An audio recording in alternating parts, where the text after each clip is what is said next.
My name is Xiong. I woke up in a world covered in snow where winter never ends. The cold here is deadly, worse during the day than at night, and strange beasts roam the land. It's not just the cold that can kill you, but the unknown dangers all around. People survive by forming camps, burning coal, and fighting off these creatures. I now live in one of the small camps, Dacia, which has only a little over 200 people too weak to defend against serious threats. But I'm not from this world originally. In my past life, I had ALS. I was dying slowly, losing the ability to move. I gave up a martial arts, something I had trained in all my life. When the illness got worse, I decided to end it all on a sunny day. But instead of dying, I woke up here, reborn in a younger, stronger body, tall, fit, and 16 again. At first, I was scared, but I adjusted quickly. The discipline from my old life helped. I began training again using the martial arts I knew, Tezu Longfist. The food here, especially from the cold beasts, helped my body grow stronger. In just a month, I more than doubled my strength, almost reaching the level needed to be a lumberjack. Someone who chops down massive trees and gets to leave the camp. In this world, strength means survival. People here are strong. Even women can lift trees. I once thought I was impressive, but I learned I'm just average here. Still, I keep pushing myself. My little brother, Siowin, looks up to me. He thinks I'll soon become a lumberjack, and maybe I will. But my real goal is bigger, to help our camp become strong enough to survive. Unlike bigger camps like Roga, we don't have coal, strong warriors, or enough people. They won't sell to us because it would weaken their advantage. One night after training, our father returned from a logging trip with his team, but something was wrong. They looked frightened and father ordered us to put out all fires immediately. That made no sense. Without fire, we'd freeze to death. Then he told us why. Something terrifying had come out of the forest. That's when I realized life here is about to change. When father returned from the forest, his face was full of fear. He didn't explain much, just gave orders. We sealed the cave entrance with trees. Then he told everyone to put out the fire and wear all their clothes. I could feel the confusion and panic growing among the camp. People protested. Without fire, how could we survive the deadly cold? But then he said something that silenced everyone. The other two camps, Iron Peak and Shinju, more than 600 people were all dead. A strange creature from Hamu Ridge had killed them. That name meant nothing to most of us. But hearing that powerful camps with Earth-level experts were destroyed sent chills through us worse than the cold. We had no choice. I gave my thickest coat to my younger brother and went to help. Everyone huddled inside the cave. Children in the center, women around them, then men, and finally us 13 lumberjacks at the edge. There were no elderly. This world didn't let them live long. When the fire went out, the cold hit hard. Within an hour, the temperature dropped so fast it hurt. People trembled, teeth shattered. I tried to stay calm, but even I felt the cold biting through every layer. To keep us distracted, father began to explain. He hadn't seen the creature himself. He heard the story from survivors at Rouge Camp. Only one man had seen it and lived, Liufang, the camp's former leader. He was a legend, but also known as the madman who killed his own son. Now we learned why. His madness started after his team met the creature. Out of 20 people, only he survived. That night, he lost his mind. The creature, father said, can change into anyone's form. Not even powerful people could tell the difference. Pretends to be someone close to you. Once you trust it, it turns you into a human puppet alive, frozen in place, and cuts your flesh slowly, piece by piece. You can't even die until it's done. Everyone went silent in horror. Then a voice came from outside the sealed cave, asking to be let in. It was father's voice, but father was already inside. We all froze in fear. When I heard my father's voice outside the cave while he was already inside, I froze, two of him. I couldn't understand what was happening. My first thought was that the creature had come. It had taken father's form, but which one was real? Father told us not to panic. Said the creature was attracted to light and that since we hadn't lit a fire, it might leave soon. But I could hear the fear in his voice. No matter how calm he tried to sound, I asked my brother Siowin if he noticed anything strange when father returned earlier. He didn't. I was relieved for a second, thinking that the real one must be inside with us. But then the outside father opened the sealed entrance and light slipped into the dark cave. What we saw next made everything worse. 12 more lumberjacks stood behind him, the exact same team that had already come back. Now there were two identical groups. Inside the cave, both fathers stepped forward, staring at each other with shock and anger. A fight broke out. Both sides looked exactly alike. Same faces, same voices, same fighting style. I tried to spot a difference, but failed. Even small expressions or movements were identical. I kept my eyes on them, terrified that if I blinked, I'd lose track of who was who.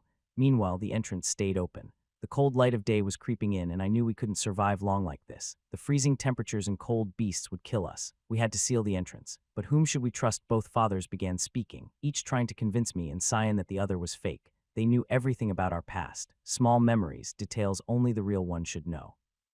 But that's exactly what made it worse. The creature had clearly gotten too close to us. It didn't just copy someone's looks, it took their memories too. Then I remembered something. The creature kills only after it gains full trust. That was the key. It didn't want to fool us just for fun. It needed us to choose to believe. Everyone in the cave looked to me, waiting for my decision. I was the strongest after the lumberjacks. I felt the pressure and the danger. I knew that one wrong choice, one moment of misplaced trust, and we'd all die. When I handed my brother an axe and asked both versions of our father to step closer, I already had a plan. We pretended to examine them, but the truth is I was ready to test which one was real. I signaled Siowin and we attacked at the same time. My axe split one of their heads, but instead of blood, it was like wood. He just smiled creepily, totally unharmed. That's when I knew we were facing the real creature. I told Xuan to retreat and yelled for the others. Panic spread and people began fighting, but our enemy wasn't just one creature. It had created duplicates of my father and his entire lumberjack team.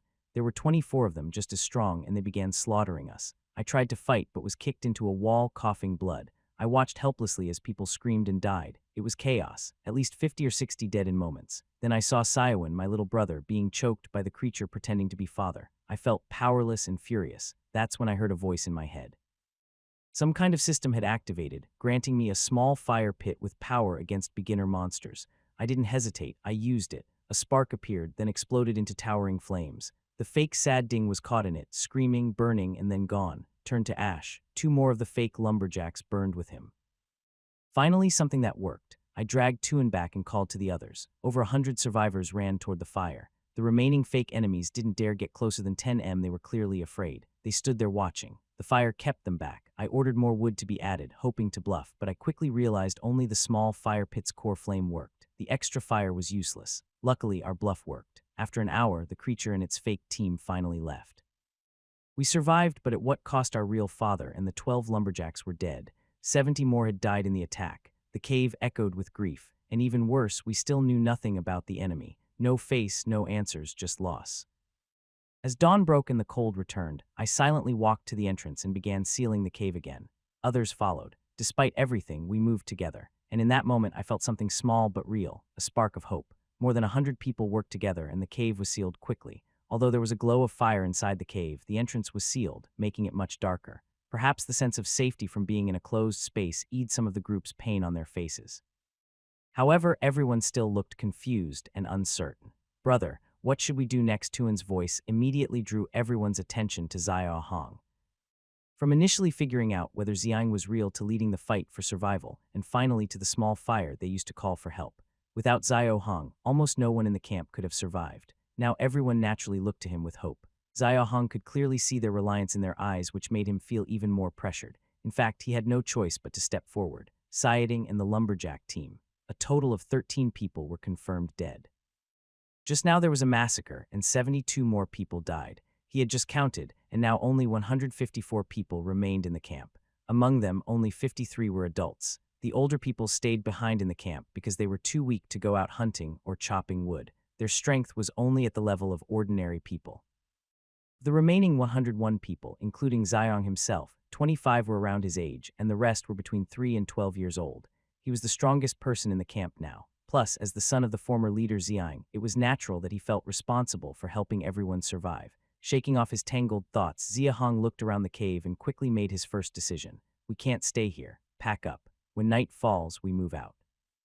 The mysterious creature in Hamu Ridge already knew where the camp was and could come back at any time. Staying here would definitely be a dead end.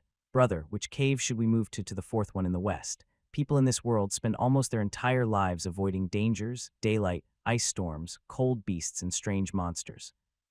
Over years of constant hiding, humans have developed the habit of being clever and cautious. The Dacia camp was no exception. Having lived in Hamu Ridge for decades, the camp had 6 hiding spots, all caves. The 6 caves were about 500 or 600 meters apart, arranged in a circle around the eastern of Hamu Ridge. They were currently in Cave 1, and Cave 4 was the farthest from Cave 1. To be safe, Xiang chose Cave 4. Everyone naturally agreed, turned around, and began packing their belongings, preparing to leave after nightfall.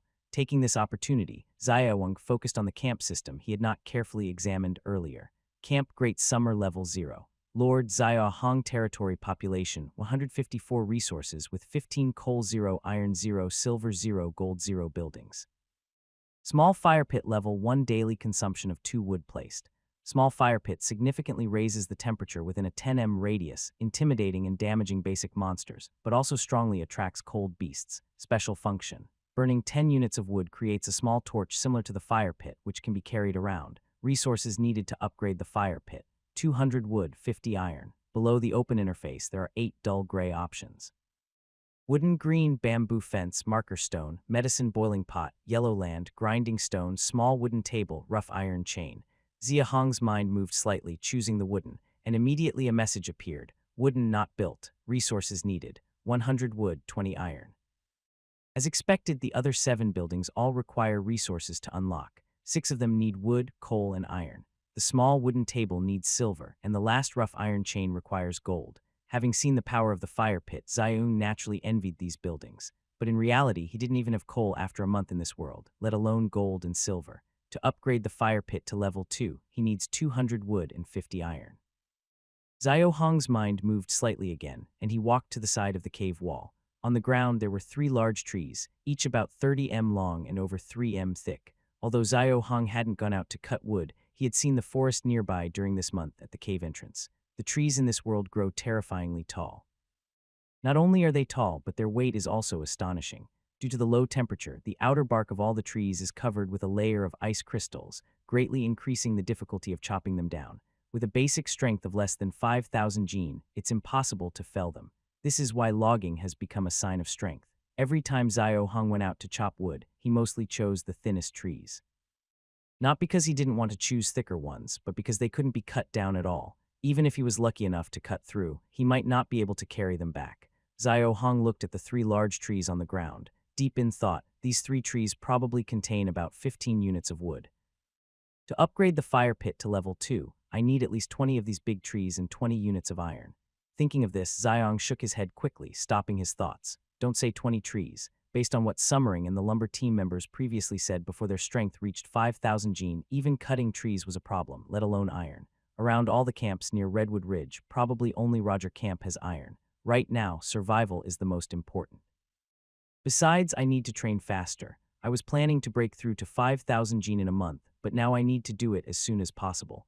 Summer Hung whispers to himself, feeling very urgent. 15 units of wood are only enough for a small fire for 7.5 days. It can be kept burning at night.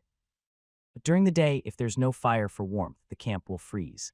In the past, they had experienced daytime before, but for everyone at the camp, today's 4 hours of daylight felt especially hard.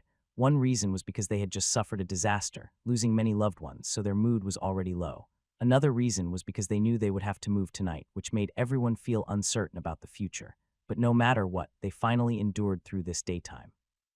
Summer Hong peeked out from at the cave entrance. It was already night outside. Although there was no light, ice crystals and snowflakes decorated the land in a silver-white coat, and visibility was still okay. Most importantly, once night fell, the temperature rose. Summer Hong turned his head and looked at everyone behind him carrying their backpacks. Number 154 had been divided into 3 groups by him. The first group had 40 strong adults, both men and women. The second group had 76 children and 13 strong women. The third group was him, Summer Hong, Summer Chuan, and 23 other young and strong people. Strong adults lead the way. Pick 12 people to carry those 3 trees. All the children stay in the middle. You 13 women, take care of them. Summer Chuan and your 23 people, stay with me at the back. Don't let the team get disorganized. If there's trouble, the bone whistle first. Don't shout loudly to avoid attracting trouble. Understand, understood. Hearing everyone answer in unison, Summer Hong waved his hand to signal them to start. More than 100 people gradually left the cave entrance. When the last group had left, Summer Hong turned back to look at the small fire. As his mind moved slightly, the small fire suddenly went out, and the status of the small fire in the camp system also returned to unplaced. After dealing with the fire, Summer Hong immediately jogged to follow the team. The group headed west. Their white fur animal skins blended with the snow, making them seem as if they were gradually merging into this harsh, cold snow world. In the freezing snow and biting wind, under the starry night, the people of Dashiok Camp struggled to walk westward. From cave number 1 to cave number 4, the distance is less than 2,000 m. Yet in this short distance, over 100 people from Dashiok Camp took 2 hours to travel. The main reason was the heavy snow on Redwood Ridge, which was astonishing in depth. Even the thinnest snow outside the caves was over half a meter high. Some places had snow as thick as 5 or 6 m. Several strong men at the front of the team had already slipped and fallen, bruising their faces. When encountering thicker snow, the team had to stop. The strongest men at the front would force a path through the snow so the others could continue. The weather was cold and visibility at night was poor. Considering the children in the group, Zayawang deliberately slowed down the pace. Despite the slow progress and some injuries, they finally arrived safely. The number 4 cave was on the west side of a small hill, its entrance covered with dense leaves now blanketed with snow and even forming tiny ice icicles. Some children in the group had their lips turning blue from the cold. Zion grabbed an axe and chopped open the entrance in 3 or 4 strikes, quickly organizing everyone to go inside. The cave was about a 100 square, larger than the previous one. Zion entered first, lit a fire, then asked to help reseal the entrance. Sayawin was puzzled. The temperature at night was higher than during the day, and cold beasts were not very active, so sealing the cave seemed unnecessary, but he soon understood. Everyone gather around, I have something to say. Zio Hong called everyone over, then pointed at the fire and said seriously, the most important thing for the camp now is this fire. It can scare and harm strange creatures, but it will also attract cold beasts. So from now on, whether day or night, we must seal the entrance. Do you understand? Everyone had seen the scene earlier inside the cave where the fake Zhiding was turned to ash. They believed Ziyong's words and nodded in agreement.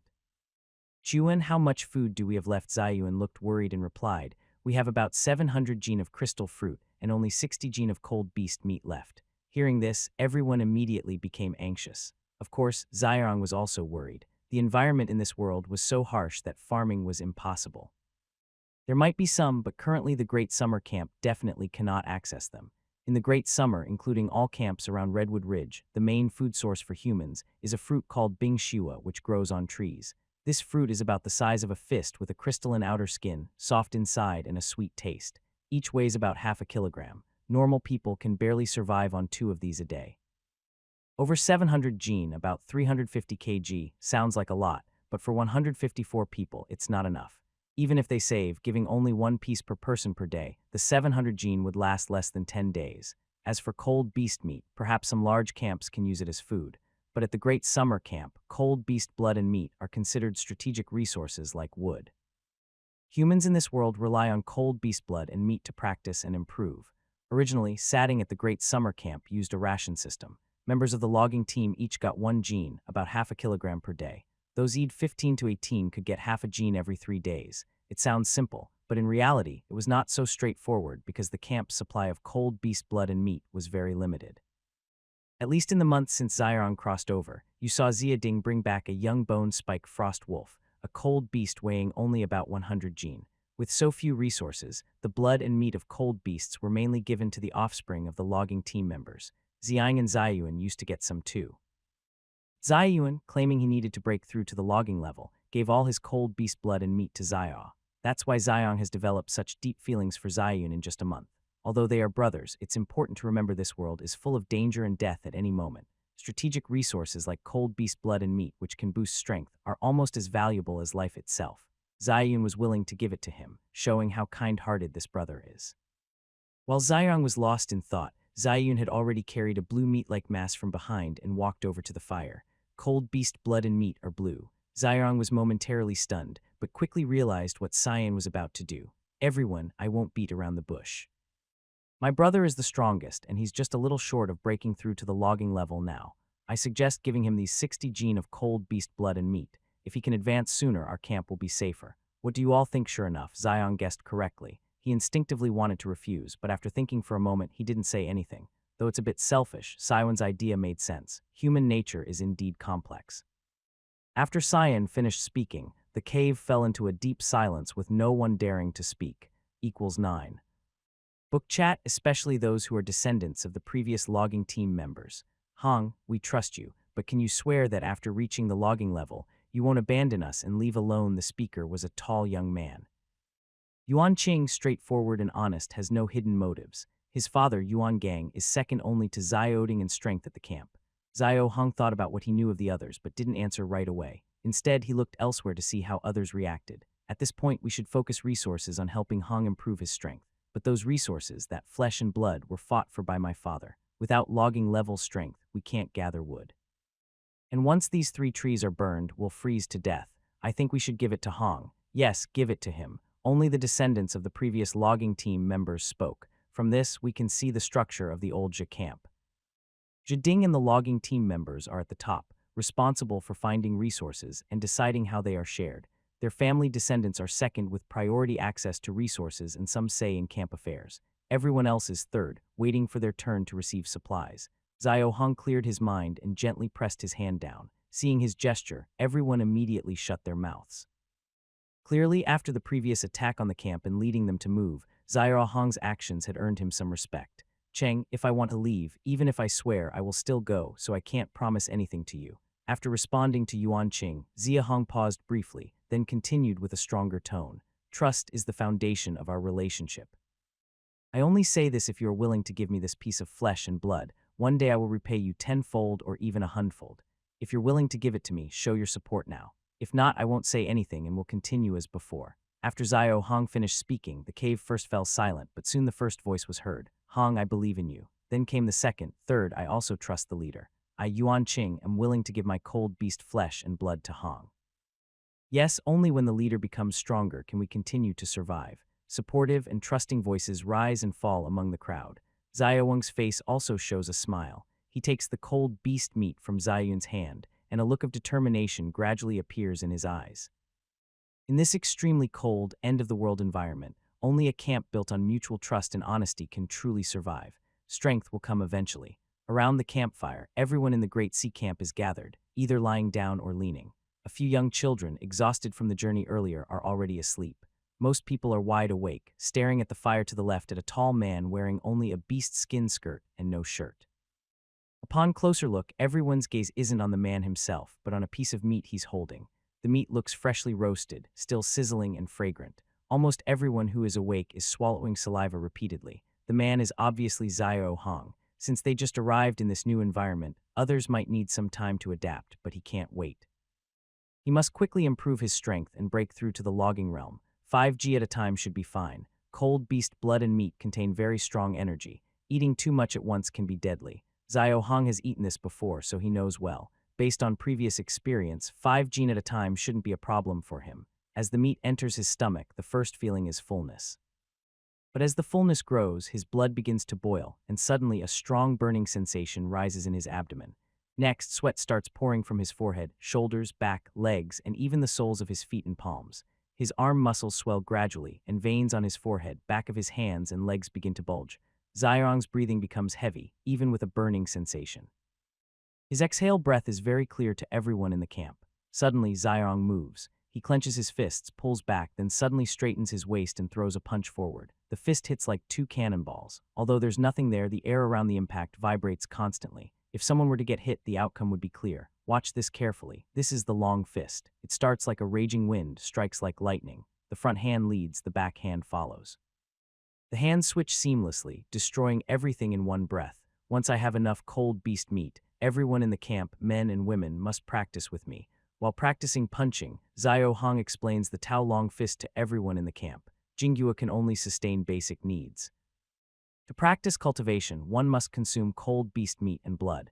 It's easy to understand. Eating enough food keeps the body functioning normally, but to strengthen the body and improve its abilities, eating meat is necessary. The cultivation method in this world is simple and direct. Eat large amounts of cold beast blood and meat, then release energy through exertion, continuously absorbing that energy which makes the body stronger. In fact, everyone in the camp wants to practice. But when survival is difficult, practicing becomes a luxury. Even now when Xiang teaches them a long fist routine that can only lie quietly on the ground to listen, it's not that they don't want to get up, it's to move less and save energy. Juan is this long fist routine taught to Hong by Uncle Ding. Looking at the proud Xiao Hong still standing confidently in the field, Yuan Hong shows a hint of envy and asks Zayun beside him. Zayun is full of pride and whispers, "My brother created it a month ago. I tell you, practicing this long fist helps absorb cold beast blood and energy faster." Hearing this, Yuan Hong's pupils suddenly shrink. He has also eaten cold beast blood and meat, so he knows what this means. Absorbing the energy from cold beast blood and meat makes the body stronger. This process is actually cultivation. Improving the speed of energy absorption means improving cultivation speed. Really, of course. My brother taught me and I've tried it myself. Good. When I get some cold beast blood and meat, I want to practice too. Don't worry. Didn't you hear my brother just said, when we have enough blood and meat, he will teach us. In the following days, according to the body's limit, Xiong practiced 5 gene, about 25 kg daily without fail, and his strength steadily increased. Before the attack on the camp, his basic strength was about 4,000 gene, about 2,000 kg. Over the next 5 days, he gained nearly 100 gene each day. The camp used a set of 12 brown round wooden stakes to measure strength. 5 stakes are 100 gene, 2 are 500 gene, and 5 are 1,000 gene. Every day, Xiaorong measures his strength, and everyone in the camp watches. From 4,100 gene on the first day to 4,900 gene on the 7th day. Everyone's mood becomes more excited, and hope gradually appears in their eyes as they look at the sealed cave entrance. When Xiang and the lumberjack team were still here, they could open the cave at night to get some fresh air. Now, after years of being sealed inside the cave, they feel more uncomfortable. Most importantly, Jinghua is running out. Although it is rationed at the minimum amount, there are only about 700 gene left. There are 154 people, and in 7 days they have used over 500 gene of supplies. The remaining resources are not enough to last 3 more days. Everyone's hope now depends on Zia Hong. So before nightfall on the 8th day, when Xiao Hong walks to the brown wooden post, all eyes focus on him. Zia Hong, who understands the camp's situation well, clearly knows how they feel. He doesn't speak. Instead, silently stacks 5 large wooden posts together. He slowly squats down, wrapping his arms around the bottom post, takes a deep breath, then begins to exert force. 5,000 gene. Most people find it hard to imagine such weight, but for people in this world, 5,000 gene is just the basics. Holding up something that weighs 5,000 gene doesn't mean you can only exert 5,000 gene of strength. For example, Xiaoding's basic strength is over 7,000 gene, but Xiaorong has observed that when Xiang swings his axe, his strength is definitely over 10,000 gene. The amount of force used depends on skill, body condition, and the situation, but basic strength cannot be faked. The reason why having a basic strength of over 5,000 gene is necessary to chop trees outside was something Xiao Hong asked Xiaoding earlier. Xiang didn't answer. Instead, he threw him a stone axe and told him to go cut trees. The trees brought back from the outskirts of Redwood Ridge by the logging team. At that time, Xiao Hong's basic strength was just over 2,000 gene. Who knew that with one swing of the axe, his hand tore open and his elbow joint fractured directly. Remember, these trees had been cut and brought back to the cave by Xiang's team after several days. With the outer bark layer already melted with only 2,000 gene of strength, he couldn't even break the outer bark. Xiao Hong immediately realized that surviving in such extreme cold conditions means that neither humans nor trees can be judged by normal standards. Moreover, just by looking at the towering forest on Redwood Ridge, it's clear that these trees are actually thriving better than most humans. 5,000 gene is just the first step. Zia Hong shouted fiercely, eyes wide with anger, suddenly exerting all his strength upwards. His muscles bulged as his blood seemed to boil. The 5 large wooden posts slowly lifted off the ground, rising in the air amid everyone's hopeful gaze until they were above Zia Hong's head. Brother, you've broken through. Leader, you're amazing. 5,000 gene now. Haha, the leader is awesome. Hong, you're already in the logging realm. Bang. Xiao Hong threw the posts onto the ground with a loud crash. Turning to look at everyone, a long-lost relaxed expression finally appeared on his face. Once it gets dark, I will go out to find the crystal fruit. The Dasha camp finally produced another woodcutting level fighter. Everyone's mood improved greatly. As for Xiaowang, his mood was even better. He originally thought it would take more than 10 days, but he broke through in just 8 days, showing the potential of his body. It was almost night, so Xiaorong didn't delay. He walked to the fire and in front of everyone's surprised eyes, took out a charred stick from the fire. The stick was completely black, about half a meter long, thin at one end and thicker at the other. The top of the thick end was white. Small fire torch, a tool that produces a torch by burning 10 units of wood, portable and similar in function to a small campfire. The special function of the small fire torch after staying in the cave for 8 days used about 13 units of wood, so it produced 1 torch. Since he was going out, he naturally prepared thoroughly. Similar to the small fire torch, it also had the ability to intimidate and harm strange monsters, but it would also attract cold beasts. Soon, Nightfell tied the torch to his back with a rope, carried 2 axes at his waist, and pulled out a 3M long stick from the camp wall. He peeked through a small gap in the hole to check the outside, and confirmed it was completely dark. Zia turned back and gave one last warning to Xiaoyuan. Remember the secret code I told you? I will definitely be back before dawn. When I leave, seal the hole immediately. If someone comes, just respond with the secret code.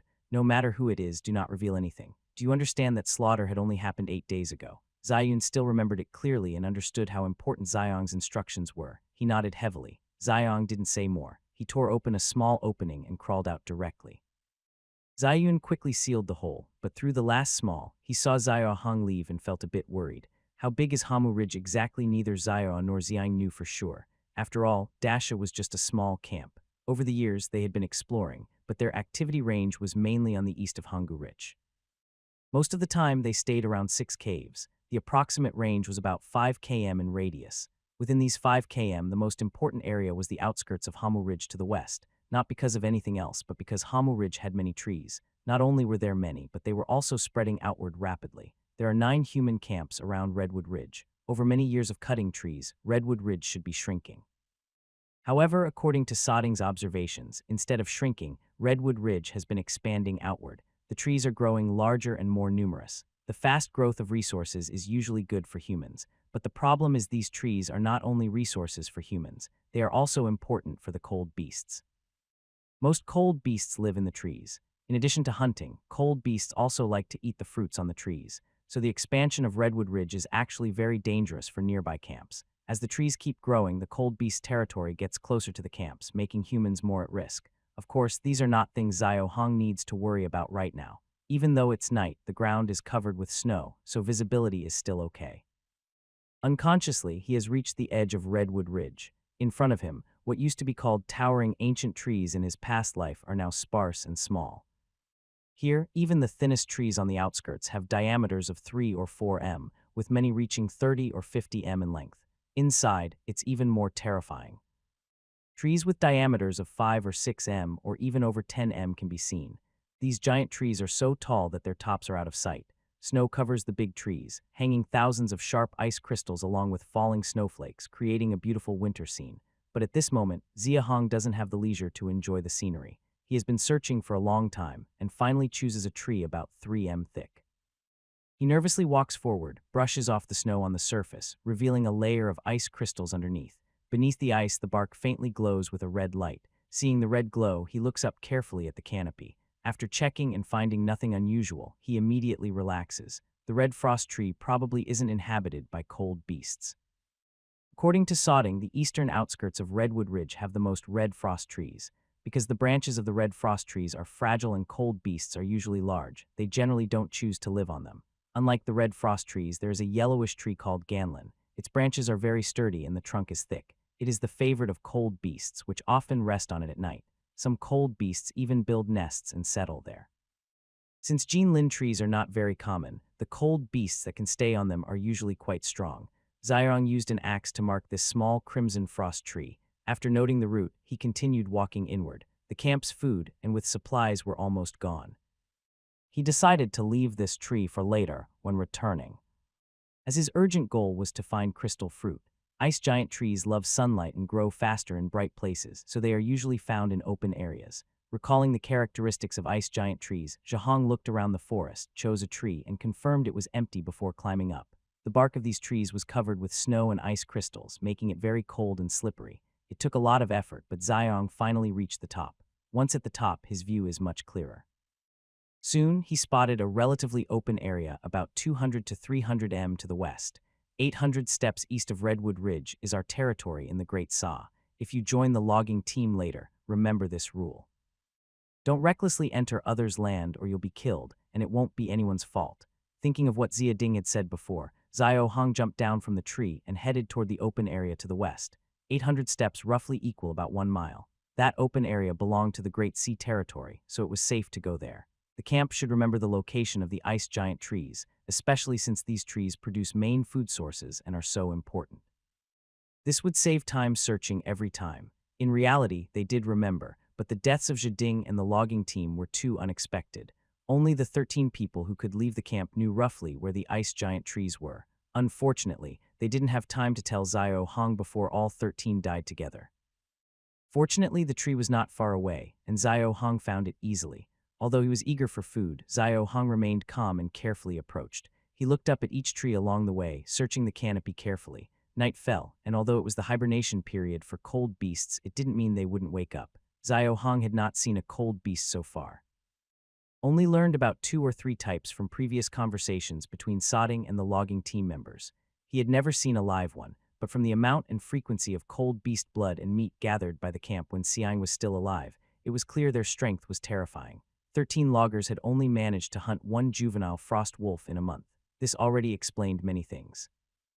Xiao Hong had to be very careful. With his current strength, encountering a cold beast would likely be deadly. Fortunately, there were no dangers along the way. After more than an hour, Xiong finally reached an open area. When he looked ahead at his destination, a big smile appeared on his face. In the middle of the open space stood a tall, majestic ice tree over 40 m high, covered in snow and shining brightly. Dense, crystal-like fruits hung from its branches. Luck is really on my side. These must weigh over 1,000 jin, Xiai Hong thought. He didn't get carried away with excitement, but first chose another nearby red frost tree and climbed to its top. Then he carefully examined the crown of the ice tree. As soon as he looked, his expression turned serious. At first glance, this ice tree looked no different from the others nearby. Its trunk was covered in snow, and its crown was also decorated with ice, with thousands of icicles hanging from the branches like curtains. But closer inspection revealed something strange. On a thick branch, dozens of icicles over a meter long were oddly hanging upside down. Xiong stared carefully at that part of the trunk and quickly realized what it was. It wasn't icicles at all, but a giant white creature resting on the trunk. It had a tongue about 4 or 5 m long hanging from its mouth. Its tongue was also white with a layer of ice on the surface, making it look like a long special ice formation at first glance. The upside-down icicles were actually sharp spines on its back. Since it was nighttime, it was hard to see clearly without careful observation. Fortunately, Xiong was cautious on his first outing and noticed these details. Under the cover of darkness, the creature's size was hard to determine, but with that long tongue and the spines on its back, Xiong recognized what it was: long-tongue snow mane. It's only about 2 m long, so it's probably a juvenile, he thought. Near the outskirts of Hamu Ridge, there weren't many cold beasts. The most common were the bone-spike frost wolf and the long-tongue snow mane. According to what he heard from the lumberjack team, the long-tongue snow mane was a low-level cold beast resembling a wild boar. It was very large, even as a juvenile weighing around 300 or 400 jin, and adults often exceeded 1,000 jin. These creatures were incredibly strong, preferring to attack with sharp spines on their backs and foreheads. Most notably, their long, sharp, and flexible tongues, which could be both hard and soft, made them difficult to defend against. This type of snowman, if it encounters a young one, can be hunted if there are strong archers and about 10 skilled lumberjack-type fighters to handle it. Otherwise, if you meet one in the wild, there's no question you should run immediately. Thinking of this, Xiong took a deep breath to calm himself. Although he was very tempted by the snowman's good meat, he knew he had to face reality. Fortunately, it was night now and the snowman was sleeping. If it were daytime and he encountered a awake one, his survival would be uncertain. Stay quiet and don't disturb him. Just pick some crystal fruit and leave. The biggest trait of the long-tongued snowman is that it becomes extremely sleepy at night. As long as you don't attack it, it usually won't wake up. Although the lumberjack team members wouldn't lie to him, Xiao Hong knew better than to risk his life. He first picked up a stone from the ground, then climbed a tree and threw it forcefully at a tree about 100 meters away. The stone hit the tree with a thud, but didn't make much noise. However, the ice on the tree trembled and started to fall off. The sound of the falling ice was very clear in the quiet forest. Xiaoyong held his breath and watched the snow mane carefully. The snow mane ignored the loud noise and continued sleeping peacefully.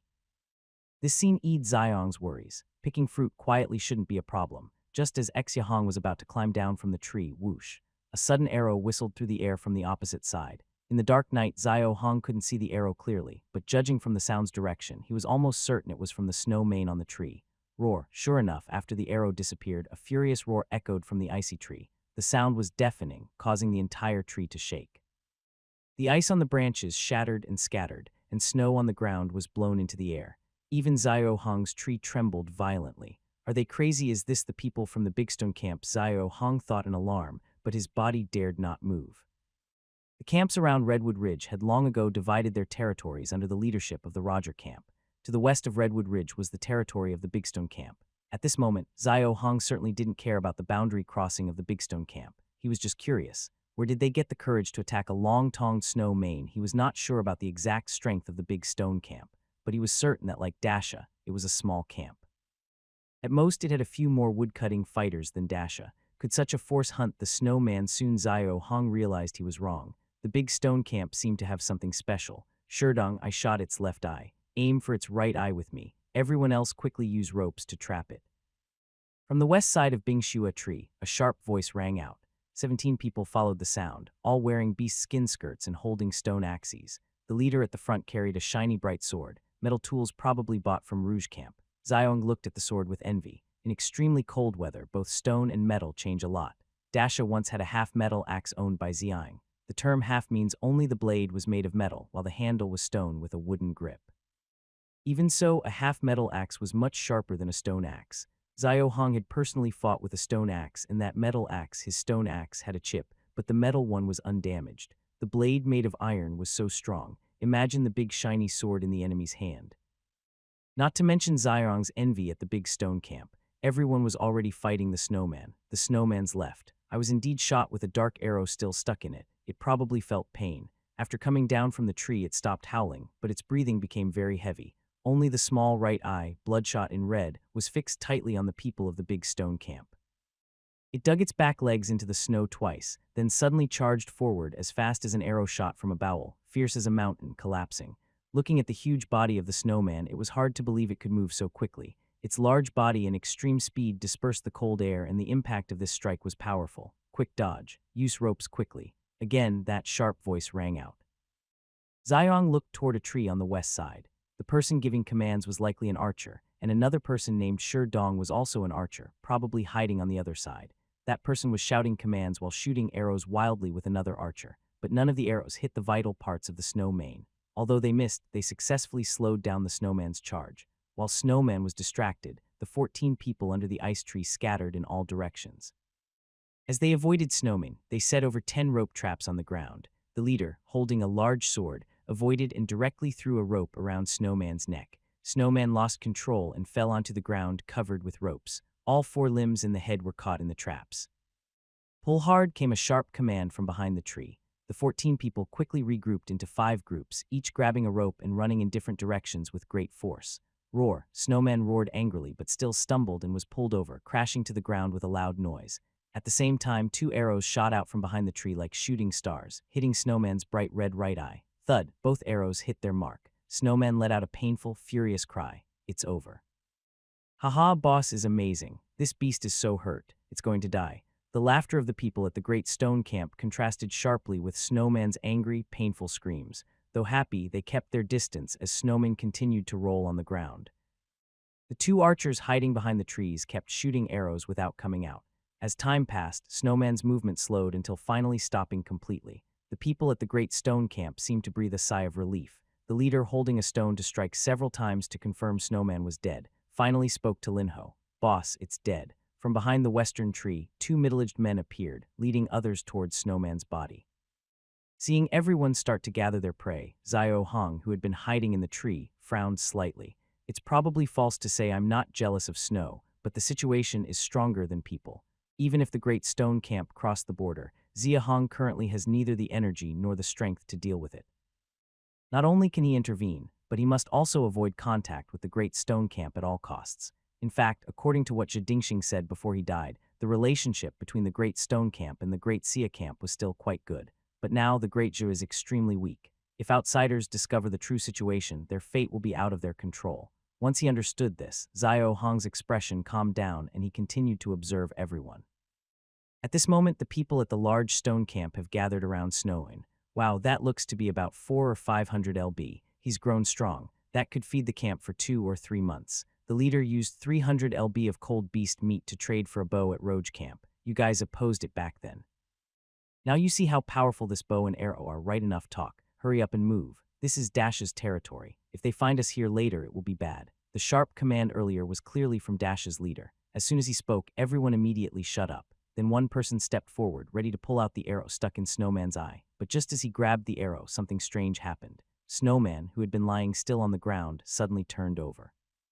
Snowman's quick turn caught the man off guard. He couldn't let go in time and was lifted into the air. When he finally reacted and tried to free himself, Snowman charged forward and crashed into him, smashing him into pieces. Yes, it wasn't just knocking him away, but smashing him completely in midair. That beast was pretending to be dead. Retreat quickly. Everyone back off. Run in different directions now. Despite being terrified, the people at Dash's camp responded quickly, especially the sharp-voiced leader who immediately decided to scatter and escape. Everyone ran in different directions as he ordered, but they were too close to Snowman. After smashing one person, Snowman didn't stop. It charged straight at the first person who spoke, hitting him hard. At the same time, it tilted its head with a fierce expression and opened its large mouth at the second person who had spoken. A long icepick-shaped tongue shot out suddenly. Thud! The tongue was lightning fast, extremely sharp, and almost instantly pierced through the man. Before the man could react or let go, the tongue twisted in a dare and sped toward the leader of Dashia's camp behind him. "Leader, watch out." The leader ran desperately, unable to look back at what was behind him. Not far from him, two people who saw him in danger charged forward without hesitation, blocking Snowman from behind. The only person with a knife at Dashia's camp also joined in. He held his knife in front of him, waiting for the right moment to block Snowman's tongue. Clang. When the knife hit the tongue and didn't break, the man sighed in relief, but the tongue quickly curled around his right side. It then pierced through another unarmed person in front of him. "This beast's tongue is really long." The man holding a knife shouted angrily, "Shut up, idiot. Everyone stays silent.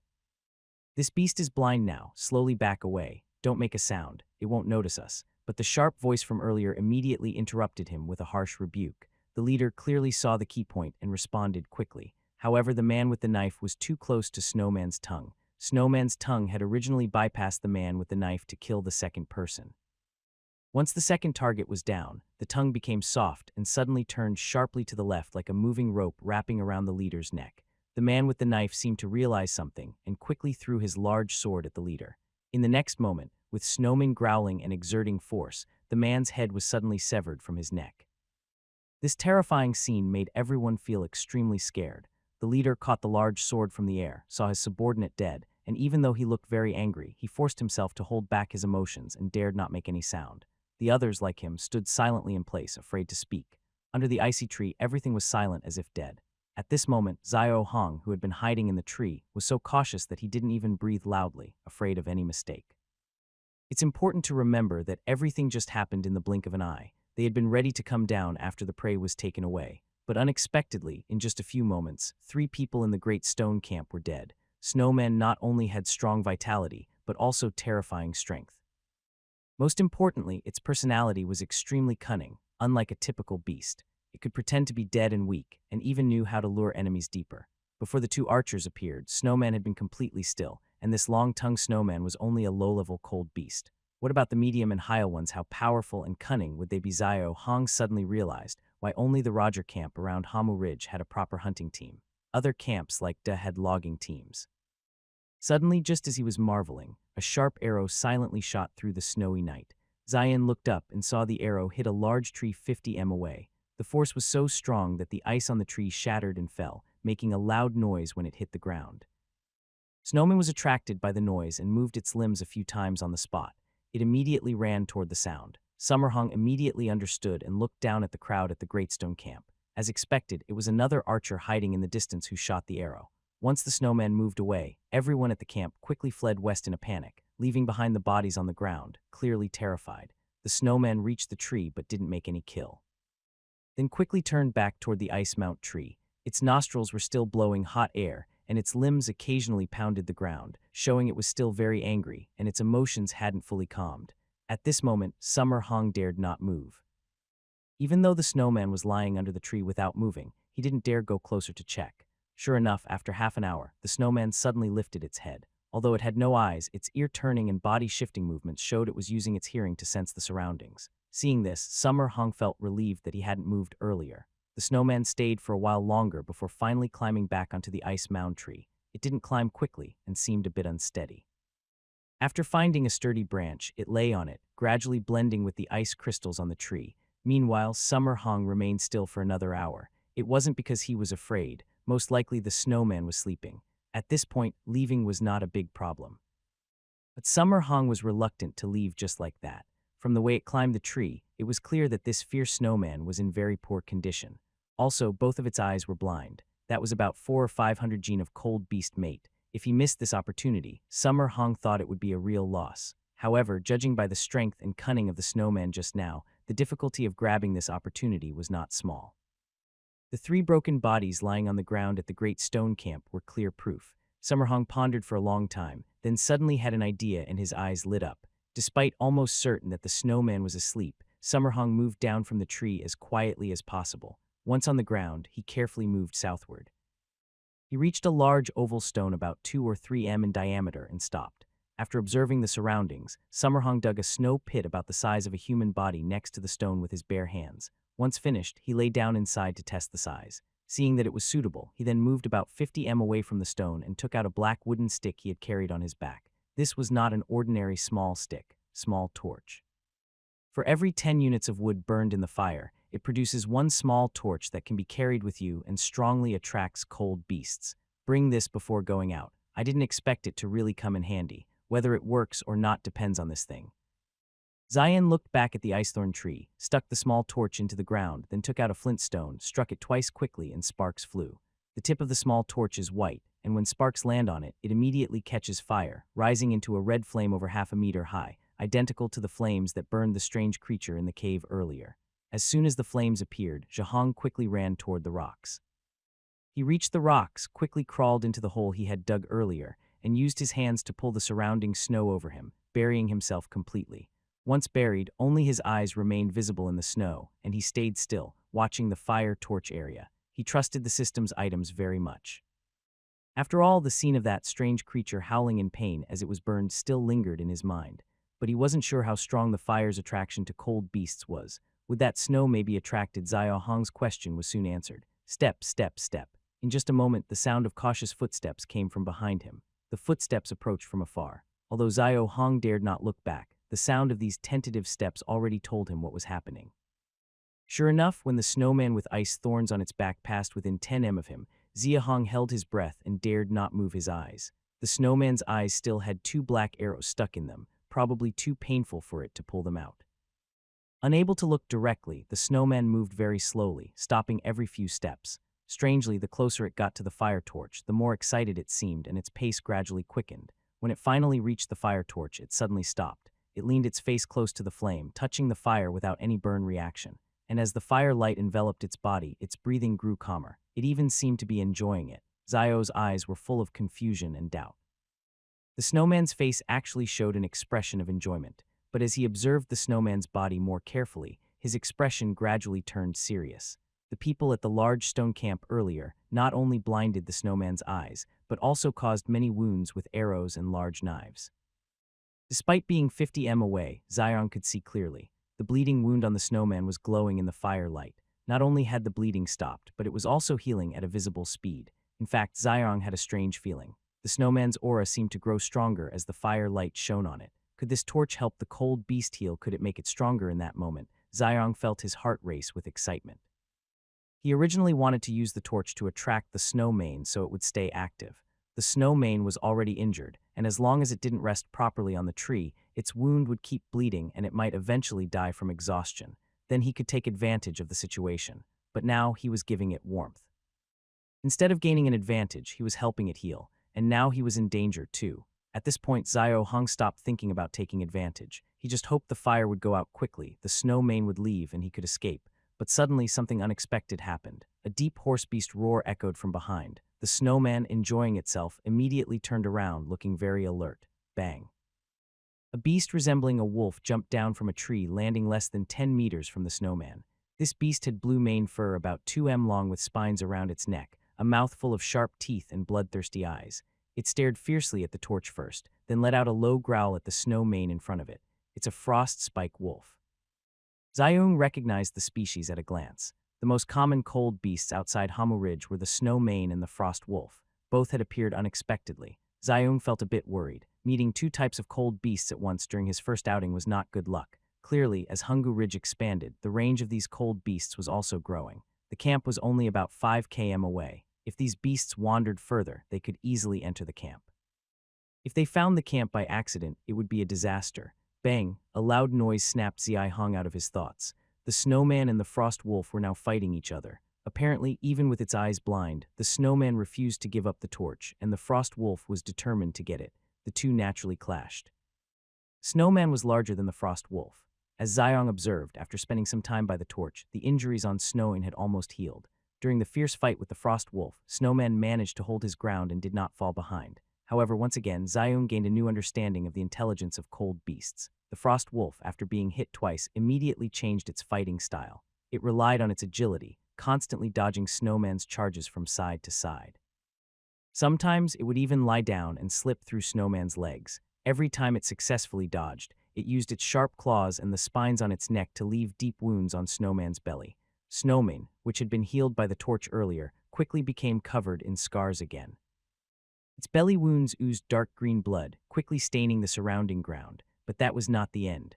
After a while, the frost wolf suddenly stopped moving its claws. Not only did it stop, but it also slowly circled on the ground with all its claws tucked in, walking on the snow using only its paw pads. The frost wolf surprisingly realized that Snow Mane was blind. Zayun's eyes, exposed in the snow, were filled with shock. If Snowman had previously played dead to lure the enemy closer, driven by survival instinct and intelligence beyond mere instinct, then now the frost wolf's behavior clearly showed. Creatures like cold beasts truly possess intelligence, and it is definitely not low. This completely changed Zayum's previous understanding of animals. Finally, after circling a few times, the frost wolf seized a perfect opportunity. It suddenly struck with its claws, pouncing from behind and pinning Snowman down, biting into his neck. Snowman struggled on the ground, entangled, and once again used his tongue, which had caused heavy damage to the stone camp earlier. Unfortunately, the frost wolf was too fast. Even while biting Snowman's neck, it could adjust its position to avoid Snowman's sharp tongue. After dozens of frantic attempts to bite, Snowman changed tactics. His tongue softened, trying to wrap around the frost wolf and strangle it, but the frost wolf's neck was covered with a ring of sharp spines, which were just as sharp as his tongue, making it impossible to entangle. The two cold beasts wrestled and struggled on the ground for over 100 breaths. In the end, Snowman bled out and died from exhaustion. The frost wolf got up, spat out 2 mouthfuls of dark green blood, and the fierce expression on its face gradually faded, replaced by a look of pride. It looked at the still burning torch. It approached the torch and placed its head directly into the fire, showing a face full of enjoyment, just like Snow Mane had earlier. But soon it turned its head to look around, its expression becoming alert. First, it glanced at the snow beast's corpse on the ground, then looked at the torch. Without much hesitation, the frost wolf tilted its head, grabbed the torch, and quickly ran into the dense forest. The snow beast was defeated, and the frost wolf retreated. The snow-covered ground immediately fell silent. Only a pair of eyes beside a large stone showed surprise and happiness. That frost wolf surprisingly did not eat the snow beast. It didn't even bother to drag away its prize. Junhong quickly guessed the reason. It was the torch. Clearly, in the frost wolf's eyes, the torch was more important than the snow beast. The wolf was eager to grab the torch and run, worried that other cold beasts might come to steal it. Junhong understood this well. After the wolf ran for a while, he quickly got up from the snow pit, carried the over 400-gene snow beast, and ran eastward outside the ridge without looking back. After such a long fight between the frost wolf and the snow beast, who knew if other cold creatures had come plus, the snow beast had bled so much and the scent was strong in this area. If he ran slowly, something unexpected might happen. Moreover, it was almost dawn after dragging things around here for so long. He had to go back. He sped along safe and sound. Soon, he saw the camp cave. When he approached the entrance, he didn't rush inside but called out first. Wind and rain from all directions can't compare to our Redwood Ridge rain. Longmen Mountain has rain, and snow tigers come down from the mountain. Saiwen's surprised voice came from inside, and then the branches at the cave entrance were pushed aside from inside. Not only Zayun came out to greet him, but Yuan Chun was there too. They saw the huge snow beast corpse on Jun Hong's back. They were so shocked they opened their mouths wide, stared in disbelief, and even forgot to speak. Haigi, I got a good deal. Let's go inside first. Seal the entrance. The three entered the cave. Before sealing the entrance, loud exclamations came from inside. What is this, leader? Did you go hunting? Did the leader hunt this? I've never seen such a big cold beast. Is the leader so strong? The lumber team never brought back such a large prey when they were here. In an instant, everyone's eyes on Jun Hong changed. There was respect, admiration, dependence, and hope. The strong are respected everywhere. This is an iron rule, especially in this dangerous world where every moment is a threat to life. As someone at the camp mentioned, the previous logging team never brought back such large prey before. This was also Zio Hong's first time going out. It's not me who hunted it, it was just luck. Zio Hong explained to everyone, but from their expressions it was clear they didn't believe him. After thinking for a moment, he held back and didn't explain further. Since it was a special moment, it was not bad to give the camp people some hope. A misunderstanding is just a misunderstanding. However, when he saw Cyan and Yuan Chun coming from behind with excited looks in their eyes, he couldn't hold back and gave one of them a punch. Don't overthink. I don't have that ability. The strength of the cold beast far exceeds your imagination. If this snow horn were alive, probably none of us in the camp could fill its stomach. Others might be naive, but Cyan and Yuanking weren't. The camp didn't have many core fighters, and these two were among the best. Without surprise, they would soon break through to the logging stage and might go out with him again. If they were naive, they could end up losing their lives. After some explanation, the two understood how the snow horn came to be. But their eyes on Xiao Hong still showed excitement and respect. Although they hadn't experienced it firsthand, they could imagine how dangerous the situation was. The fact that Xiaorong managed to bring back the snow horn made him seem even more admirable in their eyes. The people from Dashi camp were too much. In the past, when they were short of hunters, they came to our camp and Uncle Ding and my father always agreed. They even personally took people to help. Now they dare to hunt beyond their territory. But Yuan Qing quickly caught the key point in Xiao Hong's words and stood up angrily scolding the people from Dashi camp. Zayun standing beside him also looked angry and clearly had his own opinions. In fact, crossing into another camp's territory to hunt or gather resources is a very serious and bad act in the Redwood Ridge area. The reason is simple. There are many trees, many cold beasts, and even more rare and valuable resources. The problem is the nearby human camps are too weak. Because they are weak, they dare not go deep into Redwood Ridge. All camps only operate on the outskirts within a very limited area. Therefore, when dividing territories early on, besides the medium-sized camp of Roger, the territories assigned to other camps were very small. In this situation, going to another camp to gather resources affects others. Based on the actions at the previous Big Stone camp, it is clear they have crossed the border before. This means they are also very familiar with the location of the Ice Mound tree. It is likely they have already harvested the crystal fruit from the Ice Mound tree several times. Given the situation, crossing the border is inevitable. We can't control it now. Let's focus on keeping the camp alive first. When our strength grows, they won't dare to come over anymore. Xiao Hong understands their anger, but the current state of the camp is too bad. They have no energy or right to deal with such issues. The territory must be protected, but first they need to survive. Answer me honestly. If the blood and meat of the cold beasts are supplied fully, how long would it take for us to break through to the lumbering realm? When Xiao Hong asked this, the two men looked at the snow mane on the ground at the same time, and their breathing became heavier. Brother, if fully supplied, I think it would take just over a month. Zayun's situation is clear to Xiao Hong. When he taught Zayun the long fist before, his strength was already over 2,000 jin. The slow growth was due to limited supplies of cold beast blood and meat. On the other side, Yuanqing also spoke. My strength is already 3,000 jin. It shouldn't take a month. If the leader is willing to teach me the long fist, I am confident I can break through in 20 days. Xiao Hong's eyes lit up. Yuan Cheng's strength is better than he expected, not just you. I will teach everyone in the camp. After speaking, Xiao looked back at the snow mane meat and started to plan.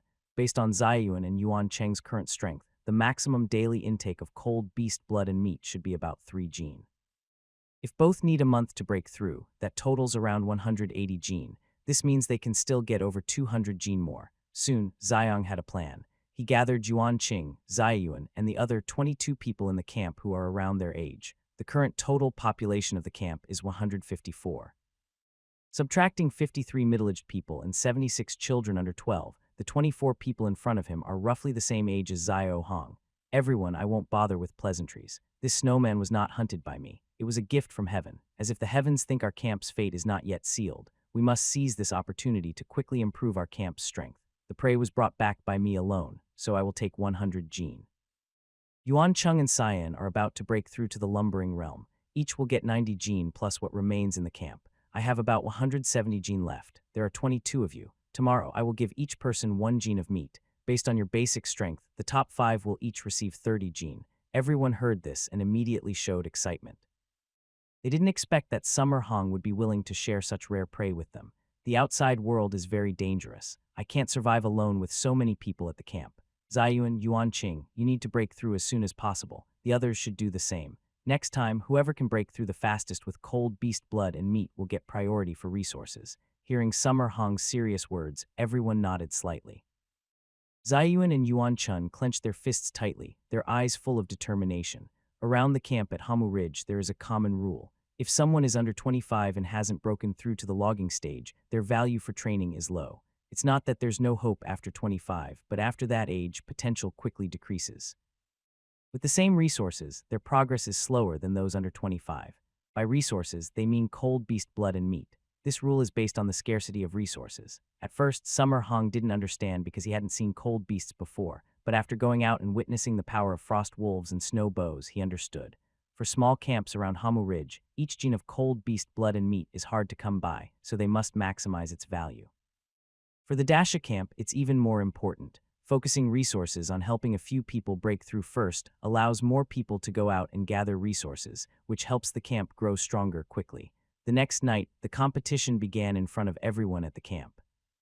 Of course, Summer Hong first gave each of the 22 people one gene of meat. One gene of cold beast blood and meat isn't enough for cultivation, but it can quickly fill their stomachs and help them unleash their basic strength. After eating, the 22 people looked much healthier. Their previous tired expressions gone. They looked completely different from the other 100 or so people who hadn't eaten any cold beast blood and meat. Summer Hong entrusted Cyan and Yuan Qing with hosting the competition while he hurriedly ate some cold beast blood and meat and started practicing. The defeat of the Dashi camp and the terror of cold beasts made him feel a strong sense of urgency. The 16 logging teams at the Dashi camp have impressive combat strength, including 2 expert archers who never miss. With such a strong setup, they tried to hunt a low-level cold beast but failed, and 3 people lost their lives. Although their carelessness played a role, it is true that cold beasts are powerful and cunning. The force of the snowman's charge in the past was probably close to 10,000 gene. 10,000 gene of strength is the standard for groundbreaking fighters. Besides Luog Camp, the only other camp nearby with such fighters is Typho Camp, led by Iron Eagle. Xiao Hong looked down at the ground inside the cave, holding his breath and fist clenched. Suddenly, he slammed his fist into the ground. Bang! He now has 5,000 gene of strength, but even with such power, the impact only made a small sound. The ground didn't move at all, just some dust rose near his fist. The groundbreaking level refers to people who can use brute force to break the earth and access underground resources. Years of extreme cold have made the land very hard, especially here in the Rocky Mountain Cave. This survival is really like the land is too hard, making farming impossible. Humans can only rely on trees outside that can survive in the cold and bear fruit, like the Bingshua trees. Can these trees be cultivated as food and transplanted back to the camp? Xiao Hong had asked Xiang about this before. The answer was no. These trees need sunlight to grow, but sunlight only appears during the day, and daytime temperatures are deadly for humans. Moreover, during the day, not only is it very cold, but cold beasts are more active and aggressive. The most dangerous are the strange creatures that can appear at any time. A few years ago, Liugamp tried transplanting Bingshua trees near their cave, but within days, the trees attracted a large number of cold beasts, causing serious casualties. They realized that cold beasts could also feed on the crystal fruits of the Bingshua trees when they couldn't find other food, so transplanting Bingshua trees is almost impossible, not necessarily.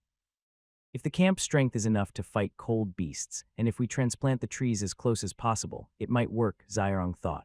Currently, Dashia camp is still far from that strength level by tens of thousands of miles. He was just thinking. Despite his busy mind, Zhahong's training continued steadily. After 4 consecutive sets of longfish training, the beast hide clothing was soaked with sweat. Only then did he fully release the burning sensation that had risen inside him after swallowing the cold beast's flesh and blood. He slightly clenched his fist to feel the increased strength, then frowned slightly. Breaking through to the woodcutter realm, my capacity to carry cold beast flesh and blood has increased by 2 gene. Now I can eat 7 gene a day, but the efficiency seems to be slowing down a bit. Everything gets harder as you go higher. That's a natural rule. Xiang didn't think much about it. Just as he finished practicing and was about to stop, Yuan Chang and Ziyuan along with 5 others approached him. Yuang, Lai, Qiuping, Lu Yang, Sunning. Xiao Hong only glanced up and immediately silently named these 5. When he reached Sunzing, he paused for a moment. The camp had about 100 people with only over 20 of the same age. Ziyuan knew most of them. Actually, this result was not surprising. Xiao Hong knew that the descendants of the logging team members would likely be the strongest. The reason was simple. Compared to others, these descendants had previously eaten cold beast flesh, giving them a stronger foundation. And it turned out to be true. Yuang was the son of Yuan, a member of the logging team. Link Kai was the son of Liu. Choping's father was Choping, the only archer in Dashia. Lu Yang was the son of Luing. Among the 5, only Su Ning was not a descendant of a logging team member. That was why Xiao Hong hesitated when he saw him earlier. Not being from the logging team meant he hadn't eaten beast meat before and had never trained. Despite that, he still managed to rank in the top 5, which was impressive. Xiao Hong turned to Yuan Chang and asked, "What is their strength?" In Jin Yuang is exactly 2,000, Lin Kai, 1,800, Xiaoping, 1,700, Lu Yang, 1,500, and Su Ning, 1,100. Xiao Hong looked into Su Ning's eyes and suddenly brightened. Since it was his first time eating cold beast's flesh, the increase in strength wouldn't be too large. That meant Sun Yuning's basic strength was already very formidable. This kid might surprise me. Sunning seemed a bit insecure. When he saw Xiao Hong looking at him repeatedly, he became nervous and subtly avoided eye contact. Xiao Hong understood. Among the 5, only Su Ning was not a descendant of the logging team, and with a gap in strength compared to the others at this age, it was normal for him to feel a bit inferior. So he stopped paying close attention and instead took out the 5 pieces of cold beast meat that had already been divided earlier, giving them to the 5 people. Starting today, I will take some time each day to teach you the long fist. You previously absorbed the cold beast meat using traditional methods, but based on your current physical condition, you can only absorb about half a gene per day or even less. Practicing the long fist can improve your efficiency in absorbing cold beast meat, and your strength will increase faster. So if you want to become stronger quickly, you must learn carefully. Next time there is cold beast meat in the camp, just like this time, whoever is closest to the wood cutting area will get the biggest chair. Do you understand? The 5 people took the cold beast meat, looking excited. When they heard Xiao Hong's instructions, they all looked up serious and answered in unison, "Yes, leader." Seeing the group from the big stone camp, Zia Hong looked at the 5 in front of him. Although he knew the gap was still large, he felt a bit more confident. It has been about 10 days since the woodcutting team was completely defeated. As their leader, Zia Hong finally had a small team of his own. The Dacia camp also gradually regained some vitality. The Ancestors' Long Fist has 4 styles: small combat, great combat, free fighting, and combined fighting. In Zia Hong's previous life, he mainly practiced this set of boxing techniques. Small combat is short-range defense. Great combat combines fists, legs, and waist into one, focusing power on a single point to attack. Free fighting is not limited by specific moves. It aims to severely injure the enemy using head, fingers, palms, fists, elbows, shoulders, knees, legs, hips, and arms as weapons, timing attacks for killing. Combined fighting is for fighting multiple enemies at once. Long Fist in his previous life was known as the most practical boxing style, which makes sense. It not only combines offense, defense, and killing techniques, but also can be used with weapons. Zia Hong had already mastered these 4 styles perfectly and easily taught Yuan Chan and the other 6. After a while of teaching and observing, Zia Hong gained a general understanding of the 6 people. Yuan Chin and Yuang are the most burly, both over 2 m tall. Although they looked less strong due to long-term hunger, once the meat supply improved, they would recover quickly. The small combat style involves minimal movements and requires less posture, making it more suitable for these 2. Link Kai, Qiuping, and Sunning have more balanced builds with longer fists and legs, and are more agile, suitable for the great combat style that combines fists, legs, and waist. Lu Yang, the smallest and thinnest, is quick and alert and very sensitive to timing, so he prefers unarmed fighting. The 6 who learn boxing are excited, making good use of the cold beast blood and meat energy in their stomachs to practice. After teaching the 6, Xiong leaves the cave at night with a stone axe. Last night he planned to find crystal fruit, but accidentally encountered a large hunting camp. Although he safely brought back a snowman, he didn't pick any crystal fruit before hunting skills. The blood and meat of cold beasts were accidental and crystal fruit was the main food. So Xiong still needs to go to the icy tree to pick crystal fruit. Also, the camp's wood supply is almost gone. When they moved from the original cave, only 15 units of wood remained. It could last about 10 days, which was already quite rare. A small fire consumes 2 units of wood each day. If the camp didn't save wood and didn't light fires at night, that small amount wouldn't last until now.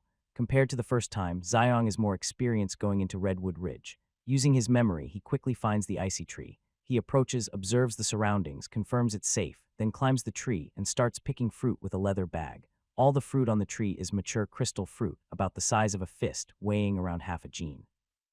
Xiao Hong quickly gathers over 1,000 gene, and his leather bag gets heavier.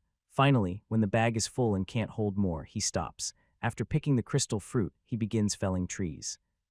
He carries the crystal fruit back first, then searches for suitable trees near the edge of Redwood Ridge when he's about to leave.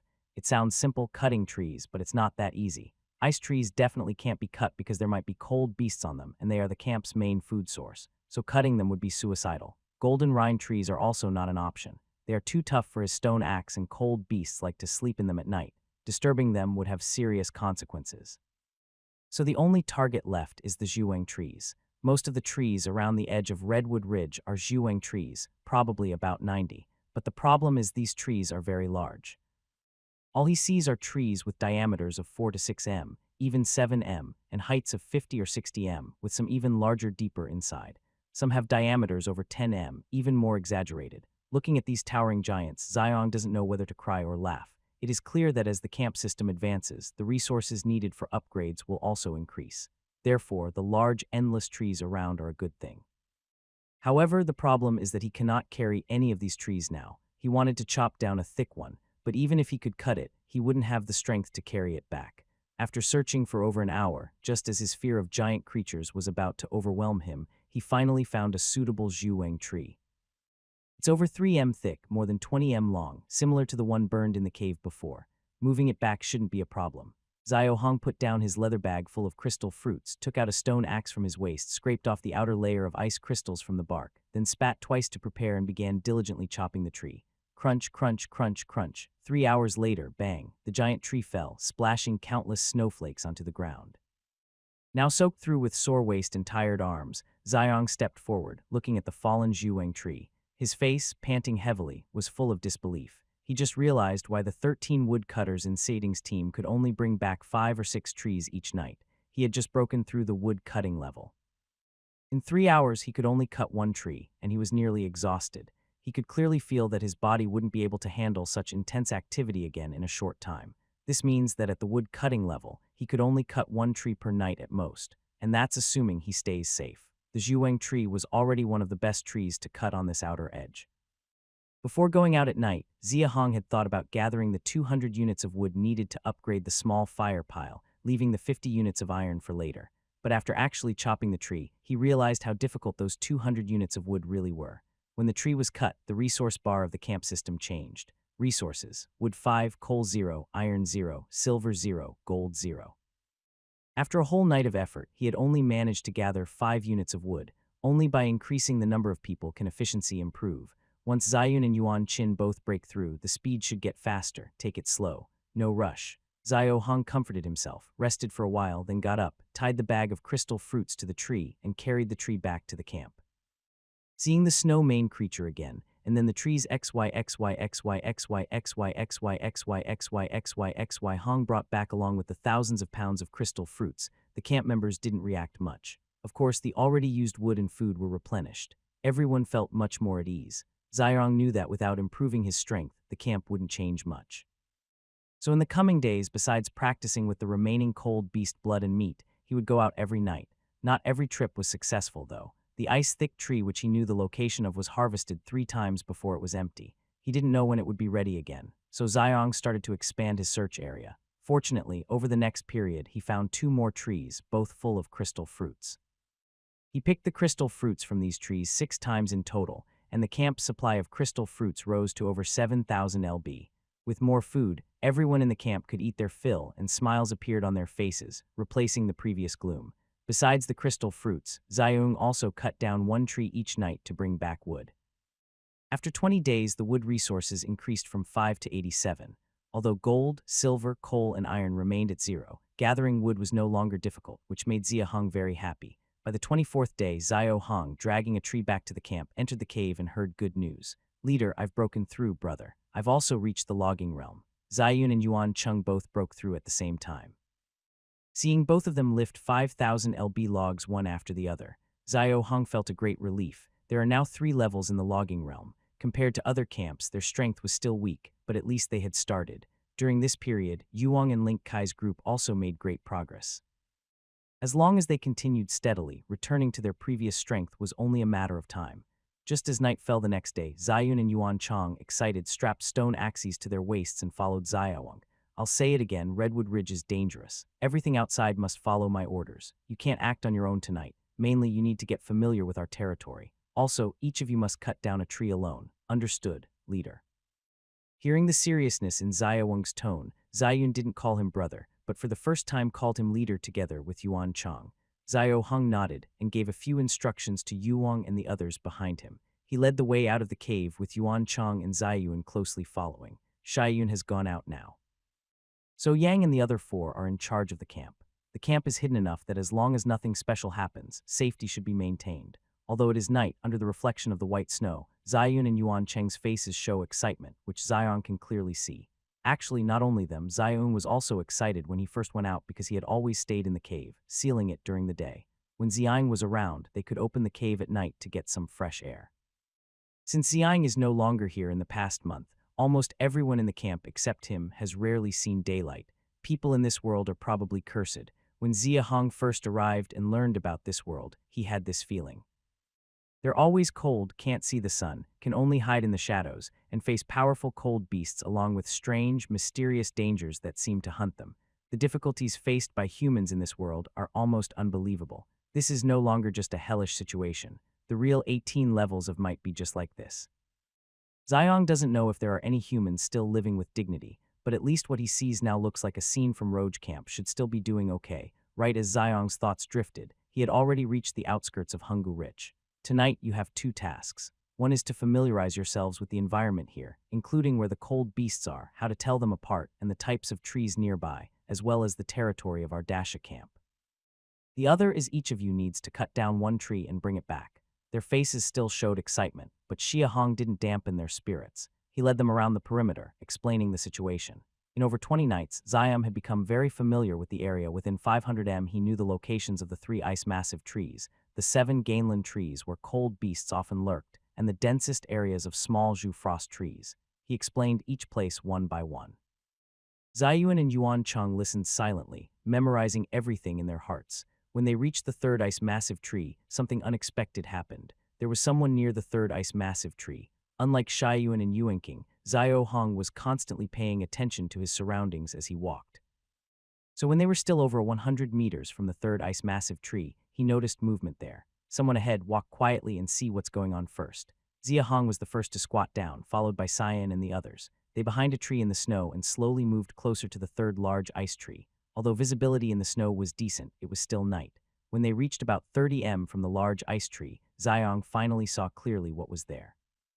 Seeing clearly, he immediately frowned and looked displeased. From this distance, details were hard to see, but he noticed there were 4 people, and one of them was holding a big knife. They were from the Dashi camp. This was the 5th time Zhao Hong saw people from Dashi camp enter his territory. Since the incident with the snow zone over the next 20 days, he had seen Dashi camp members 3 more times on his land. During this time, he had found 3 large ice trees. The first was on the west side, closest to Dashi camp. The second was about 100 meters north of the entrance to Hungmu Rich. The third was the one in front of him, located in the eastern part of his territory. The territory of Dashia was only about 500 meters wide. Zhao Hong usually entered from the middle. The first 4 times he saw Dashi camp members on the west side. Now they appeared on the east side. This meant that Dashi camp members not only crossed the boundary openly, but also went deeper into his territory, becoming more brazen. The 4 from Dashi camp have crossed the line. This time Xiong didn't ignore it. He stood up directly, walked toward the ice tree and scolded loudly.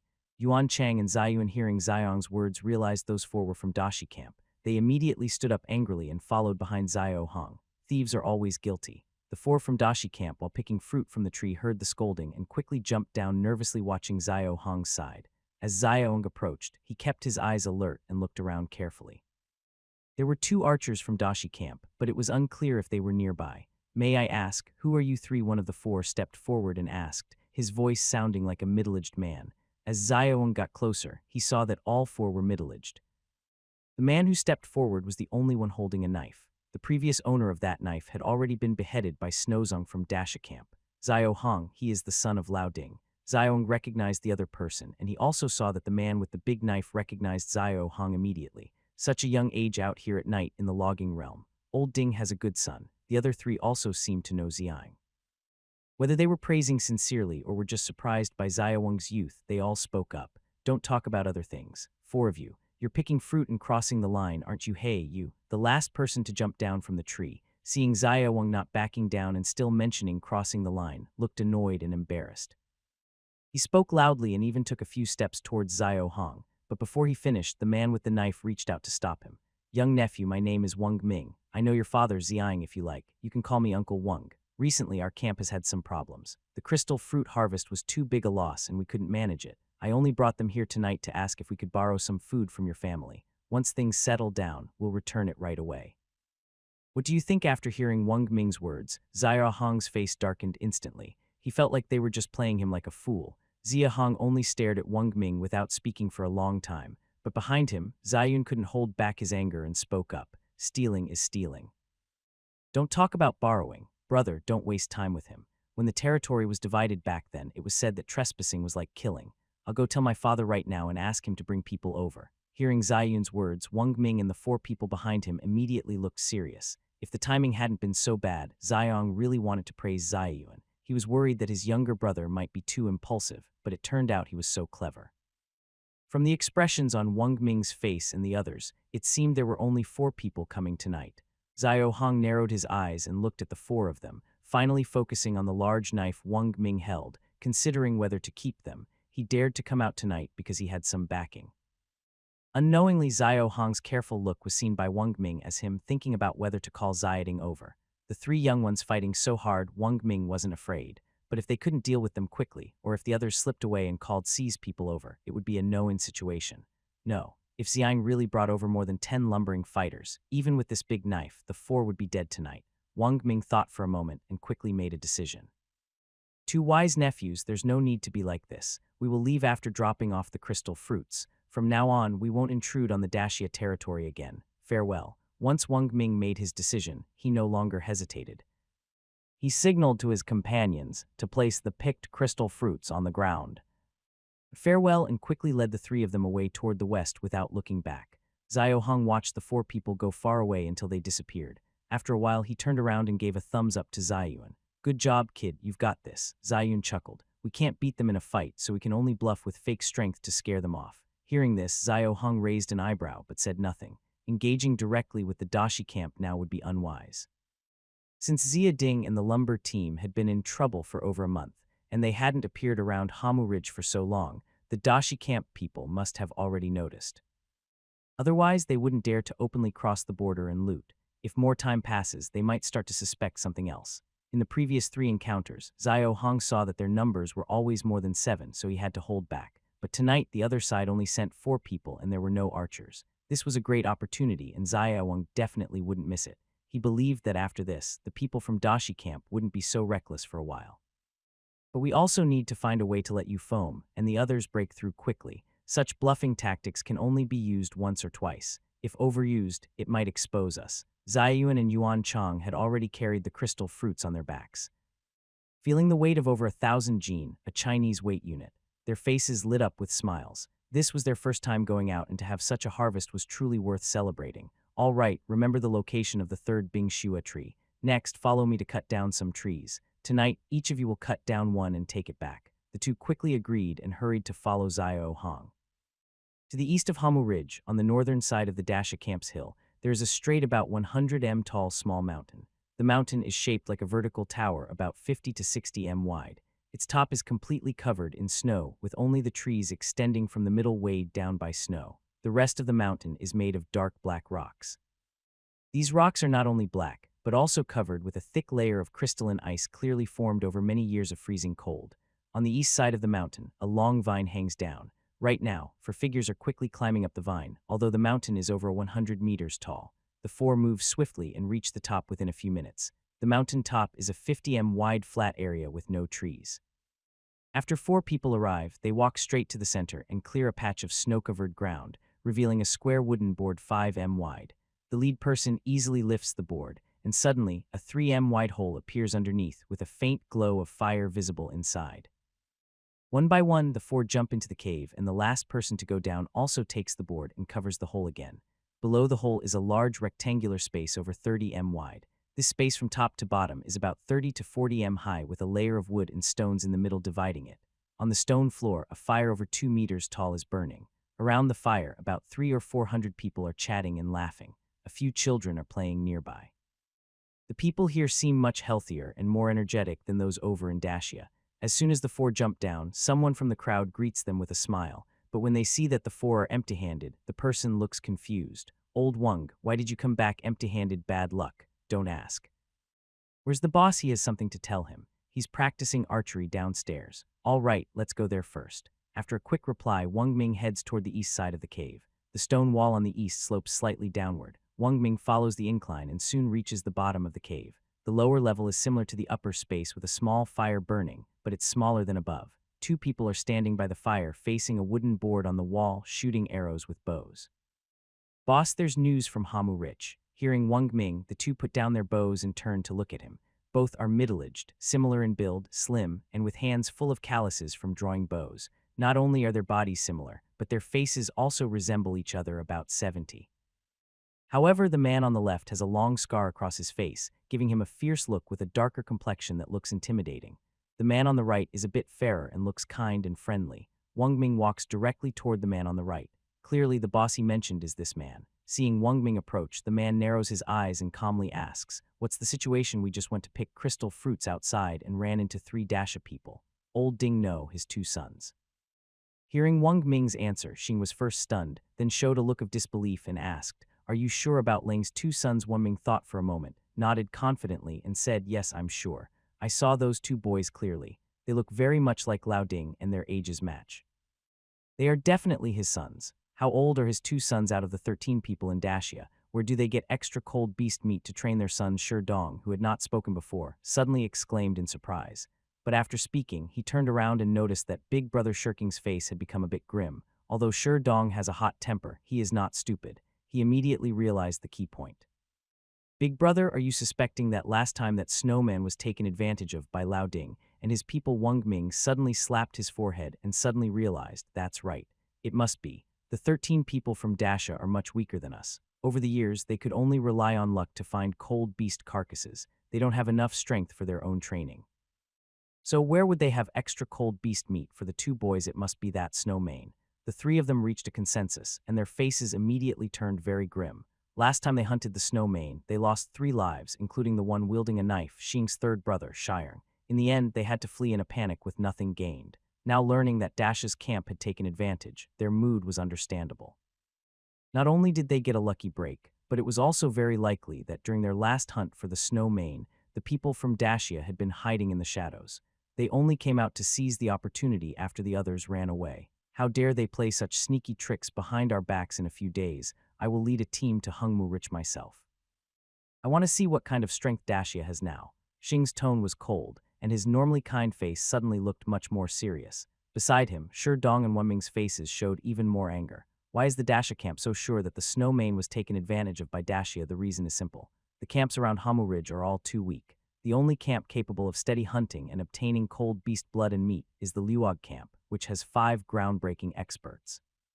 Other camps to get cold beast blood and meat can only rely on buying from Luog camp using large amounts of wood, crystal fruits, or other rare resources, or just rely on luck.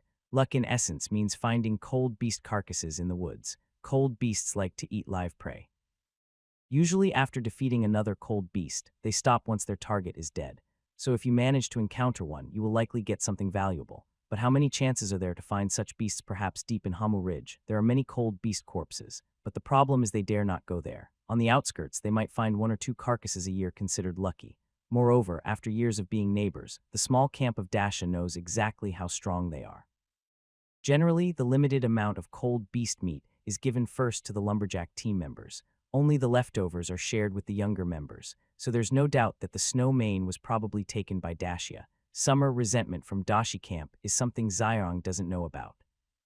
Since that night he drove away the others, and after each of Ziyuan, Yuan Chong, and 3 others cut down a tree, the camp entered a relatively peaceful growth period. With the 3 going out every night, the camp's supplies of wood and crystal fruit increased quickly. The crystal fruit went from 7,000 jin to 12,000 jin with 154 people in the camp. That's about 1 jin per person per day. Even if they don't go out, these supplies could last over 2 months. The wood supply also increased from 87 units to 210 units. Food and heating were secured. The camp's vitality gradually recovered. Although they still sealed the cave entrance at night, at least they weren't starving or freezing anymore. However, while others were happy, Zio Hong knew clearly that the camp was only back to the state it was before the lumberjack team encountered trouble. When Xiang was alive, the camp didn't lack crystal fruit or wood. For a small camp like Dacia, the most scarce resource was cold beast meat. Without cold beast meat, they couldn't practice or become stronger. Maintaining the current situation, they would eventually be discovered by cold beasts or strange monsters, leading to another disaster. Also, crystal fruit isn't endless. The 3 ice giant trees have already been picked clean, and no one knows when they will bear fruit again. If the current supplies run out and the trees don't produce more, they will go hungry. Without crystal fruit, their only food source, they might even starve to death. Hungmu Ridge isn't just about those 3 ice giant trees. Xiong believes that deeper in the forest, there are bigger, more fruitful ice giant trees, but he dares not go inside. So the main problem still lies with cold beast meat. The 30 gene of cold beast meat from Yuang and others has already been used up. The progress of the 5 people has improved a lot, but they are still far from breaking through the logging level. Xia Hong's 100 gene of cold beast meat is already gone. His strength has increased quite a bit, but he is still far from the earth-breaking level. If I can't keep getting stronger, not only can I not upgrade the small fire pit, but I also can't build many other structures in the system. I must find a way to hunt. Even if it means taking some risks, it's worth it.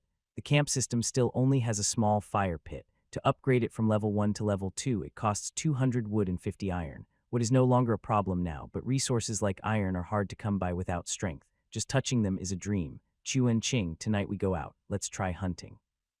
On the eve of nightfall, Ziyun and Yuan Chang, who were preparing to go out, heard Xia Hong's words and immediately opened their eyes wide with excitement. Actually, during previous outings, they had already seen cold beasts. Of course, they saw cold beasts sleeping while lying on trees. They had mentioned several times before wanting to try hunting cold beasts, but Xiao Hong refused each time, saying they were too strong. Now, surprisingly, Xiao Hong suggested trying to hunt them himself. Don't get too excited. I told you before, cold beasts are very strong, so this is just a try. Like before, you must listen to me outside. Currently in Dasha, only you two have the strength of the logging level. I don't want anything to happen to you. Do you understand? Both of them could hear the seriousness in Zia's tone and quickly nodded. After giving instructions, Zirong took out 2 small torches from behind him, giving one to each of them.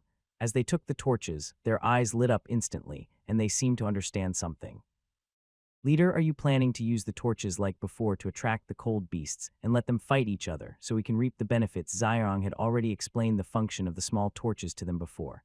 Their quick reactions were also within Zio's expectations. Yes, so it's just an attempt. It all depends on luck. Ziyong felt a bit helpless. Using small torches to attract cold beasts was somewhat wasteful. The function of the small torches, like the small fire pit, is to intimidate and harm strange monsters. In simple terms, the small torch is a high item, as can be seen from the cold beast obsession with it. Unfortunately, the strength of the Dasha camp is too weak now. They can't even come into contact with such creatures, let alone fight strange monsters. So they can only use it to lure cold beasts. Moreover, if they attract one cold beast, it's not enough. They need to attract 2 and then have them fight to the death. The fight is not over yet. They still need to bring down one or severely injure another. Only then might they catch their prey. This kind of hunting method is very harsh and very inefficient, but for Xiao Hong, it's the only way he can think of right now. It's really a last resort. As night falls, Zhahong quickly leads the 2 others toward Hamuich. The area within the Dashia camp's territory is only about 500 or 600 meters wide. After all this time, Xia Hong and his companions have become very familiar with the area. Overall, there aren't many cold beasts on the outskirts. They have only seen 4 cold beasts with their own eyes. 2 snow mane, 1 frost wolf, and 1 that looks like a mountain goat, which Xiong doesn't recognize and doesn't remember. Yang mentioning before, the mountain goat's strength is unknown, so we won't attack it for now. Based on previous situations, the frost wolf and snow mane are roughly equal in strength, so this time our focus will be on these 2. They each found a tree where the snow mane and frost wolf were resting. Xiaowang positioned himself between them, first planting a torch into the ground, then instructing Yuan Qing and Ziyuan to dig snow pits about 50 meters away from the torch. Just like last time, after lighting the torch, the 3 quickly dispersed and hid in their respective snow pits, quietly watching the torch. Xiao Hong still felt a bit nervous as the situation was different this time. Last time, the snowman was a juvenile and was blind and severely injured. This time, it was different. They had observed before that the snow mane and frost wolf on these 2 trees were both adult-sized and in their prime. Xiong didn't know what would happen if they fought now. Contrasting sharply with him, Yuan Qing and Xiaoyuan were not nervous at all. Their eyes on the snow and snow-covered ground were full of excitement. It was their first time seeing cold beasts. Although their thoughts were different, time was still passing. The torch had only been lit for 2 minutes when a deep, heavy sound of hooves came from the west. Bang, bang, bang. Hiding in the snow pit, Xiong's heart was trembling with each of its footsteps. An adult snow mane, it must weigh over 1,000 lb. Compared to the younger one last time, this snow mane was noticeably larger, and judging by its cautious steps, it seemed much smarter than the previous one. The snowman slowly approached the torch. Like the last time, it first sniffed the torch, feeling the warmth from the firelight. In just a few seconds, it clearly experienced the benefits of the torch. Its pupils widened, and its movements became lighter and more relaxed. What exactly is this system giving me? It can heal cold beasts and make them stronger. Watching this scene, Xiaowang felt a little heavy-hearted. If the small fire was so effective, what about the little campfire in the camp? If cold beasts discovered it, they might go into a rage. Before I have enough strength, I must not reveal the small fire. Xiaoyong reminded himself and continued to watch. The snowman stood in front of the torch for more than 10 breaths, becoming more excited, even resting its chin on the flames. Its chin fur was not burned, but instead became shinier. Xiaohong could even clearly feel that the snowman's aura was a bit stronger than when it first approached the fire. Afraid of disturbing the entranced snowman, Xiaoyong dared not look to the east, but after a long time without seeing the frost wolf come, he started to worry. Could it be that the frost wolf is afraid and doesn't dare to come? He had already tested this before. The torch only burned for 15 minutes. Now a third of that time had already passed. It seemed today's torch was going to be wasted. Fortunately, since it was the first time, wasting it was normal. But just as this thought crossed his mind, a loud rumbling like an earthquake suddenly came from the snow. Xiaoyong turned his eyes to the east but saw nothing. But the movement in the snow was real. What's going on near the torch? The snowman also clearly felt the tremor. Its gaze turned fierce, and its expression shifted from enjoyment to ferocity. It stared fiercely in the direction of the disturbance, its pupils gradually turning red. Its two tall, pointed fangs looked even more savage. A sudden sharp sound broke the air like a piercing spear. Beneath the snowman, a circle of thorns suddenly grew out of the snow. The thorns shot up abruptly, aiming directly at the snowman's most vulnerable belly, piercing through the snow. Even the cleverest snow beast wouldn't expect thorns to grow from beneath its feet. Although it reacted quickly to dodge to the side, its belly was still cut open by a thorn over a meter long. As the sharp thorn fully emerged from the snow, its owner revealed itself. Xiaoyong saw that familiar cold beast, and his expression instantly stiffened. It wasn't a special cold beast, but a frost wolf he had seen before. Of course, it was an adult. The thorn that just emerged from the snow to attack the snow beast was part of its neck. This frost wolf knew how to hide under the snow and approach quietly, then strike unexpectedly. While Xiaoyong was amazed at the wolf's cleverness, the injured snow beast also moved. It hissed loudly with greenish blood pouring from its belly. The snow beast steadied itself and roared furiously at the thorn's location. Its sharp cry pierced the night, shaking loose ice on the surrounding trees. Its eyes were full of hatred as it stared at the wolf. It stomped its hind legs, then lowered its head and charged forward at high speed, almost instantly reaching the wolf. The frost wolf clearly knew the snow beast was angry and didn't want a direct fight. It quickly retreated into the snow and then ran straight toward the torch that had just been knocked away. It was obvious. When it missed its attack, it immediately focused on the main goal. Xiaoyong could tell that the frost wolf was trying to steal the torch and run away. Not only could he see this, but the furious snow beast also understood. Compared to its belly injury, the snow beast seemed to value the torch more. It didn't hesitate. It changed direction quickly, lowered its head deeply, then charged fiercely toward the torch. At first, Xiaohong thought the snow beast lowered its head to gather strength. But upon closer look, he realized that wasn't the case. The snow beast's fangs sank into the snow on the ground, and with great force it charged forward, kicking up all the snow beneath it.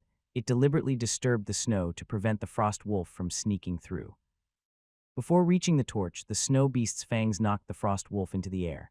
The frost wolf wasn't very large, but its powerful force caused it to crash into a nearby red frost tree. Despite this, the wolf quickly got up, its bright red eyes fixed on the snow beast. It bared its sharp teeth, its ferocity rising to the top. Suddenly, it kicked off the ground and lunged at the snow beast. Snowman is least afraid of brute force collisions. When faced with a fierce charge, it does not dodge, but instead confronts head-on and rushes forward. However, the Frostwolf's charge is just a trick. When it reaches Snowman, it suddenly drops to the ground, avoiding Snowman's body and opens its mouth to reveal sharp, dense fangs. It bites sharply into Snowman's back left leg. Sizzle. The Frostwolf's bite force is clearly strong. Snowman feels the pain, raises its head with a sharp, piercing scream, and then tries to bite the Frost Wolf. Missing, it instead arches its body to push the wolf away. But once the wolf has a hold, it is not so easy to let go. Using its agile body, the wolf keeps dodging while its mouth remains tightly clamped. Soon, it bites Snowman's back left leg until it bleeds heavily. As it tears with its mouth, the white bones inside become faintly visible. Snowman's pain intensifies. When it finds itself unable to break free, its pupils contract sharply. It suddenly turns sideways and collapses. Then it begins to thrash wildly, its massive body weighing over 1,000 pounds, driven by its terrifying strength and fierce willful to survive. The frost wolf is soon pressed down, bleeding from its nose and mouth. Even so, it keeps biting hard, refusing to loosen its grip. Snowman's impact has been repeated over 100 times and it continues, but the frost wolf refuses to let go. Perhaps due to excessive bleeding or exhaustion, Snowman's strikes slowed down and weaken. Finally, when the flesh on its left hind leg is torn from the calf to the thigh, almost exposing the entire leg bone, Snowman collapses. At this moment, the area within several meters is a mess. Even the snow 50 m away near Xiarong is affected. If the snow pit hadn't been dug far enough, the three of them might have been shaken out. Xiao Hong, though stunned, remains mostly calm, having seen this happen once before. Next to him, Ziyuan and Yuan Qing are wittied, their faces full of shock and horror. They thought that after breaking through the logging stage, they wouldn't need to hunt cold beasts and could at least defend themselves. Now they realize how wrong they were. But then something even more unbelievable happens, making them unable to believe their eyes. Having seen Snowman play dead once before, Zia Hong is not careless now. Playing dead is not an easy thing. Even in his previous life, ordinary people trying to fake death usually couldn't succeed. A simple act of lying down with closed eyes is not called pretending to be dead. It's called acting in a play. To truly pretend to be dead, there are generally 3 steps. First, stop breathing and keep the body still. This is the basic step. Second, control your internal organs. The person remains still, but blood vessels and pulse still move.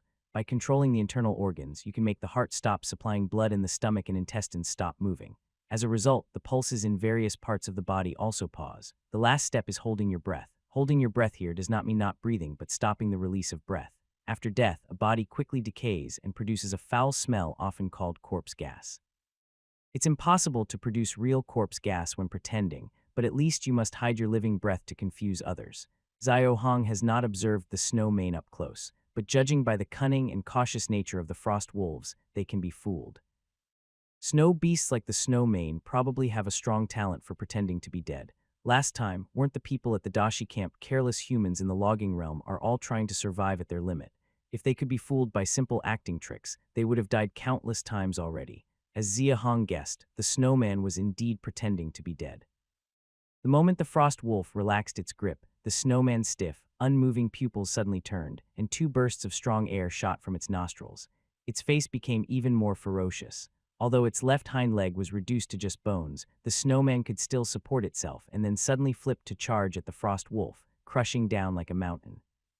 The frost wolf realized it had been fooled and instinctively opened its mouth to bite again, but unfortunately the snowman didn't give it that chance. When it charged, it used its back. The snowman's back was covered with spines. The frost wolf's attempt to bite was doomed. Several spines pierced directly into its mouth, some into flesh and blood, causing it to let out a painful howl. Bright green blood kept spilling from its mouth. The frost wolf struggled and twisted on the ground, trying to escape, but the snow mane kept rolling in the same direction, never giving it a chance until the frost wolf's head was twisted all the way to its tail. A large body has its advantages, but in life and death battles like this, any factor can decide the outcome. Because the snow mane was too big, it only needed half its body to pin down the frost wolf. When the frost wolf twisted to its tail, it finally had a chance to breathe. The frost wolf suddenly turned its head and bit the snowman's tail just below, tearing off a large part of its left hind leg. This solid bite made the snowman suddenly lose strength. The frost wolf quickly crawled out from beneath its body and then darted into the dense forest. It ran away without looking back. In the end, the winner of this battle was the adult snowman. Last time, the frost wolf won. This time, Snowman was victorious. It seems that as low-level cold beasts, Snowman and the frost wolf are quite evenly matched. Their fighting styles are just different. Each has its own strengths. Snowman is large and strong with powerful charging ability and is very skilled at pretending to be dead. The Frostwolf is good at using the terrain, likes to surprise its enemies, and is fast and agile. Most importantly, it knows when to run away if it can't win. Xiao Hong watched the Frost Wolf disappear into the forest and then turned his gaze to Snowmane, who was limping toward the small fire torch, showing a hint of hesitation. But the hesitation only lasted a moment. Xiao Hong quickly looked around, pointed at 2 trees, and spoke to Yuan Cheng and Ziyuan. Do you see those 2 trees when I engaged Snowman in battle? Each of you climb one and stay in the trees. Don't move unless I tell you to. After giving his instructions, Xiao Hong immediately stood up from the snow, took out a stone axe from his waist, and ran swiftly towards Snowman. He had to move fast because Snowman was about to reach the fire torch. That torch could heal Snowmane and make it stronger. In this quiet winter forest, scents are hard to distinguish. In this silent jungle, sound is the most important way for creatures to identify enemies in their environment. Although Snowman was about 50 m away, the moment Zyrong spoke, Snowman had already sensed him. It instinctively thought the small crawler on that side was harmless and continued heading toward the fire torch. Unfortunately, Snowman's left hind leg was badly injured, so it moved very slowly. Slow enough that Zyrong had already reached behind it. When Snowman sensed danger and turned to look fiercely at Zia Hong, It was the first time facing a cold beast, an adult snowman. Although Ziahong knew the opponent had just gone through a life-and-death fight and was weakened by about 70, he still felt a bit nervous inside. Stay calm, no matter what, it's still an animal. Ziahong took a few deep breaths to steady himself, then looked directly into Snowman's eyes, gradually showing a fierce expression. This little crawler dared to meet his gaze, which clearly angered Snowman. Its pupils turned bright red, and it suddenly lunged towards Ziahong. But unfortunately, because of its severely injured left hind leg, Snowman was too slow. Ziahong's gaze slightly as he faces the charging snowman instead of. Meanwhile, Ziahong shouted loudly at the tree, "Come down," and cut its right hind leg quickly. Two figures leapt from the tree, jumping behind the snowman. The cold gleam of the stone axe flashed as Ziahong's eyes widened with effort. Got it. This snowman was actually very cautious when fighting the frostwolves. Even if it was badly injured, it never used its tongue. Clearly, these cold beasts that have lived in the jungle for many years are very experienced in fighting. They know to keep their cards close and only use them when life is at stake. Unfortunately, Ziahong was more thoughtful than intentional. His plan was to guide Snow Mane toward the big tree so its tongue could pass through the tree, affecting its movement, then attack its weakest spot.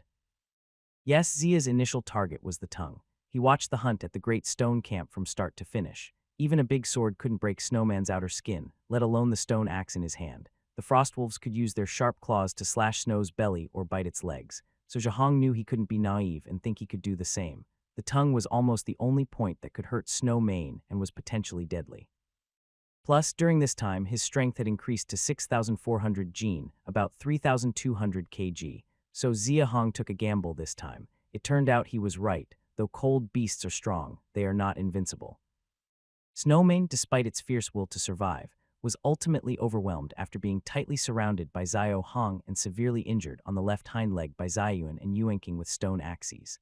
A huge weight of over 1,000 gene collapsed with a loud crash, and the three of them were nearly exhausted, but all three showed expressions of joy and relief.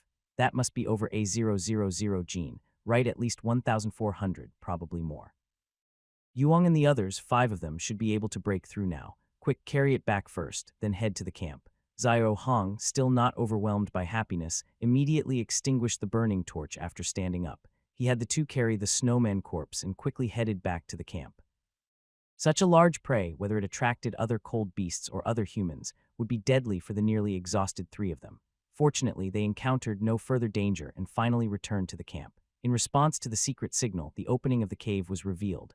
Once the snowman was fully placed on the ground under the light of the campfire, they examined the prey. Ziahong's mood finally settled, and a relaxed smile appeared on his face. Another one caught.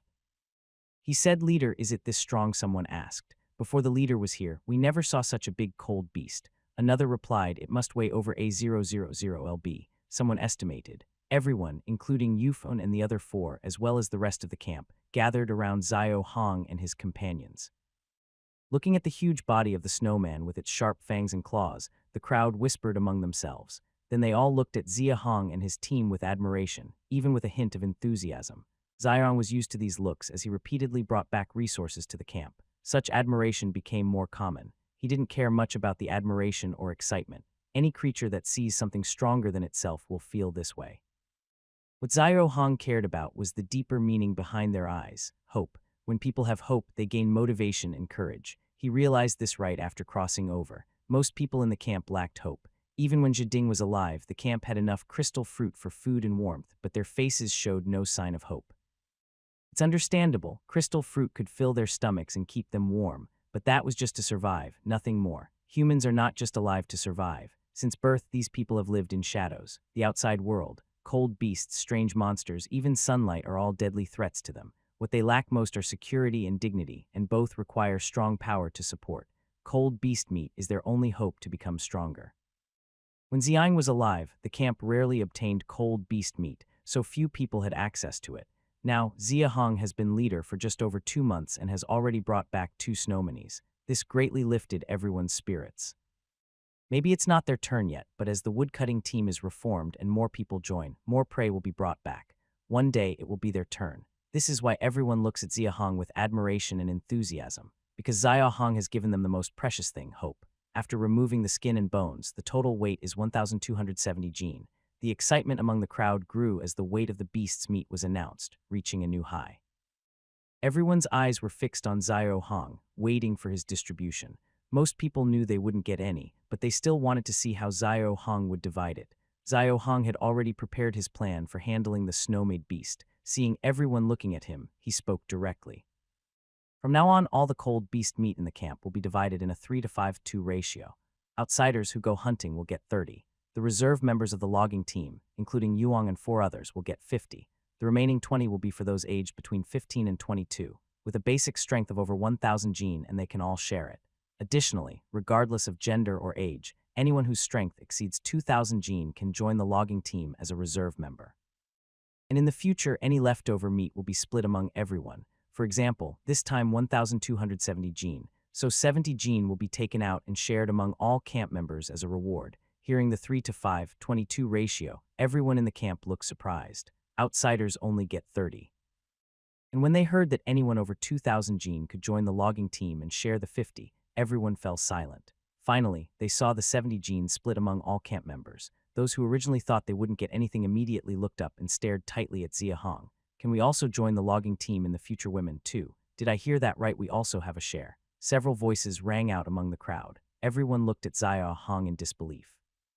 When he nodded to confirm they hadn't misheard, everyone smiled, some even crying with joy. Leader is mighty. Someone was the first to shout these words. Soon after, the crowd erupted into enthusiastic cheers. Leader is mighty. Leader is mighty. Leader is mighty. Everyone went into a frenzy. Some even knelt down to worship Xiao Hong. Whether they were cheering or kneeling, Xiao Hong didn't stop them. He understood these people and their actions. When Xia Ding was alive, only the logging team and their direct descendants could share the beast's meat. Others didn't even think about it. Xiao Hong's way of doing things is very different from the usual logging team. Although this is based on having enough resources, the people in the camp who don't understand the situation don't care. They only see Xiao Hong as capable and selfless. Since that night when they shared the cold beast meat, everyone in the camp has been very excited when they see Xiao Hong, and they respectfully call him the leader. Respect, admiration, almost to the point of being like followers. Xiao Hong would never foolishly stop them in this special environment. It's understandable. Years of hiding in the shadows, unable to see the sun, starving, poorly clothed. These conditions are beyond description for the camp's people. In such a world, having someone to rely on is not a bad thing. After all, with the support in their hearts, hope naturally follows. Of course, all this depends on having enough cold beast meat.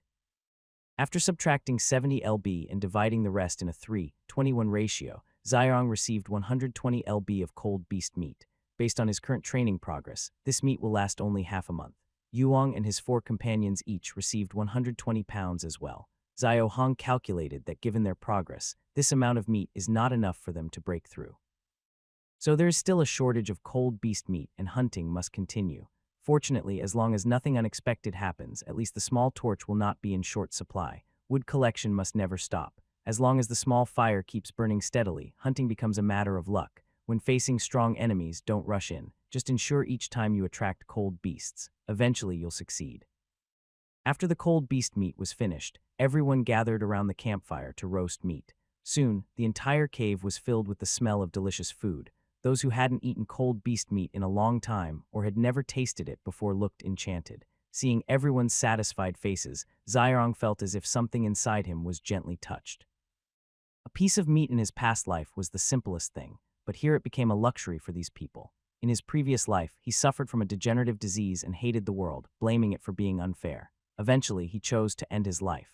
He thought life was unfair. What about the people at the Dasha camp or other humans living in this cold, terrifying winter world? Do they think it's fair living in shadows? Who should they blame? Maybe coming to this world was so I could do something for them. Meanwhile, at the lively Dacia camp outside Hamu Ridge, SH King led a 12-person logging team to search around Dasha's territory. After several rounds, his face grew darker. 3 days in a row, not a single. Old Ding's team doesn't need to go out looking for food anymore. Sherdong Hot-Tempered had searched several times without results and was getting impatient. Wang Ming, holding a large sword, also frowned. After glancing toward the east side of Hamu Ridge, he turned to Shirking and said, "Big brother, how about we go to the dirt over there?" When Wang Ming spoke, everyone suddenly fell silent. Even Xing didn't answer immediately, but remained quiet. For small camps like theirs, there is a basic rule. They must stay hidden from each other. In times of resource shortage, human nature becomes terrifying. Initially, around Hamu Ridge, there were dozens of camps. When food was plentiful, it was fine. but once they couldn't get another food, they were truly at their wits' end. People are not above eating each other. And only the logging zone at night is open for free movement. If someone from the logging zone suddenly enters another camp, it's easy for people to think badly, so the weaker camps tend to stay hidden from each other. Of course, Dashi is a neighbor of Dashia. Even though they keep a low profile, they generally know each other's locations, just not precisely. If, as Wang Ming said, they now went to the hillside and found Dashia's camp, it would cause serious trouble between the two sides. It could even escalate to a point where they fight endlessly. There's no need. Lauding helped us before. I don't really want to hurt him. Just teach him a lesson so they won't have bad ideas in the future. Xing shook his head and rejected Wang Ming's suggestion. Although both are small camps and compete, deep down, everyone is just trying to survive. Dasha took advantage of the snow mane which made Dashi angry, but honestly they haven't directly harmed them.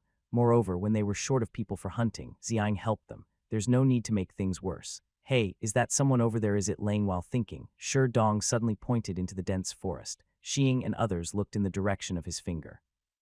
Sure enough, deep in the forest, more than 10 figures were slowly approaching. SH King, being an excellent archer, quickly identified 13 people. The lumberjacking team from Dashia, including Xiang, was exactly 13 people. Looking more closely at the leader build, Xing immediately recognized him. It's Lao Ding.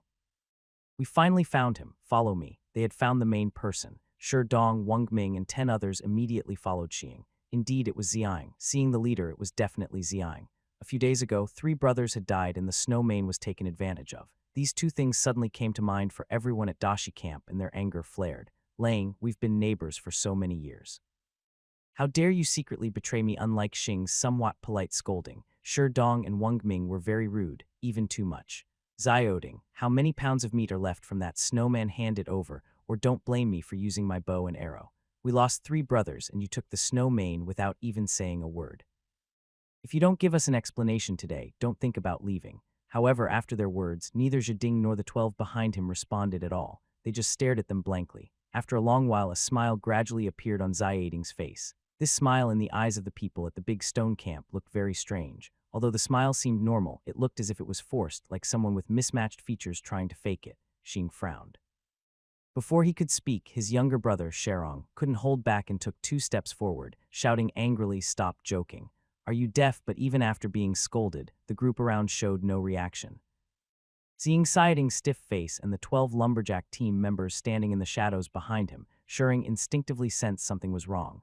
Suddenly, a sharp sound like a silver needle piercing the air rang out.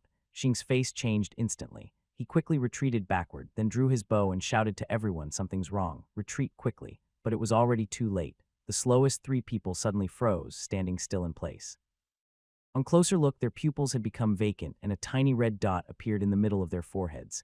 Inside the red dot, blood slowly seeped out. The 3 bodies collapsed to the ground. Xing and the others looked shocked. Xiaoding, how can your strength be so strong? Xing was very shocked inside, but he reacted quickly. Seeing and his 13 followers already dispersing and chasing after them, he immediately ordered a counterattack. Shi Dong, go to the left to find cover. Wang Ming, lead the team to block them. Hurry. Xiaoding and his group were not slow in their pursuit. They had already lost 3 people, leaving only 10. Running away blindly would only give the enemy a chance to pick them off one by one. Everyone at the camp worked together smoothly. As soon as they received the order, they stopped fleeing. Wang Ming, holding a large sword, turned around with 7 others behind him. Xing and Shi Dong quickly climbed up 2 big trees, one on each side. The sword-wielding team pretended to attack while Xing and Sherong hid in the shadows and shot arrows to attack. This was the usual formation used by the big stone camp to fight enemies.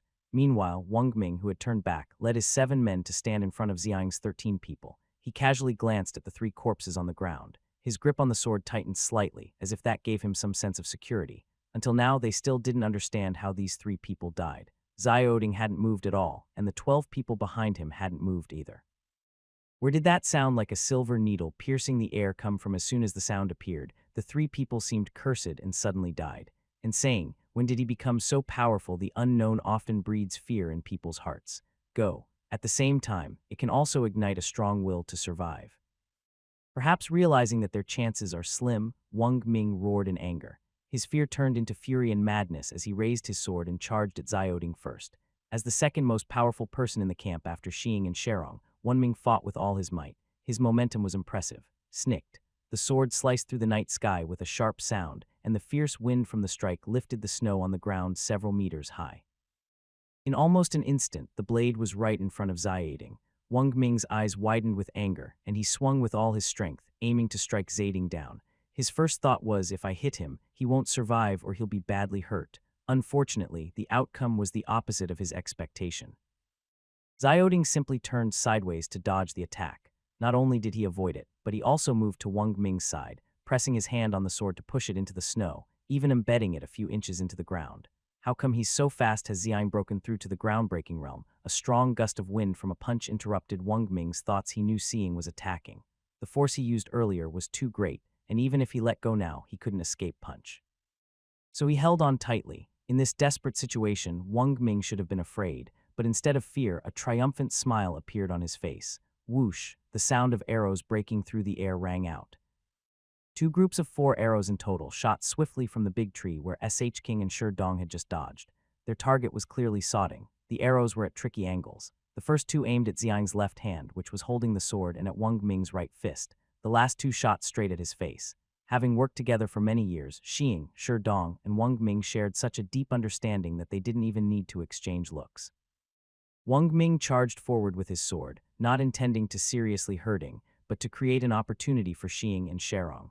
Unexpectedly, Xiang was so fast that he not only dodged Wang Ming's attack easily, but also quickly countered with his own sword. While the counterattack was successful, it also limited Xiaoding's movements. The 4 arrows almost completely surrounded Xiaoding. Even if he retreated now, he could only avoid the 2 aimed at his hands. The 2 aimed at his face were unavoidable, but what happened next shocked everyone. Xiang didn't dodge. Instead, his punch wind grew even stronger. Clang, clang, clang, clang. For sharp iron-tipped arrows all hit their targets. During the second wave, 2 more arrows were shot, one of which pierced into Xiaoding's right eye, at least 10 cm deep. Bang! Even so, Xiaoding's fierce right fist still struck. Wang Ming didn't even have time to turn his head. His body was blasted into the snow behind him like a cannonball, creating a loud crash. He was also at the woodcutting level with a strong body. His head wasn't shattered by that punch, but it sank in noticeably, about half its size. 1 strike, death. Wang Ming died just like that.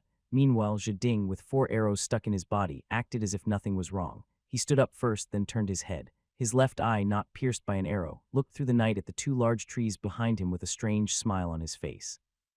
Whether it was the 7 people fighting the others or SH King and Shi Dong hiding behind the trees, everyone was filled with fear and shock.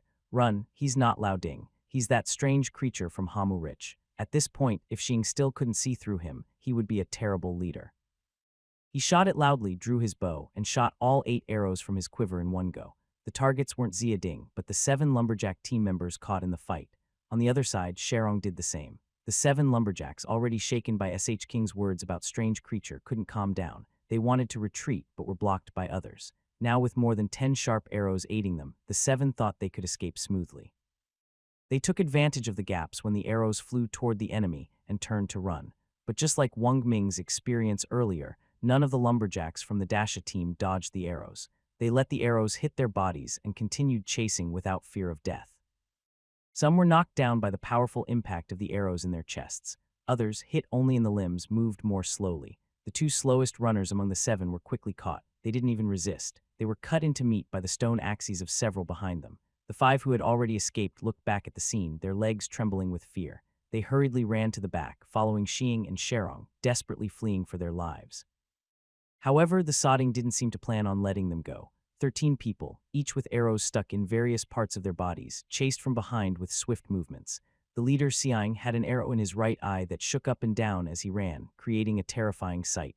Don't run to the camp, bring them over.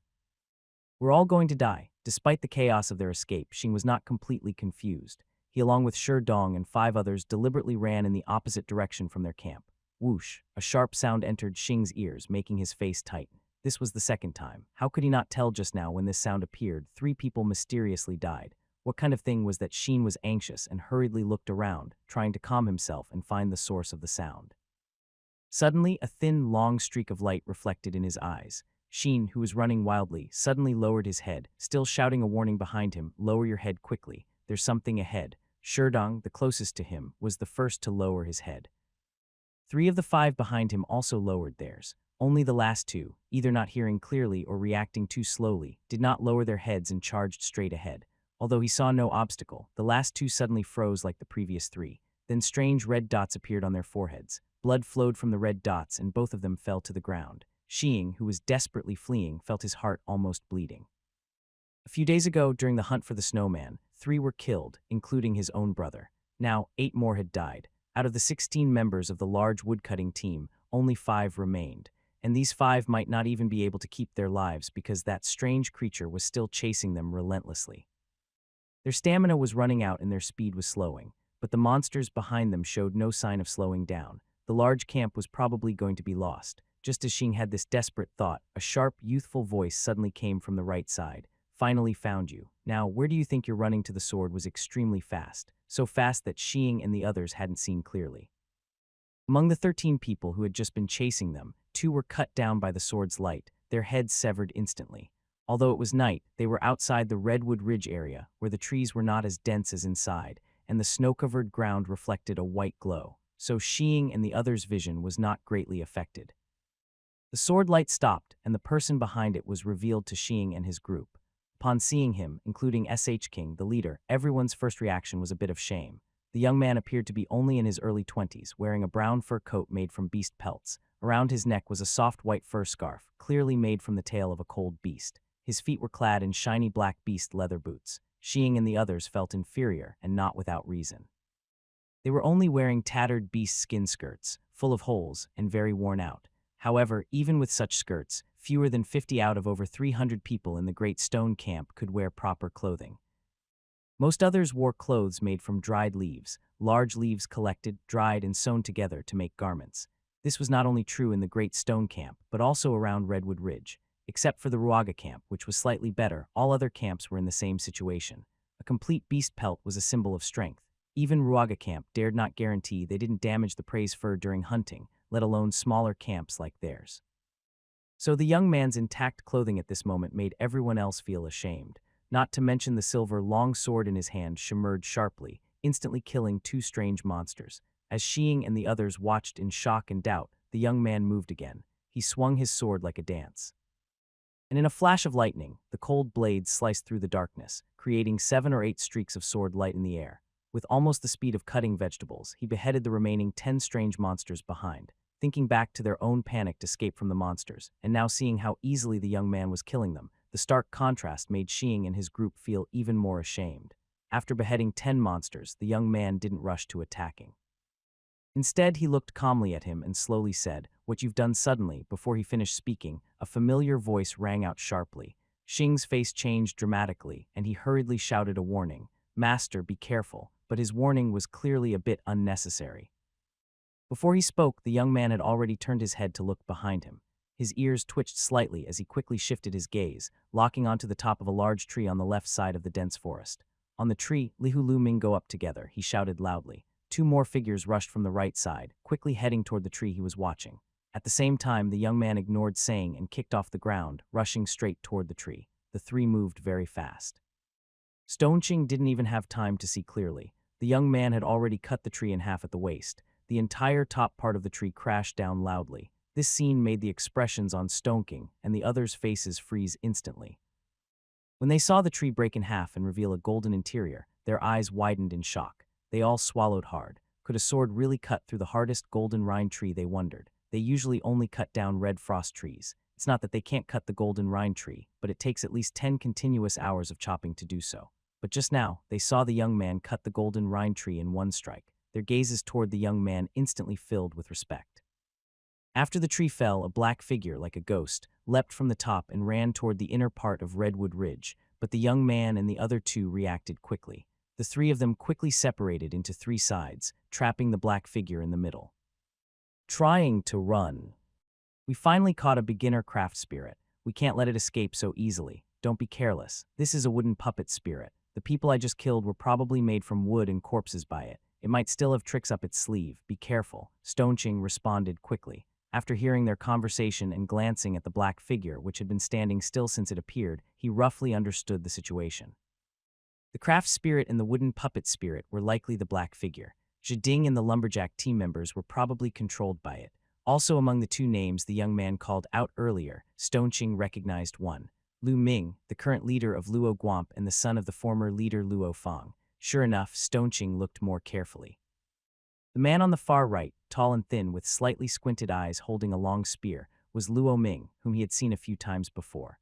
On the left side there is a man named Lei who is very strong and muscular. His clothes are similar to those of the young man nearby. He holds a shiny sharp sword called a Yenling sword and is glaring fiercely at the black figure in the middle. The black figure called Mukugui by the two men is now clear to Xing. Mukue looks like an old man in black clothes with a face that is decayed and a slightly hunched body. He holds a small knife about 3 inches long in his left hand and a ball of white thread in his right hand. His bright red eyes are full of fierce light and bloodthirsty desire as he looks at the 3 people surrounding him. Ah! Mukue suddenly roars. His right hand throws out dozens of transparent silk threads that seem to blend into the darkness and disappear instantly. The 3 people surrounding him start to dodge wildly from side to side. Xing realizes that the deadly silk threads he saw earlier were probably made by Mukugwai, but their strength was too weak to see clearly. Only the 3 who can see clearly are dodging in the air, but they are not just dodging. In just a few moments, the young man with the sword seems to find an opening. He twists his waist and leaps toward Muku, his long sword clashing with the silk threads in the air, sparking as they collide. His sword can cut through the transparent silk threads. Seeing this, Mukuigigui's face darkens suddenly. His eyes fix on the silver sword in the young man's hand as if he has realized something. The weapons in Luomo Ming and Liha's hands are clearly not as strong as the young man's sword. They keep dodging but are too slow to get close to Mukue. The young man is already swinging his sword at Mukue while Luing and Liu are still several meters away. But even though they haven't reached him yet, the young man's strength seems to be surprisingly powerful. He swings his sword across the air, creating a fierce shining sword light that almost touches Mukue. Although Mukugwai quickly retreats, the intense sword energy keeps chasing him like a storm. The young man's sword moves like a huge wave, pushing Mukue back to a big tree in no time. At the same time, Lihu and Lu Ming finally break through the silk threads blocking and come behind the young man. The 3 of them seize the opportunity and block all escape routes for Mukugwai. Long sword above, spear in the middle, and big sword below. With their combined attack from 3 sides, Mukue Guai has nowhere to run. Luo Ming's spear is the longest, so it was the first to strike Mukue. However, the extremely sharp spearhead stopped suddenly after piercing the chest of the wooden puppet, unable to advance even an inch further. But Lu Ming's face showed no surprise. Clearly, he knew he couldn't break through the other's flesh. At the same time, Lihu's feathered blade also struck the wooden puppet's legs. Clang. Unfortunately, it only made a sound and didn't cause any real damage until the last long sword was about to cut through his body. The wooden puppet's face finally showed a hint of fear. First, it turned its head to avoid. Then its right hand's fingers moved slightly. Boom! Suddenly, a loud, earth-shaking noise sounded. The nearest tree to the 4 people began to shake violently. Then that tree suddenly uprooted itself as if it had a life of its own, its branches like human arms starting to sway.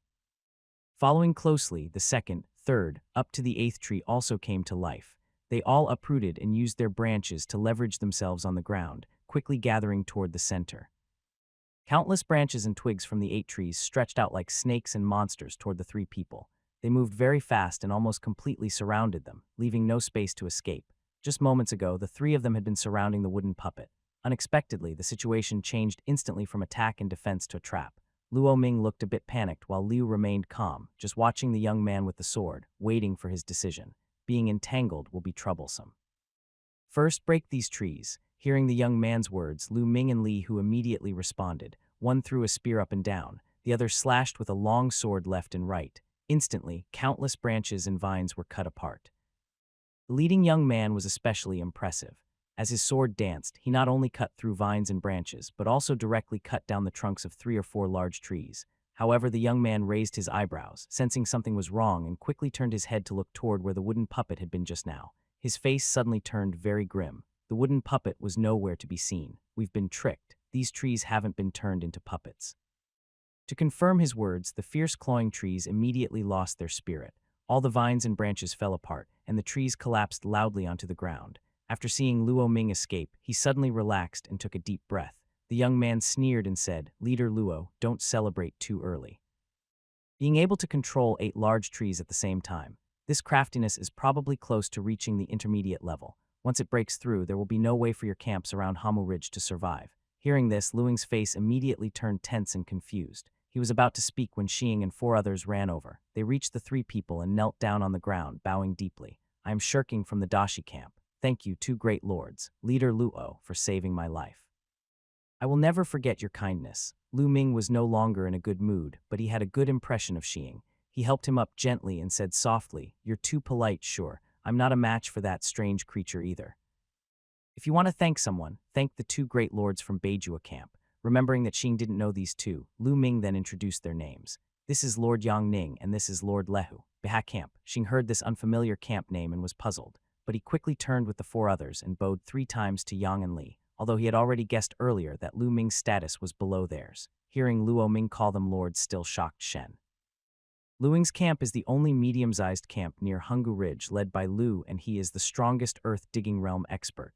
If even he calls them lords, what level are Yang and Li's camp at a large camp, a giant camp because he had little experience? Shirking could only think of these two guesses.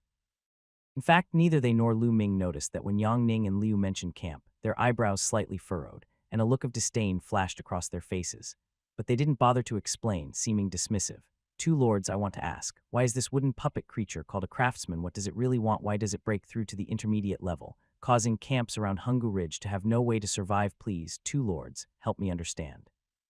After helping Xing and the others up, Lu Ming finally couldn't hold back and asked his question. His question made Yang and Li frown slightly. Li shook his head and spoke with disdain. "I don't know how you managed to survive so long in the ice abyss, but you were so ignorant." Yang Ning looked around at everyone, including Luing, and saw the animal skins they wore. A trace of sympathy crossed his eyes, and he sighed. "Living in such a place, it's not your fault. The word is ice is new to you, right?" Luing, Xing, and the others nodded gently. Indeed, they had never heard of the ice before and didn't know what it was. It was the first time they heard about the ice. Yang Ning and Lihu exchanged glances, both showing expressions of confirmation. The Ice Abyss is a name given by the great Lord Yang Zun to this world. It means the deep cold abyss. This name has been recognized by everyone living on the southern slopes of Mount Moa. From now on, you must remember these two words well. When mentioning Yang Zun, both Yang Ning and Liu looked very respectful, even reverent. Seeing two such powerful people act this way, Luing, Xing, and others felt more surprised and curious. "May I ask, what are Mount Moa and the 9 towns that you mentioned?" Lu Ming originally wanted to ask about Yang Zun, but as soon as he said the name Yang, he was startled by the sharp looks from Yang Ning and Lihu. He quickly retracted his question and instead asked about Mount Moa and the 9 towns, not calling him the Great Lord, just his name. "It's a death sentence in the Ice Abyss. Since you are ignorant and humble, I forgive you this time, but if you dare to offend again in the future, don't blame me for being ruthless." Not using the title Great Lord and calling him by name directly is a death sentence. Lu Ming trembled slightly. He could hear the killing intent in Yang Ning's tone. He hurriedly bowed and apologized. "I was rash and ignorant. I hope the Lord will forgive me." Seeing his apology, Yang Ning didn't pursue it further and continued. "Mount Moa is the largest mountain range in the southern part of the Ice Abyss. No one knows exactly how long it is. What we do know is that all our human camps are located on its southern slopes. As for the 9 towns, when Yang Ming mentioned the 9 towns, he paused, looked down at Luing, and a faint smile appeared on his face. The 9 towns referred to the 9 largest camps on the southern side of Mount Moa. 9 camps, the largest ones. Luing, Xing, and others looked confused. Finally, Lu Ming tentatively asked, "Are those 9 camps each home to more than 5,000 people?" Haha. Luo Ming's words made Yang Ning and Lihu burst into loud laughter. Their laughter was full of disdain for Lu Ming's ignorance. This made Luo Ming feel a bit embarrassed, but he could only smile awkwardly. However, SH King gave him a sympathetic look. Although both of them felt uncomfortable inside, they were still very curious about how big the 9 main camps that Yang Ning and Lihu mentioned actually were. After Liu finished speaking, he cleared up their confusion. On the southern of Moa Mountain, there are 9 town-level camps, each with a population of over 100,000, 10,000. Luing, Shirking, and the other 4 people all stared blankly at this number, their faces frozen as if a huge wave was crashing inside their hearts. "And we come from one of those 9 towns, Beiju Town." Seeming pleased with their reactions, Lehu raised his head proudly when he said this, his face full of pride and his tone full of confidence. What would it be like if a camp had more than 100,000 people actually? Luing, Xing, and the other 5 couldn't even imagine it. But they were all leaders, each managing a camp with hundreds of people. They knew very well what it meant to have a population of over 100,000 in a camp. It meant huge amounts of food, very high safety costs, countless cold beast meats. Wait, can a mountain cave that big even exist if there are over 100,000 people? Xing couldn't help but ask his biggest doubt. Humans can't live in the light, so with such a large population, they would have to hide somewhere. Could they find such a big mountain cave? The saying, summer insects can't speak of ice and frog, and a well can't speak of the ocean, came to mind for Yang Ning and Lihu, and they shook their heads lightly. Not all humans can only live in shadows. One day, if any of you are lucky enough to get the chance to enter Beijua town, you'll understand.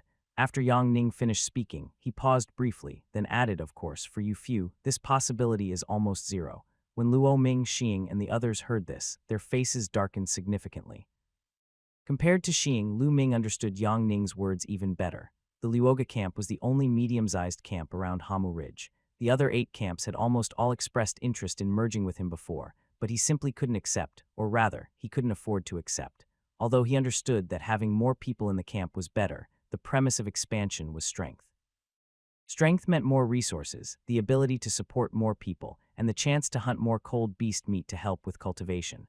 Unfortunately, Luog Camp's strength was simply not enough to support expansion. Rogue Camp has a total of 5 digging zones and 47 logging zones. Every month, they hunt cold beasts for meat to raise their own people. They are struggling to meet their needs. If other small camps join, there won't be enough cold beast meat. Moreover, merging means more ordinary people, which will quickly increase the demand for crystal fruits. They will have to go out more often to find more ice trees, and this process is risky. The most important point is that the strongest people in small camps are only in the logging zone. They don't have hunting skills, so their joining won't improve hunting ability and will reduce the cold beast meat supply for the camp. Therefore, when other camps want to join, almost everyone in Rogue Camp, including Luing, refuses. The rule is that only with enough strength can a camp expand. Then they use their population advantage to train more strong people. This cycle makes the camp stronger and bigger. Blind expansion will only cause the camp to become too large to control. Even if they are not killed by cold beasts or strange monsters, internal conflicts and chaos are very likely to happen. So by analogy, although Yang and Li mentioned that Beijua town has over 100,000 people, they would not recklessly recruit outsiders. Their standards for qualification are very strict. There's no point in thinking about Xing. Even though Luing has the strength of a digging expert, Yang and Li are much stronger at a young age. Beijuat town is powerful enough to see a glimpse of the bigger picture and probably wouldn't look up to him. Moreover, both of them are leaders of their own camps. They wouldn't abandon their families and companions to join other camps alone. All right, I've said enough. Lu Leader just asked about that wooden puppet monster, so I'll explain it to you. Seeing Yang Ning about to talk about monsters, Lu Ming and Xing immediately perked up their ears. A long time ago, the ice abyss was not like it is now. Back then, daytime lasted 12 hours, and the temperature was not as cold as today. Most of the cold beasts were not as cunning and strong as now. They didn't eat humans. Almost 99 of cold beasts were just food for us humans. And those strange monsters didn't exist back then. During the period, humans could move freely day and night. It was said that the ice abyss had 4 seasons with alternating hot and cold cycles, and the climate was pleasant. Humans controlled many powerful tools and were the undisputed rulers of the ice abyss. At that time, the land was fertile everywhere, suitable for farming, and there was so much food that it was impossible to eat it all. During that period, clothing, food, shelter, and transportation were all perfect. People lived peacefully and happily, and civilization flourished and prospered. Back then, not only tens of thousands, but even millions or tens of millions of people gathered in large communities. Hearing Yang Ning's description, Lu Mingqing and others were stunned. The idea of millions or tens of millions of people was completely unfamiliar to them. The words day and night freely moving for them. That was just a dream. 99 of the cold beasts were just food for humans. Clothing, food, shelter, and transportation were all perfect. People lived peacefully and prospered. What kind of dreamlike scene would that be? It's hard for people to imagine things they have never seen or experienced, but that doesn't stop them from longing for and pursuing beauty. To Lu Mingqing and others, the world Yang Ning described was no different from a celestial palace or heaven. Compared to today's Bing Yuan world, we usually call that period the Ancient Abyss Era or the prehistoric civilization. No one knows what happened during the Ancient Abyss Era. What the prehistoric civilization encountered, or how our world became what it is today. Some say humans angered the gods and divine punishment was cast on the Ancient Abyss. Others believe humans did too many wrong things, leading to the appearance of cold beasts and strange monsters. Over time, the climate and environment changed completely. The exact reasons are unknown, but one thing is certain. After the Ancient Abyss Era ended and civilization fell, monsters and cold beasts became nightmares for humans. Although this paragraph is mainly background, Yang Ning spoke with great emotion. Clearly, even he had a strong longing for the ancient era he had never experienced. How exactly did the strange monsters come to be, no one knows yet, but it's certain they all originated from the ancient Abyss era because only from them can we find evidence of that time. There are 5 types of strange monsters: craftsmen, nightmares, fierce beings, gods, and demons. The craftsman monsters are one type. They were formed from skilled artisans of the ancient Abyss era who turned into monsters. They enjoy killing in strange ways, and their methods are mysterious and unpredictable. For example, the wooden puppet monster emerging from Hungmu Ridge is probably a puppet craftsman from the ancient Abyss era. He was skilled at making and controlling various puppets, especially wooden puppets shaped like humans to imitate people and gain trust. This monster hides in the dark, controlling puppets to kill. When he reached this point, Yang Ning paused briefly and added, "All strange creatures evolve by constantly killing people. For example, take this wooden puppet creature. The puppet it now makes can only display the strength of the woodcutter realm. But as it kills more people, both it and its puppets will become stronger. In Beijua town, we once hunted a medieval crafting creature, which we named the Tailoring Spirit. It holds a pair of scissors capable of instantly tearing dozens of earth-digging realm humans into pieces. It also has a set of needles and thread, which right in front of me sweep up the 7 orifices of a cold-resistant level expert. Soon after that expert suffocated and died. Cold-resistant level." When I first heard these 3 words, Luing and SH King felt some guesses in their hearts, but their faces showed confusion. Beyond the earth-digging realm is the cold-resistant level. It is called that because once a person reaches this level, they can withstand the harsh cold of daytime and go outside.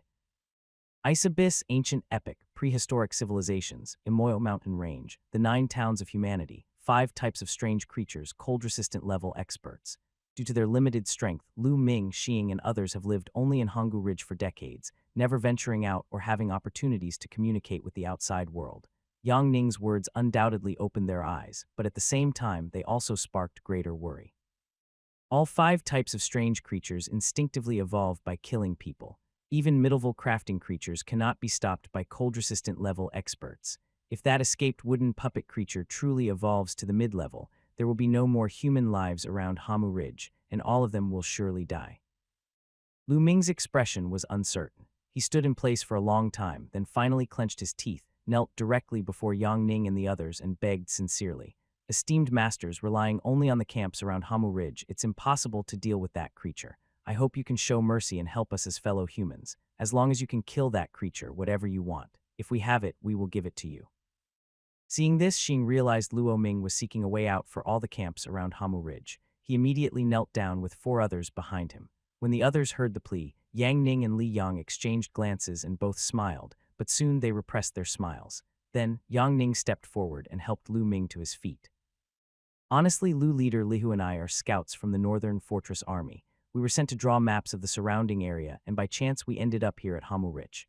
As fellow humans meeting his fate, we won't stand by and do nothing. But this wooden puppet is tricky. You saw just now, it's strong and very clever. Without a solid plan, it's almost impossible to defeat it. We can help, but you must agree to one condition first." "Anything to destroy that puppet, I'll agree to any condition." "Good, Luo leader, I'll be straightforward. During this time, your Luo group camp and all nearby camps must follow our orders." Lu Ming's heart skipped a beat, but he kept his face calm and quickly replied, "I can guarantee the Luo group camp, but about the other camps." He turned to Xing. Xing, who had just heard Yang Ming's request, had already weighed the pros and cons. Seeing Luo Ming looking at him, he nodded quickly. "The sure camp is fine. If that puppet isn't destroyed, none of us will survive." Lu Ming gave Xing a thankful look, then turned back to Yang Ning and continued, "Besides us, there are 5 other camps. I'll visit each one. Once Chining is convinced, they probably won't refuse. Lu leader, it should be 4 camps." Hearing Xing's words, Lu Ming was stunned. Originally, there were 9 camps around Hamu Ridge. Recently, the Iron Peak and Shinju camps were destroyed by that wooden puppet, leaving 7. After removing their 2 camps, only 5 should remain. Xing pointed to the bodies on the ground nearby. Lu Ming saw the corpses and immediately understood. There are 4 camps. Dasha camp must also have fallen victim to that puppet. All the lumberjacks in Dasha camp had been turned into puppets, and even Xiang was not spared. It was almost certain that the camp had been wiped out. Yang Ning and Lihu, seeing that their plan had succeeded, nodded as well. "Since that's the case, we shouldn't delay. Lu leader, please notify the other 4 camps soon, telling them to come to Lu group camp to follow orders.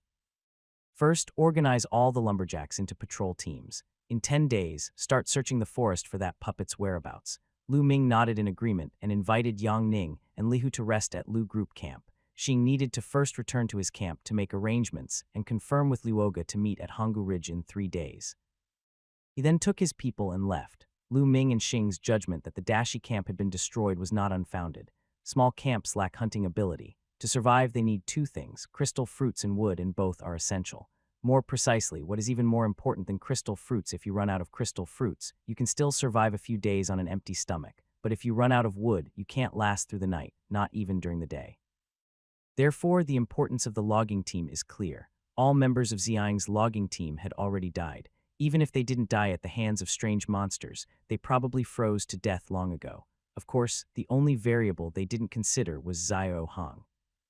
The Dasha camp not only survived, but thrived even more. In fact, it could be described as a rapid rise compared to before. Leader I also broke through. On an evening when he returned empty-handed, Xiao Hong was feeling down, but as soon as he entered the cave, he heard good news. Sunning also broke through. Among the first group who received cold beast meat besides him and Cyan Yuan Chong, Sun Un Ning was the last to break through.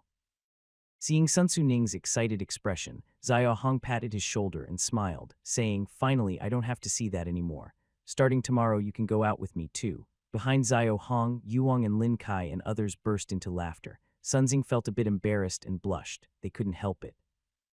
Among the five, Yuang was the first to break through, followed by Lin Kai, Qiuping, and Lu Yang. Seeing that the same group of people had already gone out with Xiao Hong each night, returning with a tree they cut down and occasionally bringing back prey, but he still couldn't break through. He felt anxious. So for several days, he looped and only focused on training. "Leader, I feel embarrassed. I've been eating the cold beast meat you all risked your lives to bring back every day, and I haven't been able to help much. Not to mention, I still can't break through to the logging realm. I'm just a useless burden that eats for free, but now that I've finally broken through, I can help out." Hearing this, Xiao Hong's brow furrowed. "Are you saying that besides our 8-person logging team, everyone else in the camp who hasn't broken through to the logging realm is just a useless burden that eats for free?" Sunxing was stunned by this question. Xiao did not wait for his response. Instead, he turned to look at Ziyuan, Yuan Sham, Yuo, and others behind him. He continued asking, "Is that what you all think too?" Everyone could hear the displeasure in Xiaowang's tone. They exchanged glances but said nothing, choosing silence as their answer. It wasn't just them who thought this way. In fact, everyone in the camp shared this opinion. Ordinary people who haven't broken through to the woodcutting realm can't go outside, can't gather resources for the camp, and keep consuming the crystal fruits. And would they bring back if not a burden? What else could it be? Even now, some of the cold beast meat they brought back is being divided among them. Since Xiang successfully hunted with a small fire torch last time, and then repeated the success 4 more times, 3 snowmanis and 1 frost wolf, they have accumulated nearly 5,000 gene of cold beast meat. Yet Xiao Hong still hasn't changed the camp's meat sharing rules. He still divides it in the previous ratio of 3, 5, and 2. This has already caused some dissatisfaction among them. The silence among everyone was deafening. Xiao understood what they were thinking. He had planned to resolve this issue in the next couple of days. Now was a good opportunity, and he definitely didn't want to miss it. "Chuan, a few days ago, you told me it was time to change the meat sharing rules. Now tell me, how do you want to divide it?" Hearing this, Ziyuan, Yuan Chong, and a few others realized that Xiaowang might be about to revise the rules. Their eyes lit up immediately. Brother Ziyuan was eager to speak, but accidentally called him brother again. Xiaowang shot him a stern look, and he quickly corrected himself.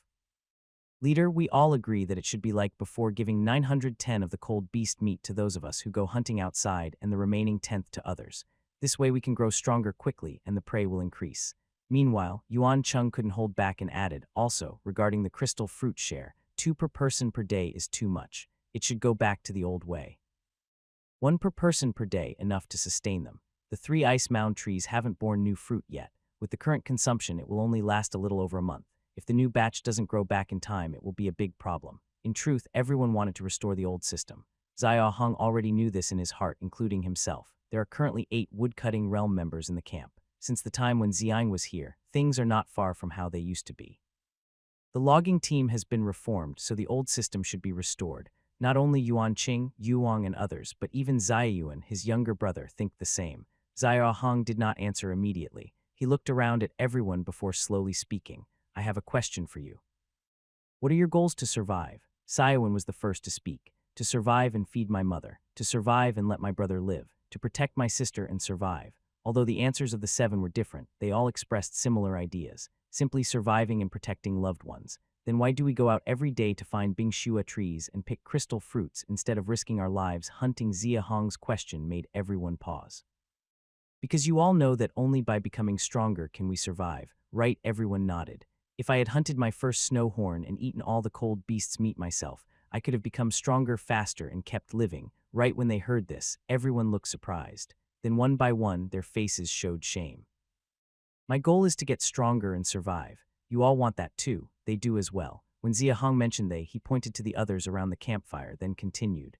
Recently, you've all been following me out, and I think you've seen that the cold beasts are much stronger than us. So relying only on me or the 8 of us, we can't guarantee our survival. Zio Hong paused briefly before adding, even 13 of us wouldn't be enough. Otherwise, our father's group wouldn't have had problems. Right, I gave you some of the cold beast meat because I know that to survive, relying on just one person isn't enough. I hope you all can break through quickly. If more of us reach the logging realm, we'll be safer when we go out and we'll get more resources from hunting and gathering. He then divided the big piece of cold beast meat among the other young people in the camp, just like before, hoping that more people would reach the logging realm and that the team would grow larger. After finishing, Zio Hong saw everyone deep in thought and sighed softly. In fact, this is a matter of distributing benefits. Since ancient times, interests can move people deeply, especially when they involve life and death. Are there any problems with the rules that were in place before the summer meeting? Actually, no. But it depends on the situation. At that time, the Great Summer Camp didn't have hunting abilities, so the cold beast meat was inconsistent. Sometimes available, sometimes not. When there were many monks but few resources, the summer meeting could only prioritize supplying the woodcutting team. Now things are different. With small torches that attract cold beasts, the camp has developed basic hunting skills. Cold beast meat is no longer scarce. It's much more abundant than before. If they still stubbornly stick to the old rules, it will not only lose people's support, but also slow down the camp's progress significantly. Here's a simple truth. Summer Hong has now freed himself from the work of chopping wood. Whenever he goes out, the wood cutting is handled by Summer Chuan and Yuan Chong, while he focuses on exploring terrain and locating cold beasts. It's foreseeable that once there are enough members in the wood cutting group, the camp can split into 2 teams. One for hunting and one for chopping wood. Even teams for picking crystal fruits or exploring terrain can be formed. Any organization that wants to increase its gains must divide tasks and responsibilities. Everyone should do their part to maximize benefits. This is an obvious principle from my previous life. Now, Summer Hong can only patiently explain it in words they can understand. Cold beasts are tough, but have you noticed the more breakthroughs you and Link Kai achieve, the higher our success rate in hunting? Today, Sunning also made a breakthrough, so tomorrow our success rate might be even higher. Think about it. If the wood cutting group has 20, 30, or even 45 or 50 members, then whether it's the snow horn or frost wolf, we could pile up enough people to kill them. Would we still worry about lacking cold beast meat? This statement caught Summer and others' attention. Over this period, their success rate in hunting has steadily increased and everyone has seen it. More people definitely mean higher success chances, especially Summer Hong's last point. If there are 40 or 50 people, we could even kill cold beasts just by piling them up. This made them think deeply. During this time, they only encountered 2 types of cold beasts, snow horns and frost wolves. Although simple, they understand these beasts' habits and strength in detail. Snow horns are strong, but their maximum strength is about 10,000 gene. Frost wolves are fast but not very strong. According to Summer Hong, if there really are 40 or 50 woodcutting level fighters, hunting these 2 beasts directly would not be a problem. And also what I say next, you all need to remember. Zia Hong stood up, pointed at the crowd by the campfire, and said in a serious voice, you all just said you want to protect your family, whether it's your brother, sister, or mother. That's good. But I also want you to remember the outside world is full of dangers. None of us can guarantee that every time we go out or hunt, we will come back alive. One day, if any of us accidentally dies, that person could be your loved one. At that time, if someone suggests not giving them cold beast meat and only letting them eat a crystal fruit every day, would you want me to agree? Zia Hong deliberately raised his voice for that last question. His words sounded loud and clear, like a wake-up call, and all 7 people suddenly trembled. They quickly realized how selfish and foolish their previous thoughts were. Especially Cyan and Yuenking, who had just suggested the change, lowered their heads, looking ashamed. We are one team. Since we are a team, we can't just think about ourselves. Cold beast meat is important because it makes us stronger. But if only a few become stronger, it's like what happened with the last logging team. In the end, you all saw the result. In front of strange monsters, we have no power to fight back. We can only wait to be defeated, so we must improve our overall strength. When everyone in the camp reaches the logging stage, will we still fear cold beasts by then? Even if strange monsters come, we will have a fighting chance. And remember, when I talk about the whole team, I also mean your loved ones. Zio Hong spoke with emotion. After hearing this, everyone's faces changed from shame to determination. They looked at Xiong with more respect and trust. Even at some point, many people gathered around the campfire, listening to Xiaowang's words. Their faces showed deep emotion. Our goal is to survive, which is good, but just surviving is not enough. We want to live with dignity and confidence. We are humans, not creatures hiding in shadows. Those cold beasts and strange monsters are the real enemies. One day I will make them kneel before me, trembling in front of the Dasha camp. Brothers, keeping up with new books is very important. Whether you're supporting the book or currently reading it, please help by clicking some buttons. I'd be very grateful. If you enjoy reading, I hope more people will see this book. It's time for a competition, brothers. Please help out. Xiao Hong has never been someone who gives in easily. Like in his previous life when he faced the late stage of ALS, and since he was about to lose all ability to move, becoming completely helpless, he chose to end his life. If living without dignity is the only option, then death is a better choice. However, in this dangerous winter world, achieving this goal is very difficult. Hunger, cold, daylight, wild beasts, strange creatures. Any of these can take many lives. Relying on just himself is impossible. Only by uniting and gathering more people's strength can the goal be reached quickly and well. This is the deepest understanding Xiao Hong has gained since crossing over. Xiao Hong believes that as humans, everyone longs for a life with dignity and respect. This is the simplest and most fundamental need in the human heart, with no exceptions. He, Ziyuan, Yuan Shang, Yu, and others all think the same. The others in the Great Sea Camp also share this belief, and the meat from the wild beasts is the ticket to this kind of respectable life. Before, when there was no wild beast meat, every time Xiong returned, the camp was gloomy and silent. Except for those few who could practice with the wild beast meat, everyone else lay listlessly by the fire. But since Xiong started sharing the wild beast meat, things changed. Almost everyone after eating enough would look for opportunities to train, hoping to increase their strength, join the logging team, and get a piece of the wild beast meat. The vitality that suddenly appeared in everyone made Xiao Hong realize that all the people in the camp long for change. Given the chance, anyone can burst with great energy. When countless individuals, each full of energy, form a group and move toward the same goal, no obstacle can stop them. Having many people is powerful.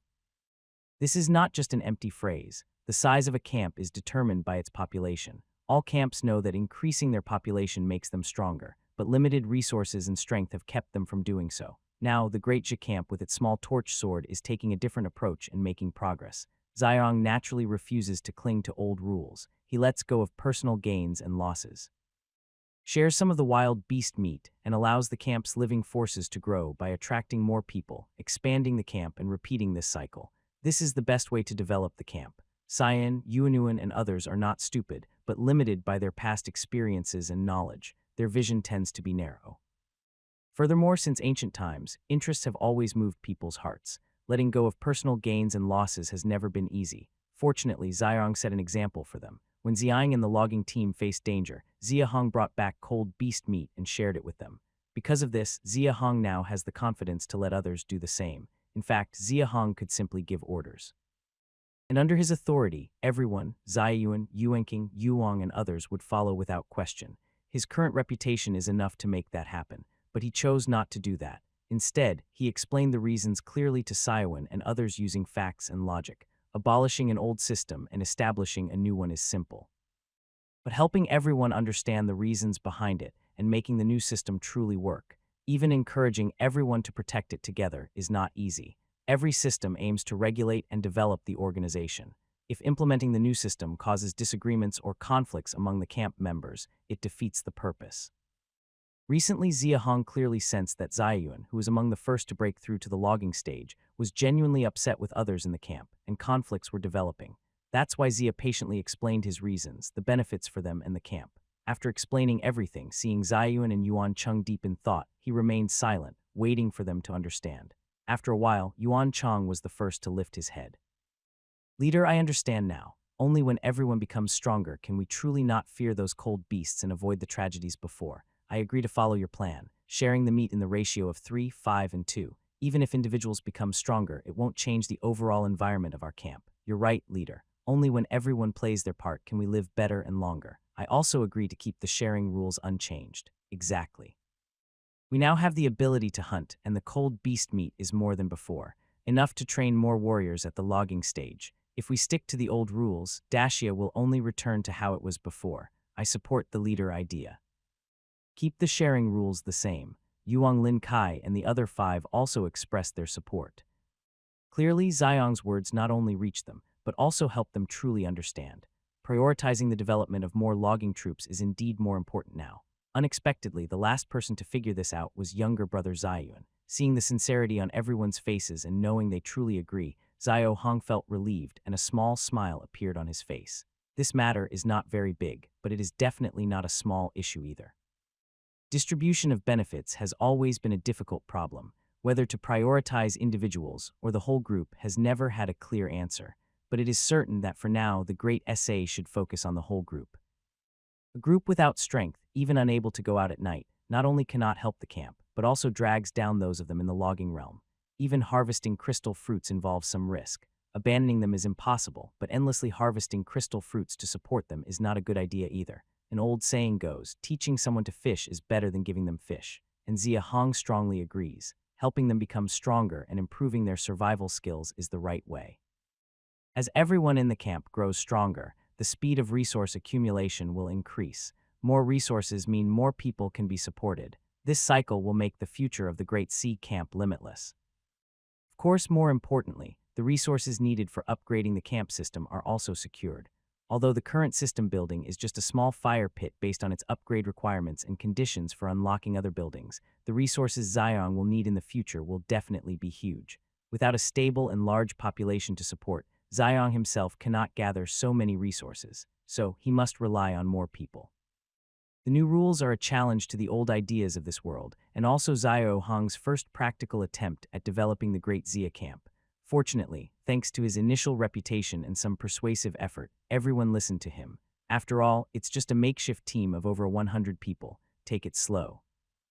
Once we have one success, there will be another. The days of getting on the right track are not far away. With the new rules established and everyone's doubts resolved, Zhahong no longer thought about it. Night is falling soon. We're ready to go out. The others nodded upon hearing this and each turned to grab their weapons. Only Su Ning, who had just broken through, knew that their first outing was imminent. He touched the stone axe hanging at his waist, looking very excited. The logging team increased to 8 people, and Zia Hong felt much better. Of course, mood is secondary. The main concern is the risk level, which has greatly decreased. When I was alone earlier, I didn't say much, but even after Summer, Chuan, and Yuanxing joined, and knowing that the cold beast sleeps deeply at night, we still moved carefully, trying not to make loud noises. When cutting trees, we kept a distance from the cold beast. Now it's different. When Zio Hong walks on the snow, he is less cautious. On a cold night, the area around Hamu Ridge hasn't changed much. Snowflakes fall constantly from the sky and cold winds pass occasionally. Zia Hong leads the team to the first ice tree. He sees that the tree is still empty with no fruit and frowns slightly. It's been over 2 months and no fruit is grown. It seems the growth cycle of crystal fruits is much longer than we expected. Summer is more detailed. He climbs the tree, examines it for a long time, then comes down and says, the roots left from previous fruit picking have just started to sprout.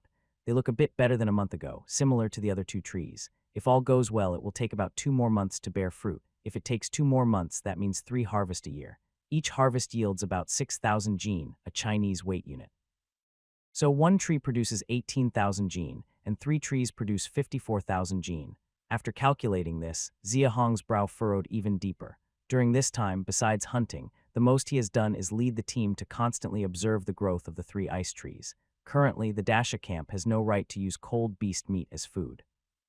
They must rely on crystal fruits as their main food source. Therefore, Xiong must understand the growth cycle of the crystal fruits. Each crystal fruit weighs about half a jin. An average person needs 2 fruits a day to meet basic needs. Based on this, 3 ice trees can produce enough to feed about 150 people per year. The camp already has 154 people. This means that if any of these 3 trees have an accident, the camp could face a food shortage.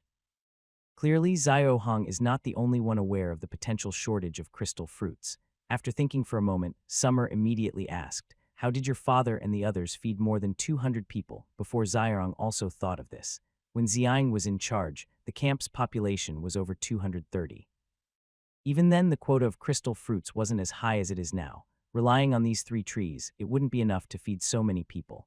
After thinking for a while, Xiong first looked toward the depths of Hamu Ridge, then shook his head and turned to the west side toward the territory of the Great Stone Camp. It seems not only the Great Stone Camp has crossed the boundary, my father also crossed it before. This conclusion was easy to reach.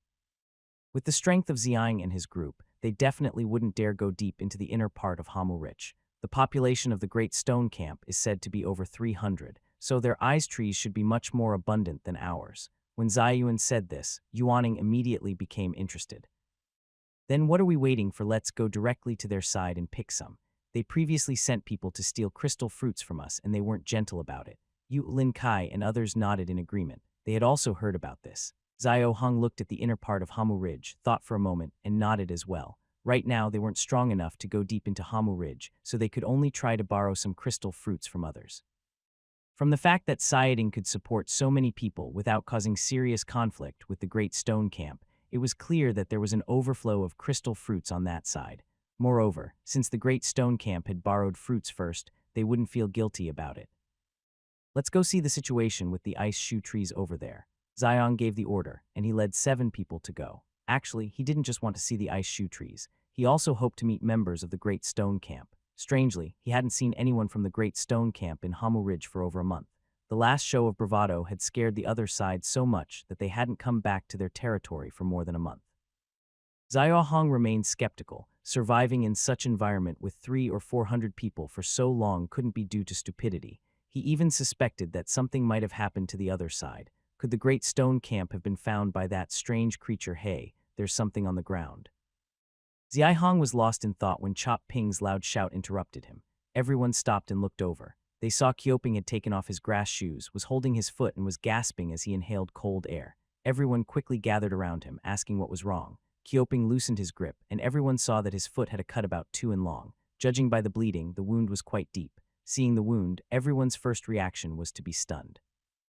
Although the 8 of them didn't have proper shoes and wore simple straw footwear, they had cultivation skills from the logging realm, making their bodies much stronger than ordinary people. It's rare to see deep cuts like these, let alone just scratches. I don't know what I stepped on, but it cuts so deep. Ouch. Hearing Chop Pong, Zio Hung immediately lowered his head and carefully looked around his feet. The ground was covered with snow, and since it was nighttime, it was hard to see clearly. Zio Hung took out a stone axe and scraped the ground for a while, quickly hitting something hard. After sweeping away the snow, he suddenly looked surprised. On the ground lay a shiny big sword. The blade was about the width of a palm, and the sword was roughly 1 12 long. Isn't this the big sword from the Dashi camp? Wang Ming's sword, Yuan Chang exclaimed, recognizing the sword at once. Next to him, Zayun didn't speak, but clearly recognized it too. When Zio Hong held the sword in his hand, a look of joy appeared on his face, but he quickly calmed down and looked beneath the sword. There's something underneath. Zayong put away the sword, then cleared away another layer of snow, revealing a corpse. It's Wang Ming. The wound is on his head and he was killed with a punch. You all search around to see if there are more bodies. Zio Hong immediately recognized Wang Ming. After examining his injuries, his face changed slightly and he signaled everyone to split up and search. Everyone spread out around Zio Hong, starting to look nearby. I found one here. The wound is on the forehead. A red dot, there's another one nearby, and 3 fatal wounds, all with red dots on the forehead. Only Lin Kai, searching on the west side of Wang Ming's body, found 3 bodies in a row. Ziyang examined all 4 bodies. Besides Wang Ming, one of the other 3 he recognized from when Wang Ming stole crystal fruits before. The other 2, though unfamiliar, could be identified as members of the Dashi camp based on their clothing. They're all from the Dashi camp. Something serious has happened. He had guessed earlier that the people from Dashi camp hadn't appeared for a long time and wondered if something had gone wrong. Turns out he was right. Not only did something happen, but it also happened within Dasha territory. What did they encounter? Were they killed by others? There are no signs of beast attacks, so they were likely killed by other people. So besides Dashi, are there other camp members who have also entered our Dasha territory? Zion Yuan and others looked at the bodies on the ground and started guessing. Zio Hung listened to their guesses, looked at the large knife in his hand, and his eyes narrowed slightly as he spoke softly, not necessarily killed by people or cold beasts. Hearing this, everyone's faces changed immediately. If it wasn't killed by humans or cold beasts, then it must be. Come back with me first. No hunting or logging for now. After Ziyang finished speaking, he immediately led everyone back toward the camp. However, just as they turned to leave, about 100 meters to the west, on the snow-covered ground where the body was found, a corpse suddenly sat up, slowly turning its head to look at their backs. Shia knows how precious iron tools are in this world. Iron ore itself is a rare resource. In this world, even chopping down trees is incredibly difficult, let alone extracting high-quality iron ore. Why do only medium-sized camps have iron tools? Because without experts at the digging realm, even if you find iron ore, you can't mine it. Also, coal and iron are often found together. Without coal, you can't generate enough heat from wood to smelt iron tools. Over the years, only Xiaoying from Daxia camp had a semi-iron axe, which was lost when Xiang was killed. Xiarong also knows that Xiang's axe was traded with a friend of the hunting team from Rogue camp using a lot of wood. This shows that iron tools are not only rare, but also strictly controlled by large and medium camps, and they are not allowed to be shared outside. Shia doesn't know how the big knives from Dashi camp came about, but he is sure that this knife is extremely valuable to them. When they first encountered the hunting snow beast from Dashi camp, the person who was about to die threw the large knife to the leader. This also shows how precious it is, such a valuable item. Yet the people from Dashi camp left it in the snow.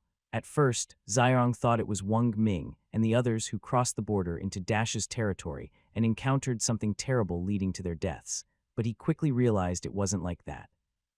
If it were, the others from Dashi camp would definitely come looking for them. Even if not for Wang Ming, they would do so just for the knife. But from the thickness of the snow covering Wang Ming's body just now, it was clear that the others from Dashi camp had never come to find them. This suggests that at that time the entire logging team was present. Wang Ming and 3 others might have been slow and thus killed while the rest escaped. The people who fled looked very panicked, even abandoning their weapons. The logging team at Daxian camp had 13 members, including 2 archers, plus Wang Ming with his big sword. Even with such a setup, they looked so helpless. Coupled with the strange red dots on the 3 other bodies' foreheads, Xiarong is almost sure they encountered something supernatural. The people who escaped either were killed later, or were so frightened by the strange creature that they didn't dare to come back and check. Either way, Zia Hong realizes he can't stay where he is anymore. Moreover, these 4 people died on the territory of Dasha. Does this mean the strange creature has already settled here? That's why Xiarong not only led everyone back to the camp, but also decided not to cut trees or hunt for a while.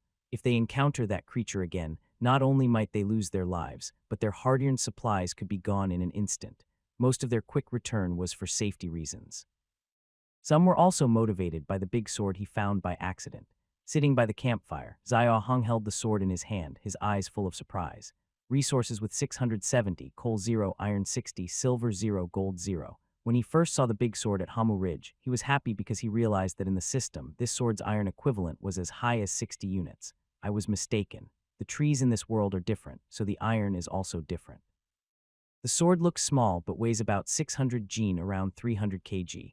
No wonder it's called the Groundbreaker. With his current strength, he can't even shake a single piece of iron ore. Xiarong doesn't know much about metals, but from its size and weight, the iron in this world is very different from that in his previous world.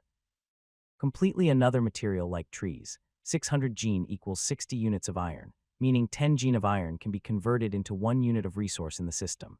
Getting such a large amount of iron resources unexpectedly and luckily made Xiarong happy. But what excited him even more was that he could finally start building with the system. If you say the system hasn't been useful, that's false. Even the small torch from the campfire gave Zia Hong the ability to hunt, indirectly helping to develop 7 lumbering experts in the camp. Over more than 2 months, there has been no change in the system, which is also true. Xiao Hong is frustrated, but has no choice. He doesn't lack wood. In fact, as more people join the logging camp, the camp is already overflowing. However, he truly doesn't know where to find iron. There is iron at Dashi camp and even more at Luaga camp, but he knows they won't sell it to him. Even if they did, he has nothing to trade. The biggest problem is that he doesn't even know the location of Luaga camp. He has the system but no resources, so he can't upgrade or unlock new buildings. Zia Hong has been stressing over this lately. If he didn't see the camp steadily improving every day, he might really consider risking a trip to find iron. He has been deep in thought, dreaming of obtaining what he desires so dramatically that it feels like a dream. But he knows he must focus on the important matters. Suppressing his excitement, he opens the system interface. Small fire pit level 1 upgrade requirements 200 wood 50 iron wooden construction, requirements 100 wood 20 iron. He faces 2 choices to build the wooden or upgrade the small fire pit equals 9 Bukong frowns slightly. He's not unfamiliar with this item. It's a martial arts training device, so this building's main function is likely to help with training. Of course, since it's from the system, the wooden probably isn't just for training. Based on the small fire pit's functions, it's probably similar. He shakes his head quickly, dismissing the idea of building a wooden for now. The biggest challenge in the logging camp is the cold beast meat, which has little to do with martial arts. Plus, his own martial skills are quite good. Training himself is no problem, and guiding others is even easier. The wooden can be considered later, but the small fire pit is different. Aside from providing warmth, it can suppress and harm strange monsters. Right now, the camp's biggest fear is that strange monster. The torches produced by the fire pit can also help with hunting. Most importantly, the fire pit requires wood, and currently Zaya Hong's wood is overflowing. From both a functional and resource perspective, upgrading the small fire pit is clearly the best choice. Having made his decision, Zia Hong no longer hesitates. He looks at the campfire in front of him and chooses to upgrade the small fire pit. Boom! Suddenly, a loud rumble. The fire in the middle of the cave seemed to have been poured with oil. The flames, which were originally 2 or 3 m high, suddenly shot up another meter. The surrounding temperature rose quickly, almost as fast as a person could feel it. Without adding any wood, how did the fire suddenly get bigger? It seems warmer now. Really, it's much warmer outside, too. Summer Hong ignored the surprised exclamations of the camp members and carefully examined the upgraded attributes of the small fire. Refining furnace level 2 can burn coal to greatly increase the temperature within 100 m, significantly boost the deterrent and damage effects against basic monsters, but also attract cold beasts more strongly. It can also consume coal resources to cast iron tools. Special functions. Burn 10 units of wood to produce a small torch similar to the small fire which can be carried around. Burn 100 units of wood to produce a batch of fire-condensed oil. This oil is harmless to humans, but ignites upon contact with monsters, causing strong damage. Upgrade requirements: 2,000 units of wood, 5,000 units of iron. After reading this, Summer Hong was instantly very excited. After upgrading the small fire to a refining furnace, its effects were surprisingly significant. The temperature increase range expanded from 10 m to 100 meters. The deterrent and damage capabilities greatly improved. How exactly this standard works is still unclear. It can directly burn coal to forge iron tools. The small torch function remains. Most importantly, a new special item, fire-condensed oil, was added. Ignites upon contact with monsters. The first time summoning the small fire, the memory of the fake Xiang instantly burning to ashes reappeared in Summer Hong's mind. He immediately looked forward to the function of fire-condensed oil. This oil is simply the best weapon against monsters. Honestly, even though he had visited Redwood Ridge many times recently, he still felt a bit uneasy every time. The cold beasts he could encounter outside. As more lumberjacks arrived at the camp, he was no longer afraid of them, but when it came to monsters, he still felt uncertain. Of course, the small torch could be used, but the problem was that the number was limited. At most, it could be used to scare monsters by holding it in hand. He couldn't expect monsters to stand still and let him burn them. Plus, the small torch only burned for 15 minutes. Fire-condensed oil was different. The liquid was portable and inconspicuous. Most importantly, it was harmless to humans, but ignited upon contact with monsters. Just these 8 words were enough to inspire endless ideas.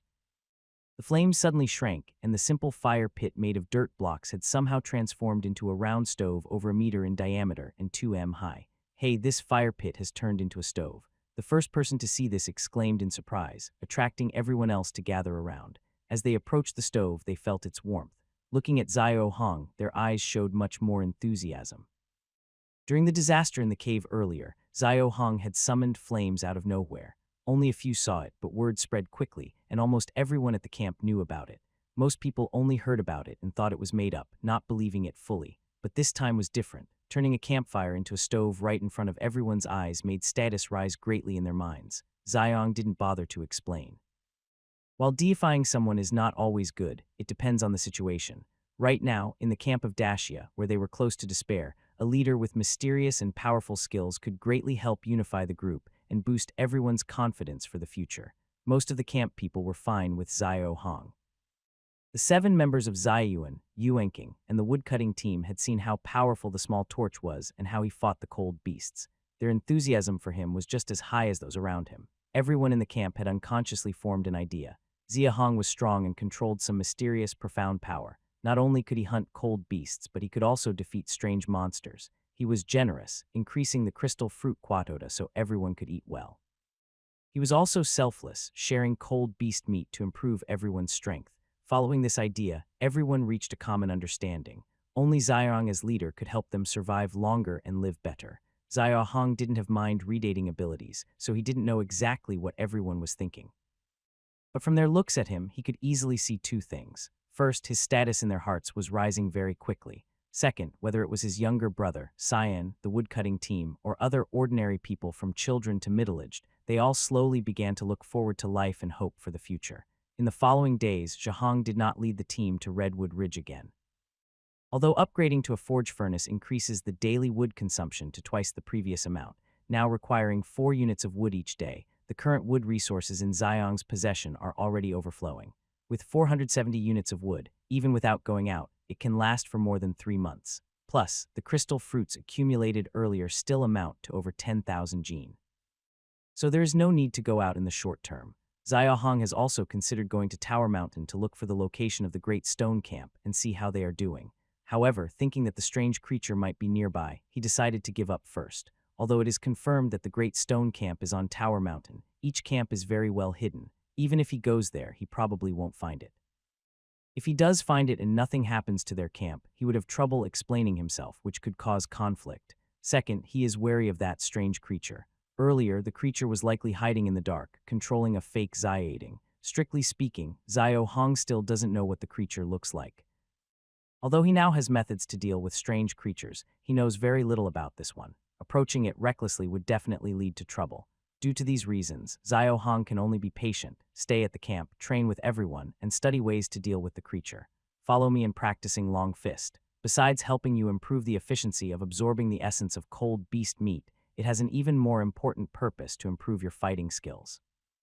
By the fire, Zhahong, shirtless, repeatedly swings his fist with small movements. His fierce fist wind accompanies his explanation of the essentials of the Teizu Long Fist to the people gathered around. No matter what martial art you practice, at its core, it involves 2 things: reaction ability and explosive power. These 2 are your greatest reliance and confidence in battle. Reaction ability means predicting danger in advance. For example, with cold beasts, before they lift their claws, you can judge which way they will attack and react in time, preventing them from harming you. Explosive power is the maximum force you can generate in the shortest time, which is the strongest way to hurt your enemy. Whether fighting barehanded or with weapons, the principle is the same. Summerhog's punching speed gradually increased. The strong wind from his fists made the fire stove roar loudly. At the same time, he continued speaking. The basic strength for chopping wood is 5,000 gene, but that's just the static strength. Being able to lift 5,000 gene doesn't mean you can punch with 5,000 gene of force. In real fights, because of body reactions and movement limits, it's hard to fully use that strength, so you need to keep practicing. Strengthen your muscles and get used to punching. Only then can you use your maximum power. The bigger the movement of your body, the more muscles you use and the more it affects your punching speed and strength. That's why the 4 routines, Little Fight, Great Fight, Free Combat, and Combined Battle are designed. The simplest is Little Fight, Short Strike. Although Summerhong's punches were quick, their range was limited to a small space. Still, the force of his punches created loud rushing sounds as they brushed through the air.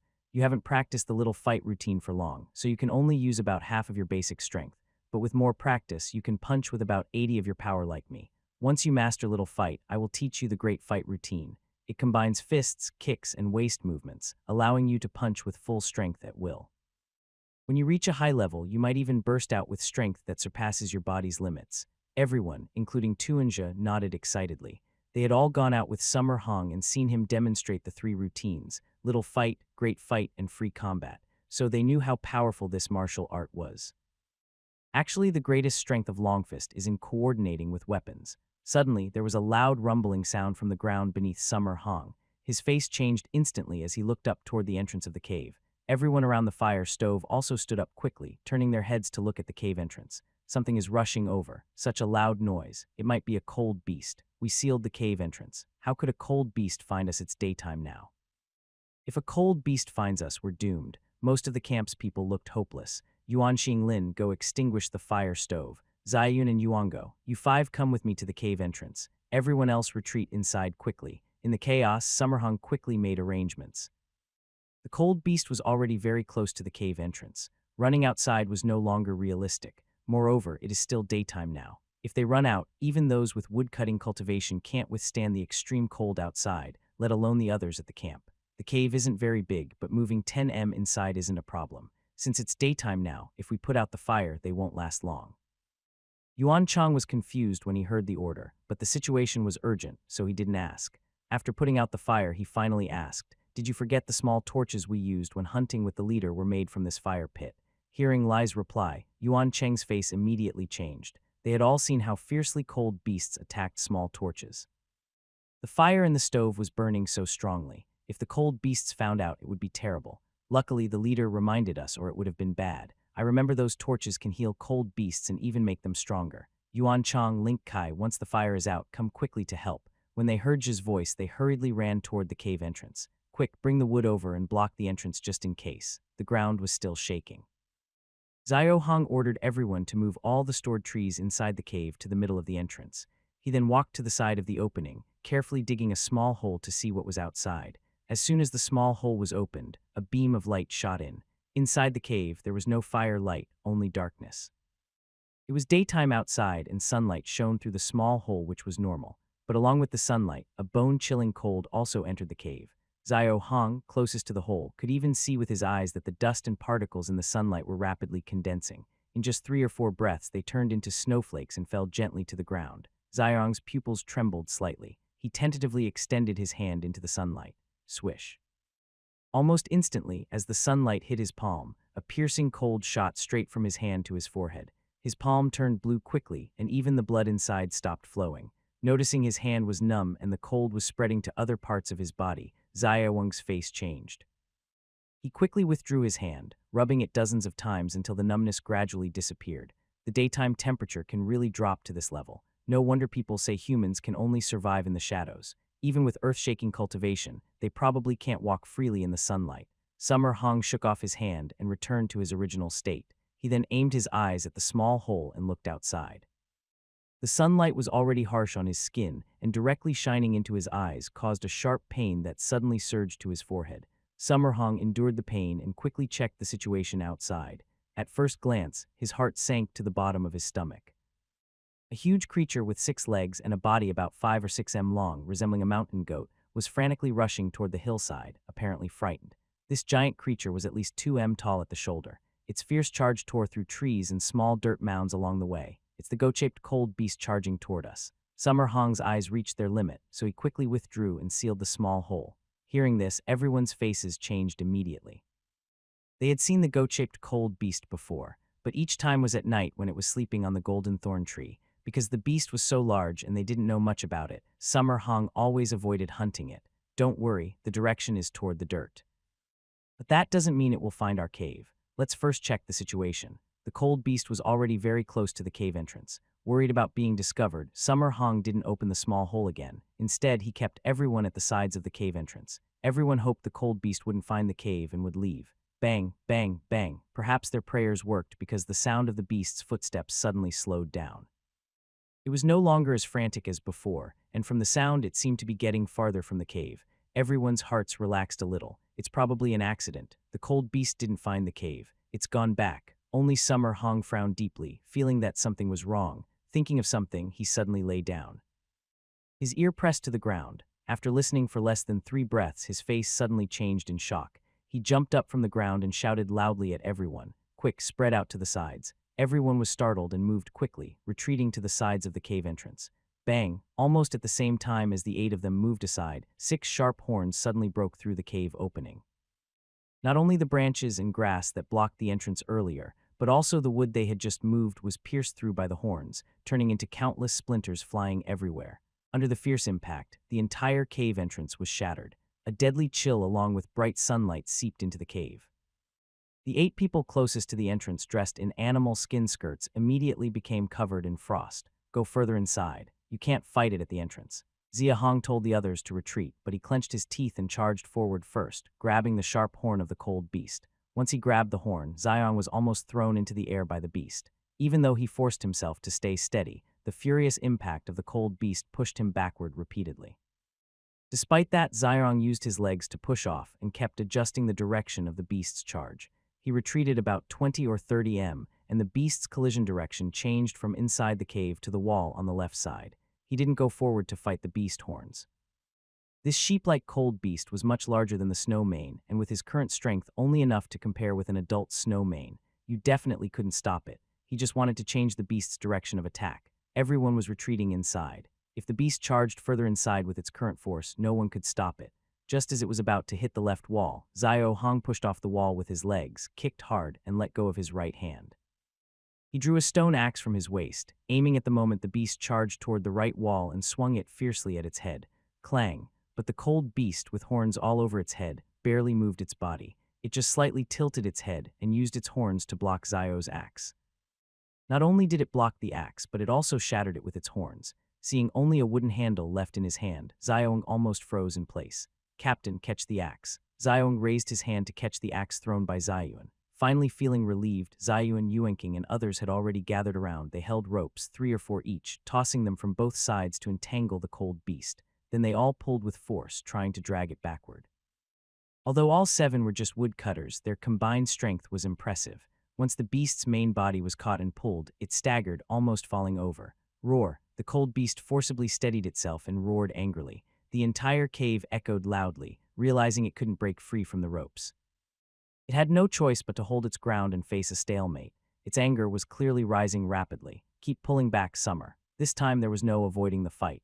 Xiao Hong clenched his teeth, planted his feet firmly, and timed his move perfectly to catch the sharp horn of the beast charging at him. His main goal was to withstand the beast's attack, hoping to at least save Sunzing. If he couldn't hold, he planned to retreat or get a few injuries, but his plan was too simple.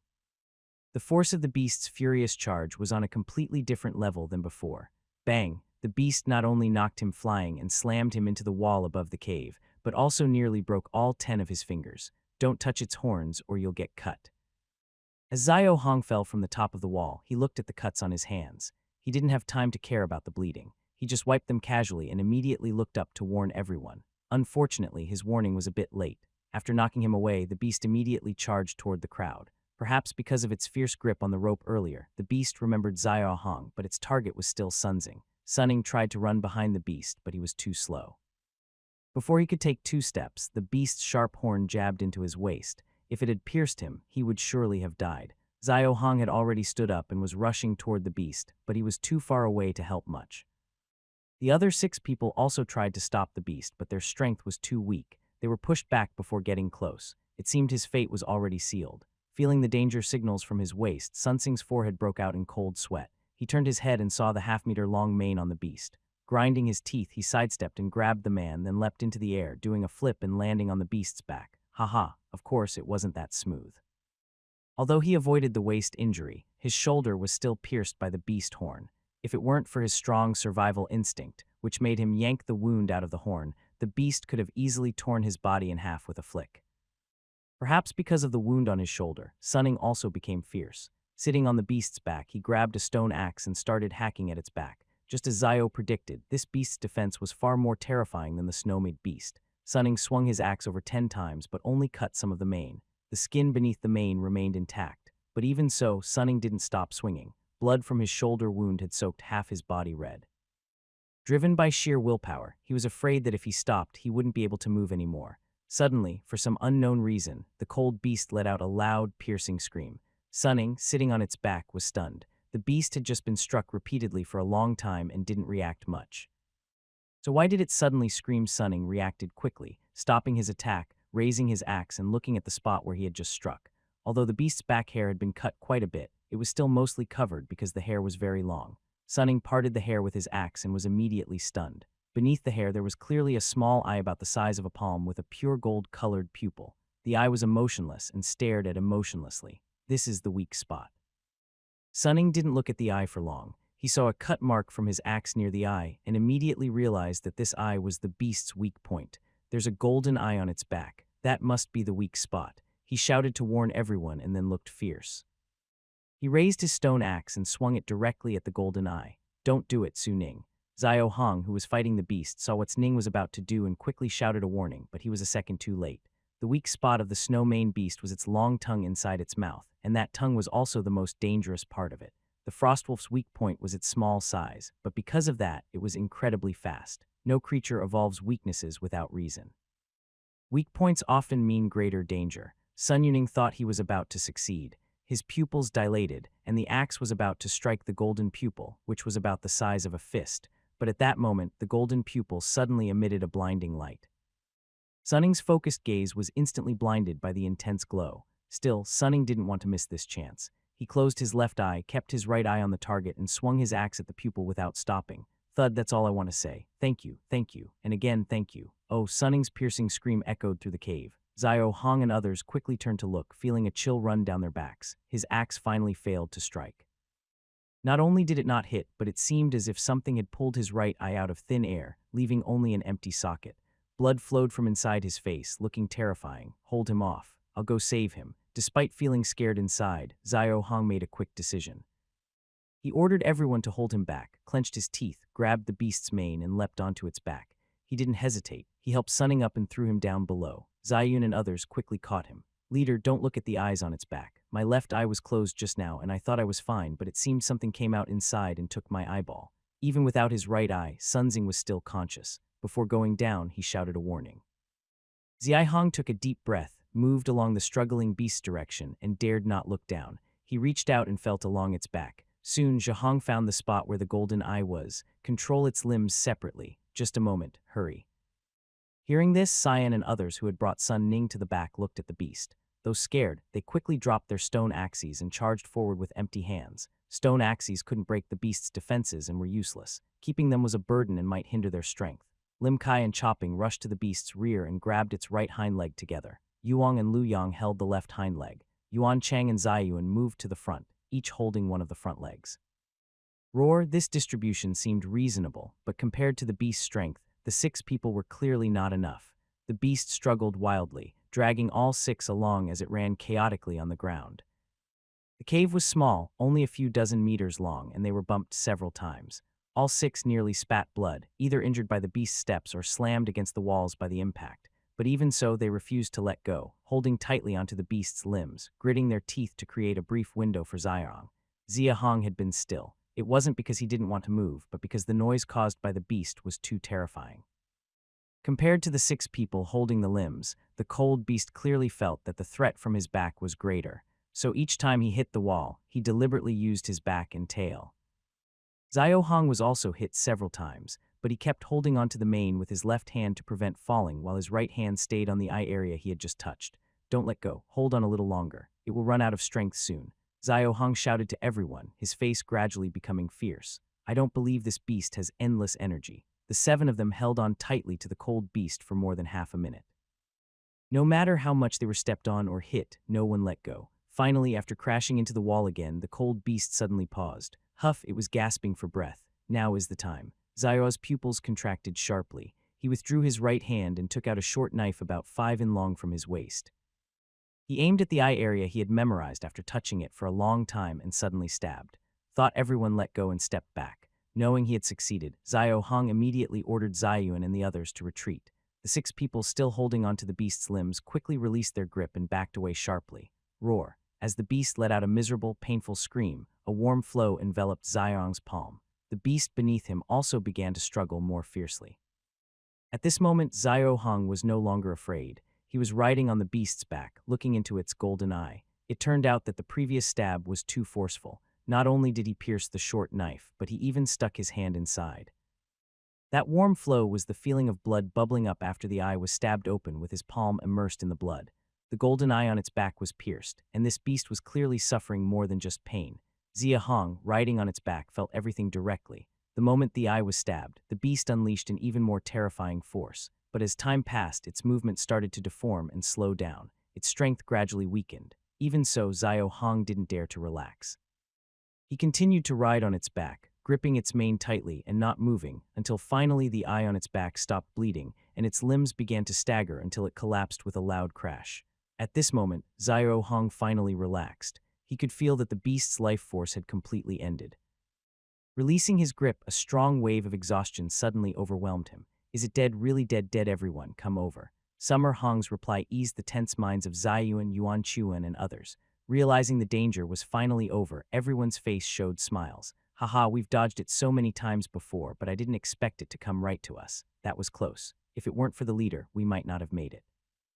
I was holding its back leg just now, and I thought I was going to be stepped on. If I hadn't seen you all holding on, I might not have lasted. Haha, same here. Fightings like this really bring people together, especially when life is at stake. Although everyone was somewhat injured, some quite badly, their eyes showed more trust and camaraderie than before. Hearing everyone's joking about surviving, Summer Hong felt much more relaxed, but there was still one seriously injured person, and his condition was uncertain. We're sunning. How is he hearing this? Everyone quickly looked toward the back of the cave. Leader, I'm fine. First, let's seal the cave. Many adults' faces are already turning blue from the cold, and some children are about to give up. Although Su Ning lost his right eye, he remained conscious. He responded to Summer Hong and reminded everyone to seal the entrance quickly. Summer Hong turned to look at the crowd and saw that both adults and children had pale faces from the cold. He hurriedly got up and led people to seal the cave and start a fire. The fight had actually lasted less than 10 minutes. But in those 10 minutes, the ordinary camp residents couldn't hold on anymore.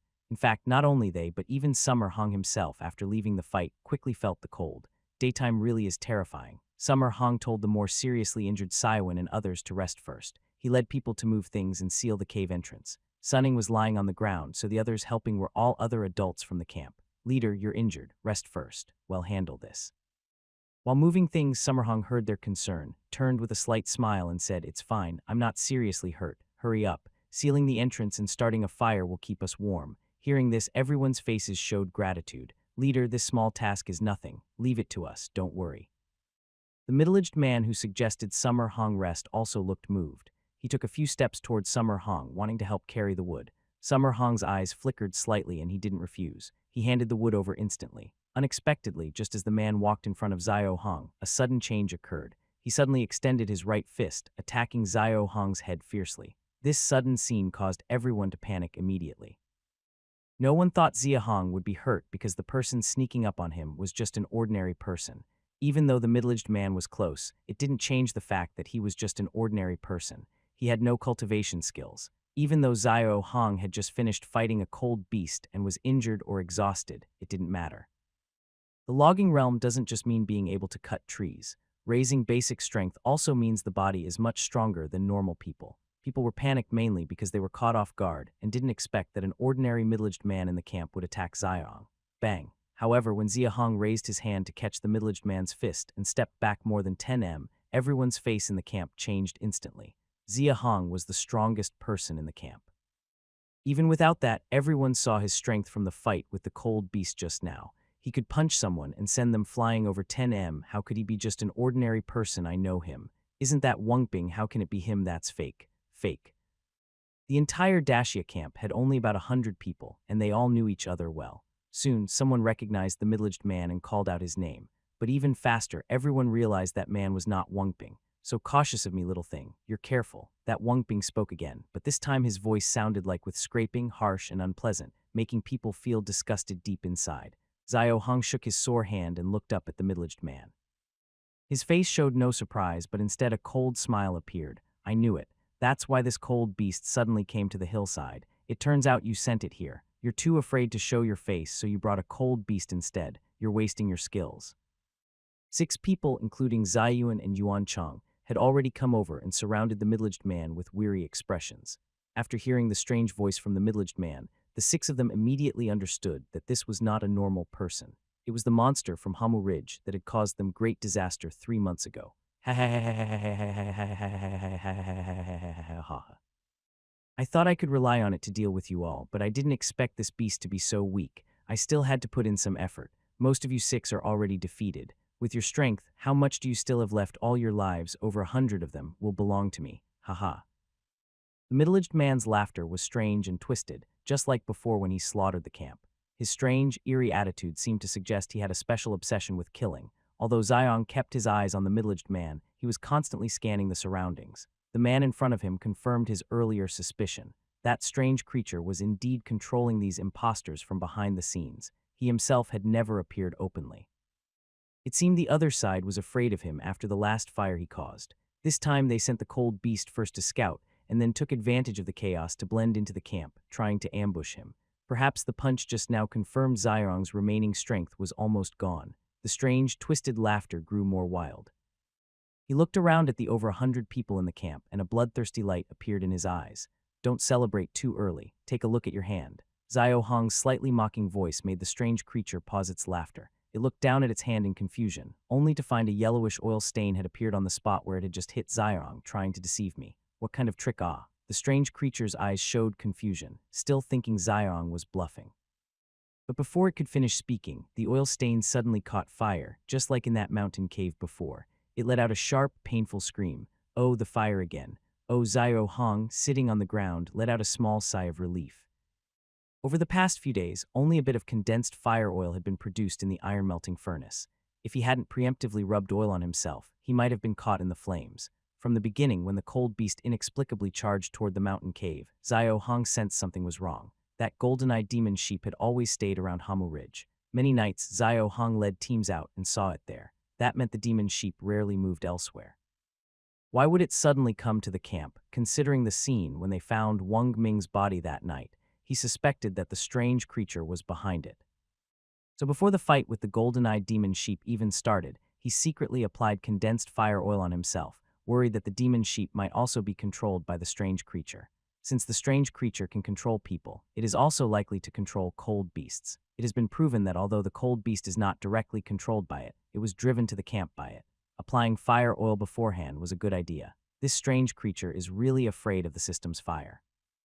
"A little brat, I will definitely kill you. You and all of you can escape. I will come back. None of you will escape." The screams didn't last long before the strange creature completely dissolved, leaving only a few words of hatred echoing in the cave.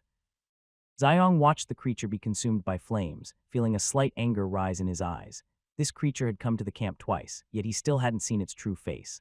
Although the creature's methods are terrifying and strange, its personality seems overly cautious, preferring to disguise as an ordinary person to attack secretly rather than face us directly. Does it have weak strength, or is it afraid of the system's fire? Xiong was full of confusion. During the fight with the cold beast, it would have been best if the creature had attacked then. At that time, the campfire was out and their 8 people were tightly restrained by the cold beast. He couldn't figure it out, so he decided not to think about it anymore. Zia Hong turned to the others and said, "Hurry up and light a fire, count the people, and see if Wang Bing is still here." Speaking of which, from Wang Bing suddenly attacking to the creature's identity being exposed and burned to ash by fire oil, it all happened in just a few moments. Everyone was still immersed in this narrow escape scene when Zia's voice interrupted them. They quickly looked for Wang Bing among the crowd. "He's gone. Wang Bing is no longer here. We can't find him in the cave."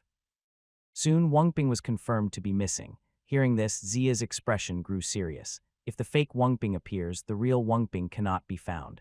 Unsurprisingly, the creature probably sneaked into the cave first, silently killed Wang Bing, and then impersonated him. This means that as long as the creature kills someone, it can use some method to transform into that person and control them remotely. Zio Hong's worries go far beyond this. Wang Bing was just an ordinary person, but the punch he threw earlier was genuinely above the level of a woodcutter. Not only can it transform into others, but it can also enhance their original strength. More importantly, this creature can control many people at once. If we don't eliminate this creature soon, it could become a big disaster. Seeing the brothers here, please continue to support and follow. On the first day of pushing the new book, the PK period is very important. Thank you all. Bang. The stove was reignited, and after the cave was sealed, warmth returned. Everyone gathered around the campfire again. Zio Hong walked over to Sun Ning. Ziyuan, Yuan Qing, and others also gathered nearby, looking somewhat serious. "Leader, we caught a big one this time." He, sunning with one eye open, pointed to the golden-eyed demon sheep lying on the ground and forced a small smile. Zio Hong didn't reply but checked his right eye. Seeing it was hollow, his face suddenly looked serious too. "Don't try to be brave next time. When facing cold beasts, be careful." He then turned to Saiyuan and Yuan Chong and added, "You should be careful too." Sunning didn't want the mood to stay heavy, so he smiled and said, "At least I'm still alive. It's just one eye, not a big deal. My cultivation is still strong and my body is fine." Seeing no one responded, Sunning remembered something and continued, "Oh Shang, your father used to be the only archer in our camp. He often shot with one eye closed. My right eye is blind now. Maybe when our camp gets richer, I can become an archer too." Kiapan was surprised first, then nodded with a strange expression. "That's true. I heard my father say that for accuracy, archers usually only use one eye to aim. Unfortunately, we don't have bows and arrows in the camp now." Ziyuan, Yuan Qing, Zio Hong, and others all had slight reactions in their hearts. Losing one eye isn't as easy as Su Ning makes it seem. It doesn't affect cultivation, but it greatly impacts vision and body coordination. For those who often fight cold beasts life and death, losing half of their sight and body coordination can be deadly. Zio Hong's serious face was because he realized that even if Sunning went out later, he probably wouldn't be very helpful. He even decided that in the future Sunning should stay in the camp when they go out. But Kaiying's words were a kind of reminder. In combat, archers often only need one eye. And from a certain point of view, since the other eye is completely gone, Sunning can focus more on his left eye. This actually becomes a unique advantage. It's not available now, but it will be in the future.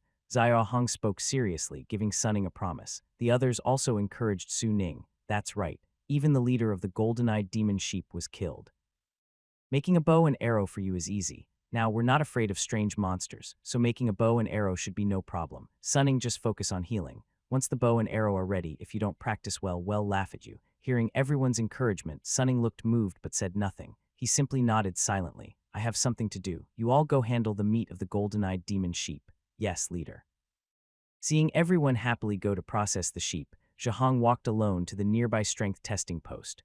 Originally, the wooden posts in the camp could only measure up to 1,000 gene, but as more people broke through to the logging realm, 2 more posts of 5,000 gene were added for convenience. Xiao Hong's expression flickered slightly. He stacked the 2 5,000 gene posts together, then took a deep breath, squatted on the ground, and embraced the posts with both hands. He exhaled a cloud of breath, clenched his teeth, and suddenly exerted force with both hands, lifting the posts sharply upward. The 2 posts were pulled out of the ground. Xiao's face immediately lit up with joy. I really broke through. Right after killing the golden-eyed demon sheep, he felt his internal strength had increased somewhat, but strange monsters appeared again, so he didn't pay much attention. Now testing himself, he had truly broken through. Reaching a basic strength of over 10,000 gene was the sign of breaking into the earth-digging realm. During this time, Xiao Hong had been worried about reaching the earth-digging realm. He found that as he approached the breakthrough, his efficiency in absorbing cold beast meat decreased and his progress slowed. The problem was his quota of cold beast meat hadn't changed at all. He even tried increasing the quota to break through, but the improvement was minimal. It seems that only through life and death battles can I break through my body's limits faster. After reaching the earth-digging realm, further cultivation still depends on cold beast meat. I wonder if it will be very slow. Xiong gradually calmed down, hiding his excitement. As his physique improved, his demand for cold beast meat would only grow, but for him now, it wasn't a big problem. During the logging realm, he could hunt cold beasts with others, and now once he broke into the earth-digging realm, he would be qualified to mine coal, iron, silver, gold. If he could find a mineral vein, the system could also activate the other 8 buildings smoothly. Starting tonight, we will expand the search area to see if we can find mineral veins. Xiong looks excited and puts down the wooden stake. Coincidentally, on the other side, the golden-eyed demon sheep has also been gathered. Yuenking from afar excitedly reports the amount of meat produced by the demon sheep to Xiong. Leader, the golden-eyed demon sheep produced a total of 1,700 gene of meat, plus a whole hide that can be made into 5 animal skin skirts. 1,700 gene is enough for about 20 days based on the current distribution of cold beast meat at the camp. Also, I have this. Yuan Qing remembers something and throws an object to Xiong. Xiong catches it. It's the short knife used earlier to kill the golden-eyed demon sheep. Wenming's big sword converted into system iron resources equals 60 points. Upgrading the small fire pit used 50 points, leaving 10 points, which Xiong used to make this small short knife. Although called a short knife, it's less than 5 in long. A dagger shape is more accurate. Because it's so short, it probably can't break through the defense of the golden-eyed demon sheep. So Xiong didn't use it before. He only used it when aiming for the eye on its back. Realizing the axe wasn't suitable, and the dagger worked surprisingly well, Xiao Hong puts away the dagger and gathers all 6 members of the logging team, Ziyuan, Yuan Chuan, and others, as well as the 31 reserve members who have recently joined. Just divide all the meat now. In 10 days, we'll go out as usual. Ziyuan, Yuenking, and the other 4. Focus on improving your strength during this time. Also, the reserve members should speed up their training. Before going out again, see if anyone can break into the logging realm. Yes, leader. Everyone answers in unison. Ziyuan and the others are fine, but the 31 reserve members who just witnessed Xiao Hong and the others hunting the golden-eyed demon sheep are already envious. Their desire to break into the logging realm is at its peak. They would probably train desperately, even without Xiong's encouragement, just to join the logging team and go out with him. The scene rewinds to just now. Just as the strange creature controlling Wengping is burned to ash by condensed fire oil, 500 m east of the dirt where the Dasha Camp's cave is located, at the outermost big tree of Hamu Ridge, a piercing scream rings out. A frail 1.5 meter tall old man in black clothes, holding a bundle of white silk thread screams loudly. One end of the silk thread is in his hand, while the other end extends far to the west. The silk thread was originally white, and with the surrounding ice and snow, it was almost invisible to the eye.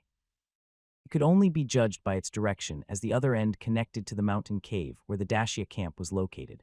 However, at this moment, the silk thread suddenly caught fire out of nowhere. The old man's scream was because the flames on the thread had burned his palm. He frantically slapped his arm but couldn't extinguish the fierce fire. Seeming to realize he couldn't put out the flames in his hand, the old man's red eyes suddenly turned fierce.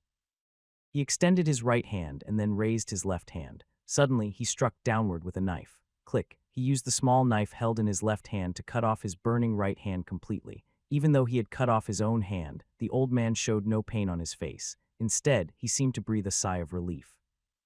Before his right hand fell to the ground, the fierce flames had already burned it to ashes. Looking at the black smoke, the old man's red pupils flickered with fear. Then he turned his head toward the mountain cave where the Dasha camp was located. His fear turned into hatred and resentment. Wait for me. You can't escape. You definitely can't escape. Your lives are all mine. All mine. On a snowy night, the dense trees formed the outline of Hamu Ridge. Gale and loneliness were the main themes of this forest, and they had never changed. Although there were 9 camps around, with a total early population of 3,000 or 4,000, that was still too few for such a large area as Hamu Ridge. When the territory was divided, even the strongest camp, Roge Camp, only dared to operate within a 1 km radius around the ridge. The other 8 camps had even smaller ranges, only about 500 m around their perimeters. This standard was not randomly set, but was determined by Roge Camp's former leader, Liufang, who led a hunting team to explore and risk their lives. The outer 500 m of Hungu Ridge was mostly occupied by low-level cold beasts. Deeper inside, there were quite a few medium-level cold beasts, and within a kilometer, only medium-level cold beasts could be found. The reason was simple. The deeper into Hamu Ridge, the larger the trees grew. Cold beasts liked to nest in trees, so those occupying the big trees inside were definitely not friendly. Therefore, even though many camps knew that the core of Hungu Ridge was rich in resources, no one dared to step beyond the danger zone for many years, including the only hunting-qualified Luo campsite. Even the weaker cold beasts usually have strength over 8,000 gene, and stronger adult cold beasts can surpass 10,000 gene. Humans need at least the digging ground level of cultivation to fight directly against lower-level cold beasts, not to mention those of medium or high levels. This is one of humanity's difficulties. Compared to them, cold beasts seem to be the favorite species in this land. 15 years ago, Lu Ming took over the leadership from his father, Liufang. Although he had gone on many hunting trips, he always followed the rules and never ventured more than a kilometer into Hamu Ridge. So when he first crossed that 1 km boundary, he felt a little excited. On the surface, the difference between inside and outside seemed small, but careful observation of the trees revealed many details that showed big differences. Outside, the main tree species were Zhu Xwang, followed by Jinlin, and the least common was Bing Shua. Inside, Jinlin was the most common, Zhu Xwang second, and Bing Shua trees were rare. Besides these 3, there were 7 or 8 other species Liu Ming had not seen outside. Next was the density of cold beasts. Liu Ming looked up and quickly scanned the surroundings. With his experience, he immediately noticed at least 3 cold beasts lurking in the branches of about 10 nearby trees. Moreover, judging by their size, 2 of them were medium-sized. This made Liu Ming instinctively walk more carefully, trying to make as little noise as possible. Although cold beasts sleep deeply at night and usually won't wake unless provoked, these are still medium-level beasts. If something unexpected happened, it could be dangerous.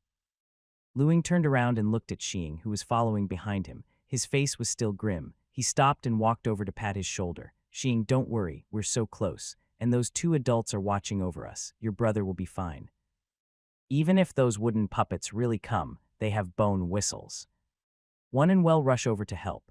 SH King forced a smile, then hesitated, about to speak. Suddenly beep. As if to confirm Liu Ming's words just as Xing was about to speak, a clear bone whistle sounded from the left. Both of their faces changed instantly. Xing reacted first, pulling out a bent bow from behind and rushing to the left while already knocking an iron arrow. Liu Ming quickly followed. Within moments, the 2 reached the place where the bone whistle had sounded. But when they arrived, their expressions changed dramatically. Not far away, Shi Dong was limping towards them with 2 figures chasing him closely behind. The reason their faces changed wasn't because Shi Dong was being attacked, but because the 2 behind him were people they knew.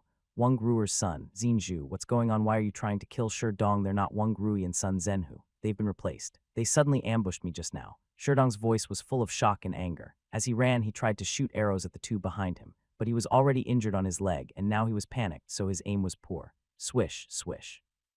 Fortunately, at this moment, Xing reacted quickly. Wang Grui and Sun Xianzhu looked strange and dull, clearly not normal. Xing confirmed they were suspicious. One shot an arrow from the left, the other from the right, blocking their approach to Shi Dong.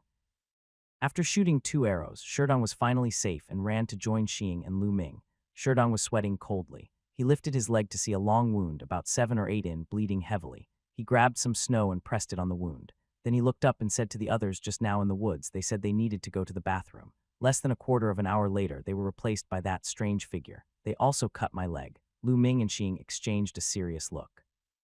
Tiger here, where are those traitors going? Just as they were about to speak, the loud shouts of Yang Ning and Li Hu suddenly rang out nearby. Both turned their heads to look. About 200 or 300 m away, Yang Ning and Li Hu holding swords had already reached under a large tree about 6 or 7 m wide. Liu looked serious. After exchanging a glance with Yang Ning, he tightened his grip on his sword, took a deep breath, and his arm muscles bulged. He raised his sword over his back, aiming at the tree in front of him, and suddenly swung it horizontally. Could he really cut down that big tree? How could he possibly cut through it? In one strike, a flash of doubt crossed Lu Ming's mind. He immediately found the answer. No way. The sword in Liu's hand was no longer than 2 m, but that tree's diameter was at least 6 or 7 m. Boom. However, even from 200 or 300 m away, the crisp sound of the tree breaking reached them. A large tree 6 or 7 m in diameter was cut down in one strike. As the tree fell, a figure dressed in black jumped out from the top of the tree, an eerie wooden puppet. Yang Ning and Li Hu quickly surrounded the puppet from opposite sides, and they engaged in battle. Meanwhile, Lu Ming was still shocked by Li Hu's earlier strike and hadn't regained his senses for a long time.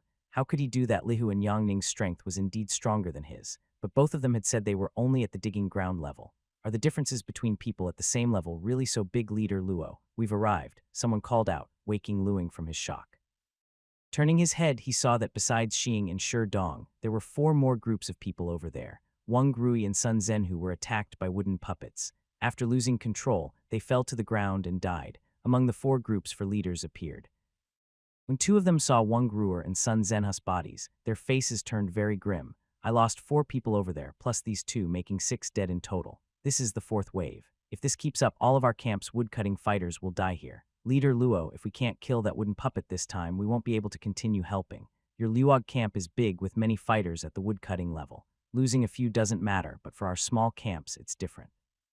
The 4 of them spoke one after another. Even Xing couldn't hold back. Leader Luo, it really can't go on like this. We know those 2 adults are powerful, but sending brothers out as bait all the time isn't right. If we can't kill that puppet this time, forgive us. But our sure camp won't be able to continue helping either. Hearing their complaints, Luing's face flashed with guilt and he started to waver. Brothers, the momentum is still strong. Thanks to everyone. Let's keep pushing for the new book release. Once the period ends, it will explode with popularity. I want to give everyone a good read. Please don't let me down during this time. Whether you're reading or supporting the book, just take a few seconds to click. I'd be very grateful. Luing, who had been a leader for 15 years, was very shrewd to keep Lu Camp as the top presence around Hunggu Rich. Half a month ago, when Yang and Li proposed that he and all the others from 5 camps follow their orders, Lu Ming probably had some guesses.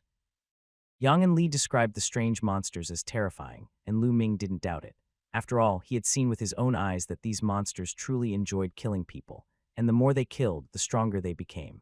But could it be that these 2 were only helping because of Luing's request, or because they were kind-hearted considering they were all humans now? Did not believe it at all. He was not that naive. From several battles, it was clear that fighting the wooden puppet monster was risky for Yang and Lei. They were willing to take such risks just to kill the monster. After thinking carefully, he realized it all came down to profit. Lu Ming guessed that hunting the wooden puppet monster must have some big benefit, or else they wouldn't be so determined. Half a month ago, Lu Ming found the leaders of the 4 camps. After explaining the risks and benefits, all 4 leaders agreed to cooperate with him. Their willingness to help was not just because of Lu Omwing's reputation. The camps of Shinju and Taiyang, as well as the Dasha camp near Hamu Ridge, had already been harmed by strange monsters 3 times. Although these camps didn't usually interact much, everyone understood the principle that mutual safety depended on cooperation. Now that Yang and Li were here, killing the monsters was the best option. They couldn't handle the monster alone. Lu Ming had also fought the monster himself. He believed he couldn't do much to help. Yang and Li asked him to notify other camps to come and assist. Lu Ming understood what help they could provide. The wooden puppet monster enjoyed killing people to gain strength. Since they were weak, Yang and Li only needed them as bait to lure the monster out. It turned out his guess was correct. After gathering all the fighting strength from the other 5 camps and bringing it to Luog camp, Yang and Li didn't hide their plans and explained everything openly. At first, Lu Ming hesitated, but after considering the monster's strength, he finally agreed. Perhaps because he had encountered the monster before, Xing was the second to agree. The other 4 camps hesitated, but agreed after persuasion from Yang and Li. The 6 camps discussed and decided that each camp would send 3 fighters at the same level to act as bait at Honggu Ridge tonight to lure the monster out. Lu Ming didn't doubt Yang and Li's strength. Otherwise, he wouldn't have pushed so hard for cooperation. But the strength of the monster far exceeded Luo Ming's expectations. Over the past 10 days, they had successfully lured the monster out 3 times, but each time it escaped. And worse, each time someone was used as bait, they were killed. The wood puppet spirit is unpredictable and sometimes kills people for no reason. The scariest part is that it can control the bodies of those it kills, making them look alive, then sneak close and attack. It's almost impossible to defend against. Many of the dead have faces showing disbelief. The first time, 7 people died. The second time, 9. The third time, 7 again.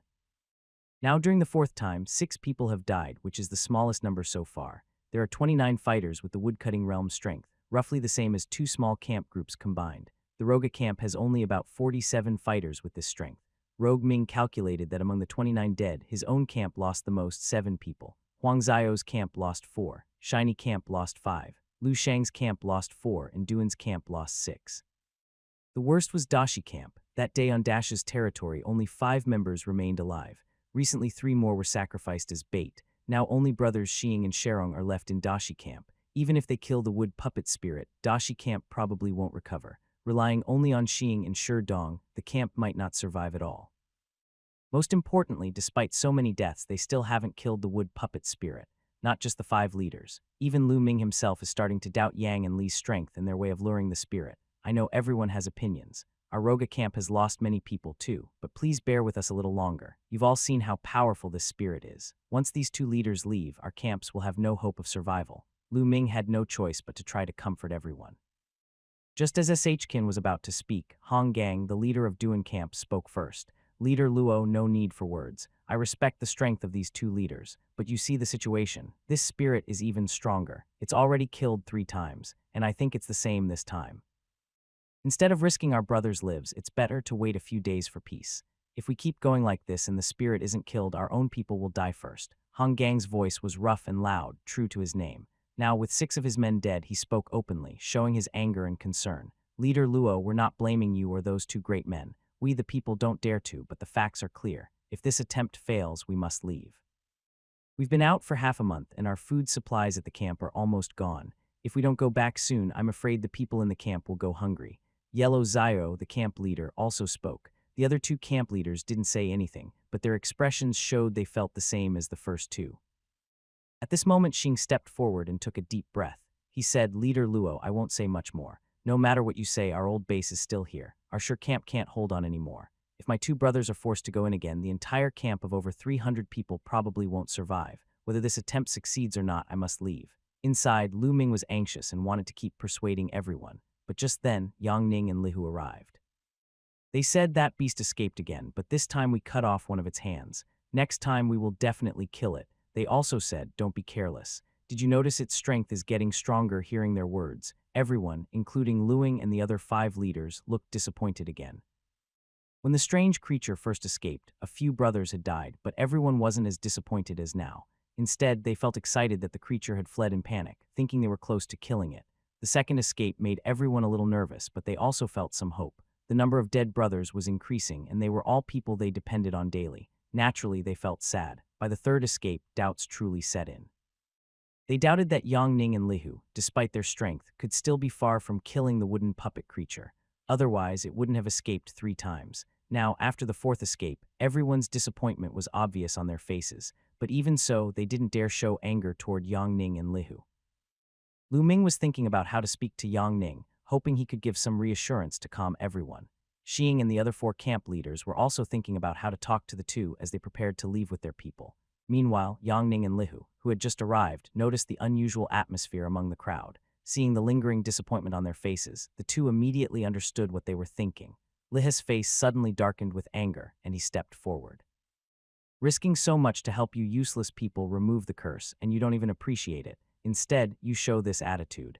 Do you think I have no temper? Lihu's words were not spoken calmly. His aura was intense, his face full of anger. He looked at everyone with great displeasure, clearly very angry. However, his words, calling them useless, instantly ignited the long-standing frustration of everyone present. Xing had already taken 2 steps forward, ready to speak back, but was stopped by Luo Ming in front of him. Seeing Luo Ming's pleading look, Xing clenched his teeth but ultimately held back and said nothing. But Lihe's mood was still not settled. When he saw Xing's movement, he clearly understood that this person intended to oppose him. Luing's interference did not calm him down. Instead, his tone became even harsher. How about it say you're useless and not convinced, believe it or not? As soon as the two of us leave, that wooden puppet curse will come. You, these useless people together, are no match for it. Xing could endure, but the leaders of the other 4 camps couldn't hold back. Hong Yang, Huang Yang, Lu Hai, and Chening all stepped forward. But just as they were about to speak, Yang Ning, who had been watching silently, spoke up. Enough, Huzi stopped talking. Although he interrupted Lihu and prevented the conflict between the 2 groups, Yang Ning looked at everyone with a strong expression of dissatisfaction. Leader Luo, it was you who asked us to help voluntarily before. All of you agreed to cooperate fully. You all have eyes, and I won't say much about how powerful that wooden puppet curse is. If we really don't need our help, just say so now. Lihu and I will leave immediately. Hearing Yang Ning's words, Luing's mind was suddenly filled with struggle. Not only him, but also the other 4 camp leaders who had already decided to withdraw, including Xing, who had suffered the most, all looked hesitant. They were angry, but Yang Ning's words hit them with a harsh reality. Without these 2, they truly weren't a match for the wooden puppet curse. If Yang Ning and Liu really left, given the curse's murderous nature, their 6 camps would surely face destruction in the end. Big brother, no matter what you say, they won't understand. Good words are hard to persuade a dying ghost. Let these fools perish on their own. Let's go back. 2 lords, please stay calm. When Lehu was pulling Yang Ning to leave, Lu Ming quickly stepped forward, bowed, and apologized awkwardly, saying these past few days, many of the lumbering warriors in each camp have died. The leaders are also anxious. Please, your excellencies, be more understanding. Luing had no choice. The strength of the camp at Hanggu Ridge was indeed too weak. Plus, since they were cut off from the outside world, if Yang and Li left, they would truly be isolated.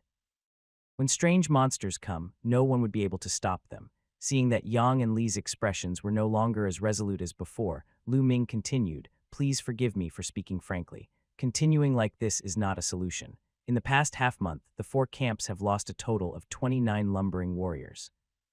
And I don't mean to laugh at you, but we are in a remote and poor place. Except for the Liugu camp, where the situation is slightly better, all the other 5 camps rely on those lumbering warriors just to survive. If they all fall here, even if no one is killed by the monsters, they will likely starve or freeze to death. Yang Ning once again signaled to Lihu, who wanted to speak, to be quiet. After a moment of contemplation, he said in a low voice, I understand your difficulties, but I can also clearly tell you that the monsters are growing stronger at a pace you can't imagine. The current strength of the monsters is beyond your reach. If you delay a few more days, it's hard to imagine how powerful they will become. He paused briefly, then looked at Luo Ming sincerely and continued, trust me, sacrificing a few people to eliminate that wooden puppet monster is completely worth it. At this moment, Liu couldn't help but speak with a cold smile. Fools, sometimes necessary sacrifices are unavoidable. If you don't understand such simple truths, you're not fit to be leaders. We're lucky to have encountered you too. If it weren't for the fact that we're all human, we wouldn't have helped. To leaders, I admit, you are skilled and powerful. Dealing with monsters is also beyond us. But our lumbering camp at Dur is down to just the 2 of us brothers. We really can't send anyone else or be of much help. Lihe's words, though reasonable, called others useless and fools repeatedly, finally making SH King lose his patience. The Dur camp had suffered the most losses, and he was the most eager to retreat. Coupled with Lihe's disrespect and constant mockery, it only fueled Xing's desire to withdraw. Even so, SH King knew that he and the others were not people he could offend. His tone was stiff, but he dared not show any displeasure on his face. He bowed respectfully to the 2 of them, then turned to Lu Ming and said, Leader Luo, I'm really sorry. We have to leave now. We've been out for over half a month, and the camp should be running low on food. If we don't go back soon, we might starve. Lu Ming opened his mouth to speak, wanting to persuade them to stay. But after looking behind Xing, he saw only the lonely Shi Dong. He held back his words, looked up at the moon in the sky, then said, Brother Shi, it will be dawn soon. Let's go back to Luoga camp first. Tonight after dark, I'll prepare a bag of crystal fruit. You can take it with you. Hearing this, Xing's face showed gratitude. Thank you very much, Leader Luo. I am very grateful. Seeing that the other 4 leaders looked eager to leave with Xing, Lu Ming quickly said, 2 elders for leaders. It's almost dawn. Let's go back to the camp first and discuss what to do next. The 4 leaders exchanged glances, hesitated for a moment, then nodded. Meanwhile, when Xing just said he wanted to leave, Lihe's face darkened. He even took a step forward. And if Yang Ning hadn't stopped him, he seemed ready to act. Seeing Luo Ming truly agree to let Xing leave, Yang Ning's brows furrowed sharply. He looked at the other 4 leaders, thought for a moment, then held back his words. He signaled Luing and the others to go ahead. Yang Ning and Li Hu followed behind, lowering his head and thinking. As the group moved farther away, Li Hu turned to Yang Ning and whispered, "These fools, they don't know what's good for them. Big brother, I think we should leave too. We can go back and call some helpers. That strange thing won't escape." Yang Ming's face showed a flicker of hesitation. In the end, he shook his head. Calling others over means this strange thing won't belong to justice anymore. Plus, the trip there and back will take too long. Its strength will definitely grow stronger. We might not be able to handle it then. After saying this, Yang Ning looked at the crowd ahead, silent for a moment, then sighed and continued. "That strange thing, we already cut off one of its hands. Its strength should have decreased a lot. Let's try one last time. If it doesn't work, we'll go back and ask for help. These people, let them F for themselves. Thanks everyone for following along. This is the start of a new book. Please support with some follows and votes. If you have extra coins, please give some too. Thanks a lot." The Roge camp is located in a valley between 2 tall mountains on the east side of Redwood Ridge. Both mountains are long and narrow, rising 2 or 3,000 m from the ground. Like Tower Mountain, where the Great Stone Camp is, these mountains are frozen year-round by cold air. Their rocky sides are covered with a thick layer of black ice crystals. The mountains are taller than Tower Mountain, so their ice crystals are also thicker. Interestingly, the closer you get to the bottom of the mountain, the thinner and lighter the ice crystals become. Near the ground, they turn into ordinary rocks. When you get closer, you can see a thin white mist swirling around the rocks. As the mist rises, the black ice crystals melt into water and drip down the rocks. Burning coal blocks produces enough heat to melt these old ice crystals. Roge Camp probably never freezes people to death, said Hong Gang, who had been at the camp for half a month. Every time he returned, he couldn't help but praise this. The other 3 leaders, Shirking and the lumberjacks from their camps, looked at the white mist on the rocks and also showed envy. Freezing people to death, that's a joke. At Roge Camp, everyone wears animal skins, and with these cold blocks for heating, no one has frozen to death in nearly 20 years, Hong Gang added proudly. His subordinates behind him nodded in agreement. Hearing that no one had frozen to death in 20 years, everyone's envy grew stronger. The leaders of the 5 small camps could see how powerful this was. In fact, compared to fighting cold beasts and strange monsters, cold weather is the easiest survival challenge for humans. Still, many people die every year from the cold. As small camps, they rely on chopping wood for warmth, but sometimes they don't get enough wood, and if they encounter cold beasts, they might not only lose their supplies, but also their lives. Recently, Redwood Ridge has been expanding quickly. The trees are growing more fiercely, and sometimes they can't find a single tree to cut down in one night. Getting wood is not the only difficulty. The physical strength of ordinary camp members is also a big problem, especially for children. When the temperature drops suddenly, even if they hide in caves and light fires to keep warm, they can still freeze to death. So surviving 20 years without freezing to death might be common for the rock camp, but for their 5 small camps, it is a huge dream. Some people envy this, but others look down on it. Country bumpkins making a fuss over nothing. Is this worth bragging about? Seeing the envy on Hong Gang's face, Lehu's face was full of disdain. Clearly, what just happened made Lehu very annoyed with everyone's opinions, so he used the phrase country bumpkins to mock them for not having seen much of the world. Yang Ning didn't speak, but his expression was not much different from Lihis. Not to mention that in Beijua town, even the stronger medium-sized camps know how to lay coal stones to soften the ground and transplant crops. But you only know how to use them for heating, holding onto your treasures without knowing how to use them properly, and still boast about it. That's just plain foolish. The others didn't react much to this comment. Only Lu Ming was stunned for a moment, then suddenly lit up with joy. "Thank you for your guidance, sir. I just learned today that coal stones have this function." Lihis face stiffened. His original intention was just to mock and tease, not to give advice to Luing. He didn't expect to make a mistake himself, but he quickly thought of something and quickly made up for it, sneering, "Don't celebrate too early. The land needed for those crops is quite large. Softening the ground requires a lot of coal stones. With just your 5 Earth-Digging Realm members, it will probably take 10 or even 20 years to mine enough." The excited Luomo Ming was suddenly cooled down. He didn't say anything, but the leaders of Hong Gang's 5 camps looked at Lihu with obvious anger in their eyes, clearly unhappy with his teasing Luing. "All right, stop talking. Let's go inside quickly." Yang Ning noticed the leader's obvious anger and looked a little displeased, but he didn't say anything. He just glanced at Lihu and signaled everyone to go in first. "Everyone, let's go inside first." Lu Ming didn't know if he was naturally patient or good at controlling his temper. But after being teased by Lihu, he acted as if nothing had happened and invited everyone to go in. While they were talking just now, they hadn't forgotten to walk. and now they had already reached the middle of the valley. Although it was a medium-sized camp like the Dashia and Dashi families, the Rob camp was also located in a hidden place.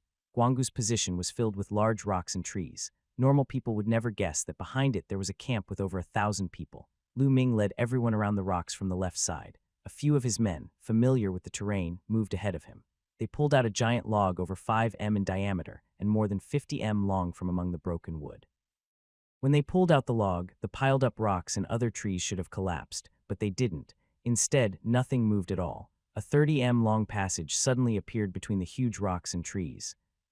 Everyone had seen this before, so they followed Lu Ming calmly without showing any surprise and walked inside. After passing through the passage, the full view of the valley inside was revealed. The depth of the valley was unclear, but the sides stretched about 300 or 400 m. The most amazing part was that 2 tall mountains intersected at the top, blocking the valley completely and preventing any light from shining in. Of course, the cold was even harsher than the darkness. Unlike the camps in Dashur and Dishai, which relied on enclosed spaces with bonfires to stay warm, the Luog camp was inside the valley where 5 huge wooden buildings had been built. They weren't exactly houses, more like boxes made from giant locks. Each of the 5 square buildings was about 50 m wide, large enough to hold a few hundred people. Inside, fires burned and white smoke drifted out from vents on the roof. The sound of people talking could be heard from inside. The wooden houses glowed faintly with a golden light from the fire inside, showing they were built from the strongest gen trees. Once we entered the valley, it warmed up. Burning coal is the best. Hong Gang reached out to feel the temperature inside. Some people had already come to greet them. Lu Ming casually greeted a few and led everyone toward the innermost wooden building. Just as they were about to enter, Shi Dong, who had been following Xing, suddenly looked alert and turned his head to the left side of the building. "Big brother, what is that place?" Xing looked in the direction of his gaze and saw that next to the innermost wooden building, there was a small wooden house less than 10 m wide. Lu Ming noticed the two of them and came over, explaining, "That is my father's residence." Hearing this, both of them froze for a moment. Lu Ming's father, the previous leader of Luog Camp, Luongo. When talking about who is the most famous around Redwood Ridge, it is definitely Luong. The reason is simple. Before him, there were no strong earth-breaking realm fighters or medium-sized camps in the area. In the early days of Redwood Ridge, there were 16 small camps. 20 years ago, Luon broke through to the earth-breaking realm and became the first qualified hunter nearby. He then led the rogue camp to grow steadily. Soon 2 other camps, unable to continue, asked to merge with him. Normally, when other camps want to join, it should be a good thing. More people, more strength. But in reality, it was not so simple. With enough resources, everyone knew they needed to increase their population and strengthen their camp. But for the struggling small camps around Redwood Ridge, having enough resources was just a distant dream. At that time, Luo Fang had just broken through. The rogue camp's own people were still waiting for Luo Fang to hunt down beastly creatures, hoping he would lead them to break through to the logging realm. They wouldn't agree to let other camps join. Even the smallest camp usually had at least 200 people. Once merged, that would be 300 or 400 mouths to feed. No one believed Lu Feng would agree to let those 2 camps join. Even if he personally agreed, the other members of the rogue camp wouldn't allow it. But in the end, Lu Feng overruled everyone and accepted the 2 camps. Those 2 camps couldn't hold on anymore. Together, they only had about 6 logging realm fighters, while the other 300-plus people had no cultivation at all. Everyone thought Lu Feng was being overly kind, ignoring the situation of his own camp. With the population suddenly increasing, the rogue camp wouldn't last long. But they were wrong. Not only did the rogue camp survive well, but logging realm fighters kept emerging like mushrooms after rain. In just a few years, their number grew from over 10 to 30, not only in strength, but also in resources like coal and iron. The rogue camp's life improved at an incredible speed, quickly widening the gap with other nearby camps. Eventually, they even produced new earth-breaking realm fighters. Seeing the rogue camp thriving and living better and better, almost all camp leaders voluntarily asked to merge with Luofang. During Luo Fang's leadership, he accepted 5 camps, nearly 1,000 people. This shows how quickly the rogue camp's strength increased during his years as leader. It is not an exaggeration to say that everyone at the time believed that Luofang would unite all the humans around Hungu Ridge and turn the Roga camp into a large, even giant camp. The remaining 11 camps were also waiting for the Ru camp to become resource-rich enough to accommodate more people before merging with it. Unfortunately, an accident not only ended Luo Feng's legendary status, but also shattered the hope of merging the camps around Hamu Ridge 15 years ago. Liuang led a hunting team that encountered strange monsters. All team members died, and he escaped death himself. For some unknown reason, he then killed his young son and went mad.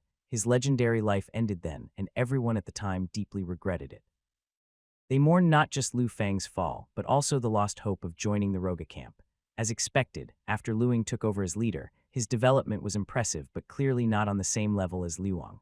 Over these 15 years, only 2 camps which were struggling and had just over 100 people successfully merged into the Ru camp.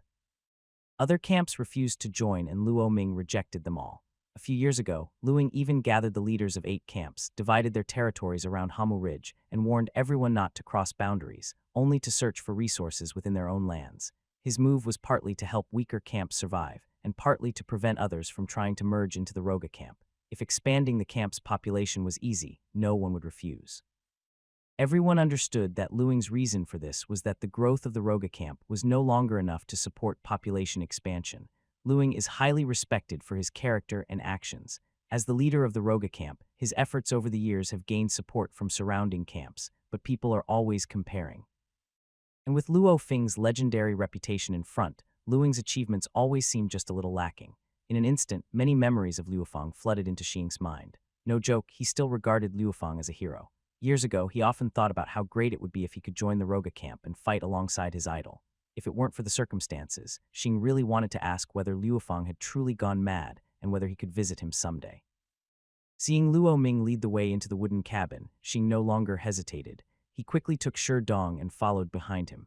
Before entering the cabin, Sherdong slowly turned his head and looked back at the small wooden house with a faint, thoughtful gaze. From the outside, it just looked like a simple square wooden box, but inside, it was a different world.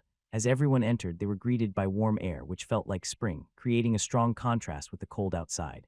The space was about 50 or 60 m wide. In the center, there was a huge stone-walled fireplace about 5 or 6 m in diameter, burning brightly with coal and stones. A pipe above the fireplace led the smoke outside. On both sides, wooden boards separated small rooms, some of which had people inside, and you could hear their conversations. Behind the fireplace was the main hall, furnished with dozens of wooden chairs covered with animal skins. Just the chairs alone outshone all the camps around Redwood Ridge. It wasn't that making chairs was difficult.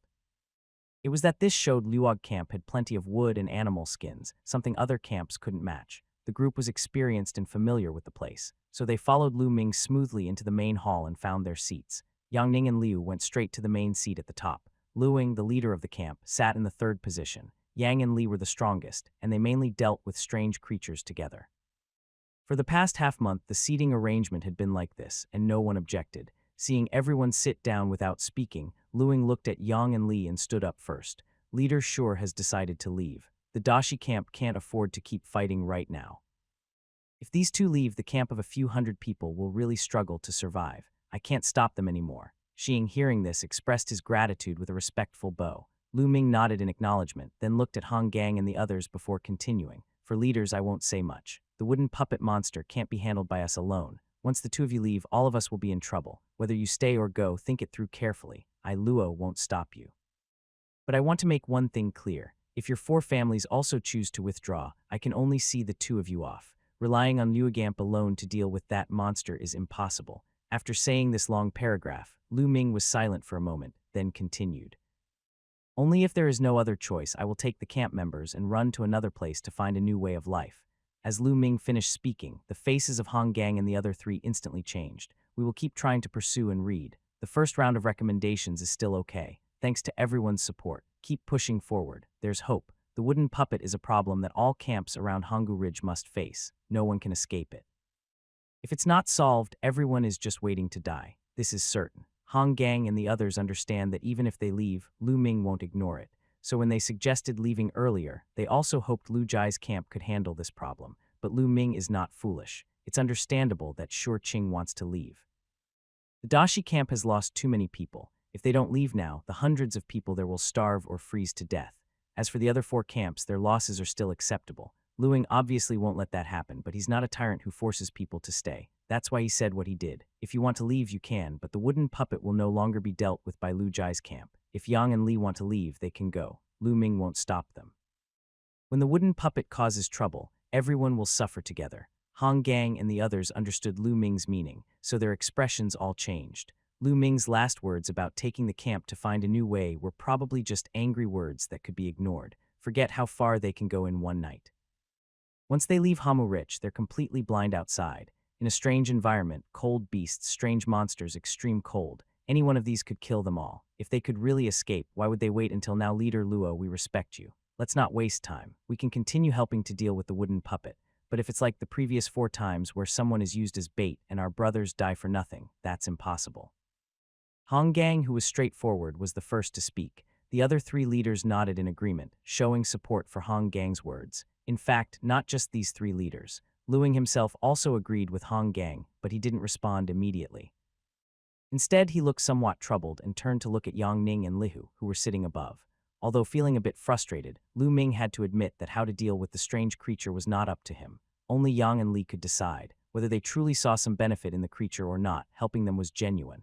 Right now, only these 2 had the strength to confront the creature, and that was certain. After thinking for a moment, Lu Ming still looked hesitant. He first bowed to the 2, then lowered his head and spoke respectfully. I thank you both for your bravery in helping us. I believe the leaders here also feel grateful that you are willing to help without concern for personal gain. However, in the first 4 attempts, too many people died. You saw it yourselves. Hong Gang and the others are from small camps with limited fighting ability. Losing a few more could threaten their survival. Could you please think of another way to lure out that wooden puppet creature? After speaking, Lu Ming waited quietly for the 2 leaders' response. The other 4 leaders also waited quietly, hoping Yang and Li could come up with another plan so they wouldn't have to be used as bait again. But what they didn't notice was that from the moment they started talking, Liha's face showed extreme impatience. Even Yang Ning, who had been relatively calm, now frowned and looked displeased. Lihu couldn't help but step forward, clearly planning to vent his frustration on everyone. But before he could speak, Yang Ning stood up first, blocking him.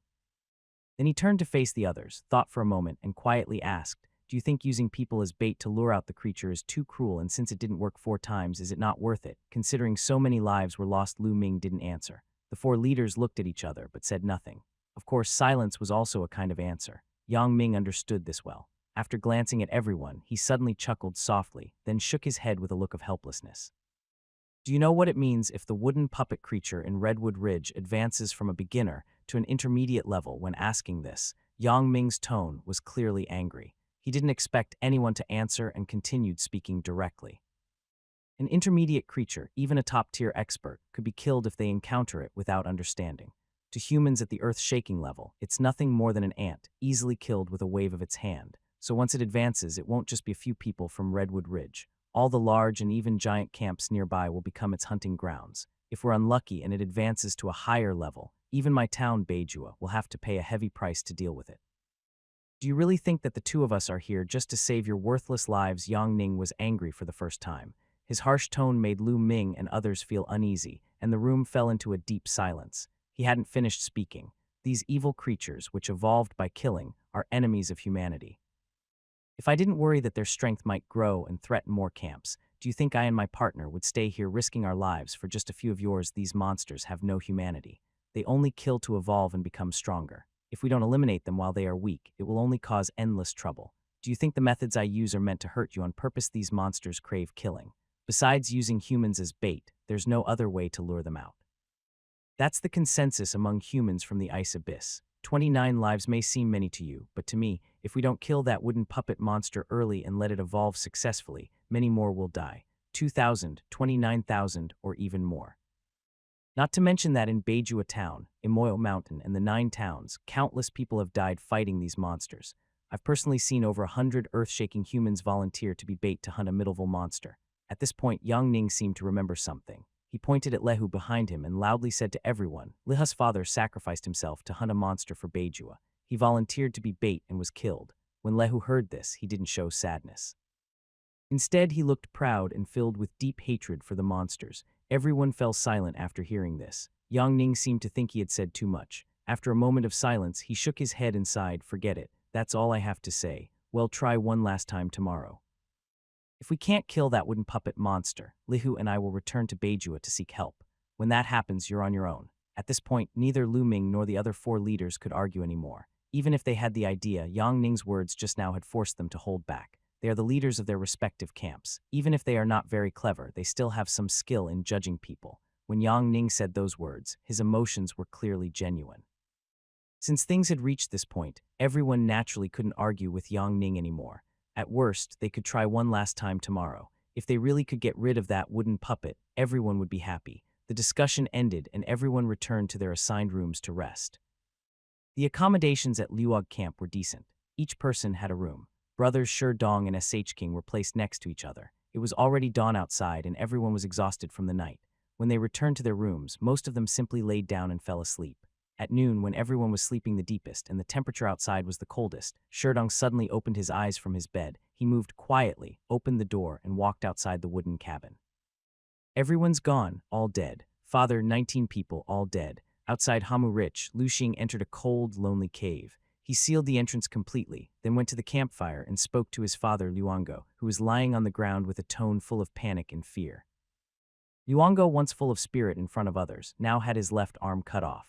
Blood was continuously flowing from the stump, and his breath was very weak. Hearing his son Lu Xing's words, Lu Fang's weak face showed some panic, but he still endured the pain, clenched his teeth, and said, "Don't panic. We're not far from the camp. That monster can't find us. It will leave soon." Liuang never expected that the smooth sailing of these past years would end with such a huge change tonight. It was supposed to be an ordinary hunting trip, but because of encountering a strange monster, it turned into a nightmare. The monster kept replacing members of the hunting team, becoming their most familiar forms, sneaking in close, and attacking one by one. In less than half a night out of 20 hunters, only Lu Shang, the youngest son, survived. Liu Feng was also attacked by the monster, which cut his left arm and injured him with several cuts.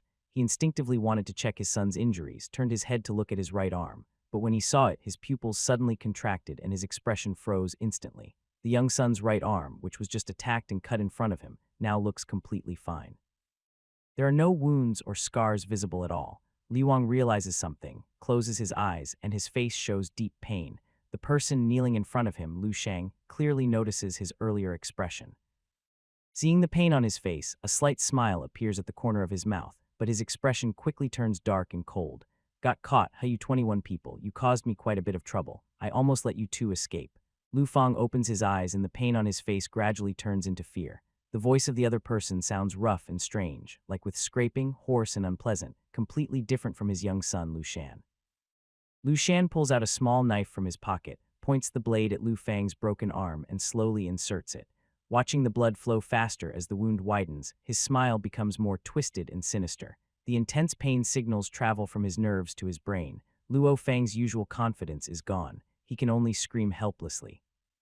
Unable to resist no matter how much it hurts, seeing his flesh being cut away piece by piece, his shoulder and chest bones clearly visible, his mind begins to break down. Only the desire to survive remains in his eyes. "Spare me, please spare me. I don't want to die, please, I beg you.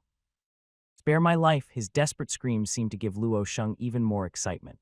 The speed of his knife strikes increases, ignoring Luo Fang's pleas. Under the intense pain and fear, Lu Fang's mental defenses finally collapse. "I can help you do things, bring people to kill for you." The knife stops. Liu Xing's face suddenly looks blank. Then an old man in black steps out from the shadows of the cave. The old man holds a bundle of white silk thread in his left hand, walks to Luo Foam, and takes the small knife from Luo Shan's hand. He then pulls out a half-meter-long piece of wood, carves a few marks on it with the knife, and immediately creates a lifelike arm. The old man uses the white silk thread to sew the arm onto Luo Fang's body. After a gentle swipe, the arm instantly changes color, blending perfectly with Luo Fang's body, as if it had never been broken. "Get up. Your body is fine now. In 10 days, you must bring a 100 people here as payment for saving your life. Bring your son back, too. I will watch you through him. Don't try any tricks." Although he had survived, the old man's demand made Luo Fang's face show no happiness. He simply knelt on the ground and nodded blankly. The old man left and Liuang also left the cave. Along with him, his expressionless younger son, Lu Shang, who might no longer even seem human, also departed. Liuang, barely holding together his nearly shattered mind, led Lu Shang back toward the camp, but he dared not go directly inside. Instead, he kept circling around the outskirts. He only relaxed when he saw the team, led by their eldest son, Lu Ming, coming out to look for them. Without hesitation, Luo Fang suddenly struck his Luo Sheng with a punch, smashing him into pieces. Then he decisively tore off his wooden arm. Luo Fang is afraid of death, but he cannot exchange the lives of ordinary camp people for his own safety. He simply cannot do it. Moreover, once such a thing starts, it leads to an endless abyss. From then on, as long as the monsters came for him, he would have to send someone in his place. Over time, the entire Luog camp and even the surrounding Hamu Ridge would have no humans left to survive. Since the moment he started pretending to negotiate with the monsters, Liu Fang had already made up his mind. Even knowing that his younger son was controlled by the monsters, the pain of personally smashing his body into pieces, combined with the mental stress from the monsters' torment, overwhelmed him. After giving a few instructions to Luing, he fell into a semi-frenzied state. He often felt that the monsters were waiting outside the camp for him, even that they had already infiltrated Luoga camp, ready to cut away all his flesh at any moment. He also frequently saw his younger son, whom he had personally shattered, crawling out from underground, crying and asking why he had to kill him. Overcome by intense fear and guilt, Lu Fang's mind had been tense for many years. For so long, whether eating, drinking, or going to the bathroom, he hid inside his small wooden cabin, never stepping outside or talking to anyone. Inside the cabin, Luo Foam, his hair already gray, lay on the bed with his right hand hanging off the side, peacefully sleeping with his eyes closed. Suddenly, a bloody hand shot out from under the bed, grabbing his right hand. Luo Fang opened his eyes, turned his head to look at the bedside, and immediately his soul seemed to leave his body. Along the bed, Luo Sheng stretched out half of his bloody head, glaring fiercely at him with a face full of hatred and resentment. Father, why did you have to kill me? Look at me. I can't even find a good piece of meat. Help me put the body together, father. Luong let out a loud scream and suddenly sat up on the bed. He looked around the room and even checked under the bed, confirming it was just a dream. The fear in his eyes gradually faded, returning to his usual dazed state. It's just a dream. Just a dream. He's someone who is mentally unstable, is hard for normal people to understand. Luong sat on the bed for a long time. After his emotions calmed down completely, he started laughing happily again. Then as he laughed, he pointed at the wall and muttered softly, I won't let you find me. All the wood on me is gone. He can't find me. You just can't find me. Haha, I won't give anyone to you. Come find me if you can. Suddenly, two low, somewhat cheerful voices interrupted Luo Fang's monologue, echoing sharply inside the room. Can't find me after owing me so many years of life money. It's about time you pay it back. Hearing this voice, Luong sitting on the bed was struck like lightning. The next night, Xing found Luing and prepared to leave. The leaders of the 5 camps had reached an agreement. They would cooperate with Yang and Li for one last trip to Hongmu Ridge to see if they could lure out the wooden puppet monster and finally kill it. Lu Ming brought 3 earth-shaking realm fighters and 25 wood-cutting realm fighters. The other 4 camps also brought all the fighters they could. Compared to the previous 4 times, everyone was clearly more determined this time, but none of this mattered to SH King. The Dashi camp had suffered heavy losses, and even if he wanted to help, he couldn't send anyone. After everyone successfully defeated the strange creature, Xing along with his younger brother Shi Dong took the route through Hamu Ridge to return to the Dashi camp. They also carried a bag of crystal fruits gifted by Liu Omoing. Since the camps rarely interact, there are no major roads between them, and most travel is along the outskirts of Hamu Ridge. Hamu Ridge is large, but it's not accurate to say all camps are on its edges. In fact, the 9 camps are mostly located on the eastern side of the ridge. Lu Camp is directly east, while Dashi and Dashia camps are southeast, with Dasha being a bit further south. The camps around Honggu Ridge are roughly divided based on their positions. Liuig Camp is the strongest and covers the largest area, stretching over 2,000 meters north to south. The other 8 camps each occupy about 500 meters. To the south of Liuig Camp, there are 4 camps: Hengo, Dachu, Dashi, and Dashia. From Liugu Camp, traveling south through Hamu Ridge, it's about 3 km to reach Dashi Camp. Xing was worried about the safety of over 300 camp members, so he ensured Dong hurried along quickly. 3 km isn't far, and they soon arrived at their territory. Phew, finally here. Let's go back quickly. Although still within Hamu Ridge, stepping onto their territory made Xing feel more relaxed. However, thinking about informing everyone of the loss of 3 brothers made his mood heavy.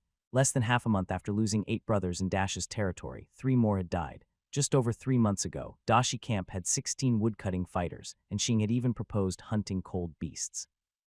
In just a few months, their situation changed drastically, like night and day. As Xing walked, he suddenly looked back at the bag on Shi Dong's back. Second brother, wait a moment. Shi Dong stopped, puzzled, and looked at him. Xing took the bag from Shi Dong's back, waited, and frowned slightly.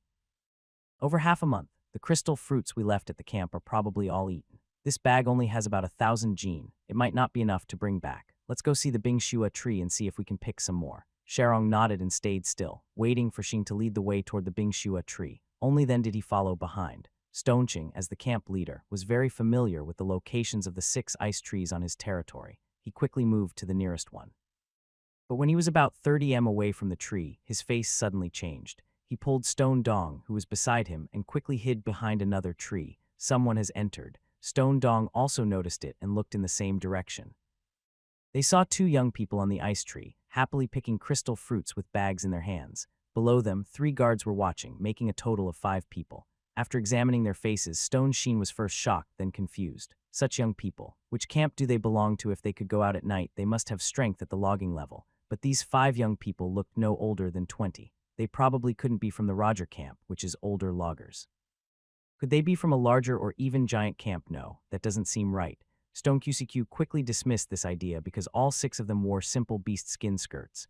Those 5 are from the Dasha camp, Stone Dong suddenly said. Stone Chin was stunned and immediately felt a wave of fear. His eyes changed as he looked at the 5 young people. Are you saying those 5 might be? Stone Dong nodded gently without speaking. Stone Ching swallowed hard, his heart beating faster. He moved carefully, afraid to make any noise that might alert the 5. He remembered that Siang and his group had already died. If a logging team from any camp all died, the rest of the camp would have little chance to survive. Before going to Roger camp, Stone Ching was sure that the people from Dashia camp either starved to death or had been killed by some strange evil force. Now, this scene clearly told him the answer. It was evil. Yes, it must be controlled by some evil force. Otherwise, how could there be 5 young loggers at the same time, all at the logging level? Be quiet. Don't alert them. Let's go. Hearing Stone Ching's signal, Stone Dong nodded, a faint dark light flashing in his eyes. The 2 of them quietly retreated back 20 or 30 m. Stone Ching finally relaxed and turned to head toward Mount Tower. Leader Stone, where are you 2 headed? However, suddenly a teasing voice sounded from in front of them, causing Xing and Shi Dong's faces to stiffen immediately. They looked up and saw a strong young man standing on a large tree 5 m ahead, holding a stone axe and watching them. His voice was loud. The 5 people behind him who were picking crystal fruits stopped immediately when they heard him and ran over. It didn't end there. 2 more people on each side also came over. In an instant, they were surrounded by 10 people, Xing's face filled with despair. There were 10 strange and eerie figures. He and Shi Dong could not possibly fight them all. Leader Sa, you just came to pick crystal fruits and now you want to kill us. Just then, Shi Dong suddenly spoke. Xing was stunned and looked up at the strong young man in the tree. A familiar feeling flashed in his eyes. He hesitated and asked cautiously, are you the son of Lang Xiao? Hung lazily stretched and jumped down from the tree. The snow under his feet didn't sink at all. He slowly walked to Xing. Yes, I am Xiao Hong, the current leader of the Great Xia. Is he a strange and eerie figure? Xing suddenly realized this. His relief after surviving the danger made him a little happy, but his smile only lasted a moment before he was shocked again. All of you woodcutters, Xiao Hong didn't answer. Instead, Yuan Chang, Ziyuan, and the other 7, Yu, Lin Kai, and others could not help but chuckle. They were young, and they could tell from SH King's shocked tone that he was surprised. Naturally, they couldn't help feeling a bit proud, especially Ziyuan and Yuan Chang, who had strong opinions about the Great Stone Camp. After all, the other side had crossed into their territory twice before. Xiao Hong didn't feel proud over such a small matter. His mind was focused on SH King's changing expressions. He noticed how Xing's face went from despair to joy when he saw him, and when Shi Dong revealed his identity. This change made Xia curious. His curiosity even made him forget that their original plan was to find trouble and teach the Great Stone Camp a lesson. Leader Sa, I haven't returned to the camp for a long time. I need to go back first. When I have time, let's meet again at Hungu Rich. How about that? However, Xing didn't seem willing to explain. Xiao Hong raised an eyebrow, feeling even more curious. They were now on the territory of the Dashi camp, picking crystal fruits. Entering another camp's area without permission is a serious matter here at Hamu Rich. Shi Dong just barely pointed out their intrusion. Xing from start to finish said nothing about their trespassing into Dashi camp to pick crystal fruits as if he didn't see it at all. Xiao's heart moved slightly. Instead of directly allowing SH King to leave, he looked at the bag on Shi Dong's back. The bag was full and bulging, clearly filled with crystal fruits. Leader, sure, why are only you and your people out tonight? Xing's face stiffened slightly, but he quickly steadied himself and said, just picking some crystal fruits. No need for so many people. See, leader, do you know our logging team? While Xiong was speaking, he kept his eyes on Xing. Although Xing tried to hide it well, his subtle, stiff expression was obvious. But Xia Hong didn't say anything. He just nodded with a half smile. In that case, leader, sure, you should head back first. Well, meet again another day. All right, I will take my leave now. See you another day, Xiao leader. It was clear that Xing was very anxious. When Xiao Hong let them go, he immediately turned around without looking back and almost ran away with Shi Dong. Xiao Hong watched the retreating figures, lost in thought. Leader, are you really going to let them go without a punishment? Yuan Chang had always had a poor opinion of Dashi camp. When he saw Xiong stop the 2, he thought they might teach them a lesson tonight. But unexpectedly, Xiao Hong just let them leave. Xiao Hong shook his head and said, there's no need. We've picked so many crystal fruits here recently, which is a way to get back at them for before. Also, Dashi camp, something must have gone wrong. Yuan Cheng looked surprised and confused. Next to him, Yuang stepped forward and nodded. It must have gone wrong. Dashi has more than 10 woodcutting realm fighters. Why would their leader personally come out to pick crystal fruits plus? We've basically cleared out all the crystal fruits here recently. The bag on their backs probably wasn't filled on their own territory. Xiao Hong smiled appreciatively at Yuang among the woodcutting realm fighters in the camp. Yuang was the oldest and clearly more careful and observant than others. Xing was definitely lying, but Xiao couldn't be sure what exactly had happened in Dashi camp. He wanted to ask just now, but held back. It's taboo to probe into other camps' affairs. Just like after Xia Ding and the lumber team were completely defeated before Xia, Hong was very worried about encountering people from other camps. Later, when he met Wang Ming's group, he had to pretend to be strong, acting as if Xia Ding and the others were still there. If he asked directly, Xing wouldn't tell him and would become more guarded. Enough, forget about them. We only need to harvest these tonight. Let's go back first. Suan, Lu Yuan, Li Yu, and Quan. Each of you cut down one tree tonight. The rest of you need to cut two. Surprisingly, Xiao Hong decided not to think about it anymore. He turned to look at the people and smiled as he announced tonight's remaining tasks. Since the last time they caught the golden-eyed demon sheep, plus the subsequent hunting earnings, the camp suddenly became richer in cold beast meat.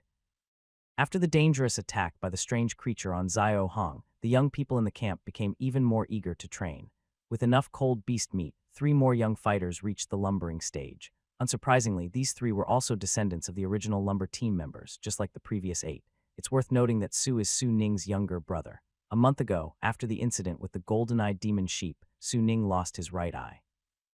Although it didn't affect his cultivation and his injury had mostly healed, Zhahong still limited his outings for safety reasons, keeping him at the camp. Perhaps because he was stimulated by his brother's blindness, Su, and trained very hard during that time. He was the first among the 3 to break through.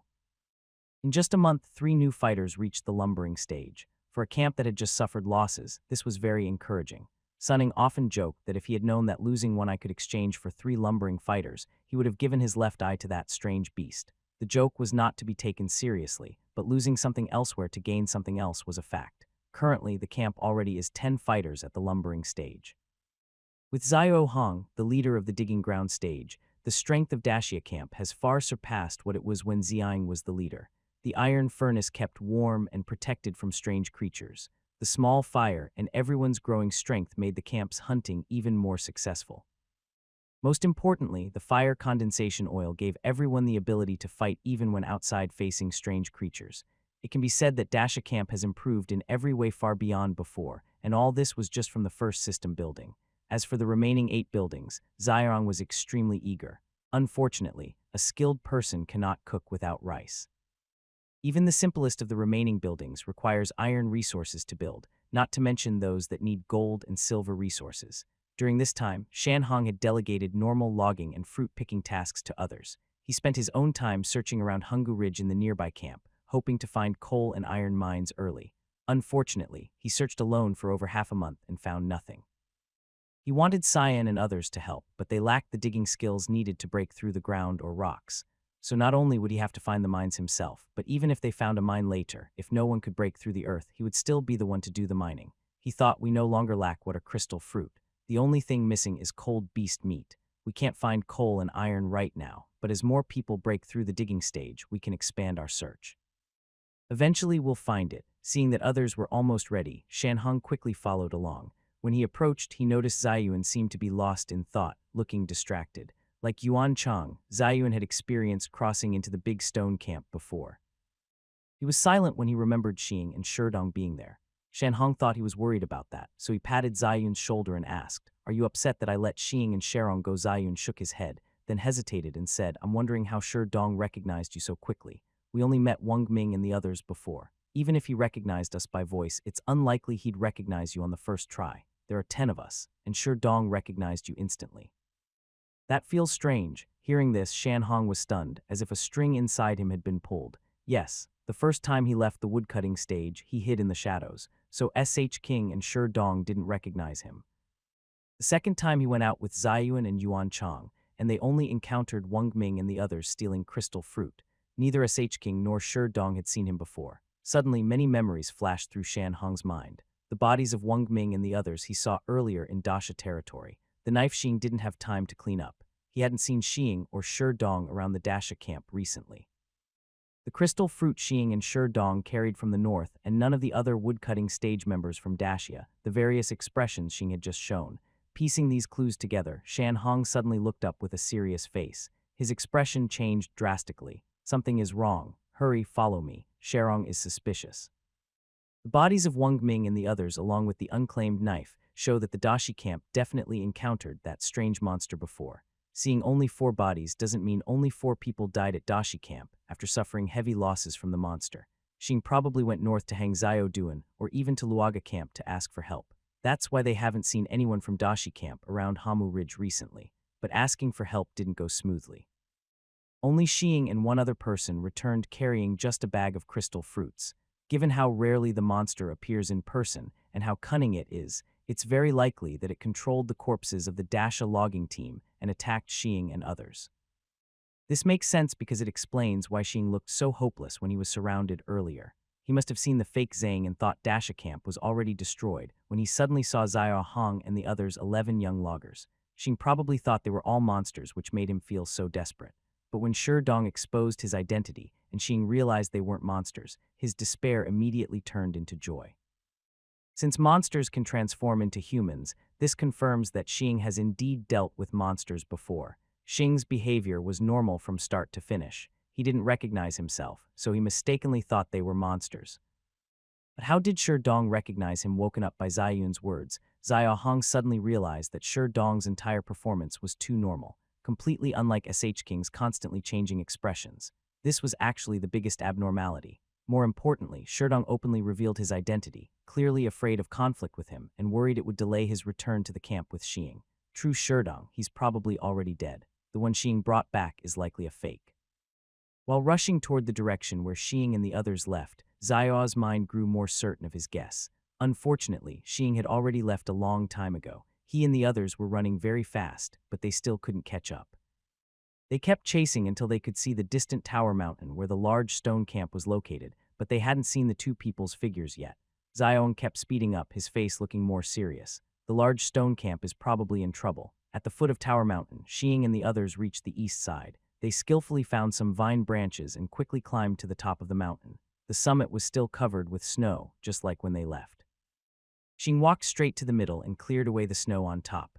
Under the snow was a square wooden board about 5 m wide. Beneath the board was the camp of the large stone group. Seeing no marks on the board, he reached out and touched it, feeling a warm sensation. Confirming that nothing unusual had happened at the camp, Xing relaxed a bit.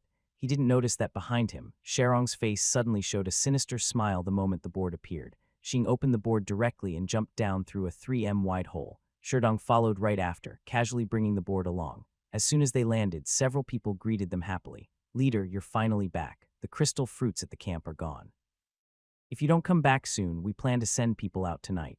Why are there only 2 of you and the other 3 hearing this?" Sharon's face suddenly showed a look of pain. Just as he was about to tell everyone what happened at the Luoga camp, a sudden sound, swish.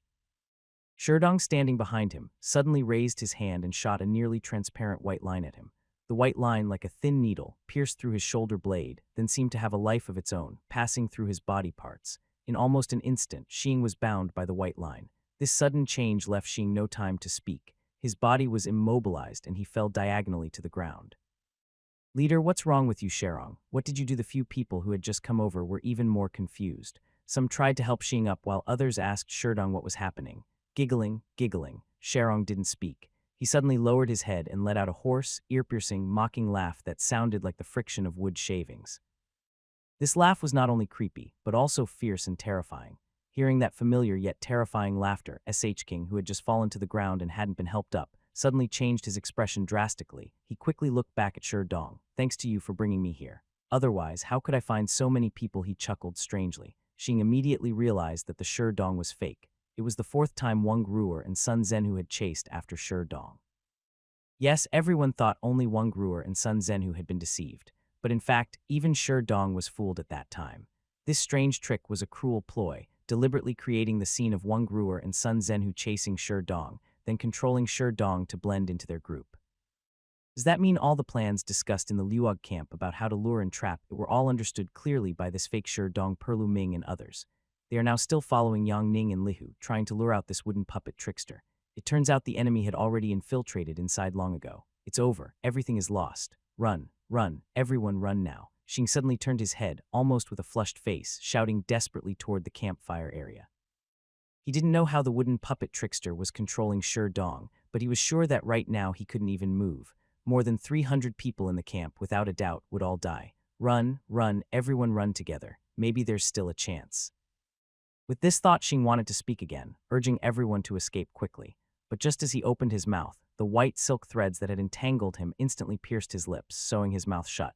You. Only able to whimper, Sh King watched as everyone inside the camp remained confused and unaware. His face instantly turned red and his pupils filled with bloodshot eyes, but at this moment the Shi Dong moved. He lunged forward, punching the nearest person directly in the head. Before the person could speak, his head was smashed like a watermelon with yellow and white splattering everywhere. An extremely bloody scene, and it didn't end there. The Shi Dong face twisted in a fierce expression, and with both fists he grabbed two people trying to escape. His tin fingers suddenly clenched tightly, almost stabbing into their necks. These two also didn't have time to speak. Blood flowed from their 7 orifices and they collapsed and died instantly. The smell of blood gradually filled the air. The smile on Shang's face became more twisted and wild, as if he took great pleasure in taking these lives himself. In a flash, 3 lives were lost. Around the campfire, the others who had been confused and unsure now clearly saw that the person before them was not Shi Dong, but a devil. Ah, Shi Dong has gone crazy. Run, run, leader, help. Everyone's fear was like a strange stimulant. It surged into the crowd, and in a brutal, twisted way, it kept killing people. So violent was the scene that Shi Dong even picked up a stone axe, thinking the fist were too slow. Seeing his family, friends, wife, children, and everyone in the camp being slaughtered without reason, Xing, who was lying on the ground, was furious.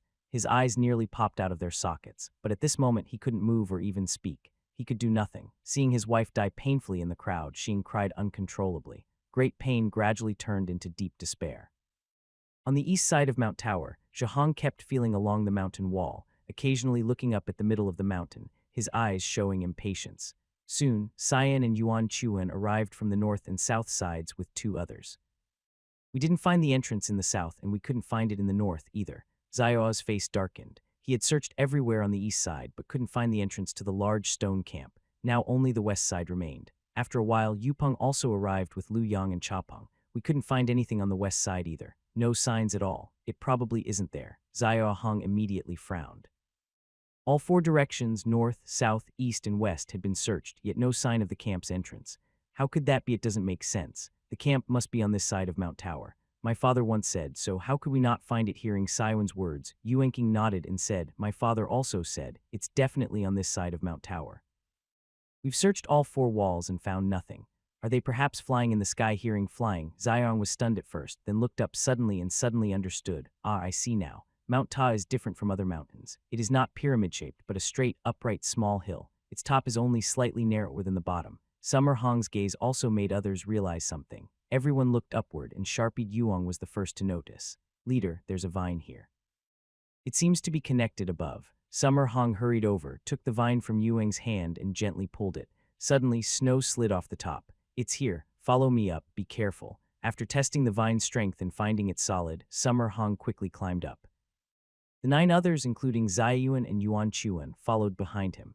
The 5m wide wooden plank on the snowy mountain top was very noticeable. Summer Hong casually looked it over and then moved to the cover. Oh, as he approached, faint screams came from inside, and Summer Hong's face changed. He quickly took out a small black ink block the size of a fist. Everyone, come here and take out your stone axes. Seeing the 9 people draw their axes, Summer Hong hurriedly applied the black ink onto the blades. The ink was strange, appearing extremely hard but turning into a liquid upon contact with the axe blades. After coating all 9 axes, only tiny beads of ink remained. The black ink block was a special fire oil that ignited instantly when touched. Summer Hong drew his small dagger, applied the last bit of ink, then turned to the others and ordered Siwen, you want Qing, you 2 come down with me to check the situation. The rest stay up here. If I shout, come immediately. Whatever comes up, use your axes to fight it, no matter who it is. Everyone nodded. Summer Hong took a deep breath, knowing he didn't understand what was inside, so he had to make this plan first. He stepped forward, lifted the wooden cover, and revealed the opening. Sherdong, are you crazy? Don't kill me. Spare me, Sherong. Please don't kill me anymore. A 3 m wide hole appeared, and continuous screams echoed clearly. Sure enough, Sherdong was truly controlled by some strange creature. Samir Hong jumped directly into the hole, followed closely by Cyan and Yuenking. Inside the cave, a strong smell of blood immediately hit their noses and rushed to their heads, making the three of them feel nauseous. Wow, wow, wah, a sobbing sound came from nearby. Xiong forced himself to stay calm. When he looked down, he saw Xing lying on the ground, struggling wildly. He was signaling with his eyes toward the bonfire, clearly asking Zia Hong to go and save someone. His mouth was sealed by something unknown, and his body was wrapped in countless white threads. These threads didn't just tie him from outside, but seemed to pass through his flesh, holding him tightly. Untie Xing first. I will go save others. From the moment Xiong entered the cave, he saw the slaughter happening near the bonfire. Now, with Xing's signal, he didn't hesitate. He rushed straight toward the strange creature that was happily killing. Perhaps the creature was too excited and didn't notice Xiao's arrival. It kept slaughtering ordinary people. When Zia Hong reached him, the creature threw away a head. It had just cut off and turned sharply, glaring fiercely at Zia Hong. Again, you little brat, ruining my plans again. Xiao Hong quickly looked around. His brow furrowed deeply and anger flared up inside him. His anger wasn't because of the creature's shouting. It came from the people, dead bodies, severed limbs around the bonfire, and the many injured and suffering humans on the ground. A quick glance made Xiao Hong estimate that nearly 100 people had died. Among the dead were men and women, adults and children. There were even infants crying for milk. Many seriously wounded people were lying on the ground crying out in pain. They looked like they were waiting to die with little air left in their lungs. Xiong noticed one person cut in half at the waist, face full of fear and pain, still struggling on the ground. Those who had been killed instantly seemed lucky now. Zia Hong clenched his fists tightly, his anger rising. Although this was the second time he saw the creature's evil deeds, this scene was far more bloody, terrifying, and merciless than what he experienced at the Dacia camp before.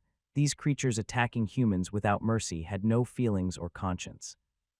Their existence was a direct challenge to the limits of life itself. The deaths of Xiang and the woodcutting team, the 72 lives lost during the first attack on the camp, and now this horrifying scene before him, all of it filled Xiong with rage. All the accumulated old grudges and new hatred made Xiong furious. Seeing the strange creature controlling Sherdong, he almost gritted his teeth as he spoke. Monster, I know you like hiding in the shadows. You better pray I don't catch you. Once I do, I will burn you day and night on a torch until you are reduced to ash. Xiao Hong knew that the Sherdong in front of him was not the true form of the strange creature. After saying this, he no longer hesitated. He drew a small dagger from his waist and quickly moved toward the creature. The creature, hearing Xiong's words, looked extremely sinister. When Xiong charged, it became even angrier and shot out several transparent white threads with both hands. Seeing the white threads, Xiong remembered that SH King had just been caught by these threads. He knew he couldn't be careless. He dodged a few strands to the side and immediately raised his dagger to cut the closest white thread. Swish! To his surprise, as soon as the dagger touched the thread, sparks flew everywhere. Zia Hong realized that these threads also had strange creature properties. Now he felt no burden. He raised his dagger and didn't dodge anymore. He kept cutting the white threads rushing toward him. In just 3 or 4 breaths, he reached the creature. First, I'll take some interest, you monster.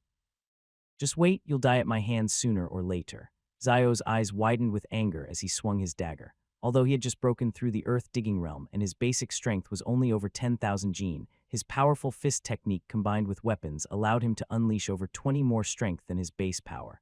With this strike, it was unstoppable. The creature, caught off guard, raised its arms and head to block, but was cut directly. Because of the force, its head flew off, but the rest of its body hadn't fallen yet. After about 4 or 5 breaths, the neck soaked in condensed fire oil slowly ignited a small flame. The small flame gradually spread and grew stronger, just like the raging fire in Zia Hong's heart. Please keep supporting and chasing after the story. We're nearing 1,000 views. Thanks to all the brothers who have been with me during this time. I know the new book isn't to everyone's taste, but thank you for your patience in visiting every day. Once this period passes, I will explode with energy. I hope the new book period will be successful and I will continue to improve. Let's push forward. Thank you. Ah, my leg, my leg. My neck is broken. It hurts so much. Mother, don't die. Please don't die. Son, where is my son's head? Has anyone seen my son's head? The strange creature collapsed. But Shan Hong's face showed no sign of happiness, because all he could hear was the remaining survivors at the great stone camp crying in pain. The phrase widespread grief now seemed real and clear before his eyes. Sigh. Shan Hong looked at the terrible scene around him and finally let out a deep sigh. Chunu Chunyu, Xing shakily walked over, staggering toward a corpse. Though the silk threads on him had been untied, the wounds left by the creature's attack were still visible. There were several blood holes on the back, shoulders, lips, and limbs, all bleeding heavily. The corpse had been cut in half at the waist by the creature. From the clothing and the way Sheen called out, it was clearly his wife. Next to the body, there was a boy and girl, about 15 or 16, crying loudly in pain. "Mother, father, please save mother. We can't be without her." The girl had clearly lost her mind. Seeing S.H. King come over, she looked up with tearful eyes and begged her father. Her sorrowful crying was heartbreaking. Even Zayuan Yuenking and others who had come closer couldn't help but tear up. Xing tremblingly picked up his wife's broken body, then looked back at his brother Shi Dong's corpse, which had been beheaded. He opened his mouth as if to say something, but couldn't speak. In the end, he closed his eyes filled with pain and regret. Seeing the scene, Shanhong sighed softly in his heart. Behind him, Cyan Yuan Qing and 8 others also couldn't bear to look away. They all understood S.H. King, because earlier the strange creature had also controlled Zhiding and slaughtered many people from Da. The creature could kill so many because it often used the faces of familiar people. Death is terrifying, but the horror of such slaughter created by people you know and trust, especially when the killers and victims are all your own, was even more heartbreaking and crushing. "Shu Ling, please accept my condolences." Shenhong stepped forward and patted S.H. King's shoulder. He initially wanted to comfort him, but when the words reached his mouth, they turned into a simple act of consolation. Seeing S.H. King's expression blank and still immersed in sadness, he sighed and looked around. He continued, "Sun Leader, time is precious. That strange creature could come back at any moment. Many people are still alive in your camp. If you don't quickly pull yourself together, more tragedies might happen." Clearly, Xing was awakened by Xiao Hong's words. He suddenly snapped out of his sorrow and looked at Xiao Hong with gratitude. Then he turned to his son and daughter. "Ping, go count how many people are dead and how many survived. Search every part of the cave. Some might be hiding downstairs. Hurry and bring them out. Lu, go inform everyone to pack their things quickly. Once you're ready, gather at the cave entrance. We will move immediately." "Yes, father." Although the 2 young people still looked sad, they understood the urgency from their father's orders. They quickly got up to carry out the tasks. After giving instructions to the 2, Xing looked at Xiao Hong again. Leader Xiao Hong and Xing exchanged a look, instantly understanding what the other was thinking. Most importantly, the pleading look in Xing's eyes was very obvious. Xing's shoulders, limbs, and torso had just been pierced by the strange white silk threads. Now he was covered in blood and barely able to move. He was almost useless, not to mention leading the remaining people in the camp to a new place. Whether they could successfully complete the move with the others was uncertain. Moreover, losing the last combat power at the logging stage, especially Shirking, the spiritual leader, meant that the Great Stone Camp was practically no longer alive. The pleading in Xing's eyes was not just about asking Xiaowang to help them move. It was very clear what he meant. He wanted to entrust the remaining people of the Great Stone Camp to Xiao Hong. Xing didn't say it outright, leaving some room for Xia Hong to refuse. He also knew that suddenly taking in hundreds of people was not a simple matter. Although Xiang had just killed the strange creature, and the situation in the Great Saya Camp seemed much better than before, S.H. King didn't think Xiang would easily accept so many people. Moreover, the remaining people in the Great Stone Camp were all ordinary folks now. Even Xing, the only one with logging stage strength, was already disabled. The pleading ensured Qing's eyes gradually faded as Xiao Hong remained silent for a long time. His hope was slowly extinguished, replaced by despair. "Come back with us to the Great Xia Camp first. We can discuss the rest later." Hearing Xiaowang's words, Xing's body trembled. He suddenly looked up at him, confirming that Xiaowang truly agreed. Xing was so overwhelmed with emotion that he couldn't speak, only looking at him with grateful eyes and nodding heavily. "Father, the camp lost 132 people and 187 remain. My sister has already notified them to pack up. It should be done soon." At this moment, Shirping came over, followed by Shirlu and some others who had already packed their things. They gradually gathered around. "Chuan, you organize yourselves. Later, someone will come to the cave entrance to help. First, get all the children up, then lead them down the mountain. The older ones can climb on their own. It will be faster." "Yes, leader." Cyan led the 9 people to organize the orderly evacuation. During the last move of the Daxia camp, although Xiong was in charge, Zayun was already helping him at that time, so he had some experience. He took 8 people to help organize, and the process became much faster. Soon, the children were arranged at the front, pulled up one by one with ropes by Yuan Qing and his team at the cave entrance. The adults followed closely behind with their belongings. Seeing everyone in the camp evacuate in order, Xing's mood eased considerably. "Later, sure, come on. You're not able to move. Well, I'll carry you." Xing saw Xiao Hong come over to carry him. His eyes first showed surprise, then he quickly waved his hands in gratitude and smiled. "Riley, leader, don't joke. I'm useless now. It's better for you not to bother. Let your pain carry me." Hearing Xing call him leader, Xiao Hong raised an eyebrow. He understood Xing's little thoughts. He was just worried that he wouldn't take care of the nearly 200 people in the big summer camp, which would solidify his position as leader. Although he hadn't planned to ignore these people, seeing Xing's cautious probing made Xiao feel a strange heaviness in his heart. From Xing's reaction, it was clear how difficult the situation was for the small camp. Due to limited resources, merging with others was impossible. To join a stronger camp, they needed to be valuable enough and have surplus resources. Without meeting these conditions, others probably wouldn't accept them. In fact, with Dash's current strength, accepting nearly 200 people was beyond their capacity. But leaving so many people to become prey for strange monsters and cold beasts was not something Zia could allow. Seeing SH King's desperate yet pleading eyes, he had no choice but to take them in. "Don't worry, Leader Stone, I won't ignore them. Let's go back to the great summer camp first." Hearing Xiao Hong's words, Xing's face finally relaxed. He even forced himself to stand and bowed to Xiaoyang. Of course, Xiaoyang didn't let him kneel completely. He reached out and helped him up. Just then, Sherping arrived. Xiaoyang assisted in placing Xing on his back.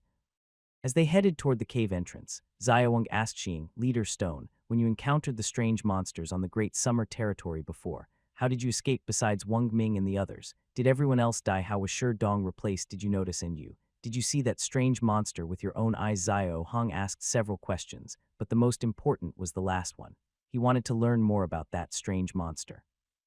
Xing, lying on his son's back, initially showed a hint of pain in his eyes when hearing these questions, but he quickly adjusted his emotions and began to answer Xiao Hong from the southern foothills of Mail Mountain, Gujin Beiju Town, a large camp with over 100,000 people, Guan era, 5 types of strange monsters, crafty ghost, wooden puppet ghost, Yang Ming Li Hu Luing. Xing's answer was very long. He kept talking even after the 3 of them left Tower Mountain.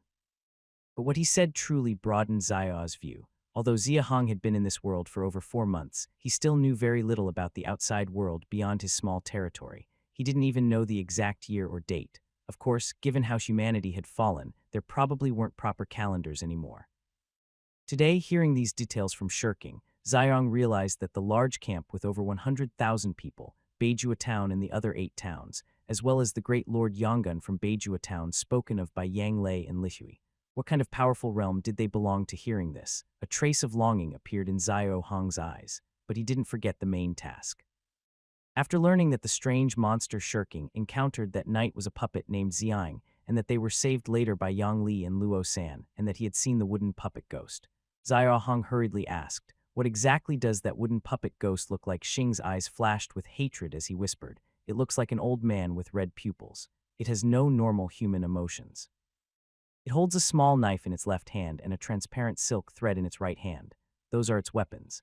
Xiao Hong firmly remembered the features in his mind and looked ahead. Since it was a night migration and the team had nearly 200 people, it was very large. Plus, they dared not make much noise, so their pace was very slow. Fortunately, Mount Ta was less than a kilometer from the Dasha camp, so even at this slow speed, it wouldn't take long, about 15 minutes to reach. Ziyuan, Yuan Qing, and others kept watch around them while Xiaoyang stayed at the back of the team with Xing and his son.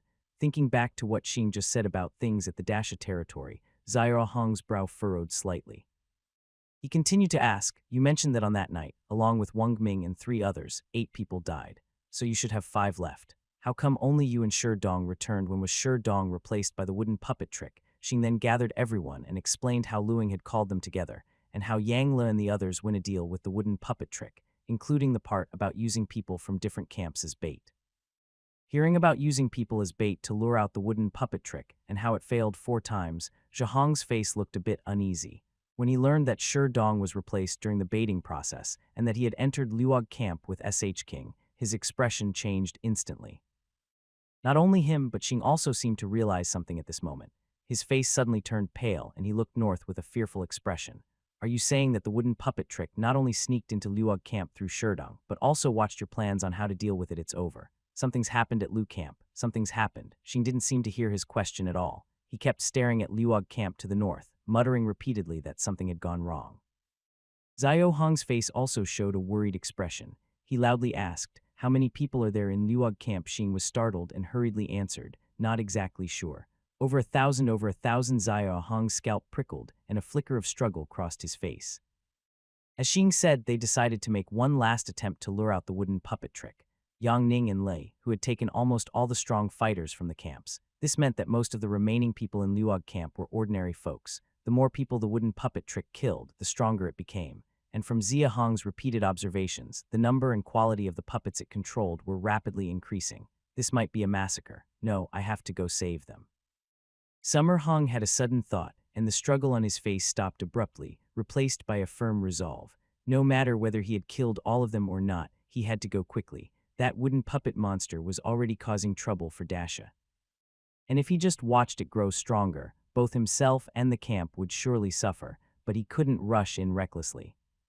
Summer Hong carefully thought through in his mind, then turned to Shirking and asked, "You just said that Yang Ning and Liu are very strong and can probably handle that wooden puppet monster, right?" Xing nodded, noticing Summer Hong's serious expression, and quickly added, "No, leader Yang Ning and Li who were strong, but that monster has escaped from them 4 times already, and it even sneaked into Roach camp.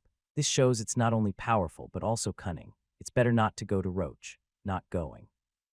"Do you want all the people in Roach camp to die?" Summer Hong interrupted Xing directly, took a deep breath, and said seriously, "Let's not worry about how many lives we can save for now. We can't just let it kill people randomly. Didn't Yang Ning and Liu say that once that monster reaches the intermediate level, there will be no humans left around Hungu Rich? But that monster's strength. Don't worry, I have ways to deal with it." After saying this, Summer Hong didn't continue talking with Xing. Instead, he called over the 9 guards who were on alert nearby. Ignoring their puzzled looks, he ordered Suin, Lu Yuan, Li Yuan, Quan, "You 3 lead your teams to the camp. You should be there soon. The distance isn't far, so it shouldn't be a problem. When you get back, seal the cave immediately." Just like before, anyone who tries to escape or makes noise must not be exposed, no matter who they are. Soon, Lu Yuan and Li Yuan Quan had just broken through to the logging realm, so their strength was still unstable, so they stayed at the camp. "Understood, leader." Although curious, the 3 quickly nodded and agreed. "The other 6, come with me to Roge camp. That wooden puppet monster is probably causing chaos there now." "Yes, leader." When Stuan, Yuenking, and the 6 heard this, they nodded without hesitation. No, not just hesitation. In fact, they even seemed excited. I kept lying on Sherping's back, quietly watching the crowd and SH King. I thought I had seen it wrong, but when I confirmed that Zayuan and the others showed no fear, in fact, they seemed a bit excited. I suddenly felt confused. Only one thought filled my mind. Are these young people reckless, or do they have some backing leader? "Sure, tell me the exact location of the rogue camp." Xing knew he couldn't persuade Zio Hong, but he also felt a glimmer of hope for this group of people. He quickly shared the exact location of the rogue camp. After speaking, Xing saw Zia Hong was ready to leave, so he hurriedly patted his son, signaling him to take out the small bag he had just packed. He quickly took out 2 curved bows and 2 quivers, then stopped Xiong. "Leader, these 2 bows and arrows are not much use to me. You all take them and see if they can help." Zio's face lit up with joy when he heard this. He hurriedly took the bows. "Thank you, leader, sure." Without saying much more, he led Sayuan and the others and headed toward Hamu Ridge, then sped northward. I was just a little short of breaking 1,000 readers. Thanks to everyone for sticking with me. I'll try even harder in the next round to see if I can climb higher. The top spots depend on your strong support. The leaderboard is full of great books and the pressure is huge. Please support me, thank you. Around Hamu Ridge, the camps are mostly on the east side, generally connected from north to south, but they don't communicate with each other. Whether intentionally or not, encounters between camps usually happen only within their territory within about 500 m of Hamu Ridge's outskirts. The reasons are simple. First, the outskirts are familiar territory, so everyone feels safer. Second, it helps prevent the camps from spying on each other since people's hearts are hard to read. Therefore, unless there's a special reason, traveling from one camp to another usually involves entering Hamu Ridge first, then heading along the eastern edge south or north toward the destination. The Dasha camp is located on the southernmost part of the east side. To reach Rogue camp, you must pass through the territories of Dashan, Dachuan, and Huangao before entering Rogue camp's area. It's less than 4 km as the crow flies, but it feels very different when walking. It's always the same problem. Traveling at night is slow no matter what, and because of the fear of disturbing cold beasts, you can't make much noise. So even though I knew that the Rag camp might have already encountered trouble, Zio Hong was anxious like fire inside, but had no choice but to keep moving forward. Honestly, the more anxious he was, the easier it was to make mistakes, so he had to stay calm. The wooden puppet was much more cunning than the cold beast. If he was careless, it wouldn't just be himself who would suffer. Everyone in the camp could die too. "Leader, we've arrived." Zion looked up and followed the direction pointed to by Zayuan. To the east, 2 tall mountains stood proudly about 2,000 or 3,000 meters high. Their peaks crossed and connected with a wide valley of over 100 meters in between. The valley that Xing mentioned should be right there. Leader, should we go straight there? Hearing Yuan Cheng's question, Xiong hesitated for a moment, but then shook his head after some thought. He turned to look inside Hamuich. We don't know the situation at the Rod camp. Going in recklessly could be dangerous. First, we need to find Leader Luing and the others, Yang Ning and Lihu, as Shirking mentioned. With them, we will be safer. Xiao Hong had dealt with the wooden puppet a few times, but strictly speaking, he had never faced it directly. He didn't know what the true strength of the puppet was or what strange abilities it might have. Although he didn't want to see the rag camp slaughtered, he wasn't a kind-hearted person. Risking his safety to save others was kind, but for his own people, it would be foolish. According to Shirking, Yang Ning and Li, who had driven the wooden puppet away 3 times, Xiao Hong suspected that the puppet was deliberately avoiding them, but it also showed that the puppet couldn't handle these two. Plus, with Lu Ming and others, everyone going together was the safest plan. Rag camp usually only operates within a kilometer. You 6 split into 2 groups, one heading south, the other north. I'll go west into the inner area. We should find them quickly. Once found, use the bone whistle to signal. Be careful. Yes, leader. Ziyun Twonking and Lin Kai south. Yuang led Lu Yang and chopping north, and Xiao Hong went alone into the inner area of Hanggu Ridge. The 7 of them split up to start searching for the people. On the west side of Hamu Ridge's inner area, Lu Ming and others who knew nothing about the attack on the Great Stone Camp were starting to look impatient. It's been over 2 hours. Can we get it to come out for times now? They've run away. Even if the puppet is stupid, it won't come back again, right? Sure, don't say that. The 2 adults are right behind us. How can they be so powerful? I admit they have strength, but in the end, that wooden puppet monster is even stronger. Do you really think the 4 previous times were just because they chased it away? I suspect that the wooden puppet monster did it on purpose. Why would it do that? Why, think about it. Every time that wooden puppet monster intentionally comes out to kill a few people, then gets driven away by those 2. It makes us think there's hope, so we keep throwing bait. The monster keeps killing, right? You make a good point. It sounds plausible. Lu Ming, who was in a group with Hong Yang and Hong Yang, felt uneasy as he overheard the conversation ahead.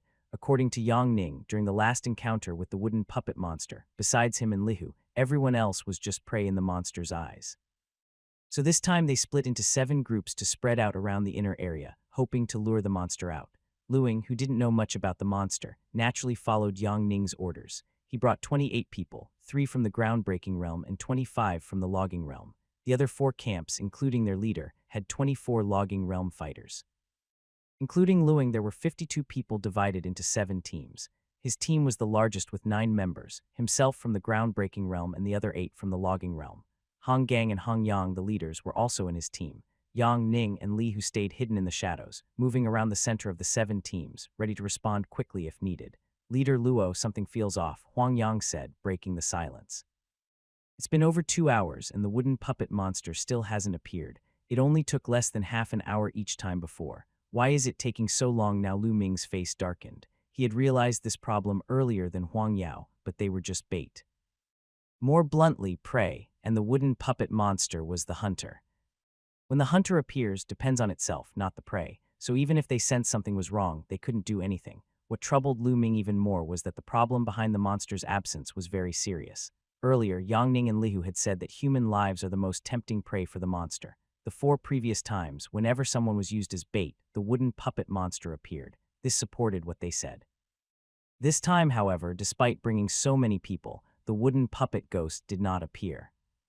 Does this mean that during the previous 4 times, the wooden puppet ghost could have chosen not to appear, or was it intentionally showing up? If we follow this line of thinking, just as someone mentioned earlier, the wooden puppet ghost was deliberately doing this from the start. It intentionally appeared to kill only a few, then was driven away by Yang and Lei, giving them hope and encouraging them to keep coming out. Then in a cycle, it continued killing. Could it be that this was all planned so it could keep killing? But if that's true, why didn't the wooden puppet ghost come this time? Did he just overthink things, or does the wooden puppet ghost have other more important matters to attend to? Snap. Not far away, a clear slap echoed, waking Luo Ming. Immediately after, a commanding and angry voice shouted, "Useless fools. I risked myself to help you get rid of the ghost, and now you dare to talk behind my back. If you keep talking nonsense before that wooden puppet ghost comes, I'll deal with you first, you idiots." Hearing this, Lu Ming's face darkened instantly. Huang Yang and Hong Yang, standing nearby, looked just as serious. Night fell, and more than 2 hours had passed since Luo's camp was left. The wooden puppet ghost still hadn't appeared. Not only Luo Ming and others acting as bait were annoyed, but Yang Ning and Lihu hiding in the dark felt the same. This was supposed to be the last attempt. If the wooden puppet ghost didn't show up again, Yang Ning planned to leave Redwood Ridge with Lihu. Thinking about the many benefits of hunting the wooden puppet ghost, if the ghost kept hiding, they would have to leave empty-handed, which made them even more anxious. Just then, Liu heard angry voices ahead criticizing them, and his already bad mood worsened. Liu heard the slap and Lihis angry shouting, immediately realizing something was wrong, and ran to the scene. Seeing Hong Mu with blood on his face after being slapped by Lihu, he quickly went over, helped him up, and apologized to Lihu. "Please forgive us, sir." Hong Mu was young and naive, so he was talking nonsense. After saying this, he lowered his head and signaled to Hong Mu with his eyes, urging him to apologize to Lihu quickly. This time, 52 people came out, divided into 7 groups. Since there were only 5 camps in total, the groups were not based on camps but were randomly assigned. Hong Mu is the son of Hong Gang, the leader of the Great River Camp. He is quite young, only in his early 20s, and has been assigned to the Lua group. Lua and Hong Yang know each other well and have a good relationship. Hong Mu is regarded as a nephew or younger relative, so they are very eager to help him. Although Hong Mu was slapped hard by Lihu and his face hurt, the shame he felt was much stronger than the physical pain. Lihu is stronger than him, but they are about the same age. Being slapped so heavily in front of 7 or 8 people made Lihu very angry. Young and impulsive, Honggu instinctively resisted Lua's advice and struggled to stand up and retort to Lihu. But before he could get up, Louis's hand held him down firmly. Seeing Louis shake his head gently, Hong Mu looked frustrated. The words he was about to say were swallowed back. As the son of Hong Yang, the leader of the Great River Camp, Hong Mu knows more than others. He understands what Louis' head shake means, not to mention that the wooden puppet is strange and can only be fought by Yang Ning and Lihu. Offending the other side would only bring trouble to those living in Hamu Ridge. He wondered if he was a bit braver and had a conflict with Yang and Li, would he benefit? Yang and Li are both experts at the digging ground level, stronger than Luo Ming, the strongest in Hamu Ridge, by a notch. Considering all this, even if he was angry, he could only hold back. Even if he believed that his recent comments didn't insult the two, he still had to accept the slap. There was no other way. Hong Mu suppressed his frustration, nodded at Lu Ha, and was about to apologize to Lihu. But unexpectedly, Lihu spoke first. "You're still young. With this look, you're at least in your 20s, only at the logging level. A useless person is one thing, but you can't even control your mouth. If there's a next time, it won't just be a slap." Hong Mu's face instantly turned red. His suppressed anger flared up again. Ignoring Lua's attempt to stop him, he retorted angrily, "If you're so strong, how come you've been fooled 4 times by the wooden puppet? Did I say something wrong just now? That puppet's strength is above yours. Those 4 times might have been deliberate tricks to fool us." Honggu's retort surprised Lihu. He clearly didn't expect Hong Mu to dare to speak so loudly and challenge him. Realizing this, Lihu's anger exploded. "You good-for-nothing still dare to bark?" While angrily shouting, he quickly moved forward and charged at Hong Mu. "Sir, please show mercy." Lu Ming's voice did not stop Lihu's actions. Smack. This time, his slap was even harder and the sound was louder.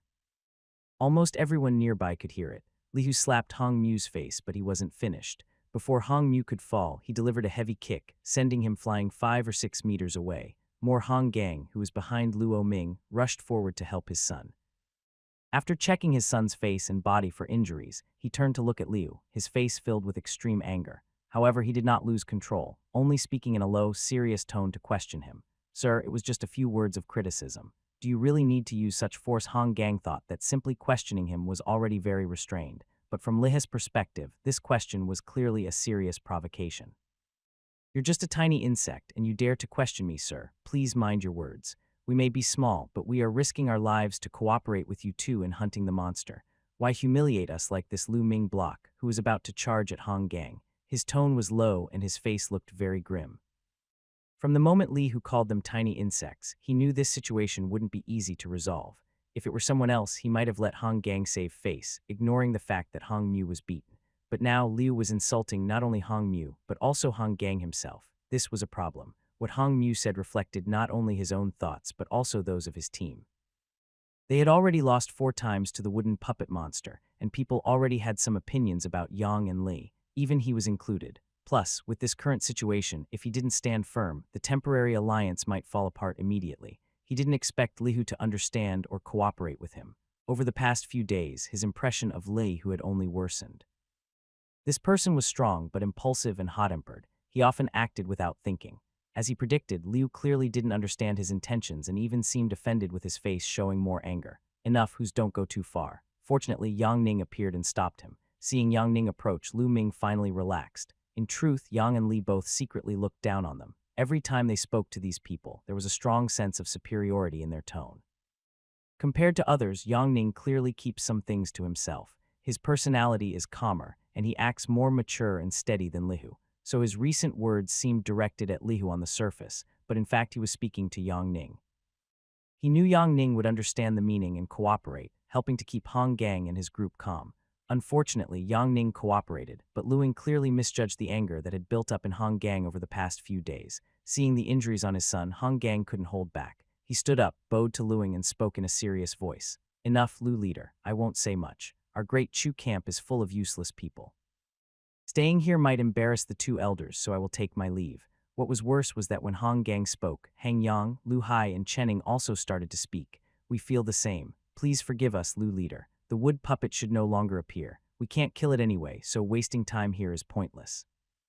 Lu leader, I will also leave with my people." "I think the same. Luo leader Huang Zio camp will also take our leave." Seeing the 4 camps that had been carefully brought together yesterday all asking to leave, Lu Ming suddenly felt overwhelmed. He wanted to keep everyone but didn't know what to say. His opinion of Lei was growing more negative. "Who's hiding over there, come out now." While everyone was silent, Yang Ning suddenly turned and shouted angrily toward the east. Others thought the wood puppet had appeared and all looked in that direction, but it wasn't. A broad-shouldered young man quickly jumped down from a tree, walking about 10 meters away from everyone. After looking around, he bowed with clenched fists and said urgently, "Leader Zio Hong of the Great Zia camp. May I ask who is Lu Ming? I have urgent news for him." The story has now surpassed 1,000 reads and continues to grow.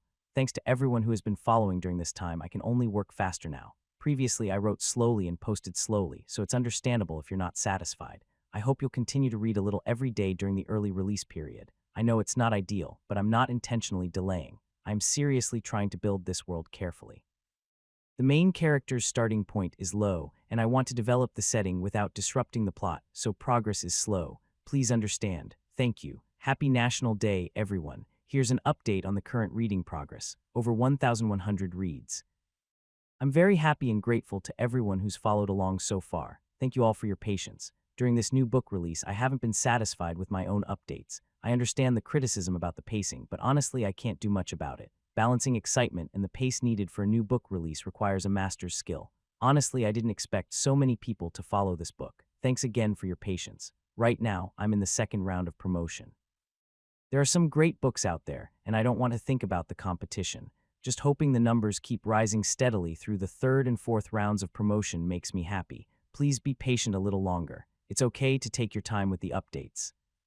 Just keep coming back daily to support the reads. Once this phase passes, I believe there will be a big breakthrough and everyone will enjoy the story fully. This book's world building is really vast, but given the current word count and plot needs, I can only reveal it slowly and carefully. Even the character settings are squeezed into the story like toothpaste, and I can't explain everything in detail. I keep reviewing and editing the story to improve it, hoping to speed up the pacing and develop the plot faster. Please, everyone, be patient again. I'm also nurturing the story, so I understand how frustrating it can be during a new book release. Just support me with your daily reads. The new book phase won't last long. After this, I'll make up for it with intense updates, guaranteed. Please trust me, I beg you all. As Zhahong mentioned earlier, the territory of the Roger camp is just within a kilometer outside the Redwood Ridge. Finding a team of 50 or 60 people within this range is not difficult. When Xiong was about to cross the 1 km boundary, he noticed the others. However, when he spotted them, Zhahong clearly felt something was off about the atmosphere. That's why he didn't come down immediately. Since he was discovered, he naturally played along and came out. After a quick glance at the group, Zhahong immediately judged that the person who exposed him along with another person standing beside him must be Yang Ning and Lihu. There's no other reason. Their clothing was simply too eye-catching. They wore brown fur coats with a soft white fur scarf around their necks clearly made from cold beast tails, and on their feet shiny black beast leather boots.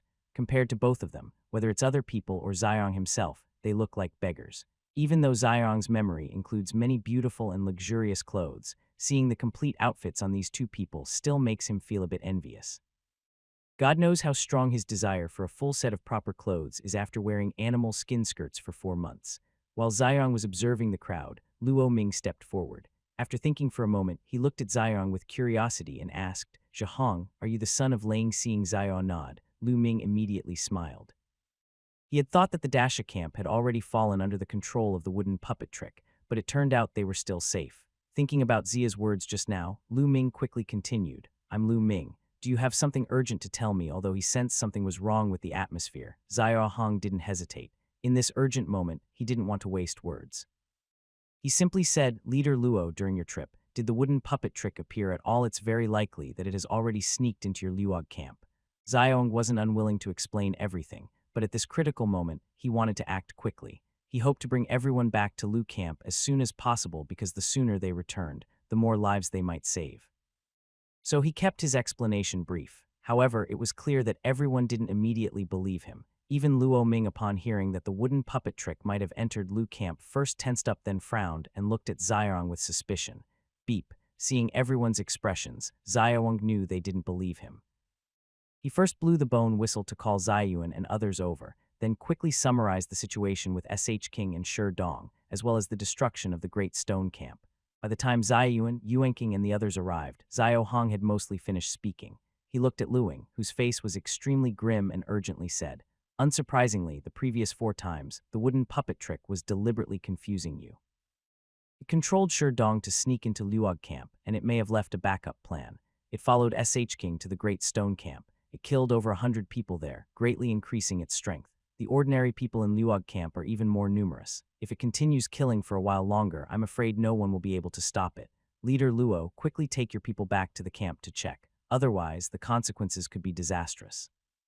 Xiao Hong was focused on persuading Luo Ming to return to the camp, not noticing that when he mentioned the previous 4 times were all deliberate tricks by the wooden puppet, Lia's already bad face grew even more unpleasant.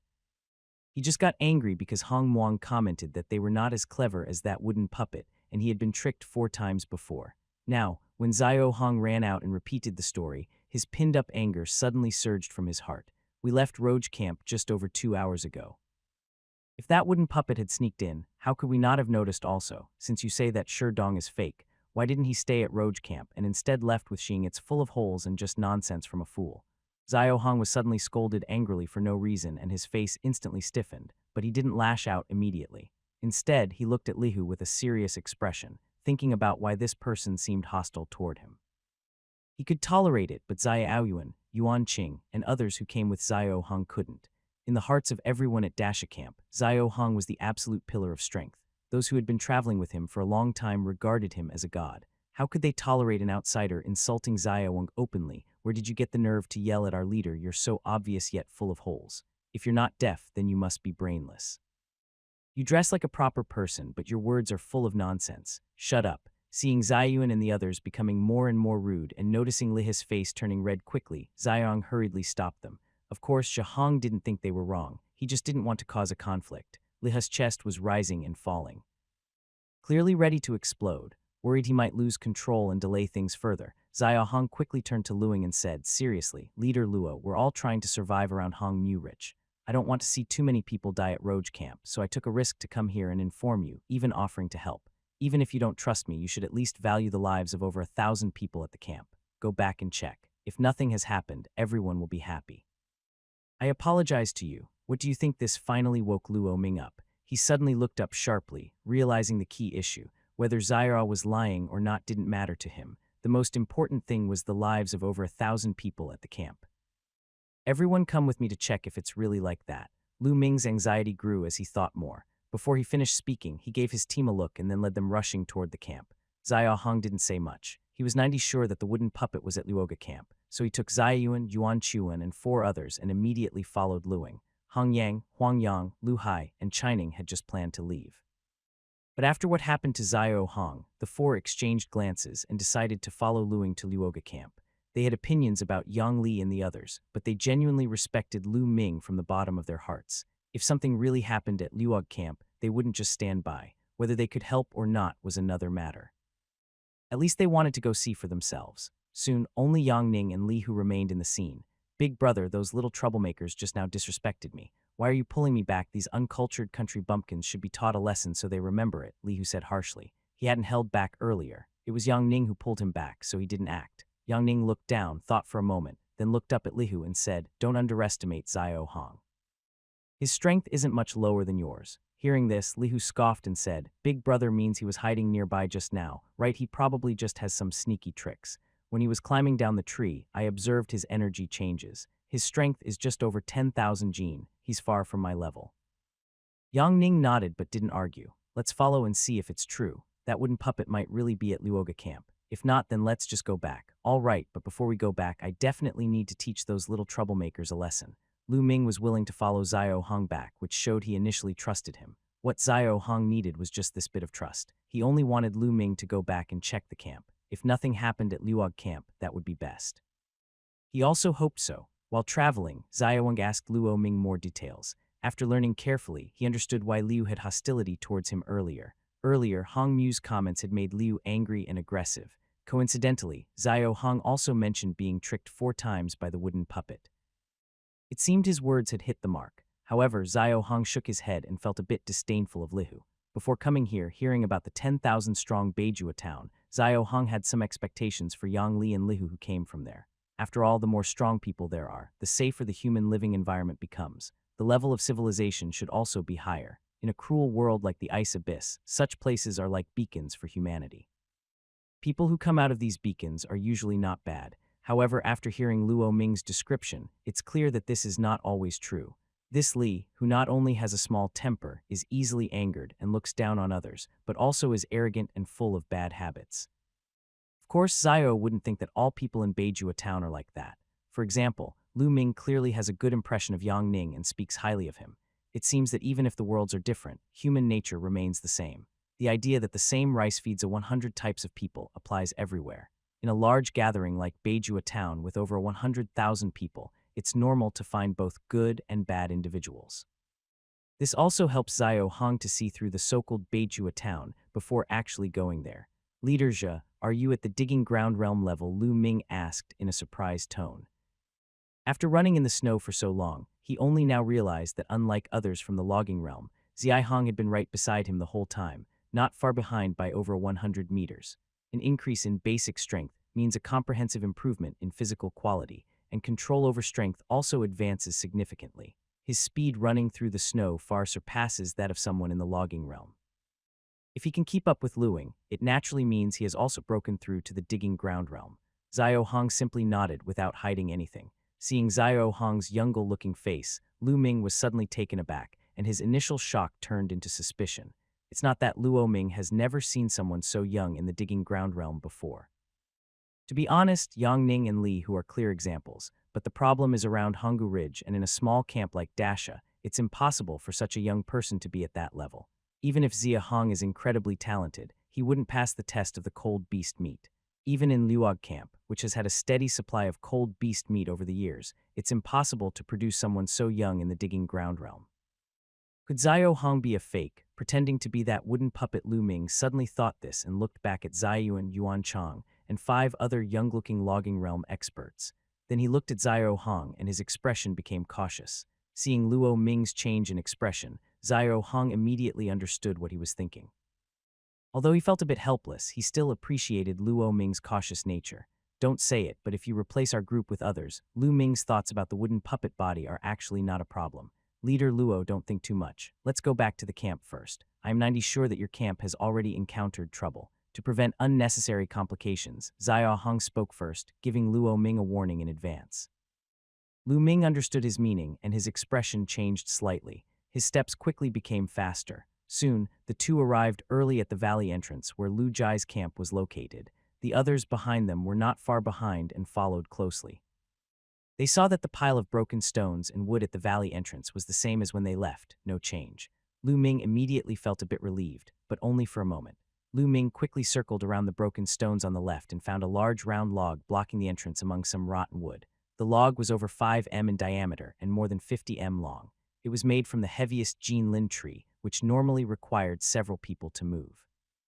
But Luing, with his earth-digging realm strength, could do it alone. Seeing Luo Ming struggling a bit, Zhihong stepped forward to help pull the log out. 3 other earth-digging realm woodcutters from Luo Jai's camp also came over. With 5 earth-digging realm experts working together, no matter how heavy the log was, it was no match. Bang! The log was pulled out and hit the ground with a loud crash. But as soon as it hit the ground, everyone's faces, including Xiao Hong, Luing, and others present, changed instantly. Because on the side of the log leading into the camp, 6 bloody arms were hanging with a large patch of torn flesh and blood foam beside them. Something's wrong. Follow me inside quickly. Luing almost shouted this, his face full of fear. He rushed into the hole in one step.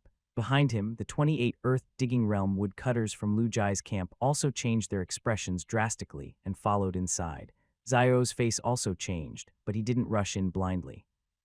Instead, he took out a piece of fire condensation oil from his pocket, handed it to Ziyuan. Tuan, don't go in. Use the fire condensation oil to coat the outside of the entrance, then hold the rest and stay here.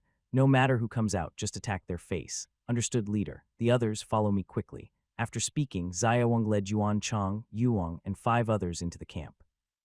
Actually, when Zio Hong saw the 6 bloody arms, he already guessed the terrible situation inside the camp. But when they finally stepped inside Luo Gi's camp, the scene was even more shocking. His scalp still couldn't stop tingling with numbness. The scene was filled with corpses everywhere. Everywhere he looked, there were bodies, and the ground was soaked with blood. A strong smell of blood and decay seemed to gather into smoke drifting through the valley. Dismembered limbs and broken bodies were scattered all around with bits of yellowish-white flesh visible everywhere. On the ground, no corpse was whole. Some had half their heads cut off. Others were split in 2 at the waist. Some had their legs cut off and were still struggling and crawling on the ground. These victims ranged from adults to children, even infants. But the baby's vitality was clearly weaker than that of adults. They were either beaten into a mess of flesh or sliced into pieces with sharp weapons. The entire valley was filled with weak, helpless cries and screams, yet no healthy living person could be seen on the ground. Oh. Mixture of fear, grief, anger, guilt, madness, and disbelief filled the air. With a piercing long cry, Lu Ming's voice cut through the valley and echoed into the sky. Zio Hong took a deep breath, looked at Luo Ming and the others ahead, and a trace of sympathy flashed in his eyes. Others might not clearly hear what Luo Ming was shouting, but he only heard deep pain and despair. It was just like witnessing the slaughter of the camp earlier, as seen by SH King. Leader Luo, please accept my condolences. The most urgent thing now is to see if anyone is still alive. Outside, there seemed to be only 500 or 600 people, and there might still be survivors inside. Also, that wooden puppet monster might not have left yet. Zia only stayed for a moment. Seeing some members of Luo Jai's camp already losing their minds, rummaging through the broken bodies on the ground to find their loved ones, he quickly stepped forward and called Luing first. It wasn't that he didn't want Lu Ming to have time to process everything he saw. The main reason was that there was something even more important. While speaking to Lu Ming, he also looked serious and pointed to the large wooden house inside the camp. When they first entered, he had already noticed that 5 large wooden houses in the camp had fallen. 4 of them had been shattered from the outside with brute force, leaving only the one inside still relatively intact. Hearing his words, Lu Ming immediately snapped out of his shock, gave Ziyang a thankful look, and quickly hid his sadness. He then shouted to the crowd still searching on the ground, "Everyone get up. Stop searching for now. Go into the main house and check. There might still be survivors inside. The total population at Rag Camp is over 1,300. Although the outside scene with broken limbs and scattered corpses is terrifying, it does not reach that number." The remaining people also reacted quickly. Some who had not yet found their loved ones immediately showed hope, and following Luo Ming and Zio Hong hurried toward the main house. The wooden house is very large with sides over 50 m long. It can easily hold hundreds of people inside. Zio Hong looked at the house, then turned to survey the 50 or so people who had gathered behind him. His brow furrowed suddenly. "Leader Luo, we don't know what's inside. The wooden puppet is very cunning and tricky. I think we shouldn't send so many people in at once. These 3, you, me, and 3 others should go in first to check the situation, then inform the others. What do you think?" While speaking, Zia Hong pointed at 3 people following Luo Ming. Lu Ming immediately understood. Since the wooden puppet is skilled at disguising itself and pretending to be others, he nodded and said, "Shangping, Liha, Sukong, you 3, come with me. The others wait outside." The 3 Ziyang pointed to were about Luing's age and were the 3 strongest fighters he brought along. The 5 of them approached the wooden house. Although the front door was not locked, it was night and their vision was limited. They could only see through the faint glow of the campfire inside that the corridor was empty. Lu Ming turned to signal Shangping and the others. Without hesitation, they rushed forward and stepped inside. Once inside, Ziyang immediately understood the layout. In the middle of the house was a main hall centered around a campfire. On both sides, wooden planks separated small rooms. The 5 of them reached the middle of the main hall. Seeing the faint campfire, their faces showed confusion. The frontmost Shangping turned back to Luing and said, "There are signs of a fight, but no smell of blood and no one." Around the campfire, many coal stones were scattered, and several chairs in the main hall were broken. There were clear signs of a struggle on the floor, but how could there be no one at all, not even a sound?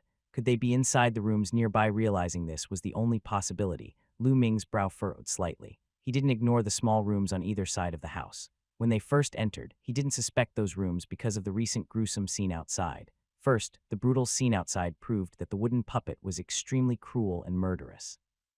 If someone were inside those small rooms, it wouldn't be so quiet. Secondly, these 5 people are all strong experts in the digging realm. At such a close distance, not only 5 or 600 people, but even a tiny insect could sense their presence. Most of these rooms are open with only a few closed. Rooms with open doors seem normal with no corpses or blood smells coming out. Naturally, they didn't suspect the closed rooms. Open and check, time is precious. And Lu Ming didn't dare hesitate. He quickly pointed to the first room, still letting Shamping go and open it. Shamping nodded and headed toward the first tightly closed room. Don't go there. Run fast. Just as he reached out to open the door, Xiao Hong, standing beside Lu Ying, suddenly changed his expression and shouted loudly to stop him. Unlike Lu Ying and the others, Xiao Hong's attention had been on the small rooms on both sides since they entered the hut. Those small rooms are indeed open or closed. The open ones seem normal, and the closed ones are silent inside, but this is exactly the biggest abnormality. Outside the Luoga camp, there was no movement. There are 2 tall mountains above and about 500 or 600 people. They couldn't all have grown wings and flown away. Xiao Hong had already noticed that there are 10 small rooms on each side, totaling 20 rooms. Each room is about 4 or 5 m wide, enough to hold 30 or 40 people. Only 5 rooms are open and the remaining 15 are closed. 15 rooms each holding 30 or 40 people just matches the number of 500 or 600 people.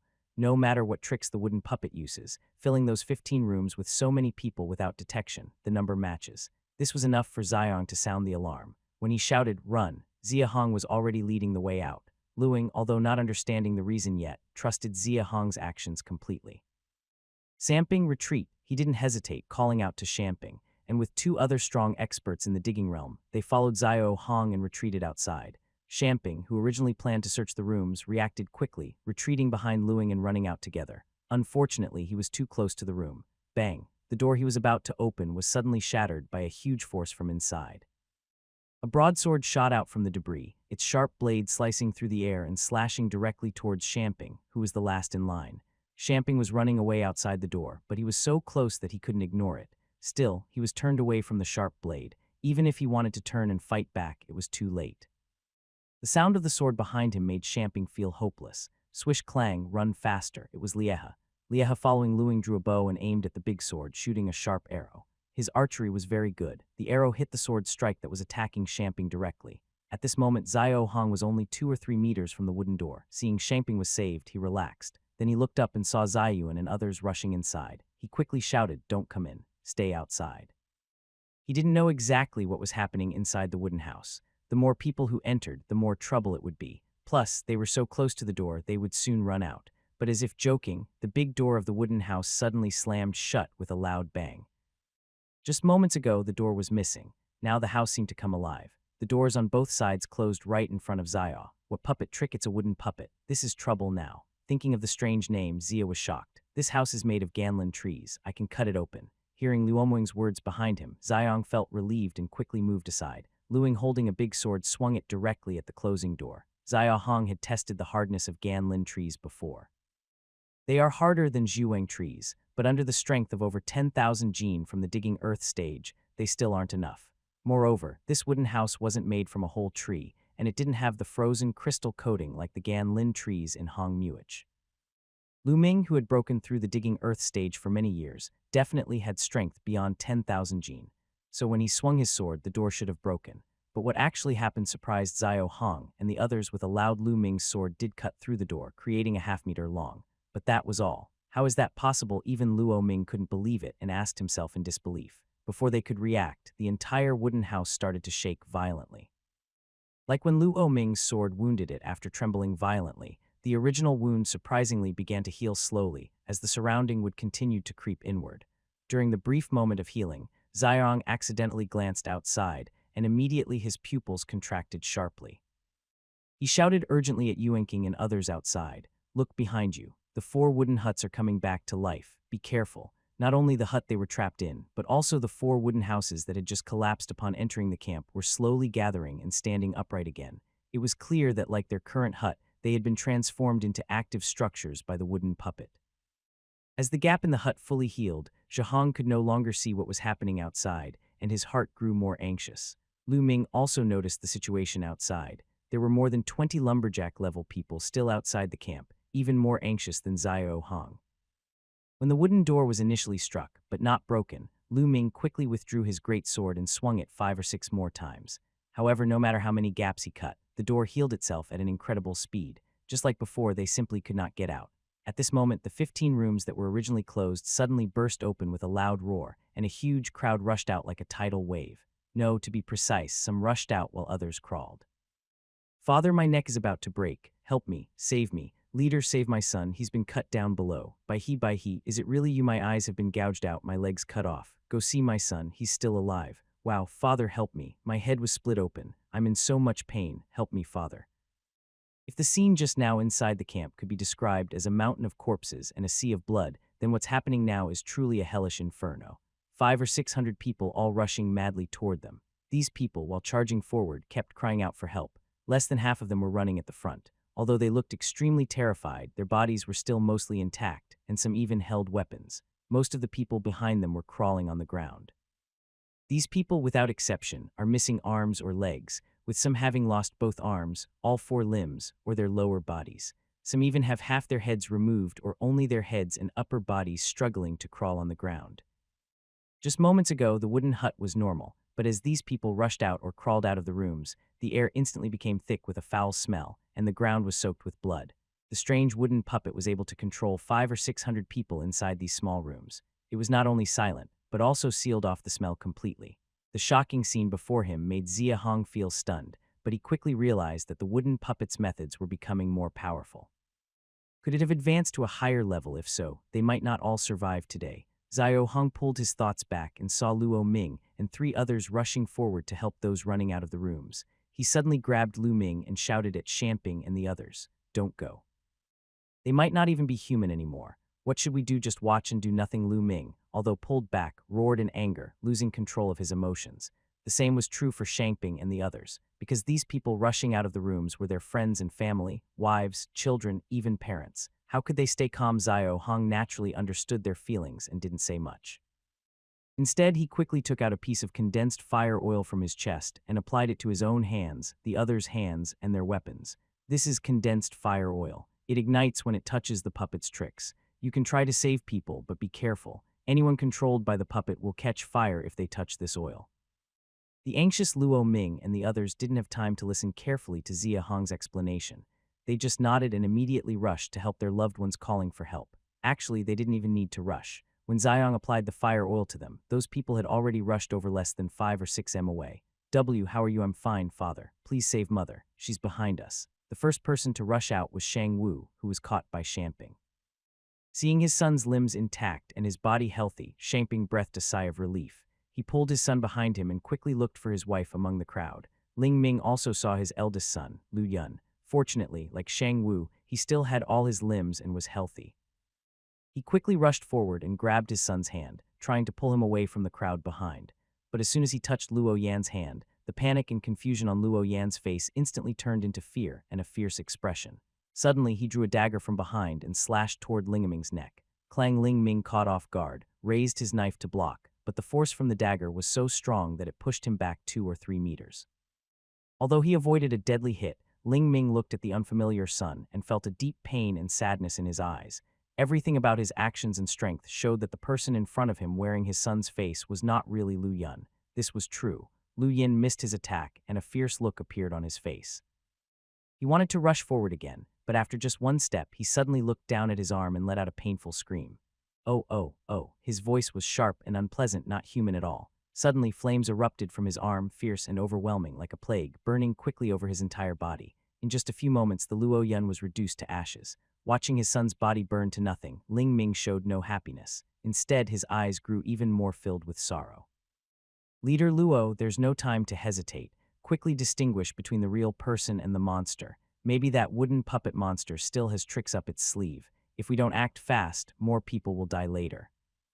Seeing the monster-controlled Lu Yin burn to ashes with the fire oil, Xiao Hong finally let out a deep breath. He was worried that the wooden puppet monster's strength might increase, making the fire oil less effective. Although he confirmed that the fire oil still worked as before, looking at the hundreds of people in front of him, Zia was still shaken by the cunning and excellence of the wooden puppet monster. Among these hundreds of people, some were real, some fake. Was his fire oil really enough? The wooden puppet monster had suffered losses from the fire oil in the cave just a few days ago, and now it had already come up with countermeasures. What luck! First, a platinum giant god, and now another one. It was simply incredible. When the fire oil was taken out of the iron furnace, it was only about the size of a fist. Although it was solid, a gentle squeeze could liquefy it. A single jar of fire oil can kill many strange creatures, but Xiao Hong is unsure exactly how many. He is certain, however, that trying to test it on all 500 or 600 people in front of him would never be enough. While Xiaong's mind is racing, a rush of people bursts into the room and quickly reaches the 5 of them. The danger is that some of these people are real and some are fake, making it hard to tell who is who. They only know that the real ones are running toward them, trying to hide behind the group. The situation is urgent. Luo Ming, despite mourning his eldest son's death, leads Samping and 2 others, trying to distinguish the real from the fake while also defending against sneak attacks from the imposters. Back up, don't come any closer. Zia Hong commands, raising his stone axe as he notices many people approaching. His tone is serious, not because he doesn't care about Lu Jai's camp, but because among these people are puppets controlled by wooden spirits. If he is careless, he could die. He won't risk his life for nothing. The real people are frightened by his presence, but the fake ones, they can't hold back anymore. Suddenly, a strong wind rushes from his right side. Xiaong's eyes widen as he quickly turns left to dodge. He raises his axe to block a weapon coming at him. A metallic short sword, likely from Lu Jai's camp, slashes at him. The sword almost cuts his stone axe in half and then aims upward toward his jaw. Xiao's face changes. It's not just the sharpness of the weapon, but the strength behind the attack. These puppets, controlled by the earth-digging realm, possess power comparable to his own. He doesn't have time to be shocked. He continues to retreat, avoiding the short sword aimed at his jaw. He leaps backward, kicks the door behind him, and swiftly grabs the attacker. Almost instantly, his fire oil takes effect. The attacker is a puppet resembling a woman. The flames from the fire oil burn her fiercely, causing her to scream in pain. Despite this, she continues to wave her short sword, trying to stab Xiao Hong, who has grabbed her. Xiaong dodges her attacks, pulling her close to the wooden wall. He avoids her short sword while remaining alert for other sneak attacks nearby. The fire oil is powerful and quickly burns the woman into ashes. Once she is reduced to ashes, the remaining flames will immediately extinguish. Even if they reach Zia Hong, although fire oil ignites on contact with strange creatures, it is completely harmless to humans. Watching the fire oil burn the woman's body, Xiaong's face did not relax. Instead, it became even more serious than before. Women around the Redwood Ridge camp, even adult men rarely get enough meat from the cold beasts, let alone women. All the women in the camps are ordinary people, but the woman who just ambushed him had the strength of a digging ground realm expert. What does this mean? It means that the puppet created by that wooden puppet, Guai Pao, can now display the power of a digging ground realm expert. Leader Zia, we've run out of fire oil. Do you have any more to give me? Lu Ming's voice came and Xiao Hong turned to look, feeling a sudden tightness in his chest. Shamping and the others are still trying to tell real from fake. Although each of them has rescued more than 10 people, their fire oil and weapons are almost gone and they are all slightly injured. Luing, who is asking for help, is surrounded and even stabbed in the waist during a sneak attack, blood flowing out rapidly. Luing and the 3 others have been breaking through to the digging ground realm for some time. Xiaong had observed that their basic strength is above his. With his fire oil, the 4 of them are in such a state which can only mean that the puppets mixed among the real people are truly at the digging ground level, just as he suspected. Leader Luo, keep going. Seeing Luo Ming in trouble, Zia Hong threw the remaining piece of fire oil he had on his blade directly through the air. Lu Ming caught it quickly, then split the piece into 4 parts, giving each of the 3 behind him a piece, and immediately applied it to their hands and weapons. Fire oil is indeed very useful. Those puppets trying to ambush nearby would scream immediately upon contact, even if they could display the power of the digging ground realm. They couldn't get the better of Luing and the others. With the additional fire oil, Luing and the others became even more powerful. In a short time, they rescued dozens more people. In just a moment, they had identified nearly 100 people behind them. Since entering the camp, the despair on their faces had remained until now. But there was finally some change. Although the number of people they rescued is less than 1/10 of the total population, at least they managed to save some. However, there are simply too many people and the fire oil is not enough. Leader Zia, give us more fire oil. We can save more people. Lu Ming looked eagerly at Xiaong, hoping he could produce more fire oil, but Zia's expression made his hope vanish instantly. Leader Luo, condensed fire oil is not an ordinary substance. I only have 2 pieces on me. I just used one. I'll give you the remaining piece. Can we separate all those people behind us? That wooden puppet monster hasn't shown itself yet. Lu Ming looked back at the inside of the wooden house. He estimated there were at least 300 or 400 people inside. His face turned grim. He knew Zia Hong was right. Condensed fire oil can't distinguish so many people. Also, the wooden puppet hasn't appeared yet. Maybe the enemy is afraid of the fire oil and is hiding. If they run out of fire oil and the puppet reveals itself, what should they do? Leader Luo, forget it.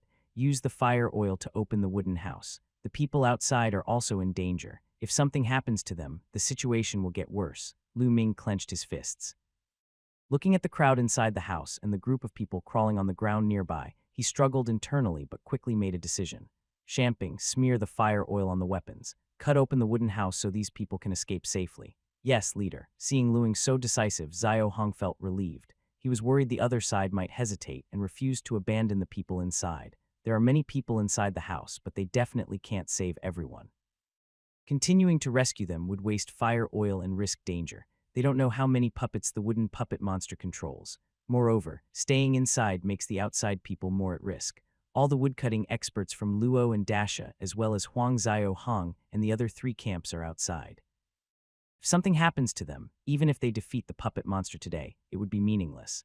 The wooden house trapping them now seems only to hold people with no other purpose. The other 4 houses are unclear. While Zia Hong was thinking, Lu Ming and the others had already smeared the last bit of fire oil on their weapons. Then they all struck together, slashing at the newly closed wooden wall with their blades. Just like before, all 4 blades cut into the wall, but didn't break the door directly. This time, however, sparks flew out immediately after the blades hit the wood. The sparks, encountering the moving wooden wall, seemed very excited.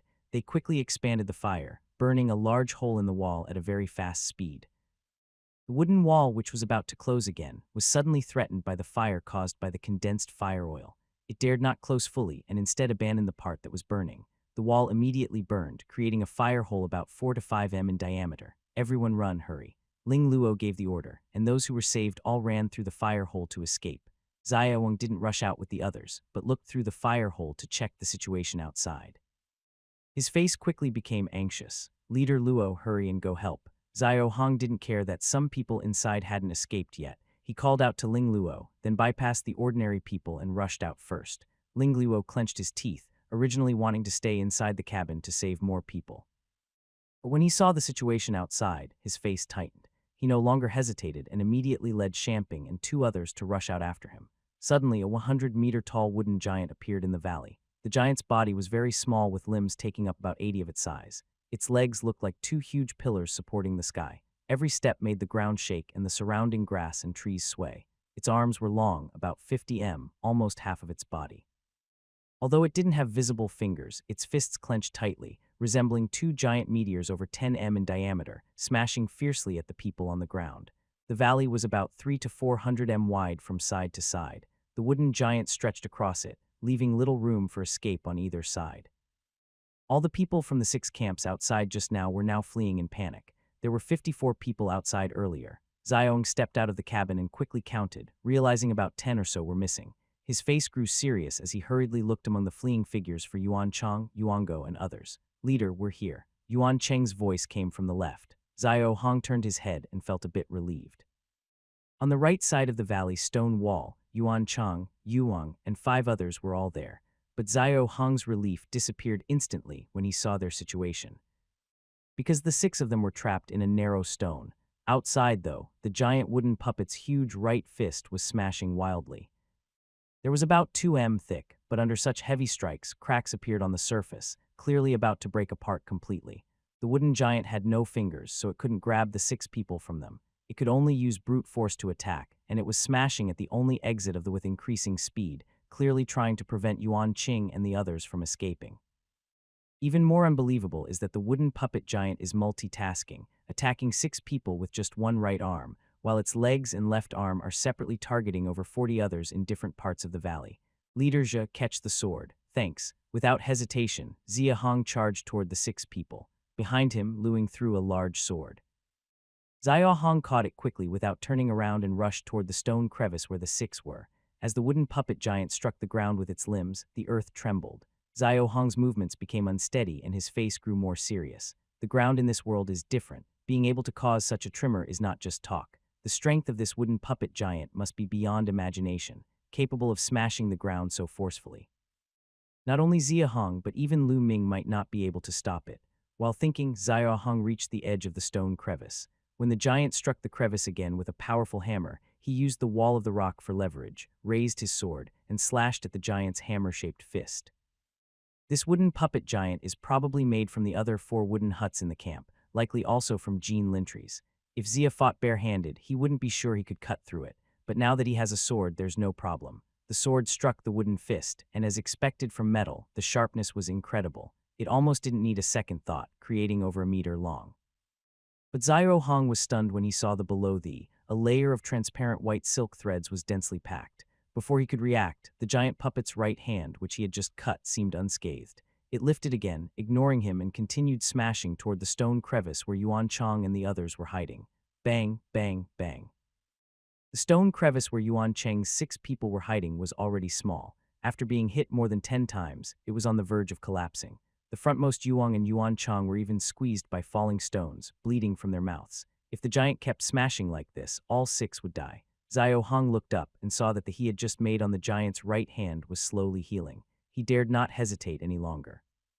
He took out a piece of condensed fire oil from his pocket and applied it directly to his sword's blade. The giant's right fist alone was over 10 m in diameter. Zio Hong had no intention of defeating it with that strike. He only wanted to distract the wooden puppet and help the 6 people escape, but the giant didn't fall for it.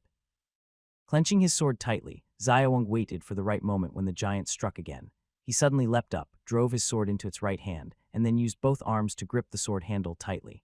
As the giant puppet raised its right hand, Zia-hong was also pulled upward. The moment the blade pierced the giant puppet's right hand, the condensed fire oil had already taken effect. The white silk threads mixed within the wood instantly ignited and spread in all directions. It worked.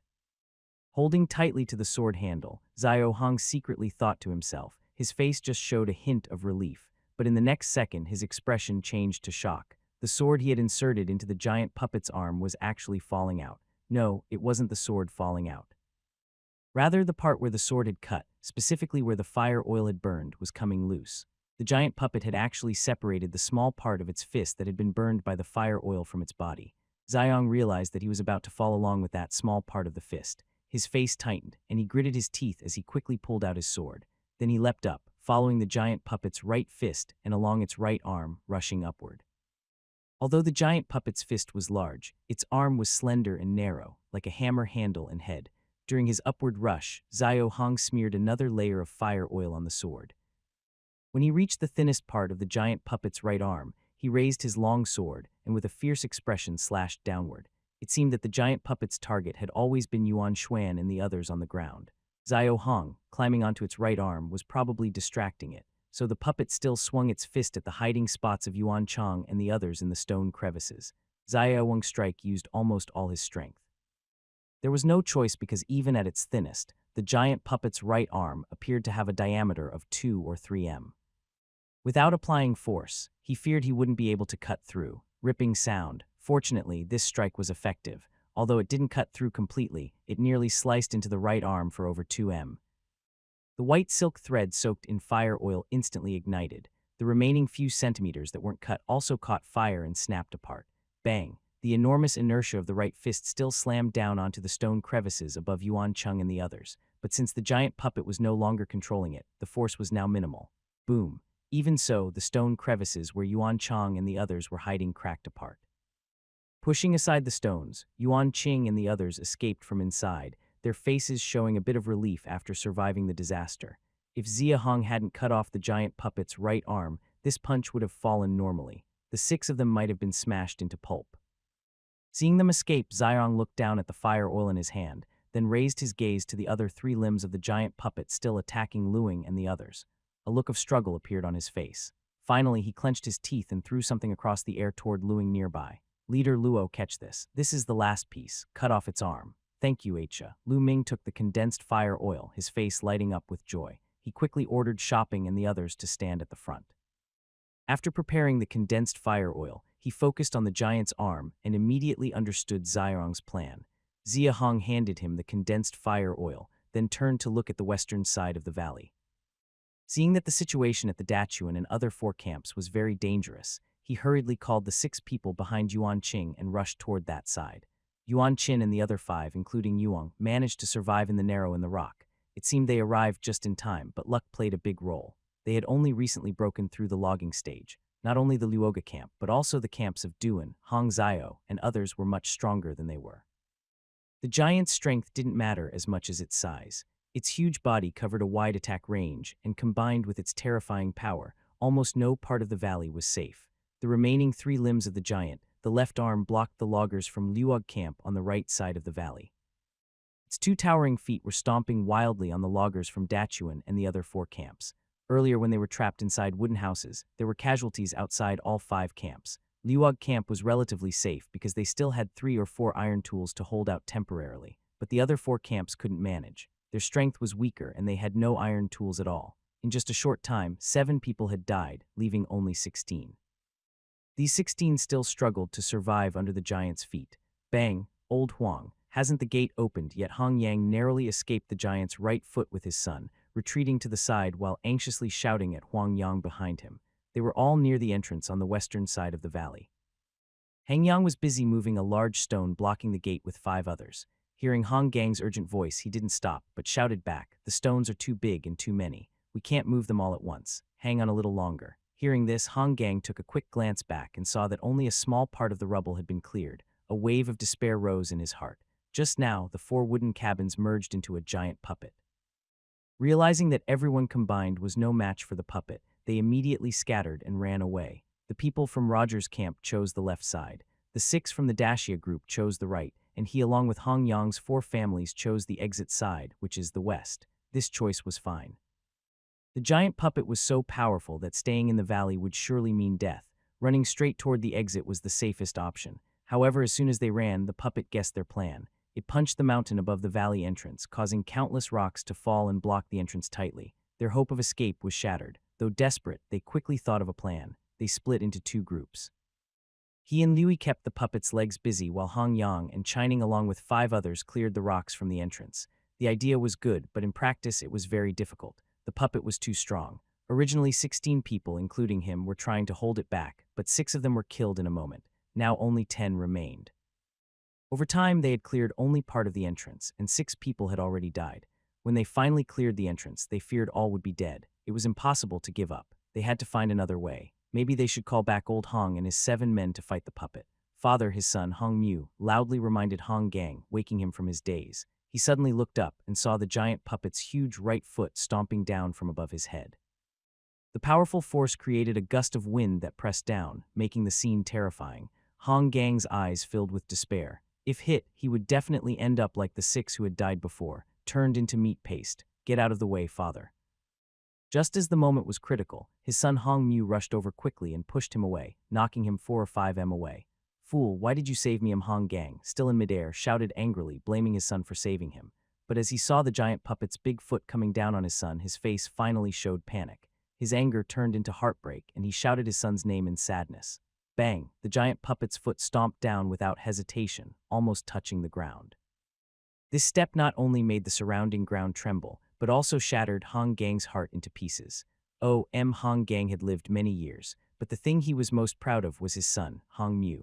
At 24 in the logging realm, he was definitely one of the best around Redwood Ridge. Most of this was because Hong Gang had given up his cultivation and always prioritized his son whenever there was cold beast meat available. His son, who was carefully nurtured, died right before his eyes. His mood can be imagined. "Father, I'm fine." A voice came from beneath the giant puppet, making Hong Gang pause in surprise and disbelief. But when he looked up, his face's sadness quickly turned into a strong look of joy. The giant puppet suddenly separated part of itself on the ground, then withdrew its foot. The separated part of what ignited out of nowhere on the ground. Bang! That piece of wood was pushed away from underground, and 2 figures appeared instantly in front of Hong Gang. Seeing Hong Mu only spitting blood but still alive, Hong Gang's face was full of happiness. He then turned to the man holding a knife beside him and bowed seriously, saying, "Leader Sa, I cannot thank you enough. From now on, if you have any orders, Hong am willing to risk my life." Knowing that Zio Hong didn't recognize him yet, Hong Gang quickly added, "I am Hong Gang, leader of the Dakin camp." The person who saved Hong Mu was obviously Zio Hong, who had just rushed over. Zio Hong waved his hand at Hong Gang with a bitter smile and said, "Whether there is a future or not, that's another matter. I didn't come here to save him intentionally, so no need to thank me so much. Hong Gang knew it wasn't the time to talk, so he didn't speak. He just stepped forward and took his son, looking at Xiao Hong with gratitude still in his eyes. Meanwhile, Xiao Hong's focus was entirely on the giant wooden puppet. He hadn't come just to save Hong Mu, risking his life to save someone he didn't know wasn't that noble. His goal was the giant wooden puppet. When he rushed over, he noticed that the puppet, whose right arm he had just cut off, now only had its legs and left arm, and its movements looked deformed. This made him realize that damaging the puppet's key limbs might indirectly affect its control. So he raised his knife and stabbed at the puppet's foot, using residual fire oil on his blade to disrupt its balance. Saving Hong Mu was just a side benefit. As expected, his guess was correct. After part of the puppet's foot was separated, its two legs became more uncoordinated, and its stopping movements started to deform. Its strength was far less than before. On the other side, Luing, who had taken the fire oil, seized this opportunity perfectly. Like Xiao Hong, he climbed up the puppet's left arm, found the thinnest part, and with a swift strike, cut it off in one go. The broken left arm still shows many clear white lines. Those white lines are stained with condensed fire oil from Lu Ming's blade, causing sparks to fly everywhere. The giant puppet, recently damaged on its right leg by Xiao Hong, was already unsteady. Now with its left arm broken, its body wobbled and tilted. Lu Ming saw this as a good chance. He moved along the unbroken part of the left arm, rushing toward the giant puppet's head. Just before reaching the head, he threw the last bit of condensed fire oil onto the puppet's face, then swung his great sword and followed up with a strike. The fire oil broke open, splashing the puppet's face, and flames immediately burst out. As Luo Ming's sword pierced into the head, the flames also seeped into the puppet's skull. Oh, a slightly angry old voice echoed from above the valley. Xiao Hong looked up, his expression turning very serious. Although the voice was old, the sound of wood chips rubbing together, rough and harsh, was very familiar to him. The mysterious wooden puppet was finally revealing its true form. Above the valley, at the intersection of two mountains, a shadow suddenly fell. Behind the shadow, two figures followed. One held a sword, the other a dagger, surrounding the shadow from both sides. They descended from above and finally fell to the ground. The first thing everyone saw was an old man with messy white hair. He wore animal skins, his clothes stained and unkempt as if he hadn't been cleaned for years. His left hand held a small dagger, and his right hand clenched a white thread. His bright red eyes were angrily glaring at everyone present, looking a bit disheveled. The two people who came down with the old man were Yang Ning and Lihu, who had not appeared earlier. They looked serious and were also injured. Father, Yu Luo Ming was the first to speak among the valley's people. His tone was full of disbelief, because the old man falling from above was Liufang, his father. But as soon as he called out father, he understood something. His face's disbelief quickly turned into anger and sadness. Ah, I spent so much effort to create that, and you dare to destroy it, I will kill you all. I will kill you. The old man turned to face everyone, shouting loudly. His tone was filled with hatred and resentment. Clearly, the people who had just destroyed the giant puppet were extremely furious. Leader Luo, this wooden puppet is very tricky. Even the two of us working together might not be able to defeat it. You five need to help now. Yang Ning also spoke, but his serious tone made Luo Ming's heart tremble slightly. Since more than half a month ago, when he first met Yang Ning, this was the first time he heard such a serious tone. While observing the three people, Xiao Hong looked up at the valley above. He saw that at the intersection of two mountains about 2,000 meters above the ground and immediately understood something. He had previously thought that Yang Ning and Liu had either left or were hiding in the dark, waiting for them to kill the wooden puppet and then come out as a surprise to take the reward. Now, it seemed he had misunderstood them when they fought the wooden puppet below the valley. Yang Ning and Li, who were probably fighting it from above, it's normal that they didn't notice any movement from such a high place. Thinking of this, Xiao's expression became serious. This meant that the wooden puppet was controlling a huge wooden figure below, fighting the people in the valley and also battling Yang Ning and Lihu at the same time. Judging by the injuries on Yang Ning and Lihu, the wooden puppet was still quite strong. Moreover, Yang Ning had asked for help from the five of them who were at the digging ground level. This wooden puppet's strength must be beyond what they imagined. Leader Zia, is there really no more condensed fire oil? Xiao Hong turned around, looking at Lu Ming with hopeful eyes, but shook his head with a grim face and replied, No, I only have 2 pieces left. Hearing this, Lu Ming's face darkened immediately. Xiao Hong could tell from the injuries on Yang Ning and Lihu that the wooden puppet was very powerful, so he naturally understood the situation. That condensed fire oil was an essential weapon against strange creatures. Without it, they would be in big trouble today. Stop talking nonsense. Just attack. The wooden puppet hasn't reached the intermediate level yet. All 7 of us go together, and it will definitely die. Lihu, standing beside Yang Ning, couldn't hold back anymore. This time he didn't act as arrogantly as before. He must have fought the wooden puppet on the mountain just now and realized that he and Yang Ning alone couldn't handle it. So he decided that all 7 should attack, including Lu Ming and Xiao Hong.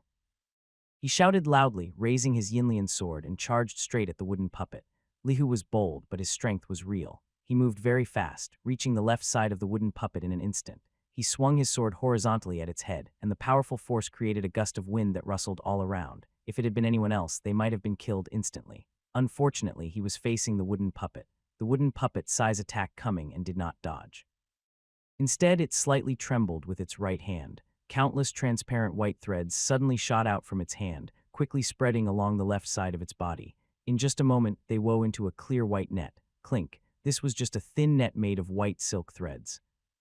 So thin that it seemed you could pass through it with your hand. Yet this net blocked Lihu's powerful slash. Not only that, after blocking, the net dispersed directly, splitting into countless strands. The tip suddenly pointed sideways, turning into sharp, thin needles that rapidly stabbed toward Lihu. Whoosh, whoosh, whoosh, whoosh, thousands of tiny needles flew out.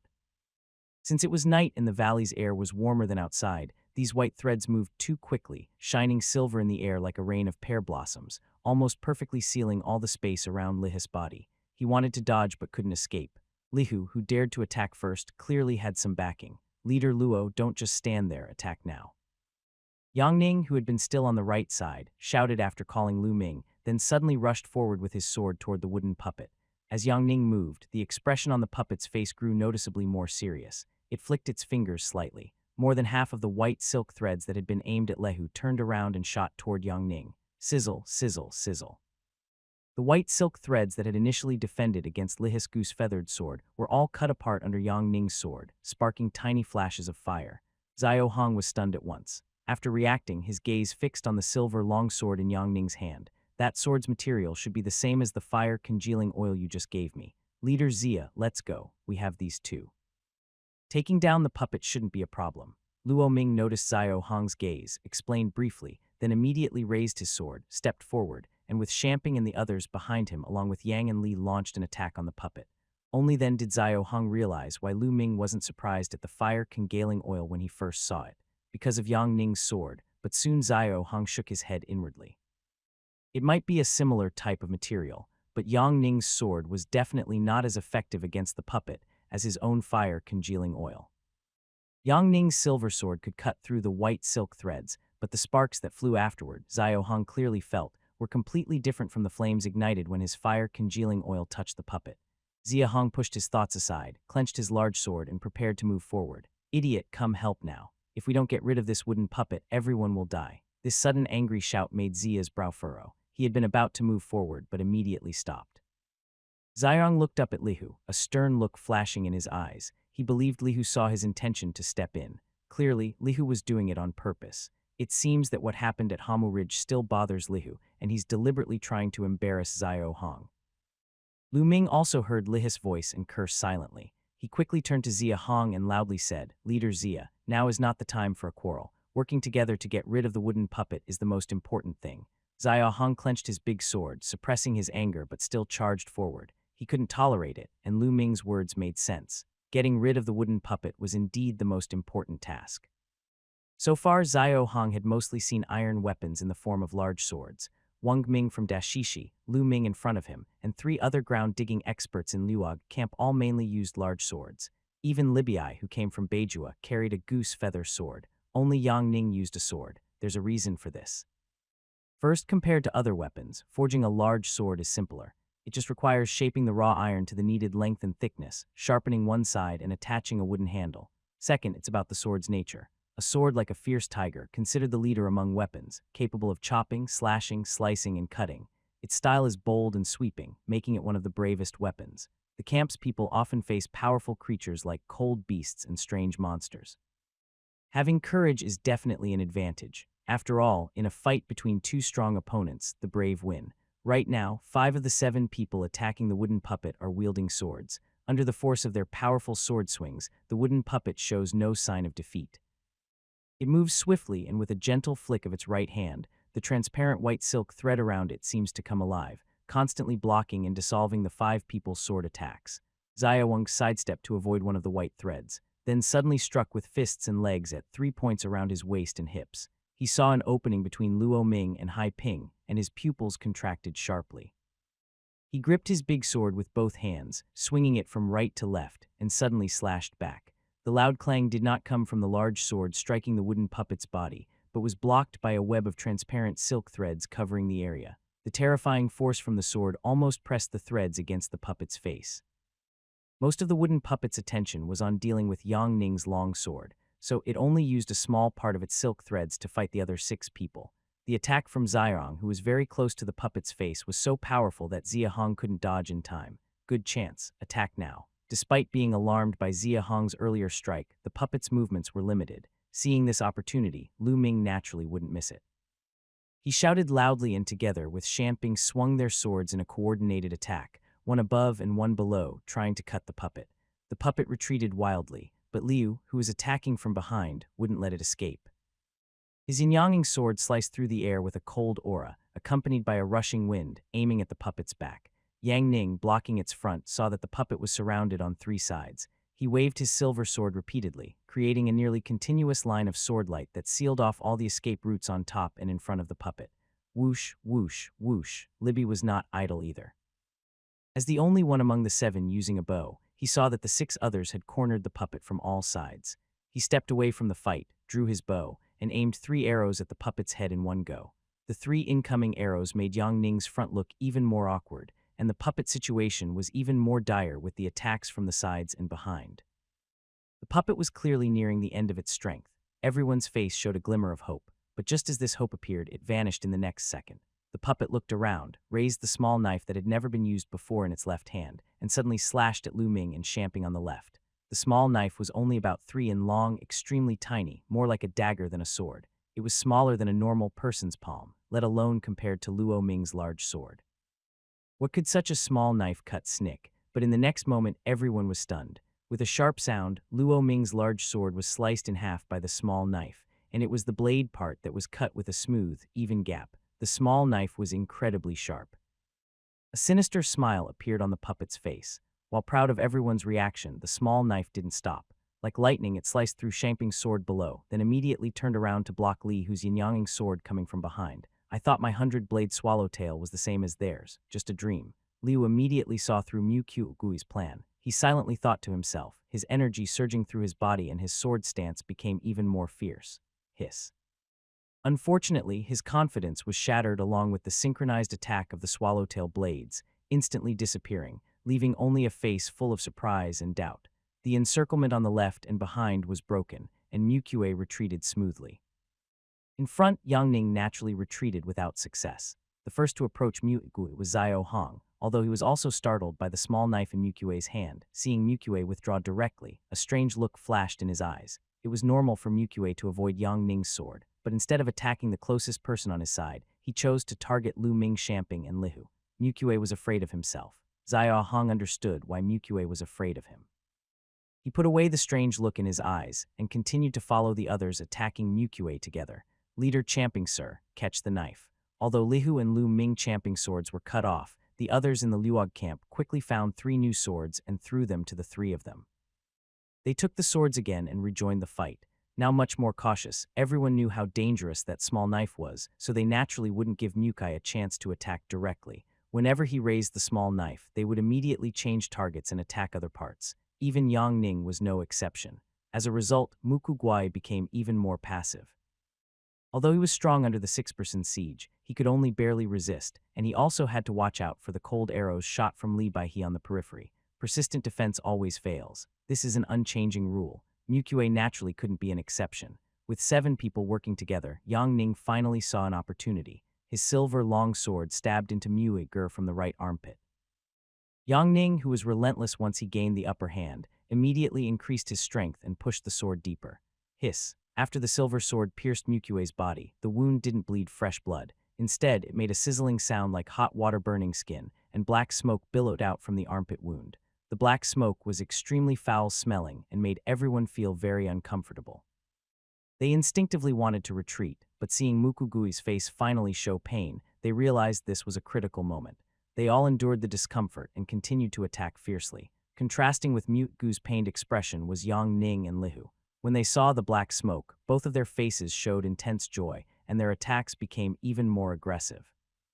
On the right side, Zia Hong did not notice the expressions of Yang Li and the others because his attention was entirely focused on the wound of the wooden puppet.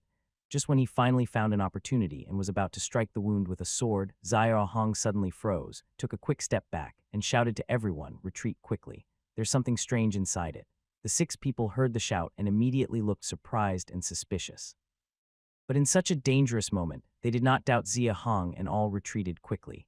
Bang! Before they could get far, the wound under the wooden puppet's armpit suddenly exploded with a loud noise, making the 6 faces change. It wasn't just the wound bursting that caused their reactions. The problem was inside the wound there were countless white lines. It seemed as if the puppet's internal structure was made of these white lines. When the wound exploded, the white lines scattered everywhere in the air, splitting into countless threads that looked like silver needles. As the explosion's shock wave spread, these threads shot rapidly toward the 6 people from the air. The 6 hurriedly dodged left and right or lay on the ground to hide. After avoiding the white lines, they did not turn, but instead flew straight toward their bodies from behind. Lying on the ground, Zhahong suddenly realized something. He turned his head quickly and his pupil shrank. All those countless white lines, after passing over their bodies, pointed directly toward the broken corpses and arms on the ground in the valley. At this moment, the valley floor was covered with the remains of about 700 or 800 people. The dense white lines that burst from the wooden puppet's body precisely connected to these corpses without a single mistake. Earlier, when they just arrived, the ground was full of dismembered limbs. Everyone thought that the wooden puppet was slaughtering wildly, causing the scene of chaos as the camp's people scattered and fled. But now it seemed that the puppet was doing this deliberately. "Don't stand there stunned. Cut these white lines quickly." Yang Ming's voice came from behind. He quickly cut the nearest white line with his sword, then turned with a serious face and shouted loudly at everyone. The others responded and hurriedly cut the white lines with him. Unfortunately, Yang Ning's silver sword could cut the white lines into sparks and break them easily, but their large blades could not. "Your weapons are useless. Go and distract it." Yang Ning realized their weapons were ineffective and quickly reminded everyone. Liu worked best with Yang Ning. Before Yang Ning finished speaking, he had already rushed toward the wooden puppet monster. Besides him, Zio Hung also realized early that the big sword couldn't cut the white lines, so he moved quickly toward the wooden puppet monster. Luo Ming and 3 others only charged after hearing Yang Ning's words. Yang Ning's speed was already incredible. He cut through hundreds or thousands of white lines, but compared to the countless white lines bursting from inside the wooden puppet monster, it was still not enough. In an instant, all 6 people reached the wooden puppet monster's side. Even Li Ba, who was originally using a bow, now switched to a sword. The 6 of them swung their swords together, creating 6 powerful gusts of wind, aiming at the vital parts from the neck to the waist, almost covering all key areas of the monster's body. But they were still a step too late. Before their swords could land, the wooden puppet monster suddenly lifted its head. Its red pupil shrank to pinpoints and a sinister smile appeared on its face. It slowly opened its mouth and let out a strange, harsh laugh. Giggling, giggling, giggling. The relentless sword strikes suddenly stopped. Not only did the swords halt, but the faces of the 6 also changed. It wasn't because of the monster's laugh, but because they all sensed a deadly danger from behind at the same time. "Who's get out of the way?" Yang Ning, the farthest away, shouted loudly. Liu almost instinctively abandoned his attack on the monster, lowered his sword, and dodged to the side in a clumsy retreat. Yang Ning only called out to Lihu, but the other 5 naturally heard him too. They didn't hesitate at all. They all abandoned their attack and quickly moved away from the monster, running in a frantic and unsteady manner, not much better than Lihu. Swish, swish, swish. Before the 6 could look up after dodging, a howling wind sounded in their ears, indicating many objects flying at high speed. When they looked up, their faces turned pale with shock. The wooden puppet monster was pulling back the remains of corpses, thousands of white lines inside its body at an astonishing speed. The corpses of about 700 or 800 people were being drawn into it. As these remains entered the wound under its right armpit, the monster's size began to rapidly expand and swell. 2M, 3M, 5M, 10M. No, it wasn't just its size. "Leader, why didn't you save me, father? You shouldn't have killed me. You shouldn't have. Why am I the only one dying? Boo-hoo. Everyone else will die too. I died so painfully. My head is gone and my legs too. Give me back my intestines." Inside the wooden puppet, countless strange and sad voices suddenly sounded. These voices, some male, some female, some old, some young, were all different, but all carried anger and fierce hatred. Their target was the 7 people. "My head hurts so much. Oh, it hurts so badly. My head is pounding." As these voices echoed in the valley, the 100 or 200 people just rescued from the wooden house started to sway, their heads splitting with pain. Some were so badly affected they spat blood and fell to the ground struggling and rolling around. Even Hong Zio Hong and all the camps, including those with woodcutting skills, showed signs of pain. This also included Yuan Chang and Yuong from the Dasha camp, not to mention others. Even Zio Hong kept hearing those voices in his ears, his expression becoming dazed, a stabbing pain in his mind. Spirit capturing and soul gathering. It's evolving. Quickly stop it. Once it evolves into a middle strange creature, we will all die here. Hurry. Spirit capturing and soul gathering. Zio Hong endured the stabbing pain in his head, and when he heard Yang Ning's voice, his heart sank deeply. He didn't really understand what spirit capturing and soul gathering or middle strange creatures were, but Yang Ning's tone was clearly filled with fear and panic. Considering the other person's background and strength, it was easy to imagine what would happen if the wooden puppet strange power successfully advanced to middle. Yuan Qing, throw all your torches over here quickly. Zio Hong turned and shouted at Yuan Qing and others nearby. Leader, we have 6. Catch them. Yuan Qing, Yuong, and the others were also suffering from terrible headaches, but they quickly responded and threw a bundle of torches across the distance. Each of the 6 carried one, so they threw 6 torches. Ziong caught them and quickly handed one to Lu Ming and 4 others. Use these torches, they can hurt it. Lu Ming and the others took the torches, and upon hearing Zio Hong, their faces lit up with joy, clearly recalling the fire oil used earlier in the wooden house. On the other side, Yang Ning and Liu were still confused and hesitant, instinctively planning not to light the torch. However, seeing the expressions of Luing and the others, they half believed and took the torches. This small torch couldn't possibly harm the wooden puppet monster. Right, Zio Hong didn't have time to explain and suddenly rubbed the torch on the ground. The flames immediately flared up, and with the torch he charged directly at the wooden puppet monster. He wasn't looking to die. The key was the magic sound inside the wooden puppet monster, which was making his head hurt more and more. If he delayed any longer, he might lose the chance to attack. Lu Ming, Shangping, and Lai Bihe also reacted, copying Zio Hong by igniting their torches and rushing toward the wooden puppet monster. Yang Ning and Lihu, who didn't quite believe in the torches, hesitated, but then gritted their teeth and decided to trust Zio Hong. They also charged forward. At this moment, the wooden puppet monster had grown to over 20 m tall, surrounded by black mist, and its aura was much more powerful than before. But its eyes remained closed. Zio Hong led the charge because he believed the wooden puppet monster was at a critical moment. There were no white lines along the way, and Zio Hong moved almost unimpeded. He was the first to reach beneath the monster's body, holding a knife in his right hand, and with a grim expression, he slashed at its leg. Without the white lines blocking him, the wooden puppet monster was not invincible. Even so, Zio Hong's strongest effort only created a half-meter-long wound, which did not bleed at all. Inside, he saw torn flesh and rotten meat, and faintly he could see the faces of those who had died at Lu Camp before. Suppressing his discomfort, Zio Hong used his left hand to forcefully push the burning torch into the wound. Sizzle, sizzle, sizzle. The torch ignited the flesh inside the wound, instantly producing a thick black smoke. Along with the smoke, there was a terrible scream from the wooden puppet monster. It really works. Seeing this scene, Yang Ning and Li, who were stunned, their speed of rushing forward increased a little. Although the wooden puppet monster had grown larger, it still maintained the appearance of Liuong.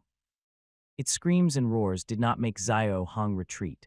Instead, they increased his effort to the torch. Meanwhile, the other 5 also raised their torches and came over. They no longer used weapons to cut wounds, but directly approached Zio Hong, stuffing all their lit torches into the cracks Ziong had made. Originally, there was only 1 torch, and it already produced a lot of black smoke. When 5 more torches were inserted behind it, the flames instantly soared 3 or 4 meters high, and the black smoke formed a column, spreading wildly into the sky. The black mist surrounding the wooden puppet's strange body gave a very evil feeling. The black smoke from the torches carried a foul, rotten smell like filth being purified, and then emitting a decayed odor. Ah, the scream of the strange wooden puppet became even more hysterical. But even so, it refused to open its eyes, and the poisonous, resentful words inside its body that could affect the mind never stopped. Dark spirit capturing and soul gathering. If successful, it can advance. It doesn't want to give up this chance. Big brother, we can't let it succeed. Besides Yang Ning, Zio Hong, and the others didn't fully understand the phrase spirit capturing and soul gathering, but they could understand the rest, and their expressions grew tense again. The 6 torches were indeed effective and caused great damage to the wooden puppet. However, compared to the fire oil used earlier, the difference was huge, perhaps because the wooden puppet was too large or its strength much greater than the previous giant puppet. The flames from the 6 torches could not even reach its legs. The fire only burned about 5 m upward before stopping.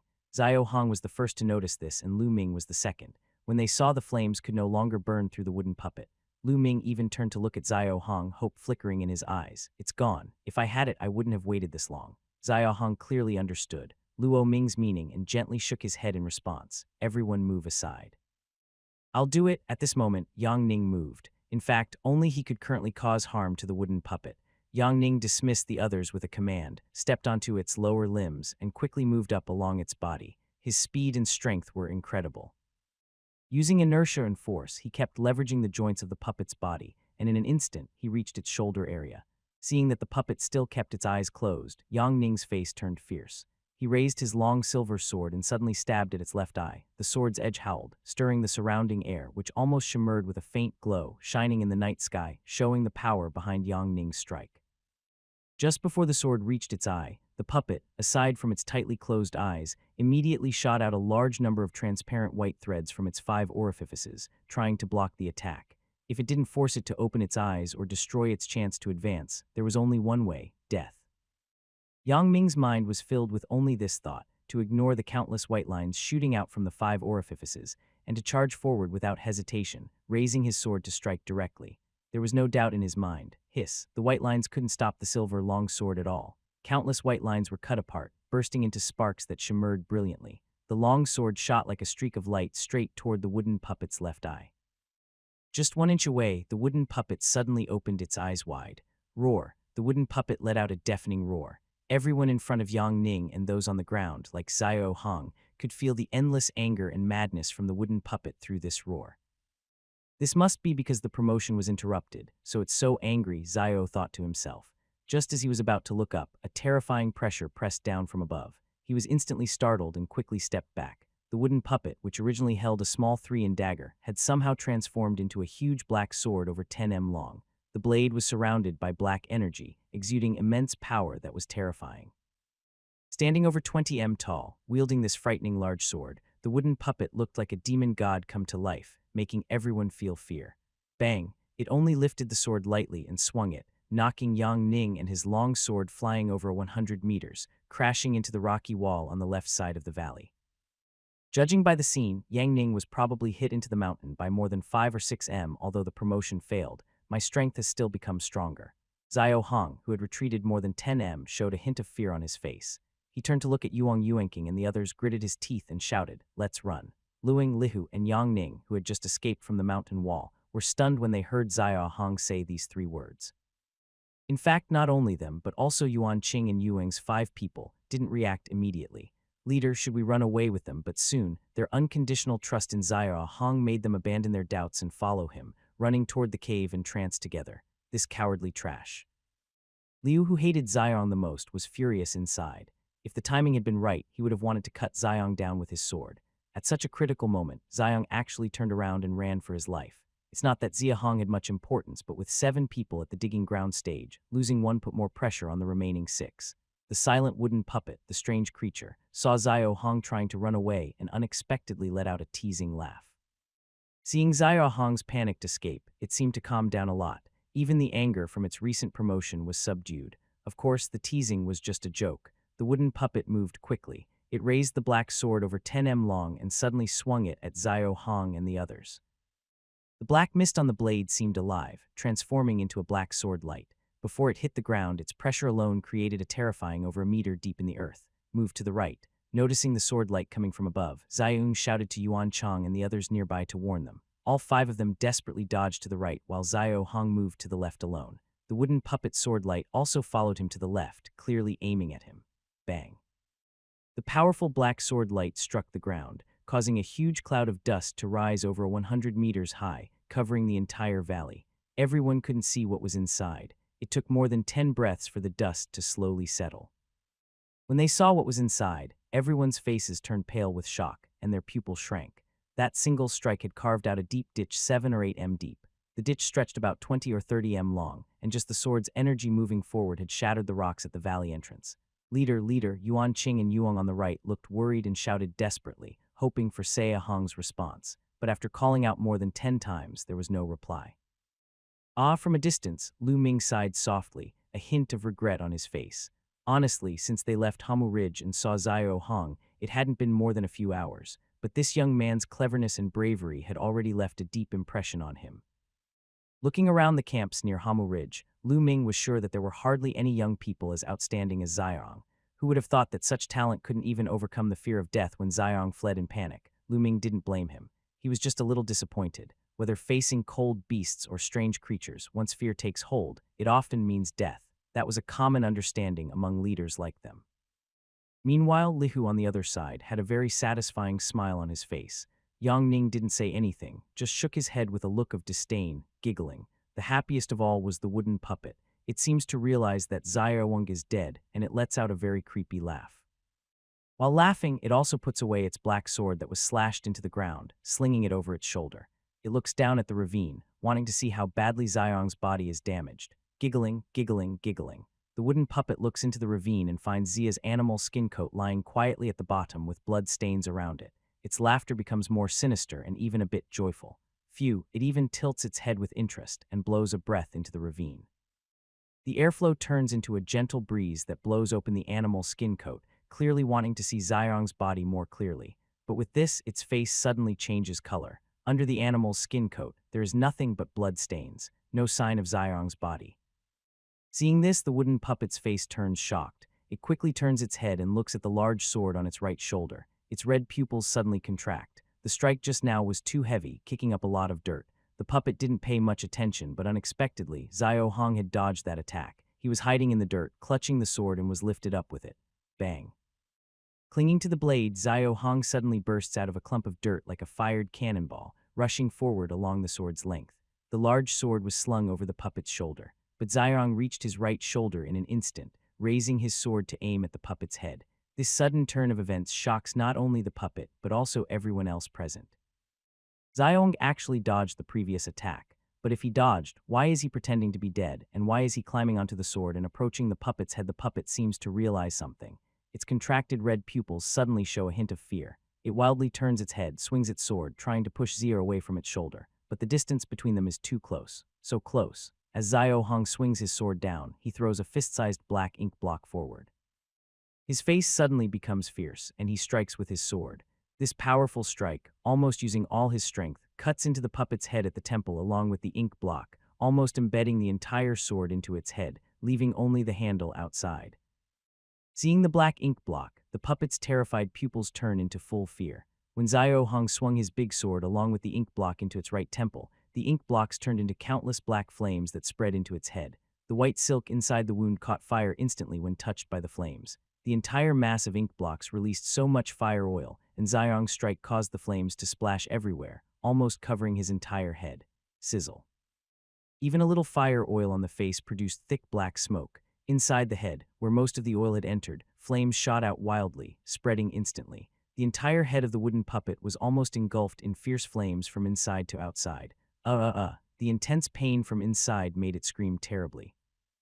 Little, you lied to me, you lied to me. The puppet's legs, recently injured by the fire torch, couldn't move, but the pain from its head made it struggle and roar loudly. It wildly swung its big sword at the ground, nearly breaking everything in the valley with each strike while constantly howling in pain and anger. You lied to me, you little, how dare you deceive me? The large sword over 10 m long created a shock wave that almost plowed through the entire valley floor. Though its target was Xiao Hong, others like Yang Ning, Lihu, Luing, and even Yuang, Yuanqing, and others far away, all scattered and dodged frantically. Even with others avoiding, Xiao Hong as the target was in even greater danger. Xiao Hong staggered and dodged left and right, not daring to look back at the wooden puppet, but sensing that the power of the puppet's sword strikes was weakening.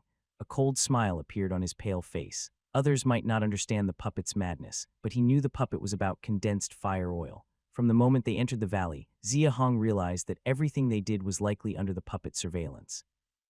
So he didn't immediately use the condensed fire oil against the enemy, but followed Luing and the others into the wooden house. What happened afterward in the wooden house confirmed his suspicion. The puppet used fake dolls mixed with real people to deliberately drain his condensed fire oil. This clearly showed that the puppet was very afraid of the fire oil.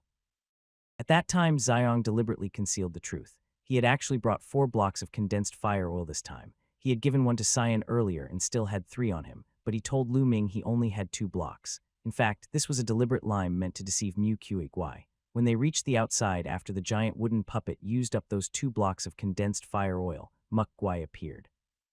By then, Xiao Hong realized that his previous lie had already taken effect. From the fact that Mu Qi could fight all 7 of them without falling behind, it was clear that Mu Qi was deliberately entangling with Yang Ning and Lihu on the mountaintop.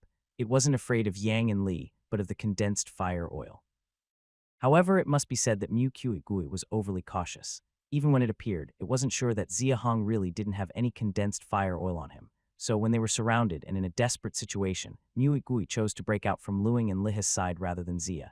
This made Xia Hong even more confident in his previous idea. The torch was his final test. When he approached Muku Goi's leg, Xiang didn't take out any condensed fire oil. He knew Mukue could control parts of its body to separate, so he used a torch instead to make Mukue Gu let its guard down. Everything Xiaowang did was just to distract Muku and create a chance to get close to its head. Mukugui controlled the other puppets with those transparent white threats. The puppets they fought before, including the giant wooden puppet, had the densest silk threads at the head. Lu Ming completely defeated that giant puppet by forcing condensed fire oil into its head, so the head must be the weak spot of Mukue.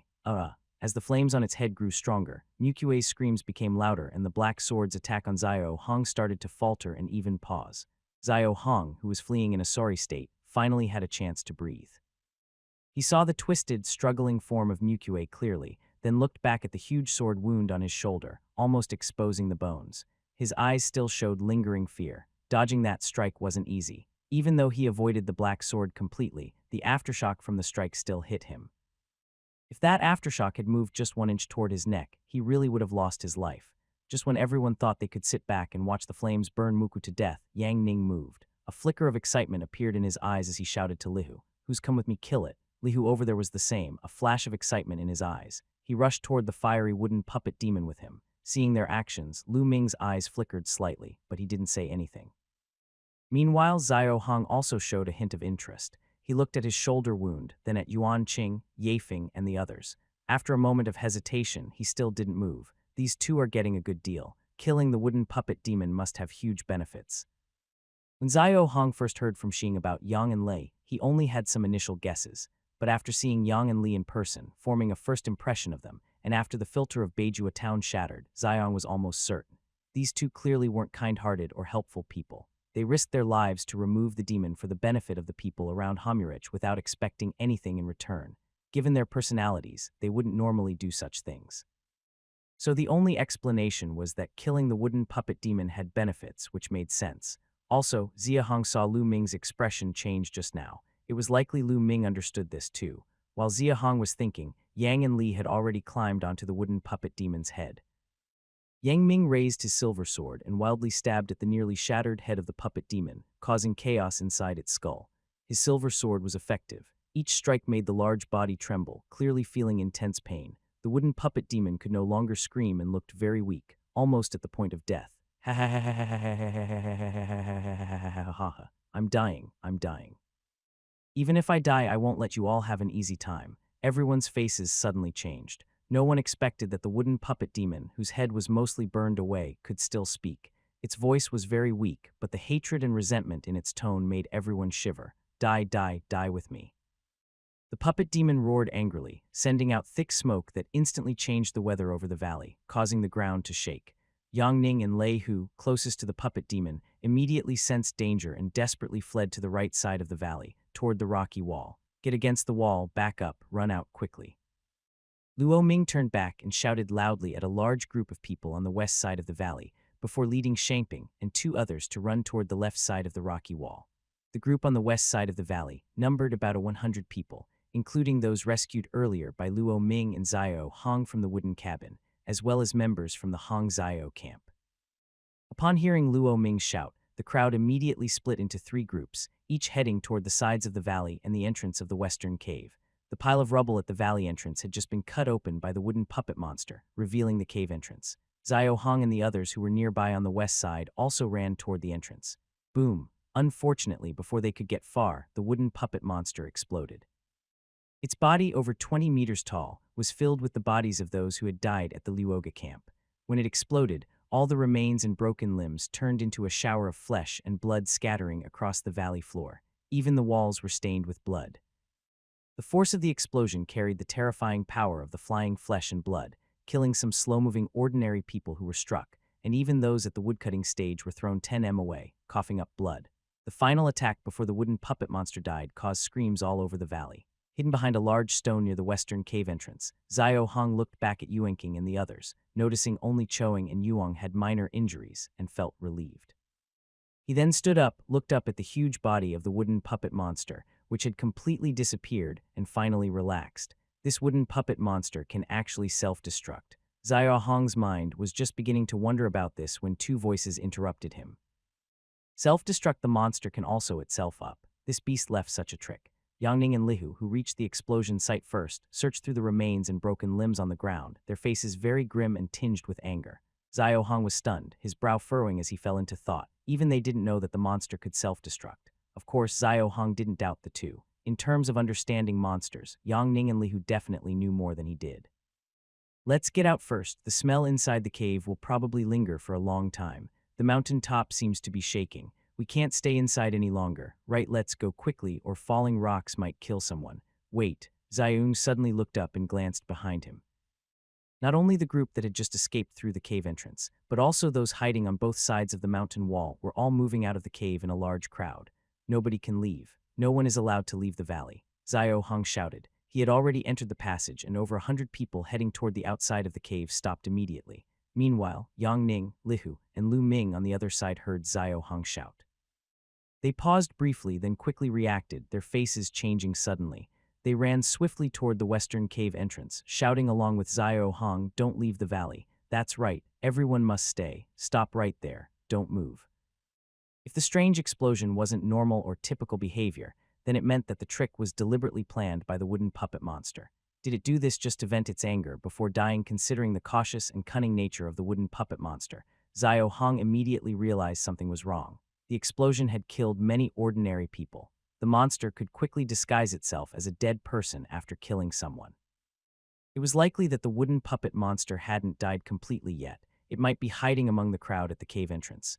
Xiao Hong didn't rush into the crowd recklessly. Instead, he slowly approached, waiting until Yang Ning, Lihu, Lu Ming, and the others arrived. Only then did they all move together toward the cave passage. The passage in the Gorge Camp Valley was about 30 m long. Over 100 people had just squeezed inside. Although they didn't completely block the passage, they almost took up half of it. Everyone retreat, step back, don't panic. Yang Ning was very anxious and ordered everyone to retreat into the valley through the cave entrance. The ordinary people naturally obeyed and started to back away. But suddenly from behind the crowd, a voice rang out. "Why are some people still going outside, brother? Stop right there." Hearing this, Xiong and the others inside the cave instantly changed their expressions. The passage was only about 30 m long, so it was impossible for anyone not to hear their voices. At this moment, who else could be rushing out besides the wooden puppet monster? "Everyone get out of the way." Liu shouted angrily, ignoring the people blocking the entrance. He took a step forward and pushed through the crowd. Yang Ning was even faster. He leapt up, stepping on many heads, and rushed into the passage. The crowd was pushed aside, and Xiao Hong and Luing followed closely behind. But as soon as I entered the cave entrance, a weak, desperate scream came from outside. It was the cry of the wooden puppet monster. "Little brat, stop right there." Xiao Hong suddenly remembered something. His expression froze for a moment. Then he heard Lei Hu's furious shout behind him. He immediately quickened his pace and rushed outside. If asked who had the easiest time during tonight's dangerous fight with the wooden puppet monster, it definitely wasn't the strongest fighters, Yang Ning and Lihu. It was Saiwan who stayed outside the mountain valley entrance. The noise inside the valley was so loud, especially the last few strikes, that made the ground shake. Not only outside the passage, but even from hundreds of meters away, it was probably loud enough to hear clearly. Zayun heard all this and felt anxious. He was outside worried like a restless and on a hot pan about Xiao Hong and everyone at the Dasha camp. He wanted to rush in to help many times. At first, he even stepped into the passage a few times. By chance, once he was about to go in to check, a large pile of rocks fell from above, blocking the entrance inside the passage so he couldn't get in. Later, when the passage opened again, Zayun hesitated to go in. He remembered what Xiao Hong had told him before going in, and in the end he gave up. Whether it was Xiao Hong, Lu Ming, Yang Ning, or Lihu, their strength was greater than his. There were 5 camps in total. Liugu and 4 others, each with enough combat power in the woodcutting realm, so he wasn't needed. Even if he went in, he wouldn't be able to do much. It was better to follow his brother's advice and stay at the entrance. If he rushed in recklessly and disrupted Xiao Hong's plans, it could make things worse. With this thought, even when the noise from inside the valley lessened, Ziyuan had no desire to go in and chose to stay outside the cave. Until just now when he sensed someone coming out of the passage, he immediately became alert. He moved closer to the entrance and quickly became cautious. Near the entrance, he could also hear Zia Hong's voice inside. He heard his older brother tell others not to go outside, and the 3 voices behind also conveyed the same message. Ziyuan immediately understood his responsibility. Sure enough, he saw that all the figures inside the cave retreated into the valley, except for one person who was sneaking toward the entrance. Cyan immediately prepared himself for action.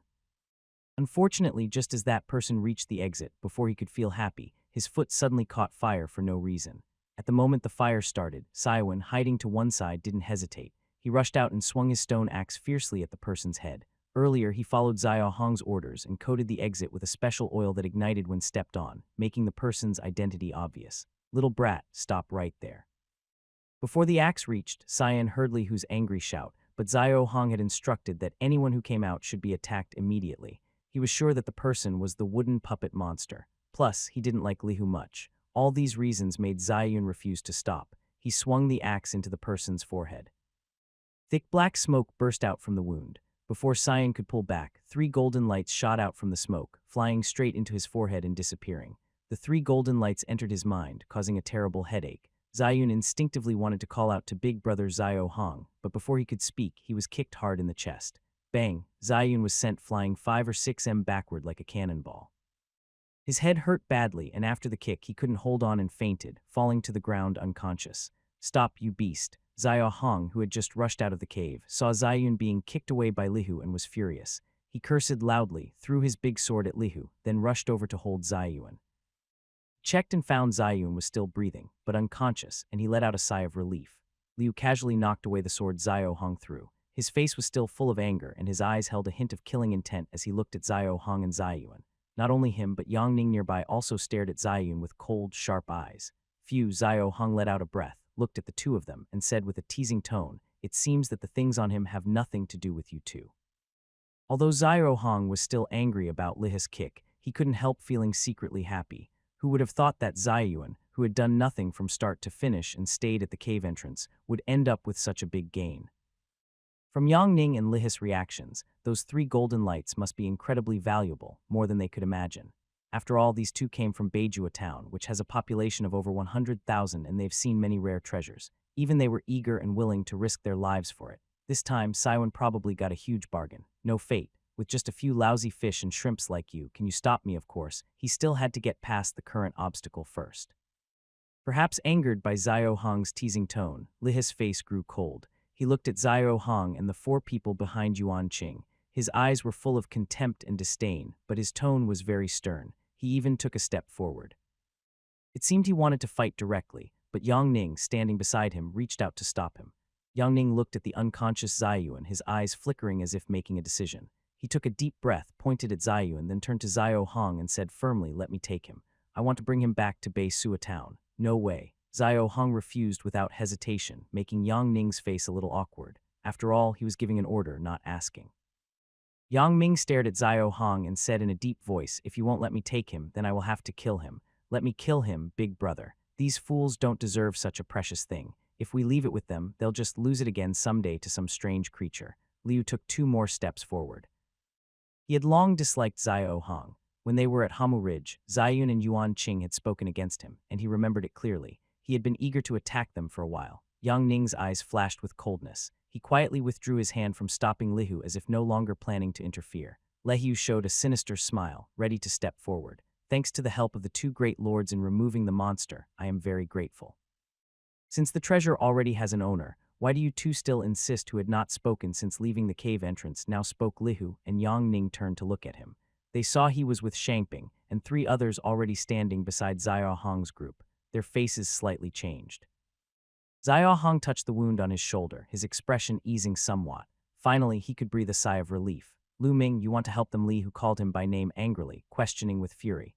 Luing's previously calm face immediately stiffened. He looked up at Yang and Li, his face growing colder. If it weren't for leadership today, we wouldn't be able to fight this wooden puppet monster. That's a different story. I appreciate your help, but I have my own requests.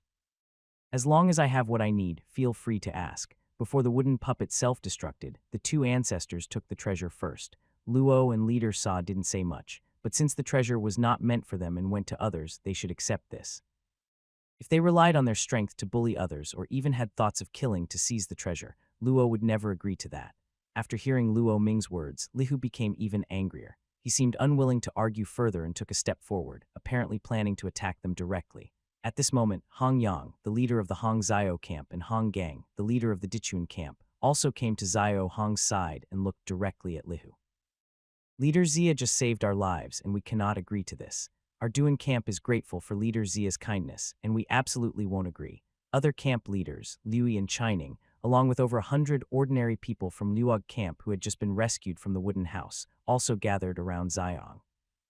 Some even blocked his way. If you can't handle it yourself and let the treasure slip away, who can you blame? We won't allow leadership to be bullied by you. We won't just stand by and watch leadership be bullied. We also don't agree. Just now in the wooden house, leader just saved me. I also absolutely won't agree. Seeing Lihu stop and Yang Ning behind him looking upset, Saya Hong slightly shook his head and thought of 8 words. Those who follow the righteous will gain support. Those who oppose it will lose support. Yang Ning and Liu didn't really do anything wrong. Perhaps their actions, apart from the trickery, were driven by personal motives. Using Luing and 4 other leaders as bait was harsh, but helping them deal with the wooden puppet in Honggu Ridge was an undeniable fact. Even in the recent battle in the valley, the roles played by Yang and Li were crucial. Good deeds are judged by actions, not intentions. No matter what their motives, helping was a solid fact. Their mistake was their arrogant attitude from start to finish. For failed attempts to remove the puppet had worn down everyone's trust. After all, in those 4 attempts, Yang and Li only used force while Lu Ming and the other 5 leaders risked their lives.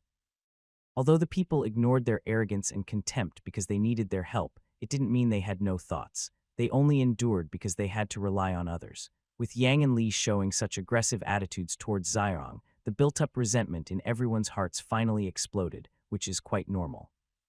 If Zia Hong and his group hadn't warned everyone in time today, no one in the Roge camp would have survived. The wood puppet spirit might have advanced to the intermediate level successfully, and then none of these people would have been able to escape. Moreover, Zio Hong played the main role in killing the wood puppet spirit. If it weren't for his fire condensation oil and his final command for everyone not to leave the valley, they might not have been able to completely eliminate the spirit. Today, the people living around Honggu Ridge may have shallow eyesight and limited knowledge, but they are not lacking in normal, simple human feelings. Zia Hong has helped them, and he contributed greatly to the spirit's death more than Yang and Li combined. Plus, they share the same regional connection, so they wouldn't just watch Zio Hong be bullied without doing anything. Furthermore, that treasure wasn't stolen intentionally by Ziyuan. He obtained it accidentally. Nearly 200 people are standing firmly on Zio Hong's side, their determined expressions showing their stance. Not to mention Luo Ming. Even the ordinary people in the Roge camp are now resolute, not moving an inch despite Yang and Li's angry glares. Leihu's chest rises and falls rapidly, and his hand trembling slightly as he grips his great sword shows how angry he is inside. But even so, he didn't take a single step forward. Yang Ning beside him also has a very grim expression. Both of them know that attacking Zio Hong is now impossible. Their strength is strong, but still within the earth-digging realm. Nearly 200 people, including Luo Ming and 3 others in the earth-digging realm, along with dozens of woodcutting realm fighters trying to force an attack, would be suicidal. Zio Hong leader, that's right, isn't it? I'll say this one last time. Hand him over to me. Once we get to Beijua town, he can have a better life. Maybe someday you might even gain entry to Beijua town because of him. As long as you enough, you two don't need to say more. Even if Ziyuan is my younger brother, or if he's just an ordinary person in my Dasha camp, I won't hand him over to strangers for no reason. Yang Ning interrupted before he finished speaking, his face stiffening slightly. Liu finally couldn't hold back and wanted to speak, but as he stepped forward, Yang Ning stopped him. Foolish and ignorant. No, you saying more. Let's go. When Yang Ming said this, his tone did not sound like anger. Instead, it carried a sense of helplessness and exhaustion, as if he truly believed from the bottom of his heart that Luo Ming and Zio Hong's group were very foolish. Liu was even more direct. Before Yang Ning pulled him away, he turned back to look at everyone with a cold smile and angrily cursed, a bunch of short-sighted fools. What good is it to have treasures living in this place? Your final fate will always be to become food for cold beasts and strange creatures. nothing will change. This sentence completely destroyed the last bit of goodwill remaining in everyone's hearts. Not only ordinary people, but even Lu Ming couldn't help but show anger.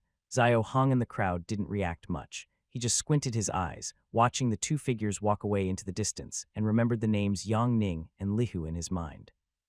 As Yang Ning and Lihu left, the huge disaster caused by the wooden puppet monster was finally over. Everyone, including Xia Hong, took a deep breath and relaxed. More than half of the people suddenly felt like their bodies were drained of energy and collapsed onto the ground. But this feeling of relief didn't last long. In less than 10 breaths, mournful cries and sobs began to spread through the crowd. "You, my child is dead, leader. My child is dead.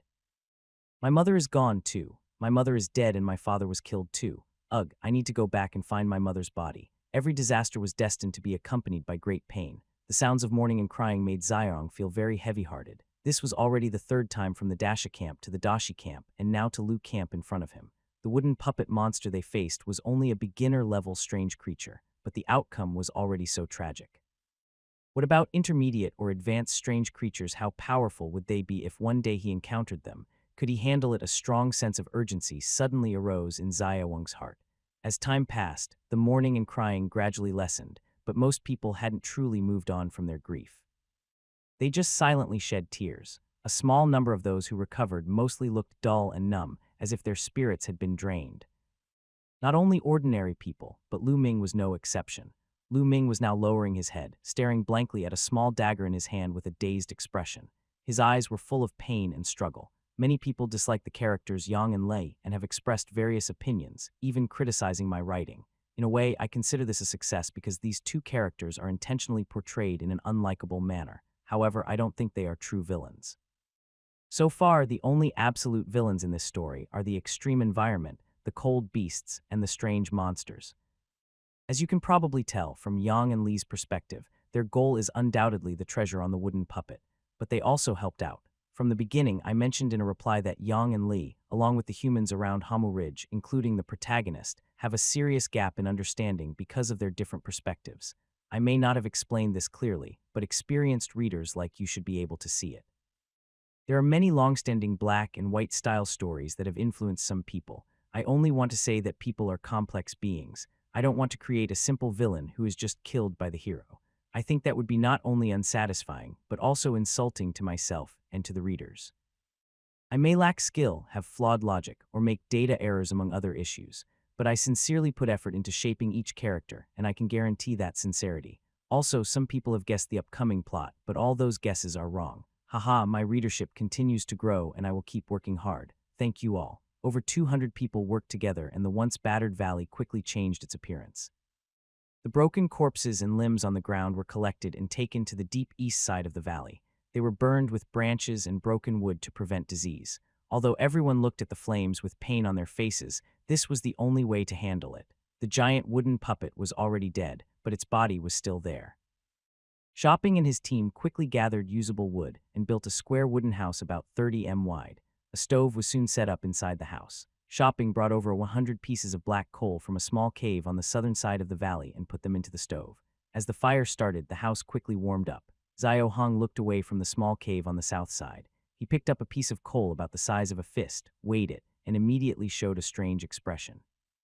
Coal is surprisingly heavy. Despite being only fist-sized, Xiang sensed that the coal weighed about 40 jin, around 20 kg. Thinking about Wang Ming's big sword earlier, which was about 15 m long and weighed 600 jin, around 300 kg, quickly accepted this. It was clear that in this world, coal and iron couldn't be judged by the standards of his previous life. 1 unit of coal resource equals about 20 jin. Xiang quickly understood the conversion rate through the system. This rule probably depends on how precious the resource is. It previously required about 1,000 jin to get 1 unit.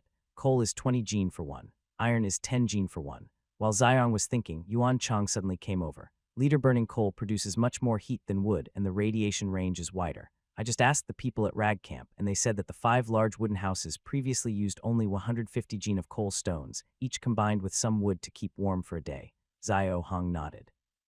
When He Shamping brought people to transport coal from the cave, he also inquired about this, so he knew about it.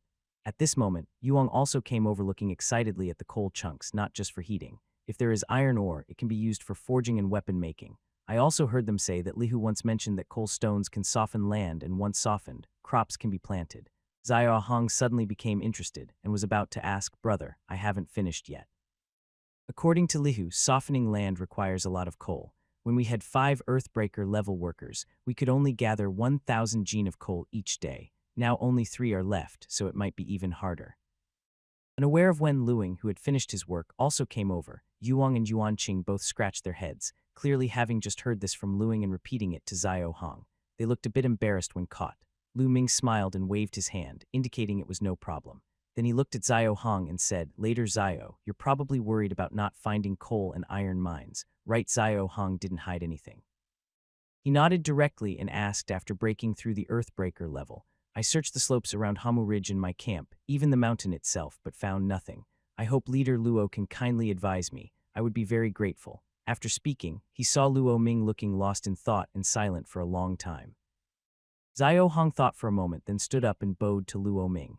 This startled Luo Ming. He quickly stood up, helped Xiao Hong up, and smiled. "Riley, Leader Zia, don't misunderstand. Our camp at Rag owes you a great debt. I would never forget kindness. It's not some big secret. I just remembered something else and was a bit distracted." After saying this, Lu Ming didn't explain what the other matter was.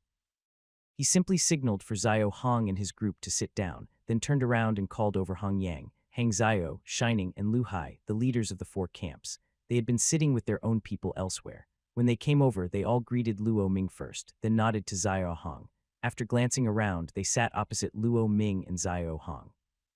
A temporary wooden hut was built without many facilities. Everyone sat on the ground. Interestingly, when Hong Gang and 3 others sat facing across, the rest of the people also moved closer. As a result, Lu Ming and Xiao Hong were the only 2 on this side. Xiao Hong didn't seem to have any particular feelings, and others showed no special expressions. Only Luo Ming, seeing this scene, looked thoughtful. "Everyone," Lu Ming said, "Leader Zia asked me how to find coal and iron mines. I think you're all curious, so I called you all here to tell you. In the future, when you break through to the earth-digging realm, you won't be lost or unsure where to find coal and iron."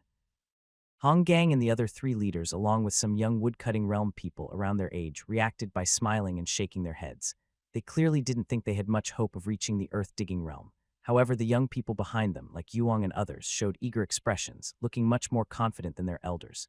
The most unusual were Yuang and others behind Xiao Hong, including Lin Kai, Yuanqing, Qiuping, and Lu Yang. They looked very excited, even leaning forward, clearly eager to listen carefully to Luing's next words. Seeing everyone's reactions, Luing slowly began to speak. First, about coal mines. "Do you all know about Jin Linshu?" Hearing this, Xiao Hong's expression changed strangely, and he felt a bit curious. Generally speaking, where there are Jin Linshu, there are coal mines. The thicker the Gan Linshu, the higher the coal content underneath. It was true. Xiao Hong secretly shook his head. He had searched for so long in Redwood Ridge without finding anything. He wondered why. In this world, animals and plants are much stronger and more numerous than in his previous life, so resources like minerals should be abundant. It turned out he had been looking in the wrong places. Coal mines were hidden beneath Jin Linshu. "Leader Luo, what about iron mines?" Zia asked again. "Finding iron mines is simple. Look for a plant called black thistle. This plant usually grows on rock walls and in cracks of mountains. It is a companion plant to iron ore. When you find it, it's like finding the iron mine." Lu Ming seemed worried that everyone might not understand, so he gestured to Shamping. Shamping quickly ran out and returned with a plant. Lu Ming took the plant and showed it to everyone. "This is a strange plant that is completely black. It has only one root stem, but on top there are at least 20 or 30 leaves. The leaves are feather-shaped and arranged evenly on both sides. Honestly, this kind of black milletweed is hard to find." The iron mine we are currently mining at Roger Camp was passed down through several generations, and we haven't found any new iron mines yet.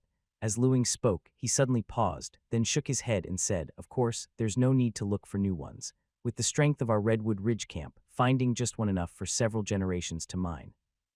Hearing this, the others quietly chuckled. That's true. Roger Camp has been mining that iron ore for several generations, yet iron tools still aren't widespread throughout the camp. This shows that mining iron is incredibly difficult. While others laughed softly, Xiaoying frowned, feeling a bit heavy-hearted. Finding iron ore is already very hard. From Luo Ming's words, even if they find it, the subsequent mining will be even more difficult. This is not good news for him who needs vast resources. Later, Tuan has woken up. While he was lost in thought, Lin Kai's voice interrupted Xiao Hong. He quickly got up and went over. Yuan Shang, Yuango, and the other 3 also hurriedly followed. "Brother, I feel like I have gained a lot of new things in my mind." Before Xiao Hong could speak, Ziyuan, who had already woken up, spoke first. What things Cyan didn't answer. Instead, he looked strange, stretched out both hands, opened his palms, and closed his eyes as if he was brewing something. After a while, 2 clouds of black gas rose from his palms. The black gas spun for only 3 or 4 breaths before gradually dissipating. After it disappeared, a small 3-in knife and a transparent silk thread appeared in Ziyun's hands. "Isn't this the stuff from that wooden puppet ghost?" Yuan Qing blurted out excitedly at first. Xiao Hong naturally recognized these as items from the wooden puppet ghost. He wasn't as excited as Yuan Qing, but looked at Ziyun with some worry. After seeing the small knife and silk thread in his hands, Ziyun's dazed expression completely disappeared, replaced by intense excitement as if his thoughts had been confirmed. "Brother, don't worry, I've gained something incredible. Haha." After feeling excited for a long time, Ziyun looked up and saw Zia's expression. He quickly spoke to comfort him. After smiling, his excitement grew even more, and he continued, "In my mind, I have a puppet inheritance along with a lot of information about various types of wood plants. It all seems to come from that wooden puppet curse. Inheritance, small knife, silk thread." Xiaowang remembered the 3 golden lights from earlier and suddenly understood everything. The 3 main skills of the wooden puppet curse are puppet techniques, silk thread, and small knife. No wonder Yang Ning and Lihu were so eager for the wooden puppet curse. This time Ziyun probably gained a huge benefit. If he can fully control those 3 things, puppet techniques, silk thread, and small knife, Ziyun's future growth potential might be limitless. Yuan Qingguang and the other 3 people couldn't help but look at Ziyun with envy. Xiao Hong wasn't as excited. He mainly knew little about strange things, but from Yang Ning and Lihu's reactions, it seemed that what Xiaowang got shouldn't be a big problem. Even if there were side effects, they should be manageable. Having figured this out, Xiao Hong stopped worrying and told everyone to rest first. "All right, don't get too happy too early. We don't know if there are any side effects yet. Rest first. When night falls tomorrow, we'll head back to the camp." It was already dawn. After a long night of exhaustion, everyone didn't feel like talking. Xiao Hong took the lead and the others followed suit, falling asleep. Soon the wooden house was filled with the sound of snoring. But among the snoring, there were also a few faint sniffles. Luo Ming, sitting by the coal stove, couldn't fall asleep. Thinking of his wife, his eldest son Lu Yun, his father Luo Fo, and the more than 1,000 people who died last night, his expression was full of pain and guilt. "Father, don't be sad. Chunger is still here. The camp is still here, and the wooden puppet curse has been destroyed. You won't be in danger anymore." A slightly childish voice sounded in his ears. Luo Ming turned his head and saw his 8-year-old son, Luo Chang, who had somehow come to his side. Seeing the tears on his son's face, Lu Ming knew his son had just cried. But even so, he still remembered to come and comfort his useless father. Lu Ming couldn't hold back anymore. He hugged his son tightly. Feeling pain, he also felt an overwhelming sense of relief. Relief because he still had his only son, Lu Chang. It was also a matter of luck. Perhaps children are less good at disguising themselves. Previously, the wooden puppet demon had only killed adults in the wooden house, and many children had survived. His youngest son, Lu Chang, was among them. "Chun, I swear I won't let anything happen to you again. I will see you marry and have children. Live a long life." Lu Ming held his young son and spoke slowly. His words seemed to be for himself as well as for his late wife and eldest son. His expression was full of determination. During the day, there were only 4 hours of daylight. Everyone, exhausted from a whole night of work, fell asleep easily. As night fell, everyone gradually woke up. However, upon waking, they saw 5 leather bags neatly arranged by the coal stove with Lu Ming standing beside them. "All 5 leaders come over here for a moment." Xiao Hong looked at the shape of the bags and immediately knew what was inside. He didn't say anything, but followed Hong Gang and the others to stand in front of Lu Ming. When the 5 reached him, Lu Ming bowed sincerely to all of them without saying a word. "This time, the disaster at Luog Camp. I thank all 5 leaders for your brave help. I am very grateful. If it weren't for your help, our camp's casualties would have been even worse. These cold beast meats are not much, so I offer them as a token of respect from everyone at the camp. Please accept them." Xiao Hong didn't react much. The other 4 looked at the cold beast meat with obvious interest, but none of them stepped forward to take it. They exchanged glances, and finally Hong Gang, who was straightforward, stepped forward and shook his head. "Leader Luo, although we want this cold beast meat, to be honest, we didn't really do much this time. As the saying goes, no merit, no reward, so we'll pass." He then changed the subject and continued. "The ones who really helped a lot are Leader Zhe. If it weren't for him notifying us early at Hamu Ridge, I'm afraid the wooden puppet demon would have killed everyone at your camp, and we wouldn't even know. The battle in the back valley was also thanks to Leader Zia's fire oil. Without it, I'm not sure we could stand here today. So if anyone should be thanked, it's Leader Xiao alone." The other 3 leaders nodded in agreement, clearly sharing Hong Gang's attitude. Lu Ming smiled gently, first showing gratitude to Xiao Hong, then looked up at Hong Gang and the others. He shook his head and said, "Leader Zia, you don't need to thank me. The four of you are the same. Not counting tonight's matter. A while ago, you all showed kindness by cooperating with Yang and Lei. I, Luo, remember your kindness. If you want to take the cold beast meat, all four of you must accept it." After speaking, he took out a bag and handed it to each of the 5 people. Xiao Hong nodded without fuss and stepped forward to take the bag Luing offered. He had risked his life tonight, so a little cold beast meat was nothing. The bags contained about 1,000 jin of cold beast meat each. 5 bags total 5,000 jin, which was quite a large amount. Seeing that everyone accepted the cold beast meat, Lu Ming finally smiled. He then nodded at Shamping and said, "As Leader Hong mentioned, tonight we are very grateful to Brother Xiao. If he hadn't warned us early, the Luo camp might not have survived more than 100 people when dealing with the wood puppet monster later. Without his fire oil, not only would we not save anyone, but I, Lu Ming, might not even survive myself. So I prepared a big gift for the Dasha camp. I hope Brother Xiao will accept it." As Luo Ming finished speaking, Shamping, Liha, and Su Kong each carried a leather bag and walked right in front of Xiao Hong. Bang, bang, bang. The 3 bags hit the ground with 3 loud noises. For now, you won't find coal or iron mines. These 3 bags contain a total of 5,000 jin of coal and 4,000 jin of iron. Please accept them. Hong Gang and the others looked at the 3 bags, swallowed nervously, then looked up at Luo Ming with shock on their faces. Even Xiao Hong couldn't help but look up at Lu Ming, feeling a bit disbelief. 5,000 jin of coal for 1,000 jin of iron. Xiao Wang's disbelief was not unfounded, as he knew when Luogamp had 5 digger-level experts their daily coal production was only about 1,000 jin. 1,000 jin a day might seem like a lot over time, but considering that Luog Camp's total population was over 1,000 people, this made sense. These over 1,000 people lived in 5 large wooden houses. Each house needed about 150 jin of coal plus wood to keep warm each day. This meant that just for heating they used about 750 jin of coal daily, which was nearly 34 of their daily coal output. Moreover, the heating costs are only a small part. Iron smelting is the main expense, so 5,000 jin of coal is definitely not a small amount for Roger Camp. Even Xiaowang suspects that their usual reserves are unlikely to exceed this number. As for iron, it's even more obvious. Roger Camp has not yet widely adopted iron tools, and even skilled fighters do not all carry iron weapons. This shows that both mining iron, ore, and smelting iron are extremely difficult tasks. 5,000 jin of coal and 4,000 jin of iron. How could Lu Ming be so generous? Helping Luo Ming was a huge help, and Xiao does not deny this. But Lu Ming almost took all of his camp's belongings and gave them to Xiao Hong, which really surprised him and even felt a bit strange inside. Although Xiao Hong was puzzled and couldn't understand, he couldn't ignore the 3 tempting bags. He had to accept them. He risked his life helping Luo Ming, so if Lu Ming was giving him so much as thanks, he naturally could accept it, especially since these were the coal and iron he urgently needed. The other 8 buildings in the system still hadn't been settled, not to mention the camp itself, which also had a strong demand for coal and iron.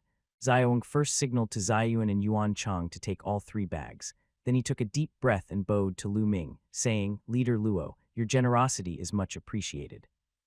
If there's anything I can help with in the future, please don't hesitate to ask. Xiao Hong will do his best to help." Hearing this, Lu Ming's face immediately lit up with a smile. All 5 camps accepted the generous gifts Luo Ming prepared. After collecting the items, the people from the 5 camps naturally didn't want to stay longer. Xiao Hong was fine. He came from Dashia camp, which was only a day away. But Hong Gang and the others from the 4 camps had been out for over half a month, and it was clear they were worried that their own camps had become eager to return. After leaving the entrance of Roger Camp's cave, they bade farewell to Luing and set off on their journey home. Since they all needed to go through Hamu Ridge first before returning to their camps, they didn't split up. During the trip to Hanggu Ridge, Zhahong paid special attention to the people from the 4 camps. In fact, this time the worst off were these 4 camps. According to Luomwing's earlier words, these 4 camps, including their 4 leaders, sent a total of 43 people to eliminate the monsters, but now only 10 remained. Duan and Huang Xiao each had 3 people, while Qinny and Lu Sheng had 2 each. This event was not caused by 33 ordinary people, but by 33 powerful warriors, the core strength of the camp.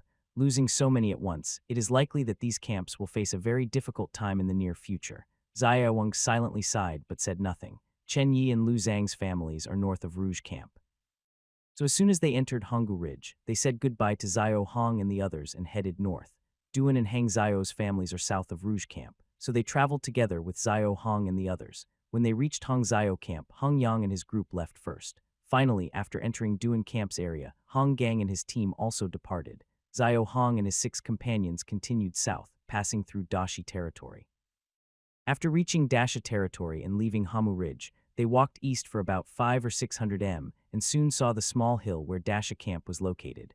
Seeing the snow-covered small hill lying quietly on the ground, unchanged from usual, the 7 people relaxed their expressions. Although they had only been away for a day, both Zio Hong and the others had been thinking about their camp as it was home to their family and friends.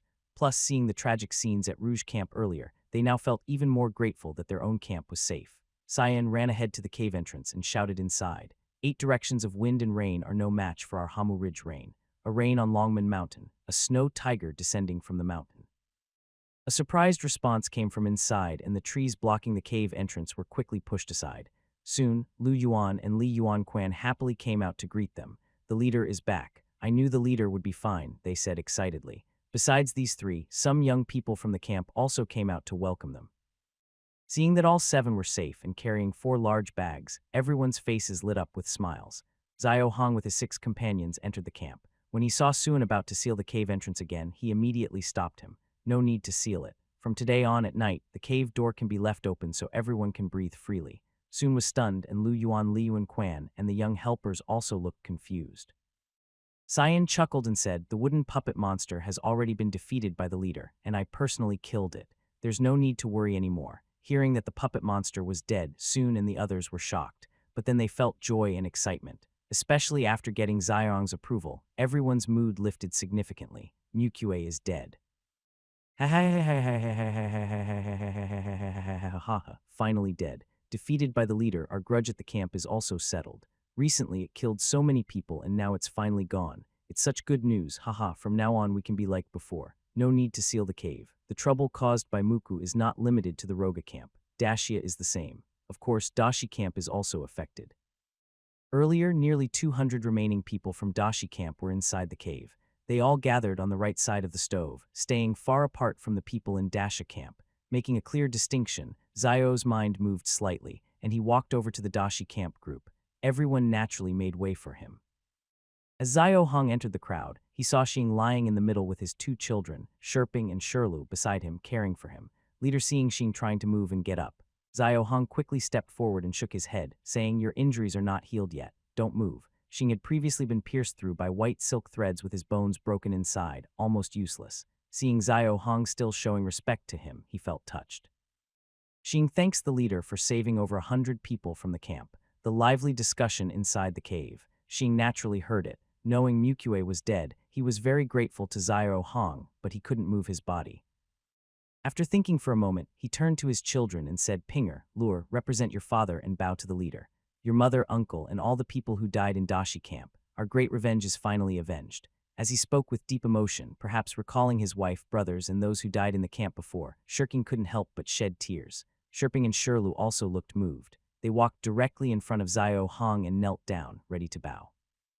Zio immediately stopped them, sensing that the 2 young people were still struggling with him and wanted to kneel forcibly. Zio Hong chuckled softly, pushed them to SH King's side, and then looked at SH King seriously and said, Uncle Sher, since you call me leader from now on, we are family. Your 187 people are also part of my Dasha camp. It wouldn't be right to keep a distance. Hearing Zia's words, Xing was stunned. He looked at Zia Hong with a full face of emotion and gratitude. When Zio just spoke, he deliberately raised his voice. Not only Shirking, but also Sherping and Sherlu who were surrounding him, as well as over 100 people at the large stone camp, all heard clearly. They all looked up at Zio Hong with excited faces. Some people couldn't help but shed tears. Zio Hong knew exactly what these people in the large stone camp were thinking. After the camp was destroyed, the remaining people came to the Great Xia camp, and they were temporarily safe. But until their leader gave a clear answer, these people from the large stone camp had no proper status.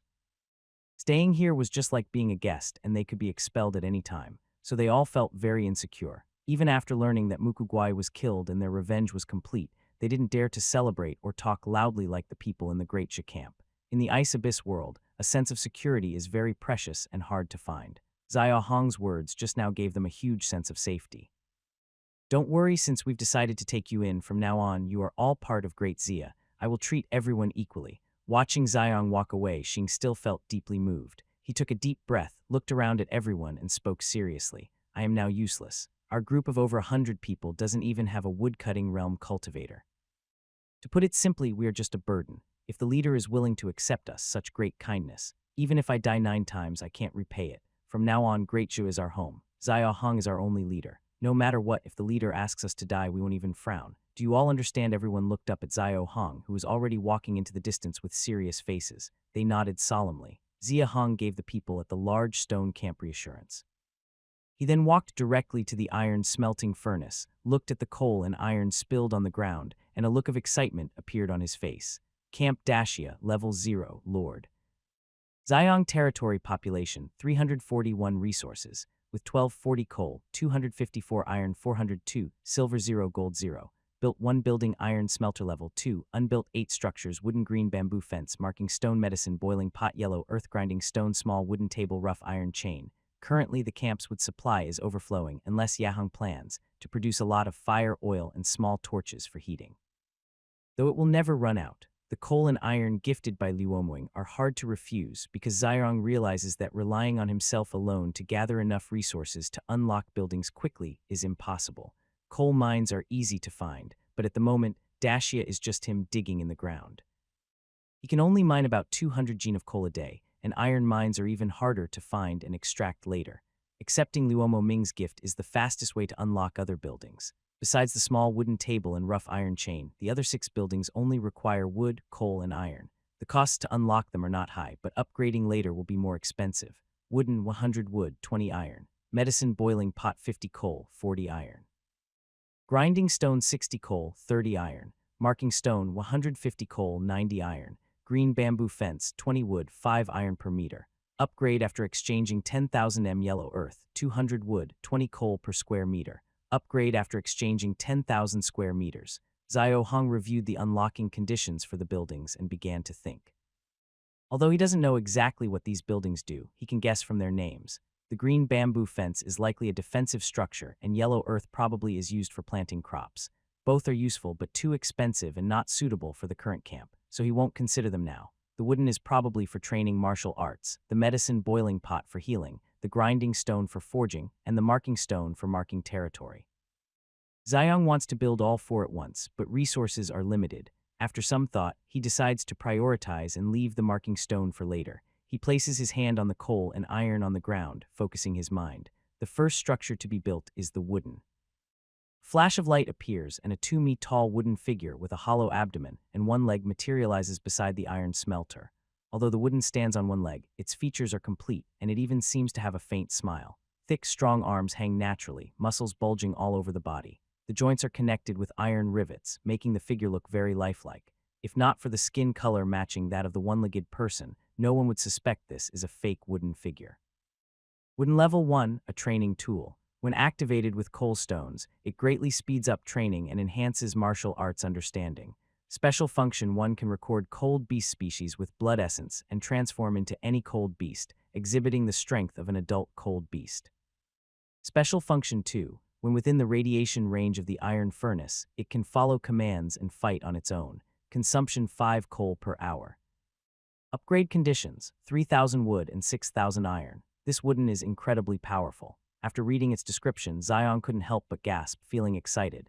It can speed up training, improve martial arts insights, transform into various cold beasts for practice, and even fight independently within the furnace's radiation zone. Any of these features is almost too amazing to believe. Xiong took a deep breath and continued to open the second building, the polishing stone. As some coal and iron on the ground disappeared, a glow appeared beside the wooden. After spinning in the air for a moment, the glow vanished, leaving behind a black rectangular stone about 1/2 meter in diameter. Polishing stone level 1 can be shaped into various molds for making metal tools and weapons, capable of forging weapons from 10 to A000 strikes. Special function absorbing enough cold beast blood can forge weapons with beast-suppressing properties. Upgrade conditions, 5,000 coal and 10,000 iron and other treasure. Xiao's face lit up with joy. Then he also activated the medicine boiling pot. A bright glow appeared again, and next to the polishing stone, a green medicine pot about 1/2 meter in diameter appeared. It was covered with strange patterns, and a refreshing exotic fragrance wafted out. Medicine boiling pot level 1. A medicinal tool can analyze item properties when items are placed inside and automatically record medicinal substances.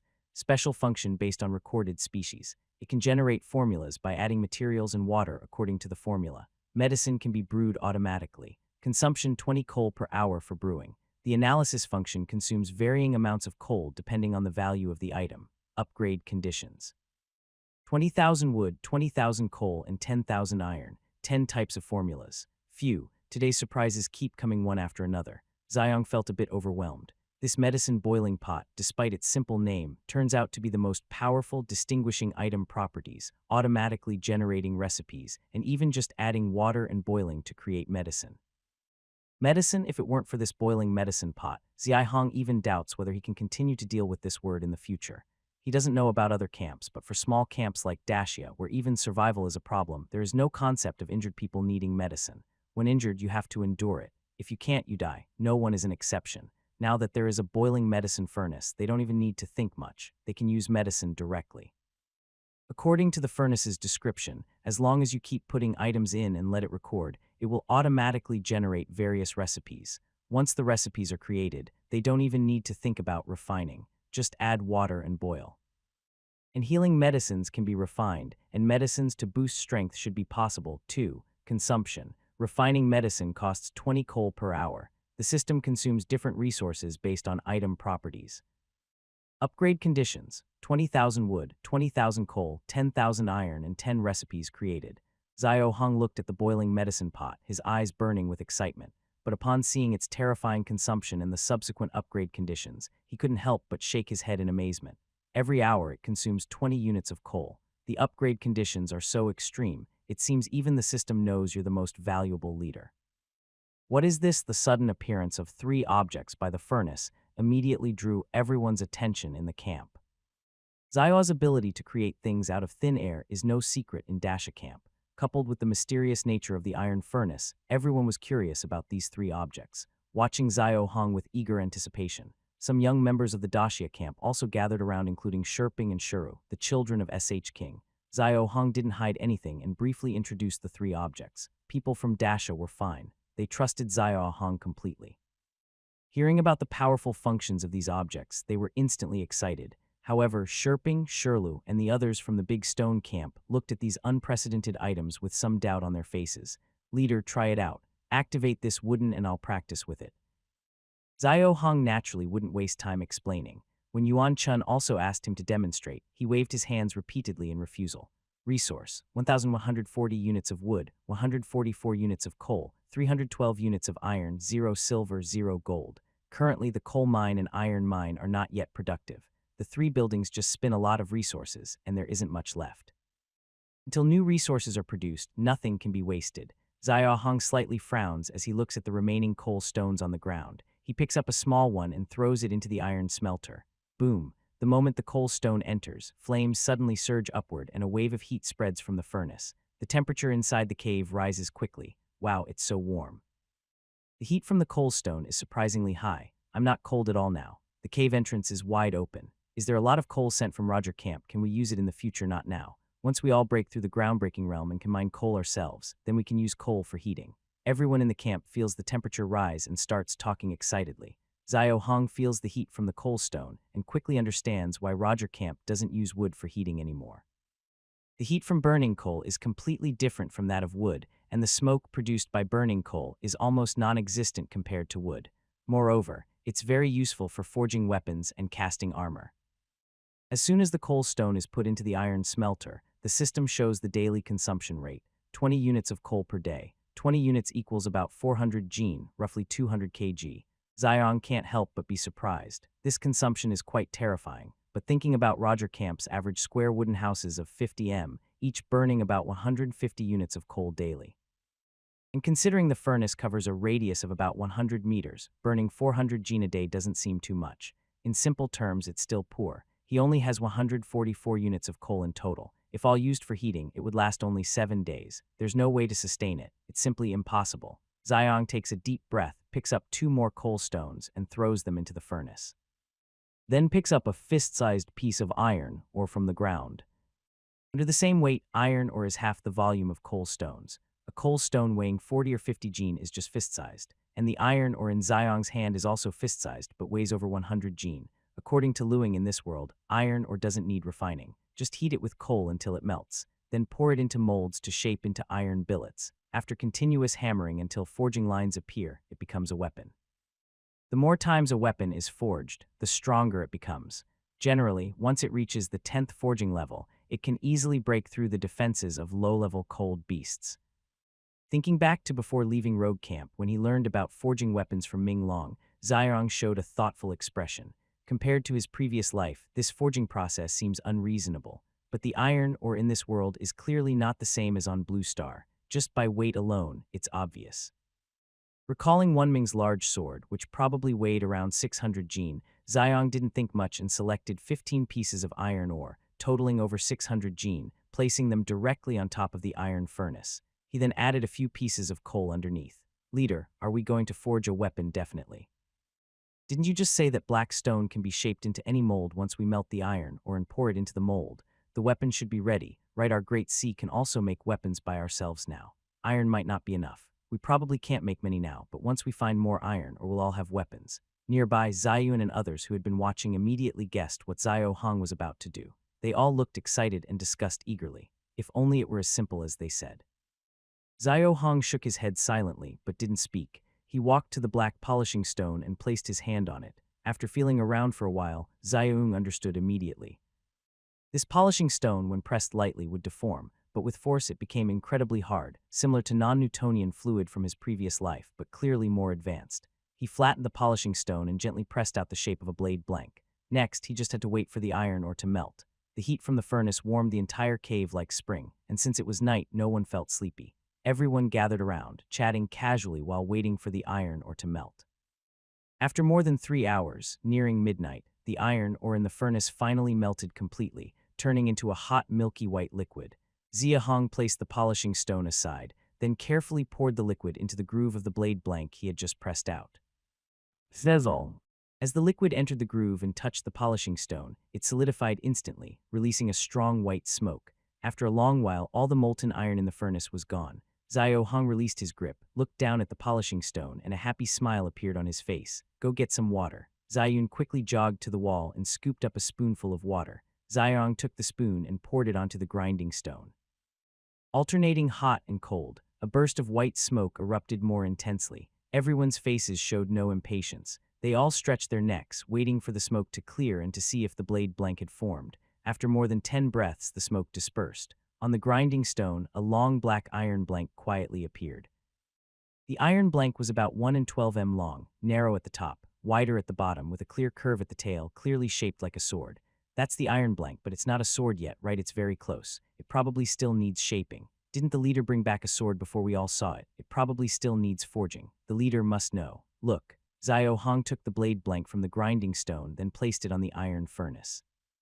He gently kneaded the grinding stone again. Under his gentle kneading, the grinding stone quickly transformed into the shape of an iron hammer. When a handle about half a meter long was left, Xiong stopped.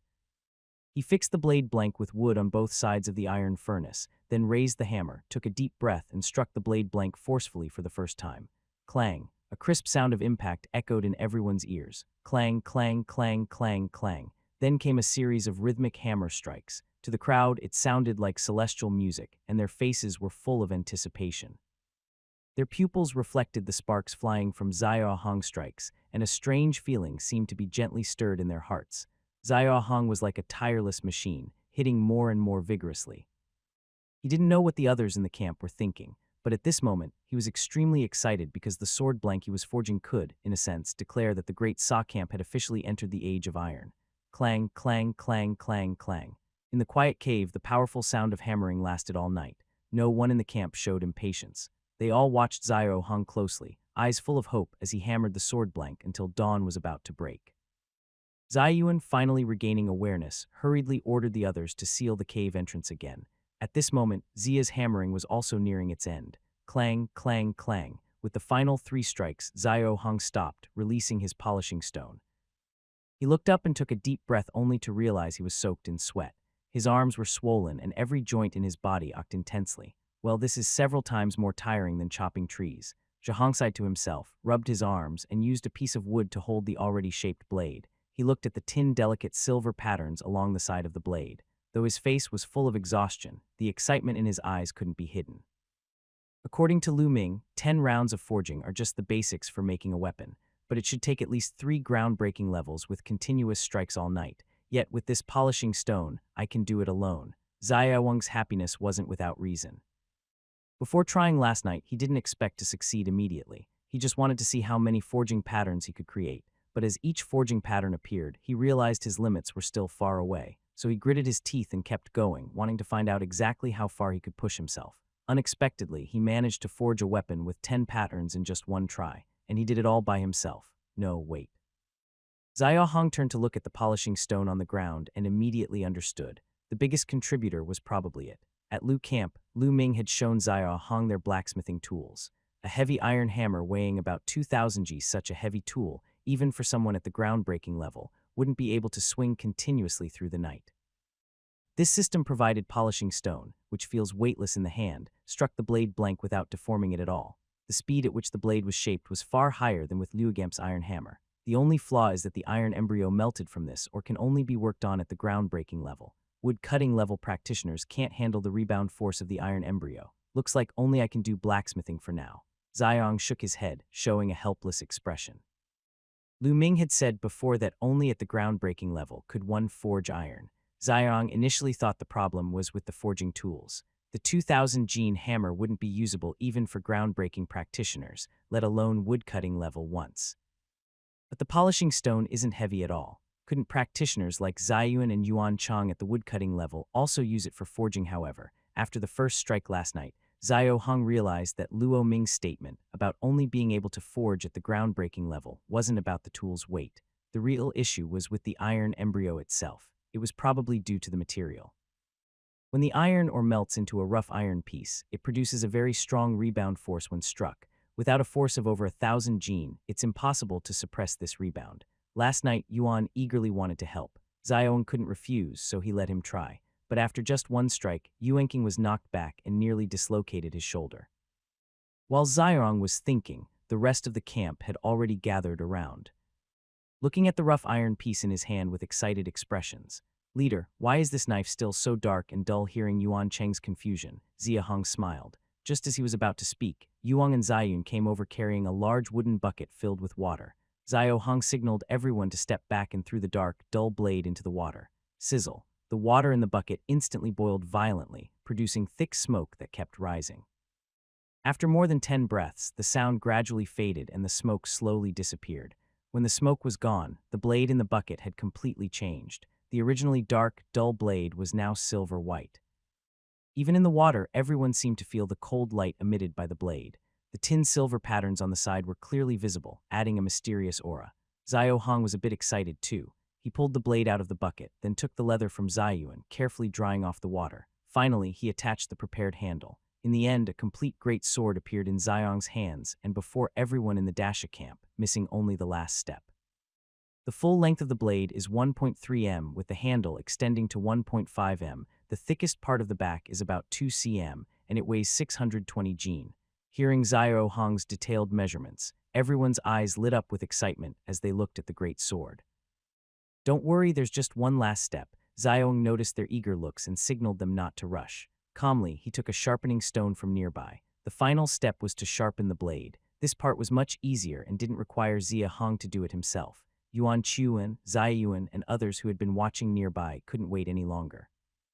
They came over without being asked, letting Xiaohong rest. Ziyun led the other 9 people to take turns sharpening the sword, busy and happy. Because this long sword was the first weapon of Dasha, Ziyun and the others sharpened it very carefully, changing the water in the bucket over and over. Xiaohong checked several times and thought it was almost ready, but they insisted it wasn't enough and needed more polishing. Xiao could only let them do as they wished. Just like last night when Xiaohong was forging iron, several people worked on sharpening their blades with loud clattering for over 4 hours until nightfall when they finally stopped. "Leader, it's finished. Come try it." As night fell, the cave entrance was already open. Xiaohong was outside practicing boxing. Hearing the call inside, he hurried back. Ziyun and the others had sharpened their blades for 4 hours. They were almost soaked in sweat, but their faces still looked excited with no sign of tiredness.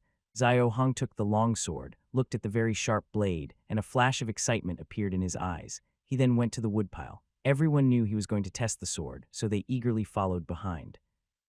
Xiong chose a large redwood tree over 3 m thick. He raised the long sword, using about half his strength, and suddenly swung it down.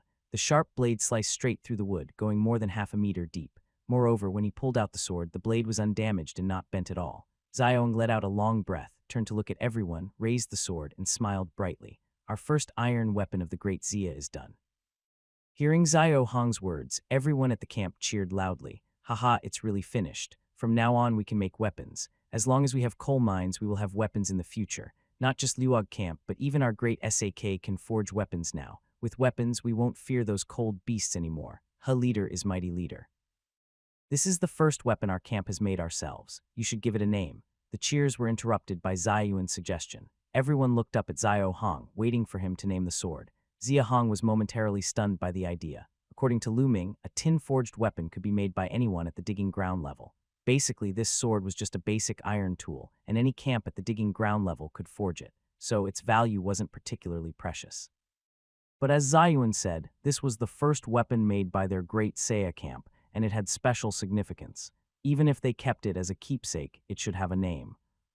Xiao Hong thought for a moment, then gently drew a line across the sword, which reflected a cold light, pointing directly toward Hungu Ridge outside the cave. Jinghan, a row of tall trees covered with long, hanging ice crystals, forms a quiet, silent snow forest. Besides the occasional sound of ice falling to the ground when the cold wind breaks off a piece, there is almost no other noise. Under a giant tree with a diameter of over 7 m, 9 figures are moving. Next to the giant tree, someone jumps down from another tree holding a large sword. They speak a few words to the 9 people below. The 9 people quickly take out several ropes, lay them on the snow-covered ground, and cover them with white snow. Then each of them grabs one end of a rope and hides behind nearby trees. The person with the sword sees everyone is ready and makes a hand gesture toward a tree on the left side of the giant tree. Whoosh! As soon as the gesture is made, an arrow suddenly shoots out from the left tree, flying straight toward the top of the giant tree. The arrow is very fast and powerful, breaking many thick ice crystals along the way. It finally hits something and makes a clear ringing sound. A loud roar follows the arrow. Above the giant tree, a 4 m long adult snow beast is sitting. The snow beast leaps down from the tree. Its 4 strong hooves sink into the snow, which is over a meter deep. Its 2 sharp teeth are pointed upward, and it stares fiercely at the man with the sword standing below, its body tense and ready to attack. There is a black arrow stuck in the right side of the snow beast's face about 10 cm from its eye. It is clearly the arrow shot from the left tree. The snow beast's pupils turn red. It roars loudly, then kicks off the ground like a cannonball, rushing straight at the man with the sword. Its terrifying impact lifts the snow on the ground high into the air, forming a white wave of air, and quickly reaches the man. Pull the rope. The man with the sword remains calm and gives an order. The 9 people hiding behind the trees immediately pull the ropes they are holding. Tightening the ropes in the snow stretch tight as the 9 pull with all their strength, blocking the snow beast's path. Caught off guard, the snow beast's legs trip over the ropes. Although the powerful impact causes the 9 pulling the ropes to stumble, the beast's speed slows down suddenly. Its front limbs are also caught briefly, and with strong inertia, it almost falls over. The moment the 9 appear, the snow beast's pupil shrinks sharply. Sensing danger, it forces itself to steady, then turns to run away. Instead of attacking further, trying to run is not that easy. Just as Snowing nearly tipped over, the man holding the sword suddenly lunged forward with a quick step. When Snowman turned to escape, the man grabbed his big sword with both hands and swung it fiercely at Snowman's head. Whoosh! The blade sliced through the air, making a sharp whistling sound. The cold edge of the sword reflected in Snowman's eyes. Its fierce nature seemed to be awakened. It turned its head, bared its sharp teeth, and charged at the sword. Snowman was clever, knowing to use its hardest teeth to clash with the sword, but the man with the sword wouldn't let it have its way. At the moment Snowman charged, the man suddenly twisted his body, dodging to the left. Then he held the sword horizontally, aimed carefully, and used the sharp edge like a spear, stabbing directly into Snowman's right side of the neck. Snowman felt the sword pierce a few inches into its neck. Fear flashed in its eyes, but its furious strength was uncontrollable. It could only grit its teeth and keep charging forward, trying to push the sword away. Unfortunately, the man holding the sword never moved his hand. R.I.P. The blade, which was only a few inches deep, was torn from Snowman's neck by its wild impact, sliding all the way from the right side of the neck to the belly and even the tail. The wound grew from a few inches deep to over half a meter. Eventually, Snowman stopped with only half of the sword still outside. Thud, a dark green blood burst out from the wound. Snowman turned its head, opened its mouth, and tried to spit out its tongue, struggling desperately. But just as it stuck out its tongue, the man drew his sword and cut off the long tongue before it could fully extend. The tongue was severed. Snowman's furious and terrified eyes instantly lost focus. Its body twitched a couple of times in the snow before finally falling silent. Whoosh. The man finally exhaled deeply, looked at Snowman on the ground, then looked down at his sword, a satisfied smile on his face. Seeing Snowmagny fall, the 9 people nearby who had just been pulling the rope gathered excitedly, chatting happily. Leader, this cold shock sword is too powerful. The sword is strong, but your strength is even greater. Snowman's impact was so terrifying that even if we had swords, we probably couldn't stop it. Snowman is quite clever. Its first reaction was to run away. Haha, no need for torches anymore. With the sword, we can hunt with more confidence. Our Dacia now truly has hunting skills. This group was obviously from the Dacia camp. The sword was sharpened just as night was falling. Summer Hong didn't waste any time and took everyone to Hamu Ridge to test the sword. At this moment, Summer Hong felt very excited. Although he had used a tin-forged great sword at Luoga camp before, he was fighting strange monsters. Then the real power came from fire, oil, and torches, and he hardly felt the strength of metal weapons. The cold wind knife he just made. He wondered how much damage it could do to cold beasts before testing it. Now looking at the snow beast's body on the ground, he felt confident. A tin-forged weapon can easily break the defense of low-level cold beasts. Of course, it also depends on the skill of the user. As Cyan just said, even if they had the cold wind knife and could break the snow beast's defense, it couldn't withstand the terrifying impact of over 10,000 jin. This was why even though they had knives at Dashi camp, they still relied on bows and arrows for hunting. While everyone was talking, a person jumped down from a tree on the left. He carried a bow and arrow and covered his right eye with a piece of leather. He approached the snow beast's body, first removing the black arrow stuck in its right cheek. He looked a bit discouraged and spoke to Summer Hong, leader. My archery skills are still too poor. I can't be of much help. Summer Hong shook his head, patted Su Ning on the shoulder, and smiled. You've only practiced for a day. Having this level is already good. Follow Shirking and his son to practice well. Hitting the target every time will come with time. Sunning's injuries had already healed, but without his right eye, his strength was much weaker. He hadn't gone out for a long time and was quite anxious. Yesterday, after Summer Hong and the others returned, they returned to bow an arrow to Xing. Sunning immediately looked for him, probably knowing that Sun and Ning needed help from Dasha. Xing directly gave him the bow and arrow his younger brother Shi Dong used before. He also taught Sun and Ning how to shoot, speaking directly to teach him, and asked his son Shirping to demonstrate. His son Shirping and daughter Shuru both had good talent in archery. Teaching an inexperienced Su Ning was naturally easy for them. It's uncertain whether chopping was right, but Sunning's talent in archery was indeed very high. Even Xing couldn't help but praise him. That shot was supposed to hit the snow beast's eye to cause the most damage. Although Sun Ning missed, he didn't miss by much. He hit the snow beast's face only about 10 cm from the eye. Remember, Su Ning had only practiced for a day so far. With time, he would surely become a master archer who hits every time. All right, tonight we won't cut any trees. I'll wait a few more days, bring out some saws, and then decide. First, you 8 carry the snow mane back to the camp. Chuan and Chong, come with me to check on the ice matsu trees at the Dashi camp area. Yuang and the other 7 nodded and carried the snow mane back to the camp. Ziyuan and Yuan Qin followed behind Zio Hong, heading toward the ice matsu trees.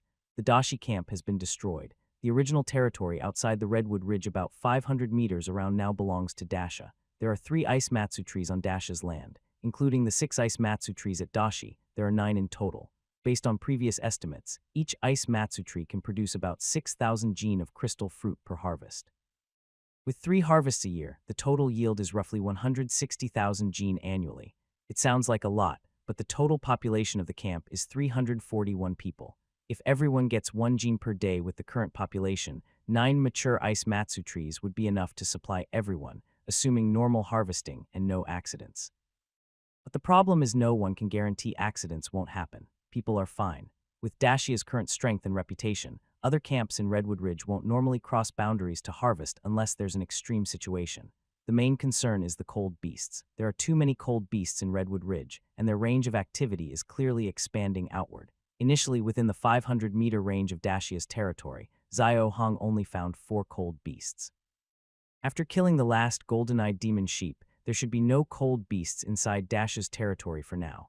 But in reality, he just hunted an adult snowman. That snowman probably came over in the past couple of days. Crystal fruit can be eaten not only by humans, but also by cold beasts. As long as the ice matsu trees aren't in plain sight, any fruit that ripens and isn't harvested in time could be eaten by cold beasts at any moment. Therefore, until transplantation is possible, the only way is to regularly check on the ice matsu trees. Once a harvest is confirmed, they can be checked every 3 to 4 months afterward. Zia Hong also hopes to make cold beast the main food source for everyone in the camp, but that's impossible now. They can only supply some people as before. From the recent hunt of that snowman, it's clear that even with the cold fear blade, he can't hunt low-level cold beasts alone. It still requires cooperation from others. Hunting always carries risks, and even if he is present, he can't guarantee that no one will get hurt. Currently, he has only encountered 3 types of cold beasts, and if he meets others he hasn't seen before, he can't be sure it's completely safe. Therefore, allowing everyone in the camp to freely hunt cold beast meat is still a long way off. However, knowing that even the Roger camp can't do this makes Zia Hong feel a bit better. After all, Dacia has only been under his control for just over 3 months, and reaching this level is already quite good. Soon, Xiong and his 2 companions checked all 6 ice giant trees. They had already harvested from these trees a few days ago, so there were no fruits left. But after observing their growth, they saw that 2 of the trees should be close to bearing fruit. They marked the locations and then headed back to the camp together. At night, the camp no longer needed to close the cave entrance, so they could see the campfire lights from over 100 meters away. Outside the cave, some older people were collecting relatively clean snow with wooden buckets while younger ones played nearby. It's been a long time since I saw this scene. Yuan Qing sighed. Hearing Yuan Cheng's comment, Zia Hong and Zayuan also felt a bit nostalgic. They wanted the ordinary people in the camp to be able to come and go freely again. They had worked hard for over 3 months just for this goal, and during this time, there were moments when they almost lost their lives. In fact, if it weren't for the second-level iron smelting furnace, he probably wouldn't have dared to open the cave entrance even now. After all, who knows if there are other strange creatures besides that wooden puppet monster? Brother, should we share some of the cold beast meat with Stoneching? And the other Zayuan suddenly asked near the cave entrance. Zio Hong turned to look at him and Yuan Chong without answering directly, instead asking, "What do you two think?" They exchanged glances, showing some hesitation. But soon, Yuan Qing nodded and said, "We should share. They are now part of the camp too." Zayuan also nodded but hesitated again, saying, "I think we should share, but the rules need to change. We can't split it the way we used to, 3 or 5 portions each. Now that we have iron tools, cold beast meat should be more stable to obtain. We need a plan for using it, no more giving everything away all at once." Hearing this, Zia looked at Zayun with admiration in his eyes. "It seems you have ideas. Tell me what you're thinking." Encouraged by Zia Hong, Zayun showed a hint of confidence on his face. After thinking for a moment, he said, "My idea is to store all the future cold beast meat in one place and divide the meat distribution into 4 levels. The first level is the leader, which is you. You can manage the cold beast meat reserves based on your training progress. After all, right now, the main source of cold beast meat in the camp depends on you alone." Hearing about the first level, Zia Hong slightly frowned but didn't interrupt Zayuan. He just listened quietly. The second level is the hunting team. Today, that's no main. Although we all participated, honestly, we didn't help much. According to Rag Camp's rules, only those who reach the digging ground stage can officially be part of the hunting team. So for now, there are no members in the second level. The third level is the logging team, made up of members at the logging stage. There are 10 people in total, including me. Based on the situation, each person can take 5 gene a day, which is enough for steady progress. The fourth level is the reserve logging team. Based on basic strength, there are 2 categories. Those with over A000 gene taking 1 gene a day, those with over 3,000 gene taking 2 gene a day. Additionally, the conditions for the reserve logging team should be a bit more flexible. I suggest setting the age between 15 and 25. I've calculated that within this age range, the total number of people in the camp is about 69. According to these 4 levels, our monthly consumption of cold beast meat is roughly 4,000 gene. As long as we succeed in hunting 3 to 5 times, we can keep everything running. For now, this should be more than enough. If there's any surplus later, we can treat it as reserves. The leader can use it to reward those who contribute or even relax the age limit for the reserve team. Everything depends on how much cold beast meat we have in storage. After hearing Zayun's 4-level plan, Zayawang was filled with admiration. Could this kid be possessed by some strange spirit? He even started to doubt whether Zayun was himself anymore. It's not that Zayun's ideas are particularly brilliant. He originally planned to revise the meat distribution rules, and his general idea was similar to Saiwan's, just not as detailed. The key is it's not surprising that he could think of this since he has the advantage of his past life's knowledge. But Cyan is only 16, raised in the Great Sha camp. How could he come up with so many clever ideas? He even thought of leaving some cold beast meat for the leader to reward contributions and relaxing the age limit for the reserve team. Did he really think of all that? How did you come up with this idea? Xiao Hong couldn't help but ask. Seeing the shock in Xiao's eyes, Ziyun chuckled and glanced at Yuan Cheng beside him. Yuan Cheng clearly knew the details and smiled as he said, "Leader, this was taught to us by Leader Lu Ming at the Roga camp the night before last." Ziyun asked him how they divided the spoils there, and after he explained, we also shared the rules of the 352 group with him. Luo Ming said that since you're strong and capable, the Dasha will have great potential in the future. He and Cyan discussed and came up with these rules. Luo Ming taught them. Xiao was surprised and felt a bit strange inside.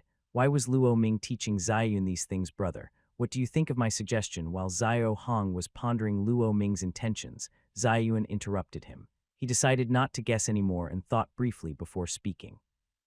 Let's follow your proposed rules, but I want to add 2 points. First, the age limit for reserves can now be relaxed to 13 to 30 years old. Second, for those under 13, we will also give 5 pounds of cold beast meat each month. Seeing Ziyun's reaction, Xiao Hong raised his hand to signal him to continue listening. I have a good grasp of the camp's population structure. The total number of people aged 13 to 30 is about 100, which is about 30 more than what you just said. Including them, the monthly meat consumption increases by roughly 1,000 gene. There are slightly more people under 13, about 150, each receiving 5 gene per month, totaling over 700 gene. In other words, with these 2 additions, we only need to hunt 2 more cold beasts each month to meet the demand. According to Siwen's calculation, successfully hunting 4 adult cold beasts each month would be enough to cover consumption. Adding the 2 extra points, hunting 6 beasts per month would be more than sufficient. 6 cold beasts a month. Can you guys do that? Hearing Zia's question, Ziyun and Yuan Cheng hesitated. In fact, over the past month, they had hunted more than 6 cold beasts with iron tools. Now, their hunting ability had greatly improved. Considering the terrifying density of cold beasts in Hamu Ridge, they could definitely hunt 6 each month. But the problem was hunting carried risks. The recent snow mane seemed simple to hunt, but that was because they worked together as 10 people, used the cold shock blade, and had good knowledge of snow mane cold beasts. It was a combination of many factors that made it possible. So far, they have only encountered 3 types of cold beasts. Facing other unfamiliar cold beasts remains very risky. Moreover, risking their lives is only for the safety of ordinary people in the camp. After thinking for a long time, Cyan finally spoke. Brother, hunting a few more cold beasts means taking bigger risks. For the sake of the camp's ordinary people, I think it's not worth it. Also, our current hunting range, including the territory of the original Big Stone, is only about 1,000 m around the perimeter north and south. Although cold beasts are dense within this 1 km area, their numbers are very limited.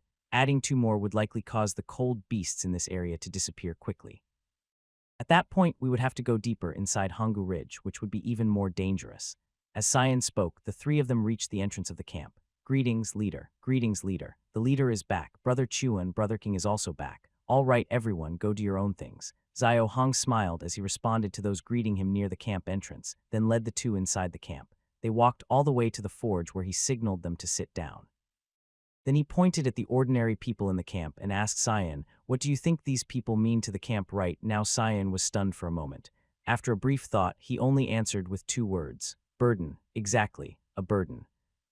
Are you willing to abandon them? Ziyun and Yuan Qing immediately fell silent. The answer was obvious. They didn't want to abandon them. Not to mention that among these ordinary people in the camp, there are their relatives and friends. Even if there are no relations, having lived together for many years, they must have feelings for each other. You say it's not worth risking more for these people. I understand, but think about it. Before they could go outside, we have always been risking ourselves for them.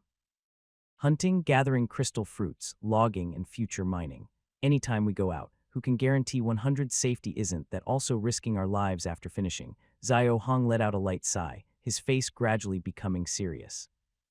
It is generally accepted that ordinary people are a burden. They cannot go outside. Forget logging, hunting, or mining. Just helping to carry wood requires several people during the night when they dared not open the cave entrance. Even collecting snow water had to be done by the logging team. During the attack by the golden-eyed demon sheep besides him, leading Ziyun and 6 others to resist, over 100 others could only stand by and watch helplessly. If even the cold beasts are so dangerous, then the more powerful strange monsters are even more terrifying. The downfall of the Great Stone Camp and the tragic loss of the Rag Camp are 2 clear and bloody lessons in front of us. Xiao Hong does not blame these people. When resources are scarce, ordinary members of any camp are considered a burden. They cannot help much, and to keep them alive, the remaining fighters must risk their lives going on adventures outside. Going outside always involves danger, while those who stay in the camp face no risk but cannot contribute or produce anything. Over time, this imbalance prevents the camp from developing healthily. Everyone in the camp must participate in its growth. In simple terms, this means freeing their productivity. The first step is to provide enough cold beast meat. Without the ability to go outside, everything is just empty talk. Allowing more people to contribute and participate in the camp's development is worth taking some initial risks, and these risks won't last long. Through his cultivation progress, Xiao Hong has already seen that for humans, the wood-cutting realm and the digging realm are almost accessible to everyone.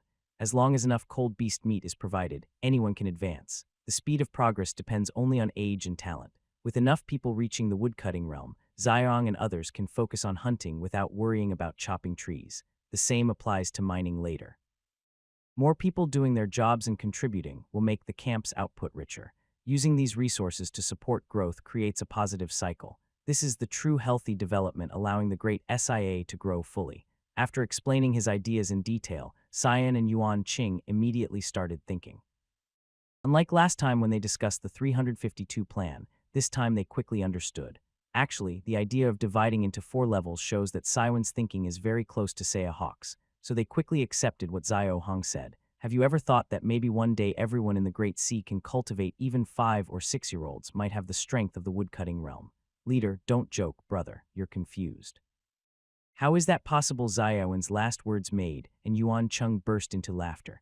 The idea that everyone can cultivate is already unbelievable. The thought of 5 or 6-year-olds having the strength of the woodcutting realm sounds like a fairy tale to them, unless the cold beasts lie there motionless, waiting for them to kill. Xiaoyun did not argue with the two people. After thinking for a moment, he also smiled along with them. Haha, just joking. You go ahead and count the people and also announce the new meat sharing rules so everyone can be happy. Watching their figures walk away, Xiao Hong put away his smile, looked around the camp, and a wild desire flickered in his eyes. He wasn't joking. With the camp system in place, the rise of the great Xiao was only a matter of time. After Xiachun announced the new meat sharing rules set by Xiao Hong, the camp naturally erupted in cheers. Especially the newcomers from the Dashi tribe, hearing that everyone could get some beast meat, initially doubted it, but once they confirmed it was true, tears of joy streamed down their faces. Seeing the crowd approaching him, Xiao Hong immediately realized what was happening. He quickly stood up, trying to stop them, but before he could speak, the crowd surged forward. Some even directly carried him high into the air. Leader is mighty. Leader is mighty. Leader is mighty. The loud cheers, though uneven, were all filled with gratitude and respect. As the cheers grew louder, these feelings gradually turned into fanaticism. Just then, a familiar voice suddenly sounded outside the cave. Xiaong, brother, you found us easily, though quiet. The voice was very clear and interrupted the cheers of the crowd inside. Everyone immediately quieted down and looked nervously toward the entrance. Leader Luo, how did you come here? The visitor was surprisingly Lu Ming. Xiao Hong was a bit surprised, but seeing the nervous expressions on everyone's faces, he quickly led Luo Ming into the cave. After Luo Ming entered, nothing unusual happened, and the tension on everyone's faces immediately disappeared. Xiao Hong, who led Luo Ming to the forge, also felt relieved. Although he had a good idea when Luo Ming entered the cave that everything was probably fine, he still remained cautious. The description of the level 2 forge said it could intimidate and harm creatures within 100 meters, but it didn't include medium or high monsters. Brother Zia Hong, what were you celebrating just now? Lu Ming sat by the forge and didn't answer Xiao Hong's question. Instead, he asked what they had been celebrating.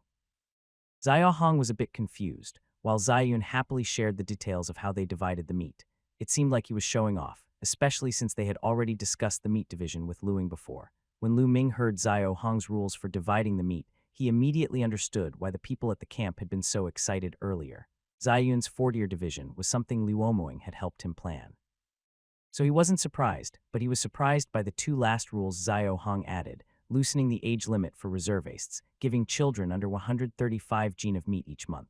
Luing's eyes showed a change in expression. As the leader of the Luog camp, Lu Ming knew very well what Xiao's purpose was with these 2 new rules. In the short term, they might not have much effect, and they might even require more hunting to meet the increased demand for cold beast meat. But if they could keep this up for a long time, the future of the Great Sha camp would be limitless. Most importantly, Xiaowang was willing to give out so much cold beast meat to ordinary camp members, and Ziyun and others didn't oppose him. That was truly rare. After Ziyun finished speaking, Lu Ming turned to look at Xiao Hong with admiration and respect, sighing, "Brother Xiao Hong, you have great courage." Xiao Hong smiled slightly and didn't mind. He was just curious about Luo Ming's purpose. Just as he was about to ask, Lu Ming suddenly looked surprised. Xiao Hong then noticed that Luo Ming's gaze had shifted to the cold splitting sword at his waist. "Brother Xiao Hong, this sword." Xiao Hong thought Luo Ming was interested in the sword he just made, so he handed the cold splitting sword over directly. Lu Ming took the sword and saw its sharp, icy blade and the new forging patterns on the side. His mouth opened wide and his face showed disbelief. "Is it new leader C? Did you just forge this with the iron, or I gave you?" Xiao Hong guessed why Lu Ming was so shocked and didn't hide it. He nodded, indicating that it was indeed his new work. Hearing Xiao Hong confirm this himself, Lu Ming's mind was overwhelmed. A tin forge weapon was not enough to surprise him so much. What shocked him was the time it took. He had given Xiong 4,000 gene of iron ore, but only 2 days had passed. In just 2 days, how could Xiong, a groundbreaking realm cultivator, forge a tin-forged weapon? It was almost unbelievable. The Luog camp wanted to forge a tin-forged great sword, which would require at least 2 groundbreaking realm cultivators working in shifts for 3 to 5 days. In fact, when delivering those 4,000 lb of iron ore, Luo Ming never thought Xiao Hong could forge weapons. He believed Xiao Hong could only make simple iron tools. "How did Xiao Hong manage to do it, Leader Luo? You haven't told me what you want to do tonight," Xiao Hong asked directly, noticing Luo Ming's surprised expression and worried he might inquire about the big sword. Although the system's buildings in the camp are not secret, they are naturally not suitable to reveal to outsiders. After all, wealth is tempting while not afraid of theft. Causing trouble elsewhere is also undesirable. Clearly realizing Xiong was unwilling to say more, Luing immediately suppressed his curiosity. Remembering his own purpose, his face suddenly became serious. He stood up from the fire, walked in front of Xiao Hong, and unexpectedly knelt down. This act of kneeling greatly surprised Xia Hong. Hastily, Xiong stood up to help Luing, but awkwardly Luing was stronger than him and was exerting effort, clearly intentionally not allowing him to help. Helpless, Xia could only let go with a puzzled look on his face. "Leader Luo, what are you doing?" Xiong asked. Luo Ming took a deep breath, still kneeling and not moving. He looked up at Xia Hong sincerely and said, "Brother Xiao Hong, I have lost my father and children recently. I have no heart or strength left to manage the Luoga camp. Now I only have my young son, Lu Cheng. The environment at Hamu Ridge is harsh and my strength is limited. I want to take my son to a bigger, safer camp, but I can't bear to leave the remaining 100 or so people in the camp." He paused briefly before continuing. "Today, I come to ask Brother Xiaowang to accept the remaining 100+ people from Luog camp so they can continue to survive." After saying this, Lu Ming paused again before adding, "Of course, I know this is difficult, so I am willing to give up everything about Luog camp." There's an unexploited iron mine on the southern side of the valley, and within Hamu Ridge territory, there's a coal mine that can already be mined. If Brother Xiao Hong agrees, all these will belong to the Great Xiao from now on. After Luing finished speaking, there was suddenly silence beside the stove. Ziyuan, Yuanqing, Yuang, and some ordinary people had already gathered around when Luing knelt down. Hearing his words, everyone fell silent, looking at Xia Hong with strange expressions. No wonder, no wonder. Xiaong immediately understood why Luo Ming had given him so much coal and iron, or before why he had talked so much with Ziyuan, and why he had discussed sharing the spoils with him. It seems that the previous disaster at Mukue caused great harm to the Roger camp. Plus, his father, wife, and eldest son all died. Lu Ming is truly disheartened and no longer wants to focus on the camp. He only hopes to protect his only younger son. He is leaving with his son to a larger, safer camp. Considering what happened earlier, Lu Ming chose to escape, which was not surprising to Xiaowang. However, Lu Ming didn't just run away. He came to find Xia Hong and was very humble and sincere just to seek a way for the over 100 people in the camp to survive. Xia Hong appreciated this because it showed that despite choosing to escape, Lu Ming still had a sense of responsibility. "Since you know the location of other camps, why don't you take your people and go together?" Yuaning asked. This question immediately drew strange looks from everyone. It was a strange question because moving is very difficult for any camp. The larger the camp, the greater the risk. Moreover, Redwood Ridge is isolated from the outside world. Since Luing decided to leave, he must have a secret safe route. If the route is secret, it can't carry too many people. Lu Ming didn't mind and explained, "Rest assured, Xiao Hong, I am only taking 12 people this time. Out of the 173 people remaining in the camp, 17 are woodcutting experts who can help you when the time comes." 17 woodcutting experts. When Zion, Yuanqing, and others heard this, their eyes lit up. They looked at Zio Hong, eager to persuade him to agree. Zio Hong had been silent, frowning and thinking deeply. Seeing he wouldn't speak, everyone else also stayed quiet, watching him closely. Luing had been kneeling on the ground the whole time, refusing to get up as if he wouldn't stand unless Xiaowang agreed. The cave fell into silence. 17 woodcutting experts, a highly strategic, well-hidden valley, 2 mines for coal and iron that could be directly mined. Furthermore, once Luog camp is taken over, the Dacia Empire would naturally become the strongest nearby camp. From then on, the eastern outskirts of Redwood Ridge would mostly be under Dacia's control. It seemed like an easy decision, just accept it and move forward, but nothing is that simple. If it were so easy, Lu Ming wouldn't be kneeling here begging to take over Luoga camp. First, integrating over 100 people is not easy, let alone including 17 woodcutting realm members. Currently, Dacia only has 9 woodcutting realm members. Merging 2 groups might cause conflicts. If conflicts occur, Zion could suppress them with strength, but that would only make future integration harder. The group brought by SH King is different. The Dashi camp was completely destroyed, and all the woodcutting realm soldiers there perished. Without Dash's help, they wouldn't survive. Out of gratitude, they trust Zion unconditionally, and knowing they are newcomers, they are working hard to fit in. However, the more than 100 people at the Luaga camp are different. According to Luing, if they give up the valley base, Zia Hong would have to move all 300 people there. The others would likely resist. Also, the number of woodcutting realm members at Luaga camp is nearly double that of Dasha. This could lead to conflicts between the 2 groups. After thinking for a moment, Zhahong asked, "Leader Luo, forgive me for being direct. Since you kept 17 woodcutting realm members, why not choose one of them to be the leader and continue leading the rest to survive?" Hearing this, Luing showed a look of approval and was sure he hadn't mistaken Zio Hong. This strengthened his resolve. Zio Hong, I did think about this a few days ago, but among the remaining 17 at the camp, I truly can't find anyone more suitable than you. First, their strength is all weaker than yours. Second, these people are not qualified to be leaders. It's only been 2 days since the disaster.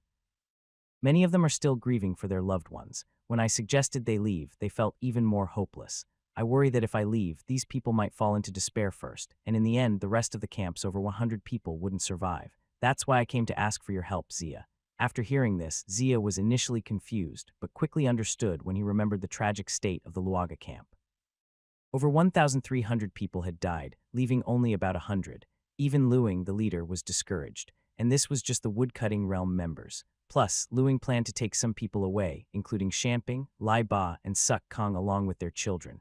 If that happened, the remaining people would likely feel even more hopeless.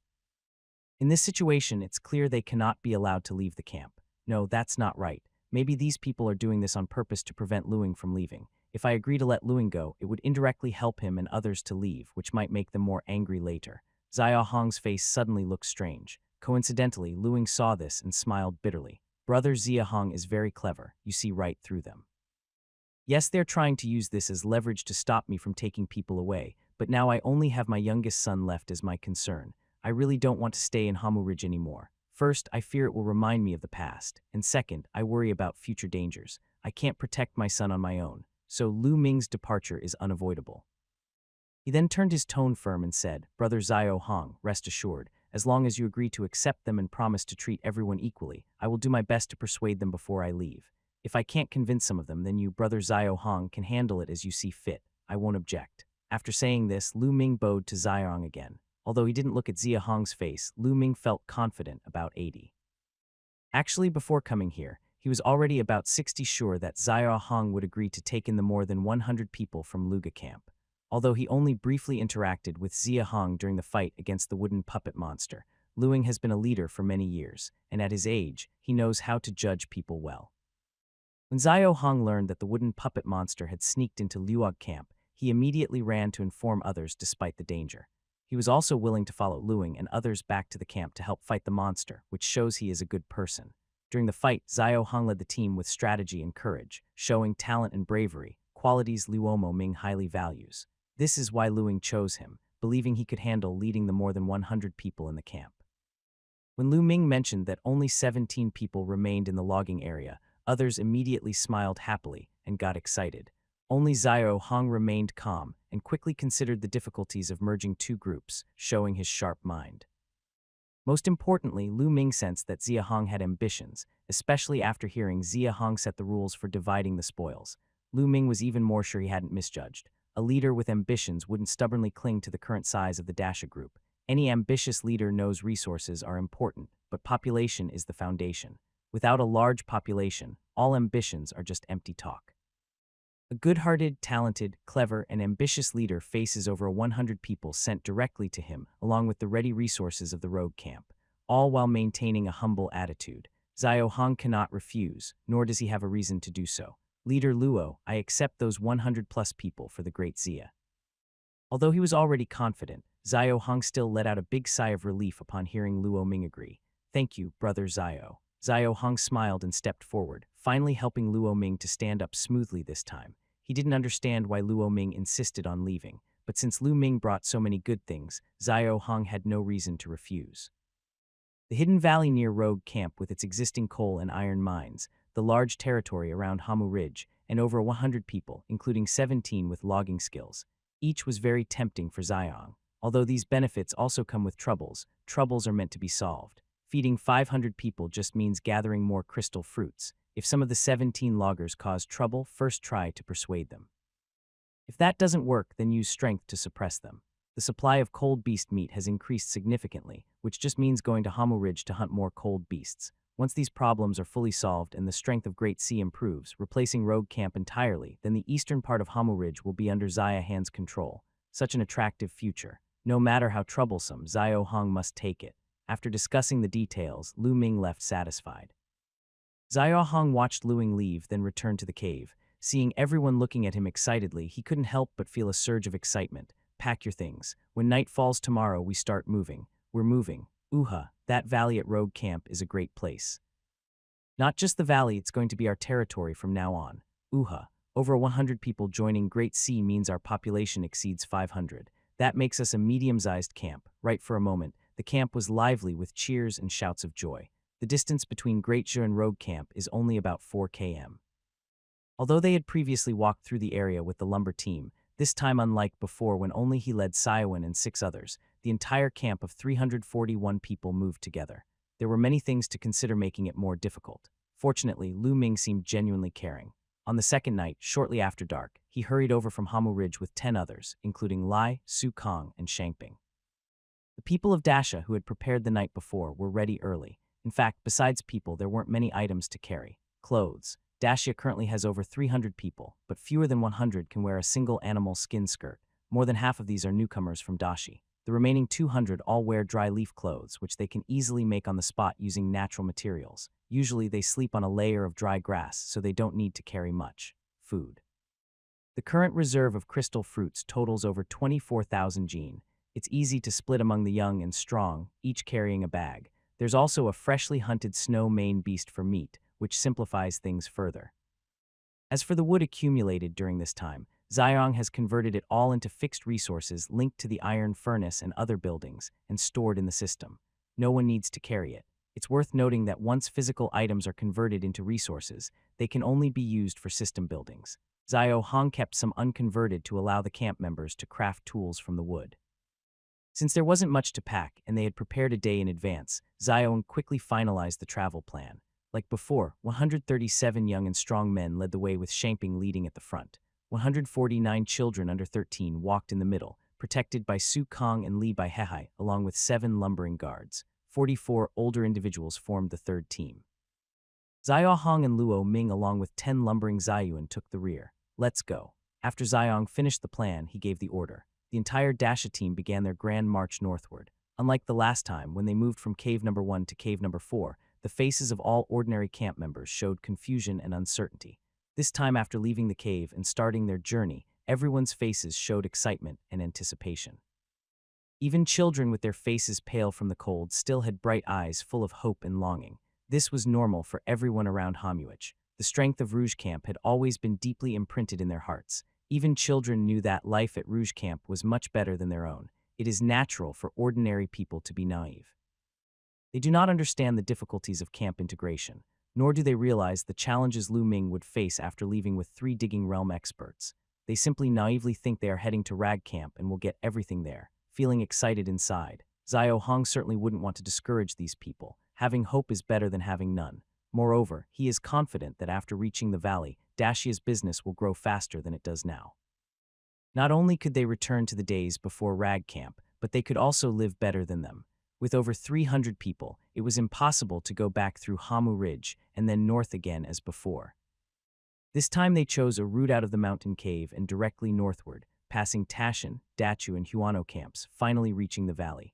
For safety, Zhahong tried to shorten the team, but because of the large number of people, the line still stretched about 50 or 60 m in the snowy night. Visibility was poor, and Zhao Hong at the back of the long line quickly lost sight of the front. He then moved to the side of the team, with Lu Ming finding a better spot to observe and continued walking with the group. Brother Zhao Hong, no need to be too nervous. Cold beasts are rarely active at night, especially since we're not in Hamu Ridge. We've just passed Tashin, and in a couple of kilim we'll be almost there. Recalling all the cold beasts seen at Hamu Ridge earlier that night, Zhao nodded, feeling a bit more relaxed. However, as if heaven heard Lu Ming's words and was displeased, deliberately wanting to contradict him, Zhao tense nerves relaxed just a little when suddenly a long wolf howl came from the west side of Hamu Ridge. Howl, it was the cry of a frost wolf. Zhao Hong was slightly startled but recognized it as just a bone-spike frost wolf, so he felt it wasn't a big problem and quickly relaxed. But then howl. A series of over a dozen frostwolf howls echoed, causing Zia Hong's expression to change suddenly. His body hair stood on end as he looked up sharply and shouted forward, "Everyone, speed up. Move quickly, quickly, quickly." At this moment, Lu Ming also forgot to doubt whether his mouth had been blessed, and after reacting, he looked up and shouted ahead, "Shamping, speed up, Libiha, Su Kong, bring people to help." As the howling of wolves began, the team immediately became restless. Fortunately, Xiao Luing and Liang's loud warnings helped calm everyone down. Shamping, who was leading the way, sped up, and those behind also tried to steady their frightened nerves. They continued moving forward as a group. Not only did the team stay organized, but their pace also quickened slightly.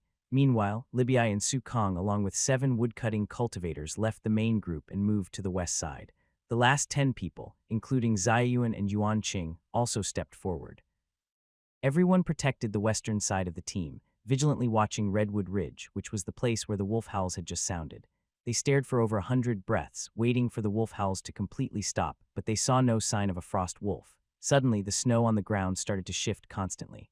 About 100 meters away, more than 10 snow waves appeared out of nowhere, rushing toward them quickly from afar. "What is that? Isn't it a frost wolf?" Everyone's eyes were fixed on the high snowflakes being kicked up, filled with confusion. The howling earlier was definitely from a frost wolf, but what was causing these snowflakes? A sudden flash of insight struck Zhao Hong's mind. His face changed in shock. He drew his cold shock blade, moved away from the snow, and shouted loudly, Underground, they're all in the snow." Everyone immediately reacted quickly, drawing their weapons and retreating outside the snow. Sunning, Qioping climbed the trees. "The rest of you, stay with me and hold them off." As soon as Zhao Hong finished speaking, Lu Ming also reacted. He quickly turned and called behind him, "Bai He, Wang Dong, Wang Yu, climb the trees now." Everyone responded swiftly, but the frost wolves were faster. Before Lu Ming finished speaking, 3 strong frost wolves suddenly burst out from the snow in front of everyone, targeting Lu Ming, Zhao Hong, and Sukong. Behind them, more than 10 smaller frost wolves followed. 7 or 8 headed towards Ziyun Yuanqing, and the other wood-cutting cultivators, while 4 or 5 circled around the group heading toward ordinary people fleeing north from the camp. Ziyang raised his sword to block the attack from the frost wolf rushing at him. He then turned his head and saw the 4 or 5 frost wolves heading toward the ordinary people, and his heart sank to the bottom. Although my mind was full of confusion, I had no time to think carefully now. Roar, roar. The frost wolf charging at me was at least 2.5 meters long. Its sharp, dense fangs were only half a meter from my forehead. The long spines around its neck had already cut 2 long wounds into my arm. I raised my sword and pressed it against the wolf's jaw. I sensed that the wolf was weaker than me. I quickly jumped back, pulling the wolf behind me. I turned my cold sword and aimed it at the wolf's back, stabbing fiercely inside. Swish. Although the frost wolf was not as strong as me, it was very fast. It seemed to notice the cold flash behind it and twisted to dodge. The attack missed. I felt a bit disappointed. I quickly looked around to see how the others were doing. Seeing this, I felt a chill in my heart. Yuan Chang had already been knocked down by a frost wolf. Siyu rushed over to help, but was targeted by another wolf before he could act. Lin Kai, Suin, Li Yuanquan, and Lu Yuan were also caught by 2 frost wolves. They all used stone axes, which couldn't hurt the wolves much. The wolves, faster than them, easily crushed them. Soon they had multiple wounds. The 7 lumberjack-level fighters brought by Luo Ming were in even worse shape. One had already been bitten to death and was being eaten by a wolf. The remaining 6 faced 3 wolves and were no match. They could only hold on with 2 of them armed with knives. Suk Kong and Luo Ming, like me, were caught by the 2 strongest wolves. From the situation, it was clear they couldn't be defeated quickly either. Whoosh, whoosh, whoosh. The only lucky ones were the ordinary people running away from the camp. Behind them, 5 trees had arrows shooting rapidly at the wolves. The 4 wolves staring at the civilians were stopped. 2 of them were even hit by 4 or 5 arrows. The arrows hit only their backs, so they weren't deadly. A gust of wind suddenly hit me. I turned around quickly and swung my sword, hitting the spines on the wolf's neck, but I didn't cut through the spines. After the collision, I used the force to dodge away. I looked at the size of the wolves. I noticed that the number of arrows shot from the trees was decreasing. I realized that Lai Biha and others' arrows might run out soon. I felt even more anxious. The 3 strongest wolves were attacking me, Lu Ming and Suk Kong. 8 smaller wolves were fighting the lumberjack-level fighters. 4 more wolves were chasing the main group. This pack of frost wolves was clearly arranged in advance. The howling sounds they made just before charging probably indicated their formation. They came specifically to destroy us all. Thinking about the wolf pack information from my past life, Xiaoyong suddenly felt a heavy weight in his heart. He turned his head to look toward Hamu Ridge. Could there still be a leader wolf among these wolves? No. Regardless of whether there is or not, we can't delay any longer. Xiaoyong glanced at the ordinary people nearby, clenched his teeth, and shouted loudly at the trees. Ignore what's over there. Focus on taking down these 3 big ones first, or everyone will die. On the 5 trees, the arrows, which had already become sparse, immediately stopped after Xiaoyong's shout. More than 10 breaths passed before the 5 people on the trees seemed to realize what was happening. They quickly re-aimed their arrows and fiercely shot at the frost wolves approaching Xiaoyong. Whoosh, whoosh. Whoosh. Before the arrows arrived, Xiaoyong had already placed the cold shock blade in his left hand. Taking advantage of the frost wolf's attack on him, he quickly grabbed its belly with his right arm, planted his feet on the ground, and held it tightly so it couldn't move. Thud. After 3 arrows missed, one finally pierced into the frost wolf's ear. Seizing this opportunity, Xiaoyong suddenly released his right hand, wielded the blade with both hands, and with a powerful twist, slashed at the wolf's neck. The frost wolf's spines, which had not been cut through earlier, were now severed because it had used its agile body to dodge most of Xiaoyong's strength. The arrow hit its eardrum, causing pain, and its body wobbled. Plus, Xiaoyong's perfect timing made his strike even more effective. Creak. Several of the spines on the frost wolf's neck were cut off by Xiaoyong's blade. The cold shock blade had even penetrated 3 or 4 cm into its neck. Yet despite this, the frost wolf struggled for a few moments on the ground before quickly getting up as if uninjured. From its fearful eyes and hesitant steps, it was clear that Xiaoyong's strike had deeply frightened it. Help, help, run, they're coming after us. Run, run, don't block me. The ones in front, run faster. The chaos from the north made his face grow more anxious. Although the 5 archers in the trees were ruthless and ignoring the ordinary people over there, their actions were undoubtedly the best choice given the current situation. Xiaoyong tentatively moved 1 step back to the left. He noticed the frost wolf immediately followed his movement. His mind flickered and he quickly raised his blade, rushing forward fiercely. The frost wolf was so frightened that it retreated wildly. Sure enough, this frost wolf was scared. Xiaoyong kept a careful eye and turned around to try to save Yuanqing, who had been knocked down. But when he looked back, he saw that Yuanqing had already stood up. Not only that, the frost wolf that had just knocked him down had 1 eye blind and was bleeding green blood. Xiaoyong was stunned. Then he saw Xiaoyong nearby holding a small knife in his left hand with a look of excitement on his face. He immediately understood. Good kid, you've got guts. Xiaoyong didn't hesitate. He looked north and saw that the ordinary people at the back were in chaos. The 4 frost wolves were still killing, so he quickly shouted to everyone, don't get tangled up here. Follow the main group. Just stop these wolves from killing people. Hurry up and go. Yuan Sheng and others who had escaped quickly obeyed the command. The 5 archers, including Lieha, also hurried down from the tree. They moved toward the ordinary people in the north, driving away the 4 frost wolves to prevent them from continuing to kill. After driving away the 4 frost wolves, Lieha and the others didn't run away, but stopped shooting arrows to distract the wolves, creating opportunities for others from the logging area to escape the fight. Xiaoyong, Lu Ming, Suk Kong, and the others waited until almost everyone from the logging area had retreated. Then, taking advantage of Leah's distraction, they slipped away quickly and caught up with the main force. Seeing dozens of dead bodies on the ground, Zia's face turned very grim. In just a short time, about 100 breaths, the 4 frost wolves had killed so many people. If they had been slower, the consequences would have been terrible. He looked up at the 15 frost wolves that had gathered again. Though angry and disappointed, he had to accept the reality. Don't retreat. Stand here and block them. Don't let them rush past. Zio Hong and Luing, along with two others at the earth digging realm, stood on the left and right sides. The others stayed in the middle. Everyone stood still, eyes fixed on the wolf pack.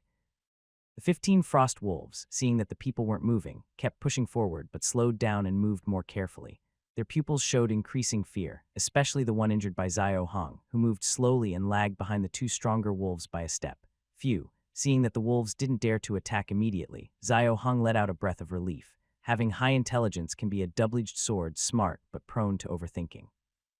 Honestly, with their small group, it was impossible to stop all 15 wolves and protect the ordinary people in the camp. Even if they fought desperately, they might not win. To survive, they could only rely on clever strategies. Leader Luo, Leader Zia, we are here to help. Suddenly, two voices came from behind the crowd. Zio Hong and Lu Ming turned around and immediately showed happy expressions. The people who arrived were Hong Gang and Huang Yang. Behind them, each also brought 3 people. It turned out that they had been retreating northward all along, and without realizing it had reached the middle of the Dakin and Hong Zio camps.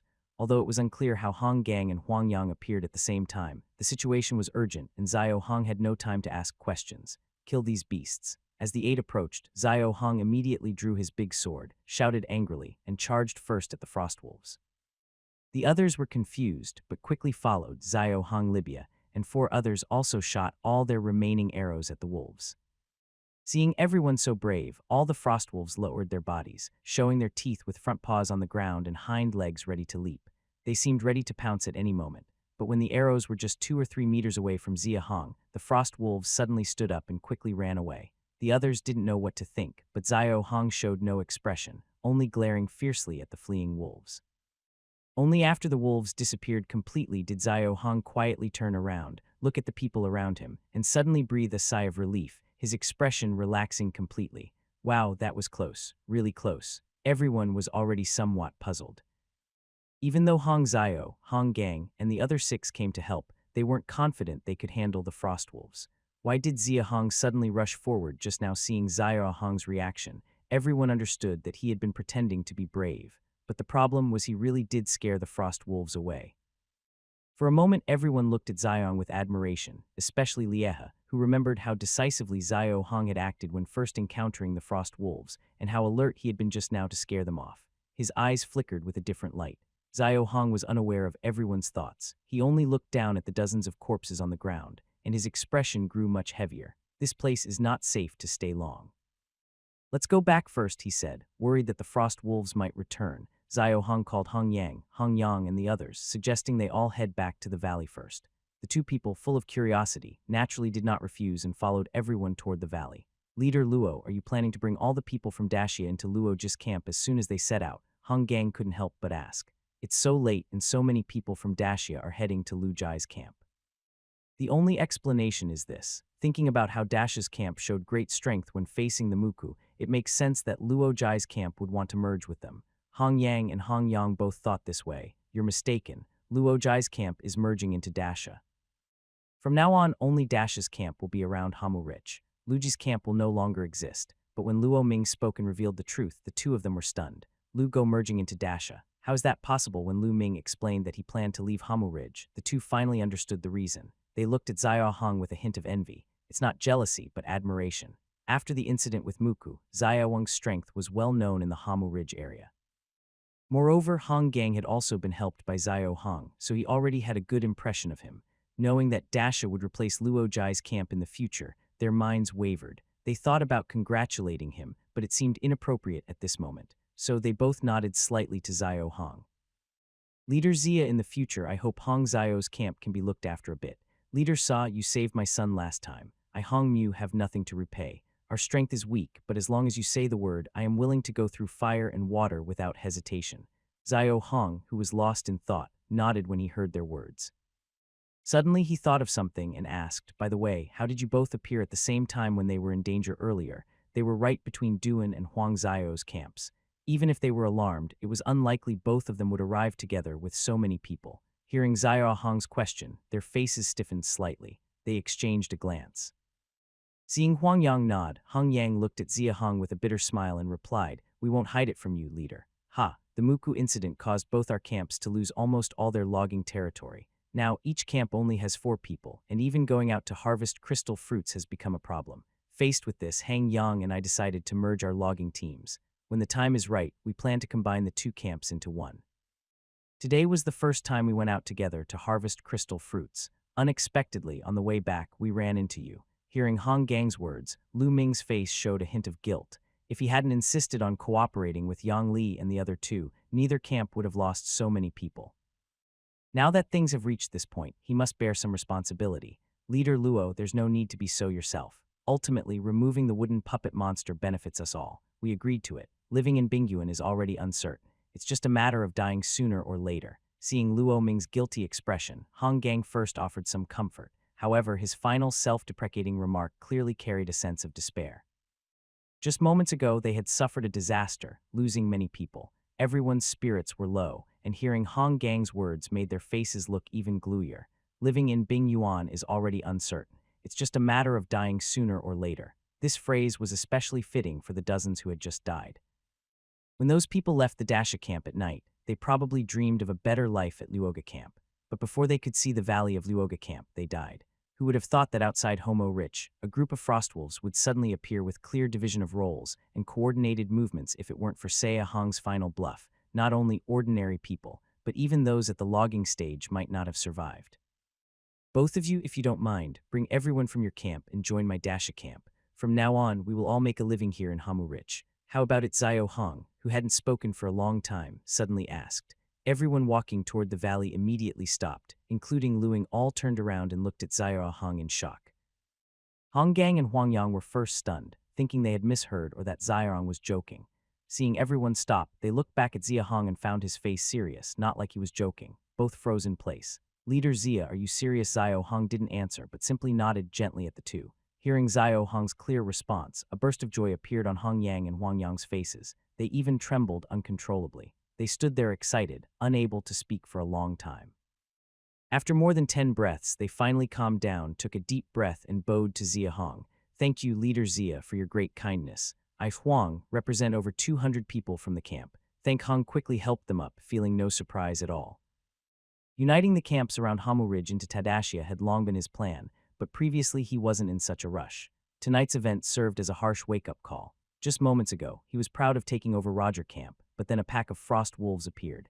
Escaping tonight was purely luck and bravery with no relation to strength. What if next time a reckless snow mane herd or other cold beasts come? What should he do then? He must act faster. Both the camp's strength and his personal skills need to improve quickly. Otherwise, similar deadly situations will happen again soon. Ziyong took a deep breath, said nothing more, and quickened his pace, leading everyone toward Roger Camp. Leader, the number of people has been counted. A total of 39 died, including 2 lumbering experts from Roger Camp. In the end, 304 people arrived in the valley. Inside the wooden house, the gathered survivors heard Siowen report the casualties. Zio Hong felt a bit heavy-hearted, but quickly adjusted his mood. He turned to look at the right side of the wooden house. This house was rebuilt after the disaster at Roger Camp. It was only about 30 m wide and was packed with 400 or 500 people. On the left side were over 300 from Dasha Camp, and on the right side were over 100 survivors from Roger Camp after the disaster. At the front of the over 100 survivors from Roger Camp, 15 people stood. These were the 15 lumbering experts remaining since 2 had been killed in the Frostwolf attack, down from 17. Xiong noticed that neither these 15 lumbering experts nor the over 100 people from Roger Camp showed much hostility when looking at him, but when they looked at the over 300 people from Dashia Camp, their faces clearly showed resistance. Zio Hong understood the reason. Strictly speaking, the survival of these over 100 people last time was closely related to him. They felt grateful and liked him. Their resistance to the rest of Dashia Camp was simple. They worried that after merging, their leader might treat them differently. Most people probably didn't want the people at Rag Camp to see what was happening. After Luing arrived in the valley, he took Liehi, Sukong, and others to hide elsewhere without entering the wooden house. So over 100 people on the right side are the ones who will stay here in the future. Everyone, the people of the Great Summer, were still overwhelmed by the recent disaster. The 100 or so people at Rag Camp were also anxious about their uncertain future, so the inside of the wooden house was very quiet. When Zio Hong spoke, everyone immediately looked up. I don't know why Luing, the leader, insists on leaving, but since he has made his decision, we should respect and understand it. And not just me, you all should trust Luing's character. If he could safely take you away, he definitely wouldn't abandon you. Right, hearing this, the faces of the 100 or so people at Rag Camp darkened. The pain caused by the previous attack from the wooden puppet hadn't fully healed, and Luing's plan to leave felt like the last straw that broke the camel's back. In the past 2 days, their despair had come wave after wave. At first, they did think about blaming Luing, of course, but as weak people, they knew they had no right and no to blame him. Lu Ming had been the leader for over 10 years, doing more for Rag Camp than all of them combined. Moreover, Lu Ming hadn't just run away himself, but had also found a way out for them. So even though they knew Lu Ming's departure was inevitable, they still felt grateful to him in their hearts. Xiao Hong's words not only helped explain Luing's actions to everyone, but also helped everyone finally let go of their last doubts. Yes, with Lu Ming's character, if he could safely take us all away, he wouldn't just leave himself behind.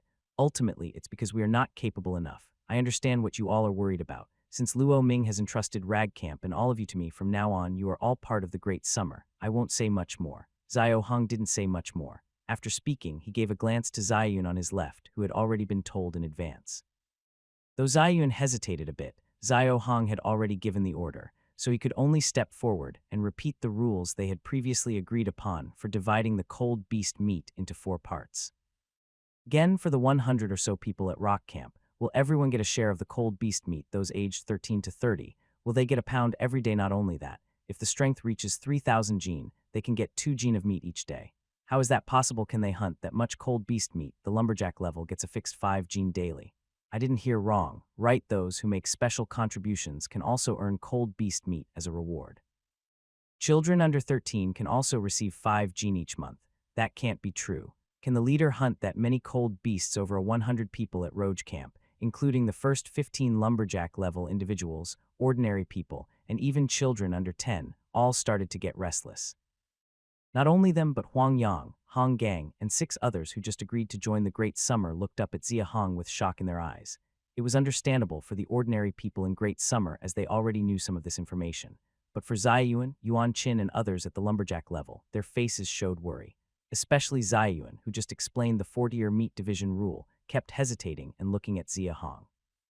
This 40-year meat division rule was manageable when Great Summer had only about 300 people. As Ye Hong said, hunting 6 cold beasts a month wasn't too difficult for now, but adding the 171 people from Roge Camp, plus the 2 families of Du and Huang Zio about to join, totaling at least 400 or 500 people, the problem became serious. With so many people dividing the meat into 4 tiers, the monthly consumption of cold beast meat would have to increase 3 or 4 times. The workload for hunting would also multiply accordingly. Would this be too aggressive for the current Great Summer? Ziyun still wanted to speak up and advise against it, but seeing Xiao Hong's resolute gaze and the doubt on the faces of Roge Camp's people, he realized that now was not the right time to speak. He kept silent. Leader Zia, are you sure you can do this? When our leader was here before, the camp had 5 digging ground-level hunters, and they could hunt at most 5 cold beasts a month. Your strength is indeed impressive, but surely not more than 5, right? With our current number of people following your rules, we would need to hunt at least 10 cold beasts each month. I admire you, but I have to say this is impossible for the camp right now. One of the lumberjack-level hunters from Roge Camp stepped forward to question directly. What he didn't know was that Hong Gang and Hong Yang standing behind him immediately shook their heads when they heard 10 cold beasts. It's not 10. For their 2 camps with over 400 people, they would need to hunt at least 15 adult cold beasts, each weighing over 1,000 jane. In their minds, both people quickly exchanged a glance and shook their heads gently, believing it was impossible to do. Although they thought it was impossible, deep down, they felt a strange hope that made their breathing quicken. They looked up at Zia Hong, waiting to see what he would say. Whether you can do it or not depends on me and the hunting team. I only asked if you agree to this rule. Zia Hong didn't explain further, but simply asked again. Yes, we agree. Everyone will get some of the beast meat, so why not? The hut fell silent at once. After a long pause, a faint voice was heard. I agree. Of course I agree. I agree too, me too. Gradually, the responses became louder and more frequent. Good. Since everyone agrees, I'll be honest with you. I will take people out to hunt. We won't risk your lives for nothing. Until you break through to the logging stage, you can only stay at the camp and do simple tasks. No one will blame you. But once you reach the logging stage and can go outside, everyone in the camp must go out, whether to pick crystal fruits, cut trees, or mine. From now on, I will decide everything for you, including your lives. Do you agree? As Zia Hong finished speaking, the room fell completely silent. After several disasters in the recent encounter with the Frost Wolf Pack, Xiaong's understanding of the situation of humans in the Ice Abyss world and the camp's organization deepened. Strange creatures, cold beasts, extreme weather, and even other human camps are everywhere, all dangerous. Surviving in this hellish environment will inevitably involve sacrifice, which seems to be the main theme for all camps. Even with system support, he cannot be exempt. Compared to the cold beasts and strange creatures, humans are too weak. Especially for a bottom-tier camp like Dasha, they are as humble as ants. A low-level strange creature or a group of low-level cold beasts pose a deadly threat to Dasha. Without reaching the logging stage, even with his current strength at the earth-shattering stage, encountering these creatures would be almost a life or death situation. Ordinary people would be even worse off. Death is the only outcome. Unity is the only way for humans to survive. Without a strict top-down management system to unify and rally everyone's hearts in the camp, even if they manage to survive temporarily, they will likely face destruction in the end. Dasha must have a single person in charge who makes all decisions. In other words, Xiong must establish a one-person rule. People's minds are unpredictable. Everyone has their own ideas. Even the Dasha family is like this. Now with two families merging, people's thoughts are even more complicated. Recently, after encountering the Frostwolf pack, he told Levi and the others to give up rescuing ordinary people. They hesitated for more than 10 moments before changing their course. In those 10 moments, the consequences might have been just a few more ordinary people dying. But what about next time in critical moments of life and death? Any hesitation can lead to irreversible and serious results. Xiao Hong isn't so confident as to believe that every decision he makes is 100% correct. But in key moments, especially when facing despair, what the camp needs is a decision that everyone can believe in and follow. Whether that decision is right or wrong doesn't really matter. A one-person rule can lead to excessive concentration of personal authority, ultimately deifying an individual and creating a false god. This might not be suitable in a civilized society, but in an environment like Bing Yuan, it is the best way to gather people's hearts and unify the group. Earlier, he heard SH King mention that Yang Li and the others had an almost obsessive loyalty and respect for the so-called Great Lord Yang Zun. At the time, Xiao Hong was just curious but didn't really understand. Now he can understand. Perhaps without this approach, the northern town of Beijua, which could grow to nearly 100,000 people, might have already been destroyed by various accidents. Creating a camp environment with a one-person rule not only unites everyone, but also prepares for future resource collection. Upgrading a wooden to level 2 requires 3,000 wood and 6,000 iron. Refining stone to level 2 requires 5,000 coal and 10,000 iron. A decoction pot to level 2 needs 20,000 wood, 20,000 coal, 10,000 iron, and the ability to produce 10 different formulas. Upgrading a level 2 iron smelting furnace to level 3 requires 2,000 wood and 5,000 iron. The 4 camp buildings currently unlocked require resources for upgrades, which are simply astronomical numbers for Zion. 100 gene of wood exchanges for 1 point, 20 gene of coal exchanges for 1 point, even 10 gene of iron is worth a little. Summerhong calculated that even with the current camp of nearly 500 people, it would take at least decades to break through to the digging ground realm and gather enough resources to upgrade for buildings. No, it wouldn't take decades. They still need to consume resources. Therefore, for resources, Summerhong needs a large population. This is also why he directly invited the camps of Hang Zio and Duan to join. Although ordinary people are not useful, without ordinary people, where would the digging ground realm come from for humans in the ice abyss world? The thresholds of logging and digging ground are mainly marked by the meat of cold beasts, which is the only real barrier. Summer Hong can already foresee that in the future to gather these resources, the camp will need a group of people dedicated solely to logging and mining. But once they have strength, no one will want to do these jobs every day. Even in large camps, those in the logging and digging ground realms are considered mid to high personnel and enjoy certain privileges. So having absolute influence becomes extremely important. Summerhong certainly doesn't expect that just asking this question will lead to a unanimous decision. It's only the beginning. He can roughly guess how everyone will respond, but he doesn't rush. He just waits quietly for them to speak.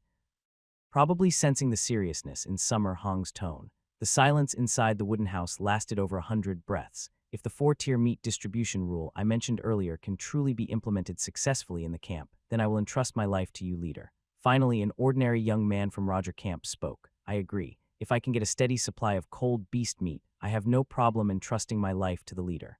I agree. As long as the leader can do it, I am willing to give my life to you. With the first voice came the second, then the third. Whether ordinary people or the 15 with cultivation, as time passed, almost everyone spoke. Without exception, their attitude was that as long as the cold beast meat could be distributed sufficiently, they would agree to Summer Hong's conditions. Summer Hong naturally understood everyone's thoughts and didn't explain further. He simply looked at everyone with a serious expression and said, "Good, I will ensure I do my part. Remember what you've heard today. Talking more is useless compared to having the cold beast meat in front of you." Summer Hong understands this principle, so he didn't bother explaining further. Suddenly, outside the door, Yuang ran over and came to Summer Hong's side. "Leader Luing is outside calling for you. It seems he wants to take people and leave." Xiao Hong was momentarily stunned, then nodded and first instructed Ziyun nearby to take the members of the Great Xia camp to settle inside the wooden house. After that, he walked out alone. As he exited the passage, Xia Hong saw Lu Ming and 12 others outside the valley, already ready to leave. Leader Luo leaving so quickly. Xiaorong understood Luo Ming well. Since Luing had already brought his people here, staying longer was not appropriate and might even be dangerous, especially seeing the over 100 people in the camp. After all, he had abandoned those people, which was a fact. Lu Ming placed his young son on the ground, then approached Xiao Hong with a look of guilt and bowed deeply. "Brother Xiao Hong, thank you just now. I truly feel ashamed." Xiao Hong was slightly surprised, then realized Lu Ming was referring to him speaking up for him in front of Lu Ji's camp earlier. "Leader Luo, where are you headed? Can you tell me?" Lu Ming hesitated at this question. "Don't worry, Leader Sa, I won't abandon these people and leave Hengmu rich. I just wanted to ask in advance. Perhaps in the future we might meet again." Seeing that Xiao Hong saw through his thoughts immediately, Lu Ming forced a smile. "I'm a bit selfish, Leader Xia, I won't hide it from you. This time I took half of the coal and iron stored in the camp. I hope you can understand." Xiao Hong looked at the 4 bags behind Lu Ming, nodded without saying much. It was normal for him to carry some resources with him. "Also, I left you 2 items. Take a look." Lu Ming took out 2 scrolls made of cold beast fur from his. Xiang took the scrolls, opened the first one, and saw something inside that made his face light up with joy. The scroll depicted 6 vividly drawn cold beasts. The first 3 were the long-tongued snow mane, bone-spike frost wolf, and golden-eyed demon sheep, which had previously interacted with the Great Xia camp. The last 3 included a snake-like creature identified as the Cloud Mist Dragon, a massive beast called the Golden Armor Thunder K, and a snow-white furred creature named the Blue Moon Spirit. Most importantly, beneath their names, detailed notes recorded their habits, attack methods, and deadly weaknesses. "Leader Luo, thank you very much." Xia took a deep breath and respectfully bowed to Luo Ming. This scroll is more valuable than half of the coal iron that Lu Ming left behind at the camp. Creatures like cold beasts are clever and tricky with strange methods and terrifying strength. Dealing with them is not much easier than dealing with strange monsters, not to mention the past when many people at the big stone camp hunted the snow horn. 3 of them lost their lives and they still failed. Later, the golden-eyed demon sheep was driven to the Dasha camp by strange monsters. Although Xiao Hong broke through at the last moment, he still paid the price of losing Su Ning's right eye before finally solving the problem. Even familiar cold beasts are dangerous, and unfamiliar ones are even more so. In the wild, hunting any cold beast never seen before always involves some risk and sacrifice. What Luo Ming gave is not just a scroll, but the lives of future members of the Dasha hunting team. This scroll was probably recorded after many years and great effort at Luog camp. Lu Ming willingly giving it to himself truly moved Xiao Hong. "Don't thank me yet. Look at the second one first." Xia Hong nodded and opened the second scroll. When he saw the contents, a smile appeared on his face again. It was a map showing the eastern side of Henggu Rich. The map is simple with only a few special markings. To make sure Xiao Hong understands, Lu Ming stepped forward and pointed at the map to explain. The center of the map is the valley where the camp is located. On the east side of the valley behind these 2 tall mountains, we don't know what's there. We've never been up these mountains, but sometimes during the day there are loud noises. Likely very strong cold beasts live there of unknown types. To the west is Henggu Rich. Over the years, Luog camp's exploration here has only gone about a kilometer. The last 3 types of cold beasts on the first scroll are mostly within 500 to 1000 m to the south. 2 km past the Dashia dirt, there's a frozen river. No signs of cold beast activity are visible around it. And it's probably very dangerous. It's best not to go there. To the north, there's a bamboo forest. On the west side of the bamboo forest, there's a mountain trail. This trail often attracts many cold beasts. But during the fruiting period of the ice giant trees for 3 or 5 days, the beasts enter the bamboo forest, perhaps to find food or for other reasons. During this time, people can risk passing quickly through. After crossing this trail, you reach a place called Pingxi Plain where there's a huge camp called the Beehive. That's my destination for this trip. Here, Lu Ming finally answered Xiao Hong's earlier question. Xiao Hong stared at the map speechless for a long time. The two items Luo Ming left behind before leaving were both very precious. Leader Luo, I really don't know how to thank you. Luo Ming waved his hand, smiled bitterly, and showed a hint of sadness on his face. When my father Luo was the leader, he had big ambitions. Besides leading hunts, he often took people to explore and map the surrounding areas, creating this map. Originally, he thought this map would be improved by his successors until the entire area around Hungu Ridge was explored. Unfortunately, after I took over as leader, my abilities were limited and the map was never updated. Now that I am leaving, I leave this to you. The detailed information about 6 cold beasts and a map of a 3-mile radius around the east side of Hungu Ridge. These two things had cost Luog Camp a lot. Xiarong didn't need to ask. He roughly understood. From Lu Ming's sadness, he could see a lot. Maybe Lu Ming once had big hopes of inheriting Luo Fang's talent and vision, but as the camp faced increasing difficulties, setbacks kept coming. Plus, the incident with the wooden puppet monster was the last straw. Lu Ming finally gave up those hopes. Now giving these 2 items to Xiarong meant he was entrusting the camp, his father's legacy, entirely to him. Seeing Lu Ming's sadness, Xiarong hesitated for a moment. He wondered whether to try to persuade Luing to stay. Luing saw Zia's thoughts clearly and shook his head with a light smile. Xiarong, brother, no need to say more. I know you're capable. That's why I want to entrust these things to you. If it weren't for Changgir, I wouldn't leave these people behind. Xiarong nodded softly and looked relieved. Lu Ming was determined to leave, and giving him these items might not be good for the camp right now. All right, the camp has moved recently, and you still have many things to do. I'll take my leave now. The day the ice fruit trees bear fruit is coming soon. I need to go watch over them. If I miss it, I'll have to wait 4 months for the next chance. After speaking, Luing turned decisively, and with Shangping and 3 other earth-penetrating realm fighters, along with their families, entered Hungu Ridge under the cover of night. It looked like they planned to pass through Hungu Ridge, heading north toward the Arobu Forest.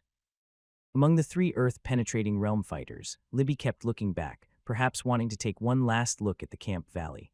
Xiaohong watched as everyone left, only sighing deeply once the group was out of sight. He then stored the 2 scrolls in his arms and turned back toward the camp. Inside the wooden hut, lively discussions continued. Most people were talking about the rules Ziyun had just mentioned, whether they could actually follow and enforce them. Xiong ignored the chatter and went straight to find Hong Yang and Hong Gang leader. When they saw Xiong approaching, they quickly stood up to greet him. Both camps had agreed to join Dasha, so they no longer used their surnames when addressing him. 2 of you, there's no time to waste. Since Huang Zio camp is nearby, I'll take some people there tonight. The others from Huang Zio camp will move first, and Duan will move the night after tomorrow. We aim to finish everything in 2 days, quick and decisive, so we don't have to worry about delays. Yes, leader, well, start preparing right away. Xiaohong nodded. Before they left, he walked to the center of the hut, looked around openly, and didn't hide from everyone. Using the system, he directly placed all the buildings. An iron smelter, a medicine boiling pot, wooden dummies, and a polishing stone suddenly appeared in the middle of the hut. The people from the original Dashia camp weren't surprised, but those from the Rag camp had never seen anything like it and gathered around looking amazed. Later, we finished counting everything left at Rag camp. There are 3,000 gene of iron, or 4,500 gene of coal stones, and 17 gen trees. Ignoring the surprised crowd nearby, Zia Hung listened to Yuan Cheng's report and followed him inside the hut to the storage area for tools for goat horn chisels, 10 saws, 5 hammers, 3 iron knives. The tools, chisels for mining, saws for cutting wood, hammers for building, and knives for daily use were laid out before Xiong. His eyes lit up at the sight. Earlier, when he first used the polishing stone and forge, he had thought about making some practical tools for the camp. But with limited iron ore, he could only focus on weapons first. Iron tools seem small, but making good use of them isn't easy. Spreading them widely is even harder. Rag Camp had been able to mine for over 10 years, yet they only had about 20 small tools like these. That showed how difficult it was to produce and use iron tools. Next to the small tools, there are neatly stacked 3,000 gene of iron ore and 4,500 gene of coal stones. Xiong thought for a moment, then turned to Ziyun and said, Qun, notify everyone in the logging camp to come over. Yes, leader. They moved all the coal stones and iron ore to the edge of the iron smelting furnace. Zio Hong poured coal stones in and placed the iron ore on top to melt. Then he took the polishing stones, sat nearby, and looked at the cold beast scroll given by Luing while waiting for the iron ore to melt. Meanwhile, all the loggers from the camp gradually arrived. Cyan, Yuan, Qing, Yuang, Lingkai, Qioping, Lu Yang, Sunning, Suin, Lu Yuan, and Li Yuan Quan, the original 10 from Dasha, stood on the left. As the 15 people from Rag camp on the right arrived, Ziyun introduced them and Zio Hung learned their names. Luo Yuan, Chengfang by Waiting by Donging, Tongxing Long, Li Yun, Li Pingkai, Lian Kai, brothers Zhou Yuan Kai, the Xin brothers in Zhen and Ing, the Zhao brothers Zhao, Long, Zhao, and Zhao Bao and Lu Zhang. Zhao Heng recognized the 15 on the right at a glance. The person standing at the front, Lu Yuan, was the one who questioned whether he could handle the meat distribution rules earlier. Luo Yuan and the Zhao brothers both carried large swords and bows. The Li and Ning brothers also carried bows with the last bow on Zhou Yuan Kai. The other 14 stood behind Luo Yuan, clearly taking him as the leader. Zhao Heng's mind moved slightly, raising an eyebrow. Everyone sit down first. Seeing all 25 sit on the ground, Zhao Heng fiddled with the iron or in the furnace and said, according to the rules we said earlier, only Digging Ground Realm can join the hunting team. But clearly that's not possible now, so I will select some of you to join the hunting team. He paused briefly before continuing. The members of the hunting team will receive 10 jin of cold beast meat daily. Hearing this, the breaths of Zayuan and the other 10 on the left grew heavier, and their eyes became more intense. The 15 on the right, especially Luo Yuan, seemed doubtful that Zhao Heng could hunt so many cold beasts, and their reactions were more indifferent. Zhao Heng understood their thoughts. He didn't explain, but continued, I will announce the specific selection method in 3 days. The night after tomorrow, Su Ning, Zhao Pong, Lu Yuan, Zhou Yuan Kai, the Zhao brothers, the Li and Ing brothers, and Zion will go out hunting with me. Hearing the names of the first 11 people, Lu Yuan and others showed no surprise. Aside from the large swords on him and the Zhao brothers, the camp only had 11 bows and arrows, which were in the hands of the 11 people Summer Hong just mentioned. Only when they heard the name Saiyuan did their faces show a hint of surprise. They glanced at Saiyuan, thought of his relationship with Zia Hong and said nothing, just lowering their heads silently. On the other side, Yuanqing Yufun and others who were not chosen looked anxious. Seeing their anxious expressions, Zhahong gently waved his hand. Don't worry, Huang Zhao and the people from Dhaka camp haven't arrived yet. This isn't the final list. In 3 days when everyone is here, I will hold a fair and just selection. Whether you get in or not depends on your strength. After saying this, Zhahong looked at Luo Yuan and the others, but since weapons are limited, I want to make this clear. There are 5 large swords and 11 bows and arrows in total. Besides the sword I have, the other 13 weapons are only for those who join the hunting team. Hearing Zia Hong's words, Lu Yuan and the others' faces changed at once. Lu Yuan even took a step forward as if wanting to say something, but when he met Ziyaweng's gaze, he lowered his head and said nothing. Shared resources mean no private property. No matter which camp they in, it's the same. Lu camp was like this before, especially since these are valuable iron weapons. The weapons Luo Ming left behind before leaving are not for them. Lu Yuan secretly kept these weapons for himself and others. Zia Hong didn't expose this, but he wouldn't let them keep them freely. If they truly kept them, it wouldn't be right. The remaining logging area will temporarily be considered part of the logging team. When they go out hunting, they can't stop logging. From now on, collecting crystal fruits will also be the responsibility of the logging team. In the upcoming 3 days, there will be a selection, and a team leader will be chosen based on strength. The team leader will be in charge of all logging and fruit picking tasks and will enjoy the same benefits as hunting team members. The resource gap in the system's buildings has always existed. Wood, coal, and iron are all in constant demand. The coal mine, previously mined by Luog Camp, is in Redwood Ridge, and the location has been marked on the map Luo Ming provided. The iron mine is more convenient. It's in a cave on the south side of the valley. There are also sheep's horns, so mining these resources should not stop either. The problem is that Zyrong is currently in the digging ground realm, and all the tasks in forging, hunting, and camp management depend on him alone. Not to mention mining coal and iron, even his own cultivation is almost hard to manage. He truly cannot divide his attention and must prioritize important matters first. He has already made a big promise in front of everyone in the camp. Hunting is the most urgent task now. If the people from the Hangzhou and Duan camps come and the meat supply runs short, it would be embarrassing for him. In a short time, relying on cultivation alone won't improve hunting skills. I can only find a way through iron tools, Ziyong thought as he looked at the nearly melted iron or on the furnace. After a moment of thinking, he took the sharpening stone in his hand and began shaping it according to his ideas.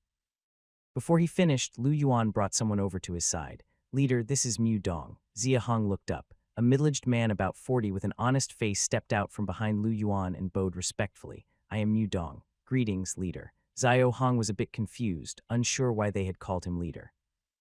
Mu Dong is the only carpenter in our camp. He said this wouldn't hide his hidden dangers and wants to speak with you personally.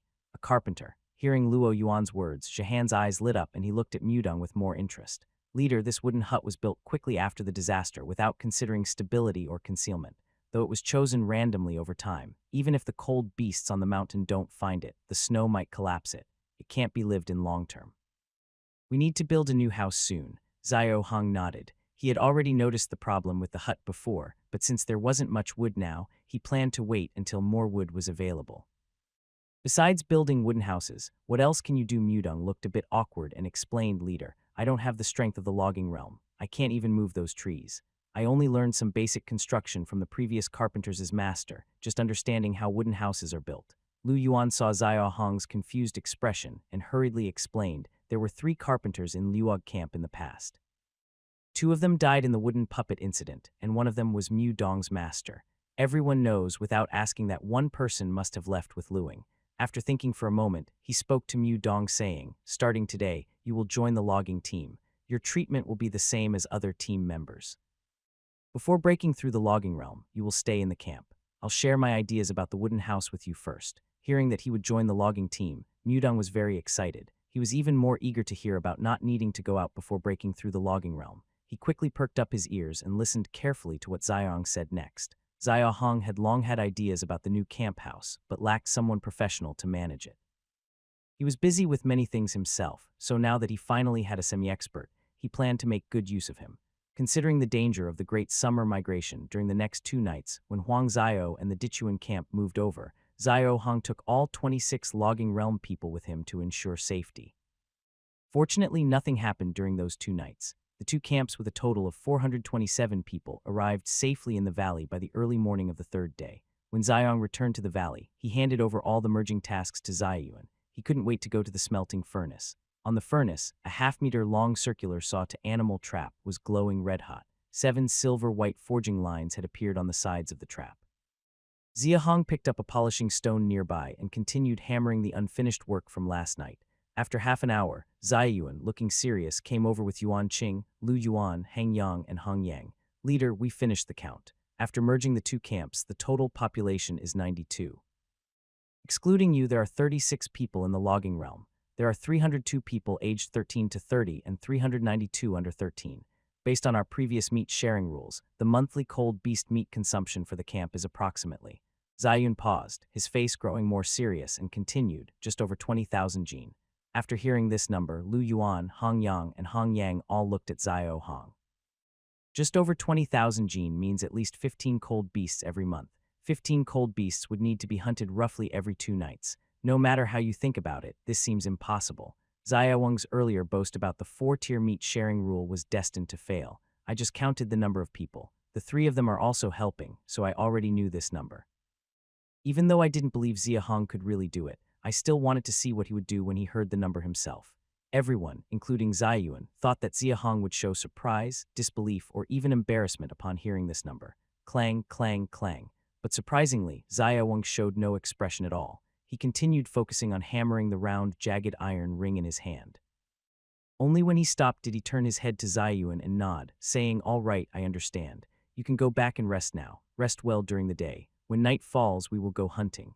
Ziyun wanted to speak several times, but held back. Seeing that Xiao Hong was still focused on forging, the 3 from Lu Yuan looked at each other in confusion.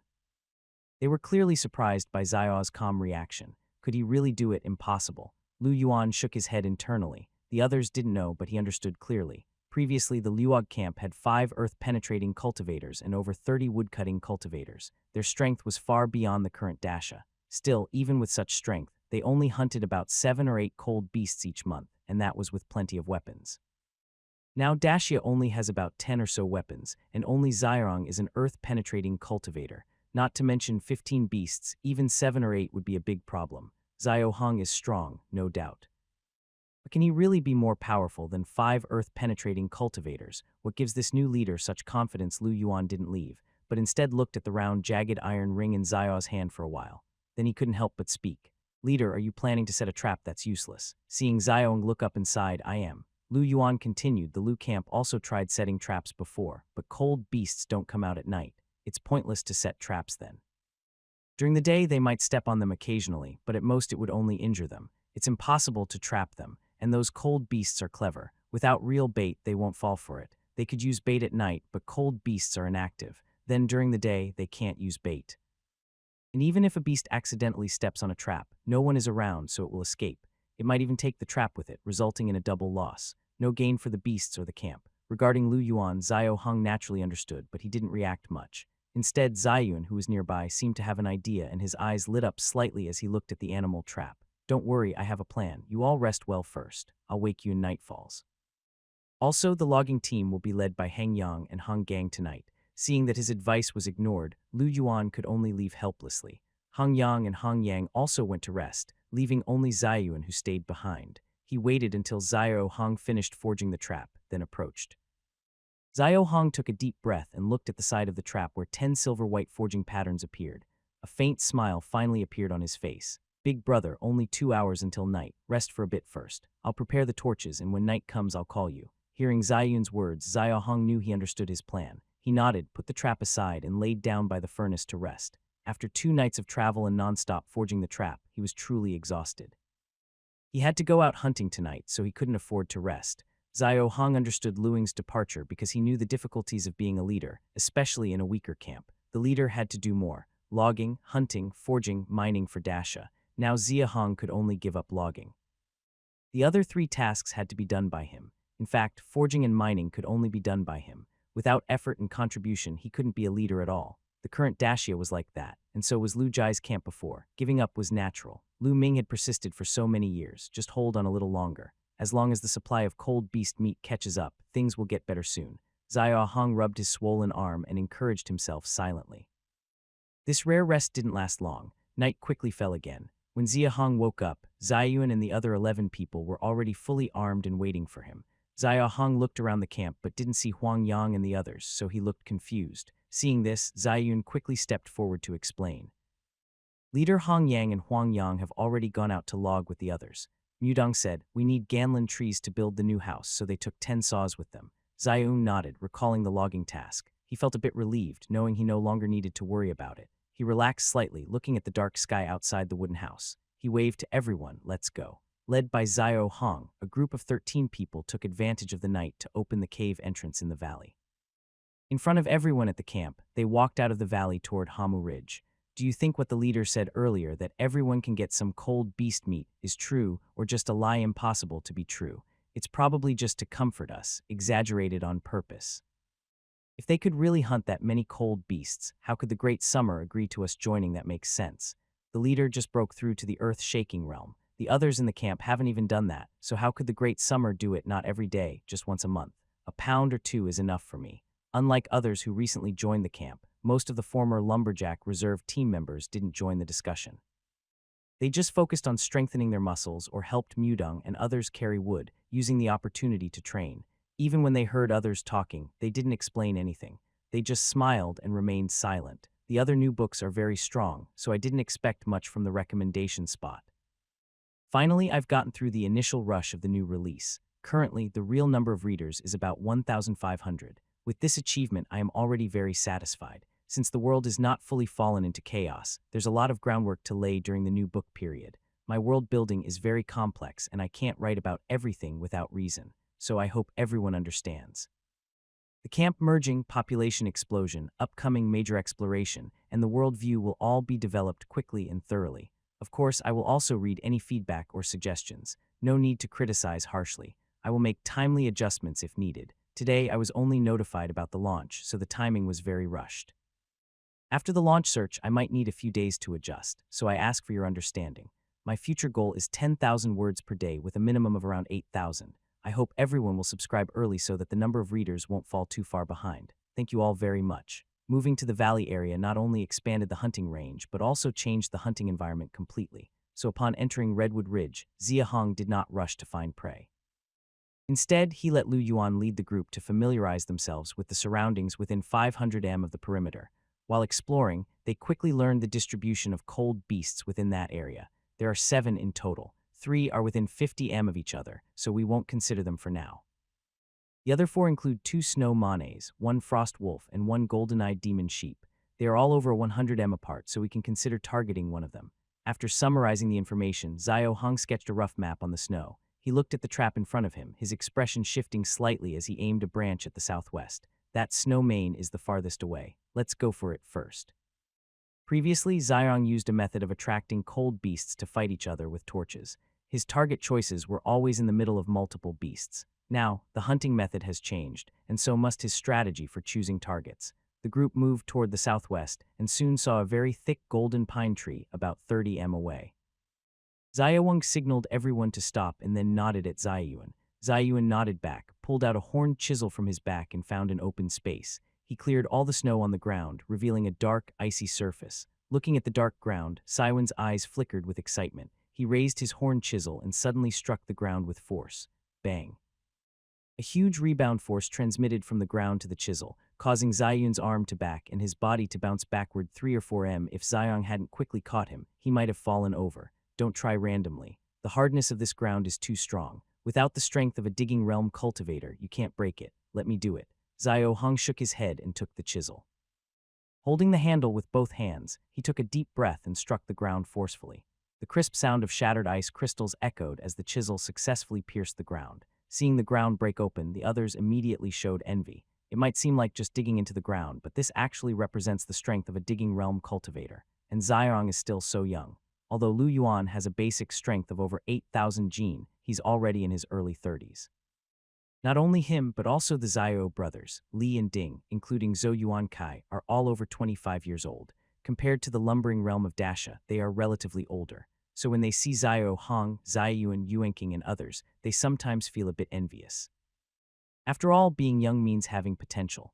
Xiao is unaware of Luo Yuan and others' thoughts. He is focused on digging a trap. After an hour, a pit with a diameter of 1 meter and a depth of half a meter appears before everyone. Xiao Hong forcefully opens a trap, carefully places it into the pit, ties one end of a rope to the trap, and buries the other end in the snow, tying it to a tree with a knot. Finally, he instructs Xiayuan and others to cover the trap with snow again. When everything is ready, Xiao Hong takes out a torch, looks at everyone, and orders Lu Yuan, the 3 Xiao brothers U5 will attack together. The other 7 hide in the trees and find chances to shoot at its weak points with bows and arrows.